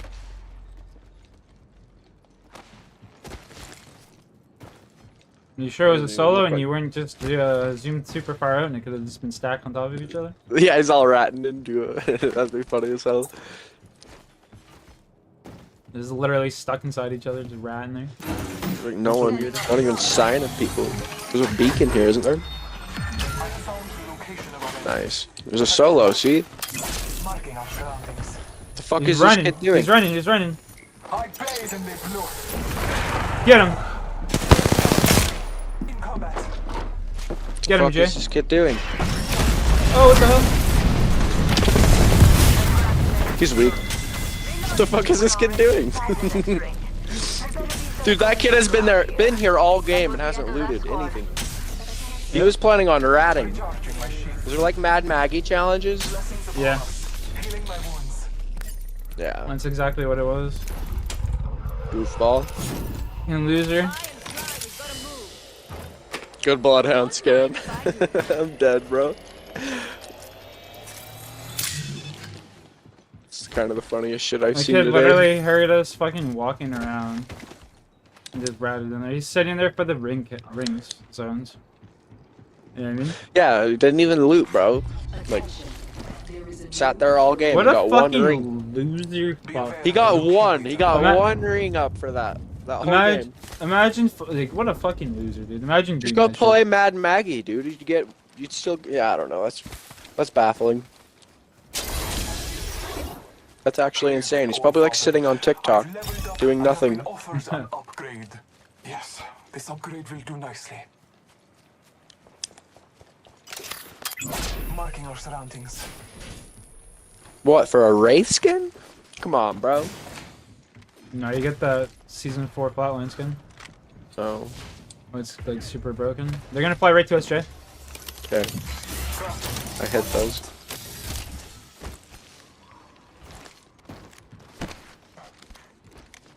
Flying right to us, right to us, right to us. One flying right. I'm going for the kid on the left. Look at the kid on the left. Scanning. Scanning the area. I just get melted, bro.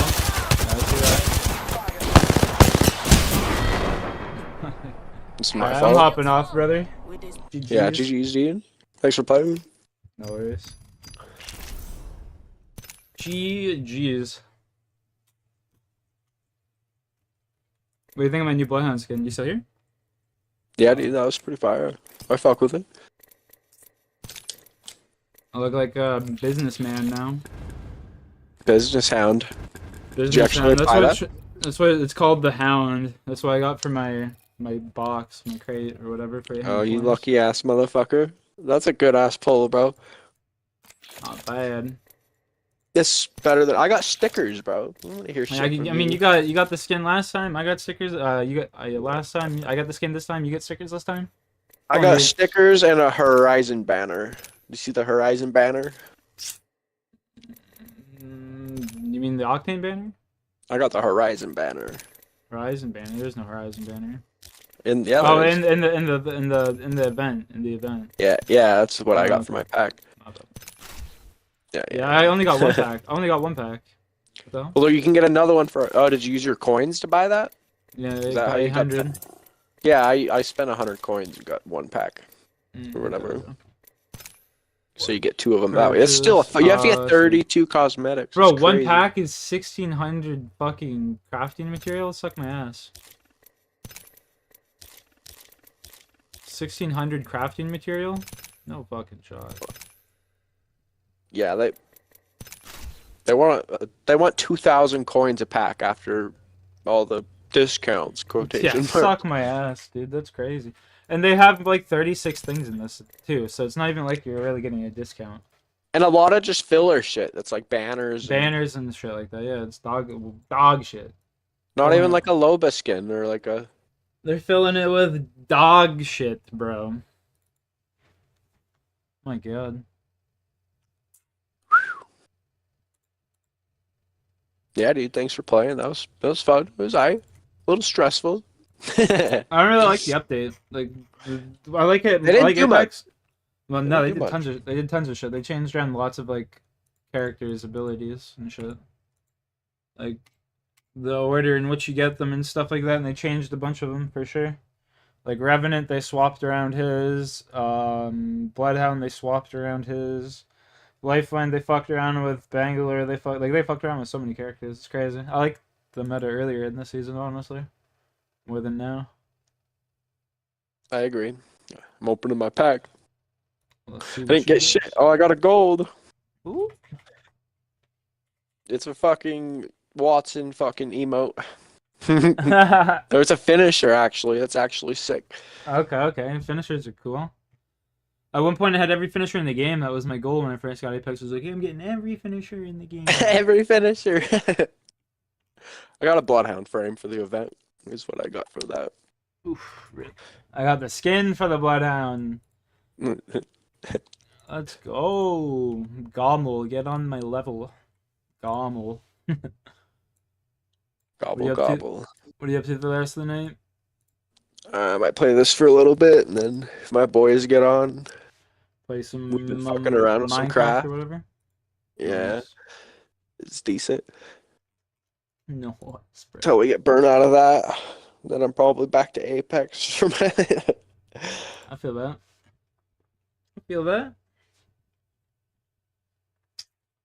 We got like 3 or 4 people in that. It's pretty fun. In the Minecraft world? Yeah, dude. And anyone can like get on whenever they want to, because one of the homies fucking pays, you know. You got the what's it called? What's that shit called? You got I can't remember what I was gonna say. You got It's your like own little, brand new seeds. You got your Yeah, own like dude. new community and shit like that. Like you're building up like your own little town is what I'm saying. Yeah, Ty Boy keeps stealing all our shit. He's just a noob though, so no one can really yell at him. Yeah, what's your guys like objective? Guy, dude, honestly, you know what another base is, yeah? There's none of those. It's like, you know what another base is, yeah? No, I don't know. Moral of the story, you gotta like make a teleporter into the nether and get a bunch of shit there, and it's like hold the world. It's infinite, so you can never find it. You know, you just gotta keep looking, and it's like shit necessities you gotta get to progress in a way. Kind of like what you're playing, but I a haven't little more played pixelated. Minecraft. Last time I played Minecraft, bro, the whole objective of the game was to find diamonds. Oh, dude, there's like a whole different game, kind of like Apex. They're keeping up, you know, multi-billion-dollar company. Literally, last time I played, bro, if you could find diamonds, you beat the game basically. No, it was funny as fuck, bro. So this portal, we went through it, and all my homies had all their max gear and shit, and they all kept dying because their portal was glitched out. And they lost all their fucking shit like 3 times trying to get back through this portal. I bet you they're pissed. I wish I could have clipped it, bro, because they were freaking the fuck out. I would have posted that shit, but Oh, it's been funny as fuck. yeah. I need a capture card, Loki. That would save a lot of hassle. Yeah. Or even a PC. If you stream off a PC, you can essentially just have a capture card on that, correct? Well, I mean, like PCs, they're built with built-in capture cards nowadays and shit.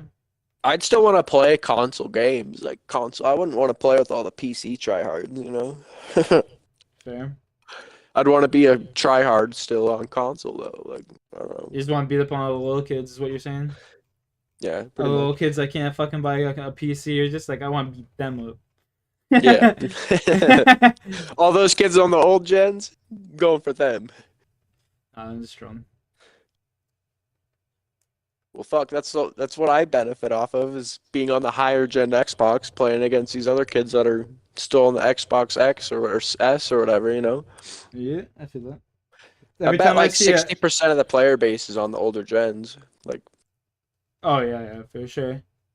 Not many, like, bro, we're in like a middle of like a recession. Not many people can afford to even buy anything now. Like, let alone like food, let alone like a new console and shit. And if they are, they're just getting a PC, so they have a brain. Facts. Yeah. And then apparently they're coming out with a new console next year, this year, the end of this That's year. another thing, bro. Back in the day, there was like one console every like 10, 20 years. You know what I mean? Now it's We're about to film the a mini scene where fridge actors X. are getting Yeah. candy machine. And for Mini network fridge television X. shows, we use primarily fake chip and candy packaging. Now, there's a common misconception that we do this so we don't get sued by Frito-Lay or Nestle's. You've but been getting that's down to not it. murder trials and shit? Yeah. I mean, I just put it on so for like something to watch. A lot of people don't really want to just watch me like play RuneScape, right? So it just gives them something else to watch. Yeah, do you kind of full blast it while you're playing too? Yeah. What do you mean full So blast? with What do you mean the full blast? So here's my question. If you were to watch a game live, you get copyright, correct? A game? What do you mean? Like A baseball basketball? game, a Yeah, basketball game, yeah, you any of can't that. watch But any of if that you were shit. to watch like highlights, are you still getting banned? Yeah. Or copyright? Yeah. So how do people get away with doing that then? They already have Um, like contracts and shit set, or not even contracts. They just get permission from the league or whatever. yeah, true. You know what I mean? Like people like I don't know, NBA people who upload NBA videos and shit. If they're using highlights and shit, they have to get permission from the league. That's insane. Yeah. That's the way it goes. That's a monopoly. Oh yeah, 100%. Yeah, definitely.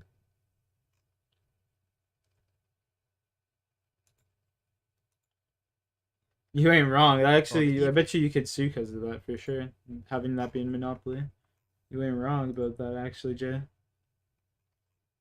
Goddamn. Well, if you think about it, just those people get to make money off of that category. It's kind of stingy. Yeah. That's fucking wild. I never thought of that.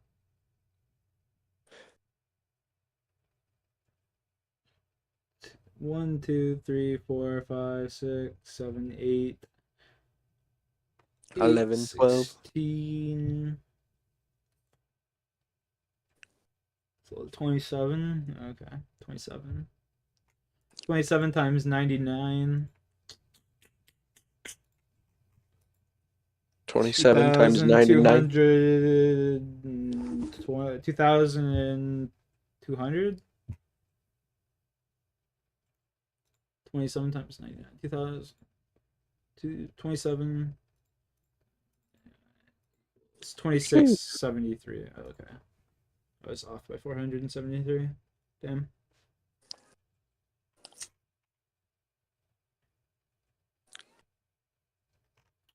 Bro, I got my homie so hooked on Fortnite. Now it's all he plays. That's hilarious. I played Fortnite with Shawnee Boy the other day. Did you? Did you guys win? You know what's hilarious? Kinda wild. Sean and I played forever. We didn't get a win. And Sean's like, all right, I'm going to go roll blunt. You can play with my girl. His girl hops on. We win the first game. That's actually hilarious. And I was laughing. I was like, bro, how the fuck does that work, Sean? And he's just like, you know what, man? I was going to say, watch you guys get a win without me now. But I was like, nah. Fortnite actually might be onto something. They got some good shit going on over there. I don't know. I don't really enjoy it, personally. Did you get lightning bolted every game? Oh, bro, fucking damn near. Yeah, that's crazy. That's why, honestly, if you walk around with shield bubbles, bro, it saves that whole concept. I just, You know? the thing with Fortnite, bro, is like I don't mind the no build bullshit, but like I just You're don't on enjoy PC. the You have game. to learn how to build.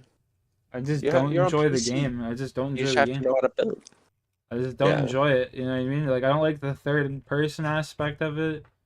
Like the only cool thing about the game is the skins. That's what I used to. It's even back in the day. That's the only thing I enjoyed the game for was legitimately just the skins. And now you it's know? all kind of sellout skins. They don't even have any like original content they create, and if it is, it's all like trash. All the skins that I have in that game are original OG Fortnite skins. Yeah, I feel that. Dude, I had some kid hitting me up the other day to buy my account, bro. I shit you not. He saw something cool I had on.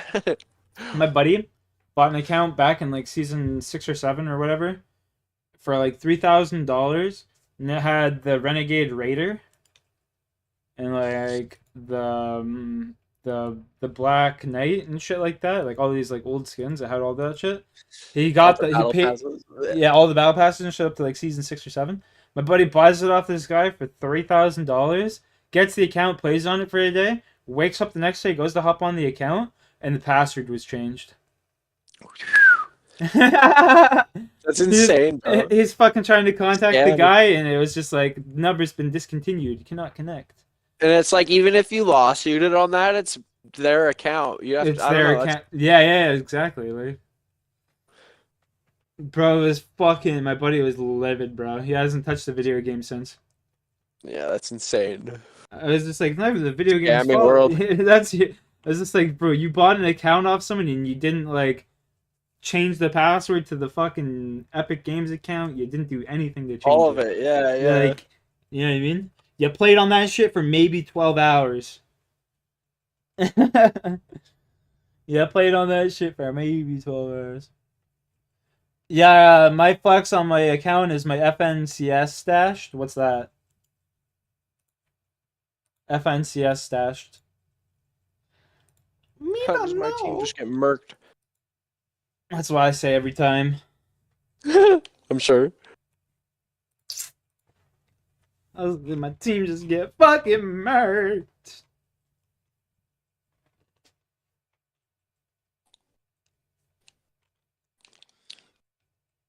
Fuck.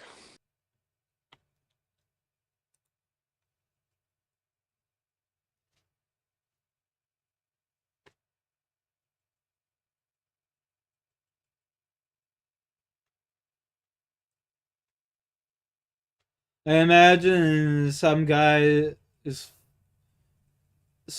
fucked up saying, "Why didn't he change it? Let's steal it," type shit. Oh yeah, I guarantee you, dude, I wouldn't even put it past that.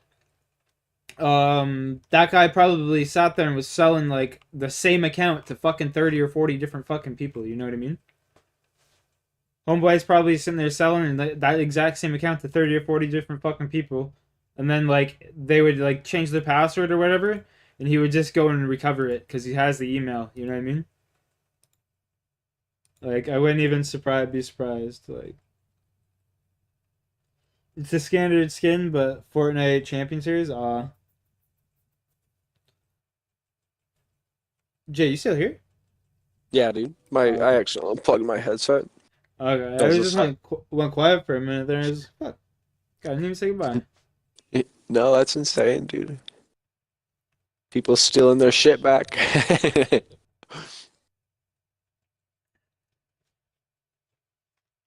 I bet people do that shit with Apex shit too. They have to.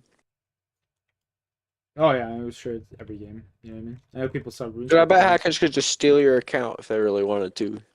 Well, yeah, Piss off the 100%. wrong That's dude. like they're 100%. If you look at a lot of these hackers, a lot of the accounts and shit, they'll have like heirlooms and all of this bullshit. You know what I mean? It's like you can't just get lucky and get an heirloom.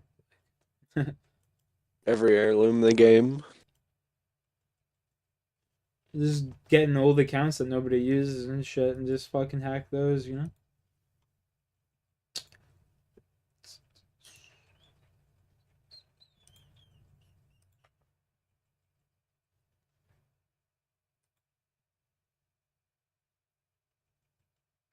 Or even just take an account someone uses. I'm sure they do half the time.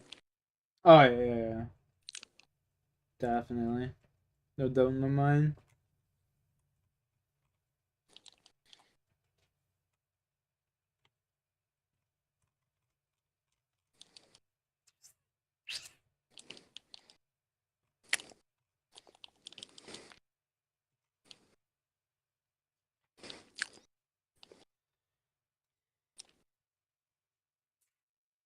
That would love me some console bots. What? Good old console lobbies, baby. Yeah,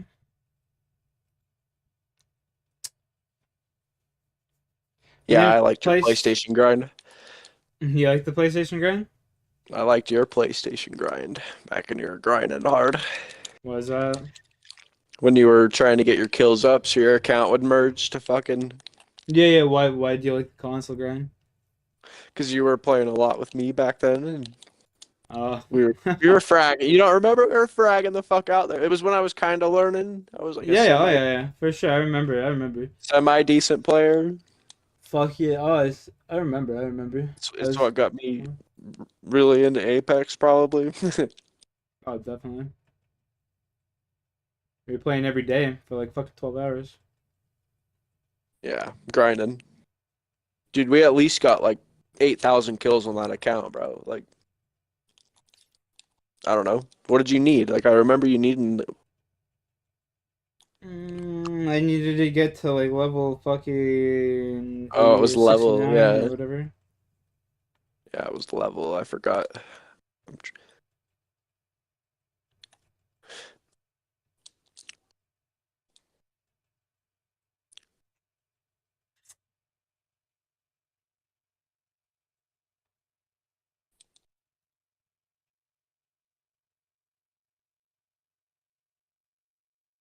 The fuck?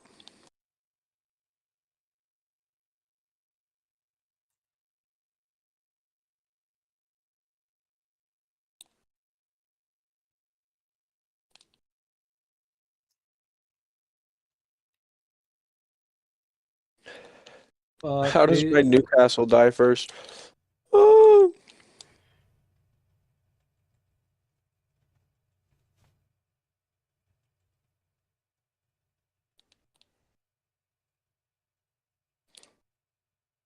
Rip.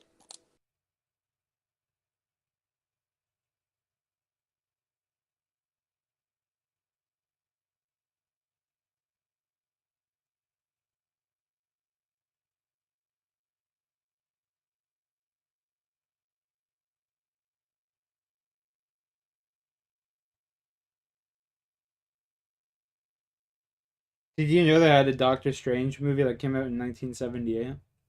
1978? I knew there was a comic. I didn't know there was a whole ass movie. Yeah, the full ass fucking movie that came out in 1978. Isn't that crazy?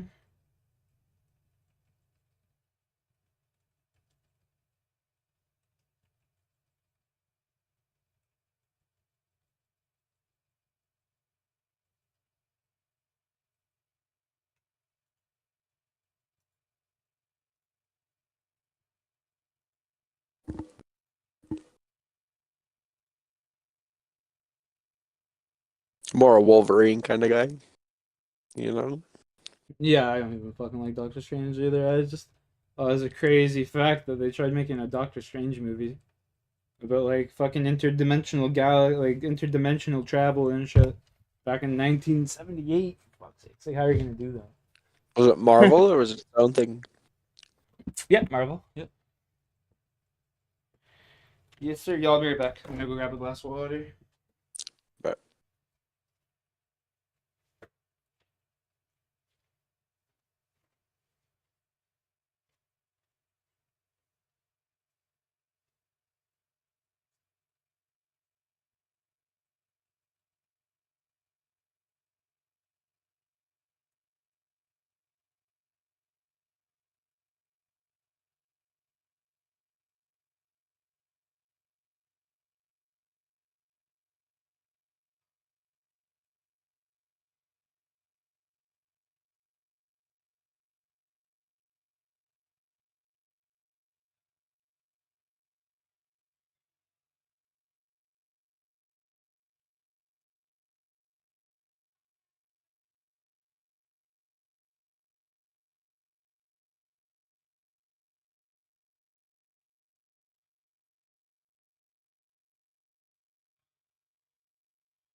Alright, yo, you still here? Sir. I think I would do I'm a in a puzzle with my game. mom. Dabba dabba dabba dabba dabba dabba dabba da. I would do a puzzle with my mom. Yeah, dude. Go do your fucking thing, bro. You have a good night. Yeah, dude. Hit me up. I will. Push. Stay out of trouble. Peace. You too. Peace, chat. Everyone have a good night. I'll probably be live later. I don't know. Depends. We'll see. Hope you all have a good one. If I don't, come back. Peace. Thanks for watching.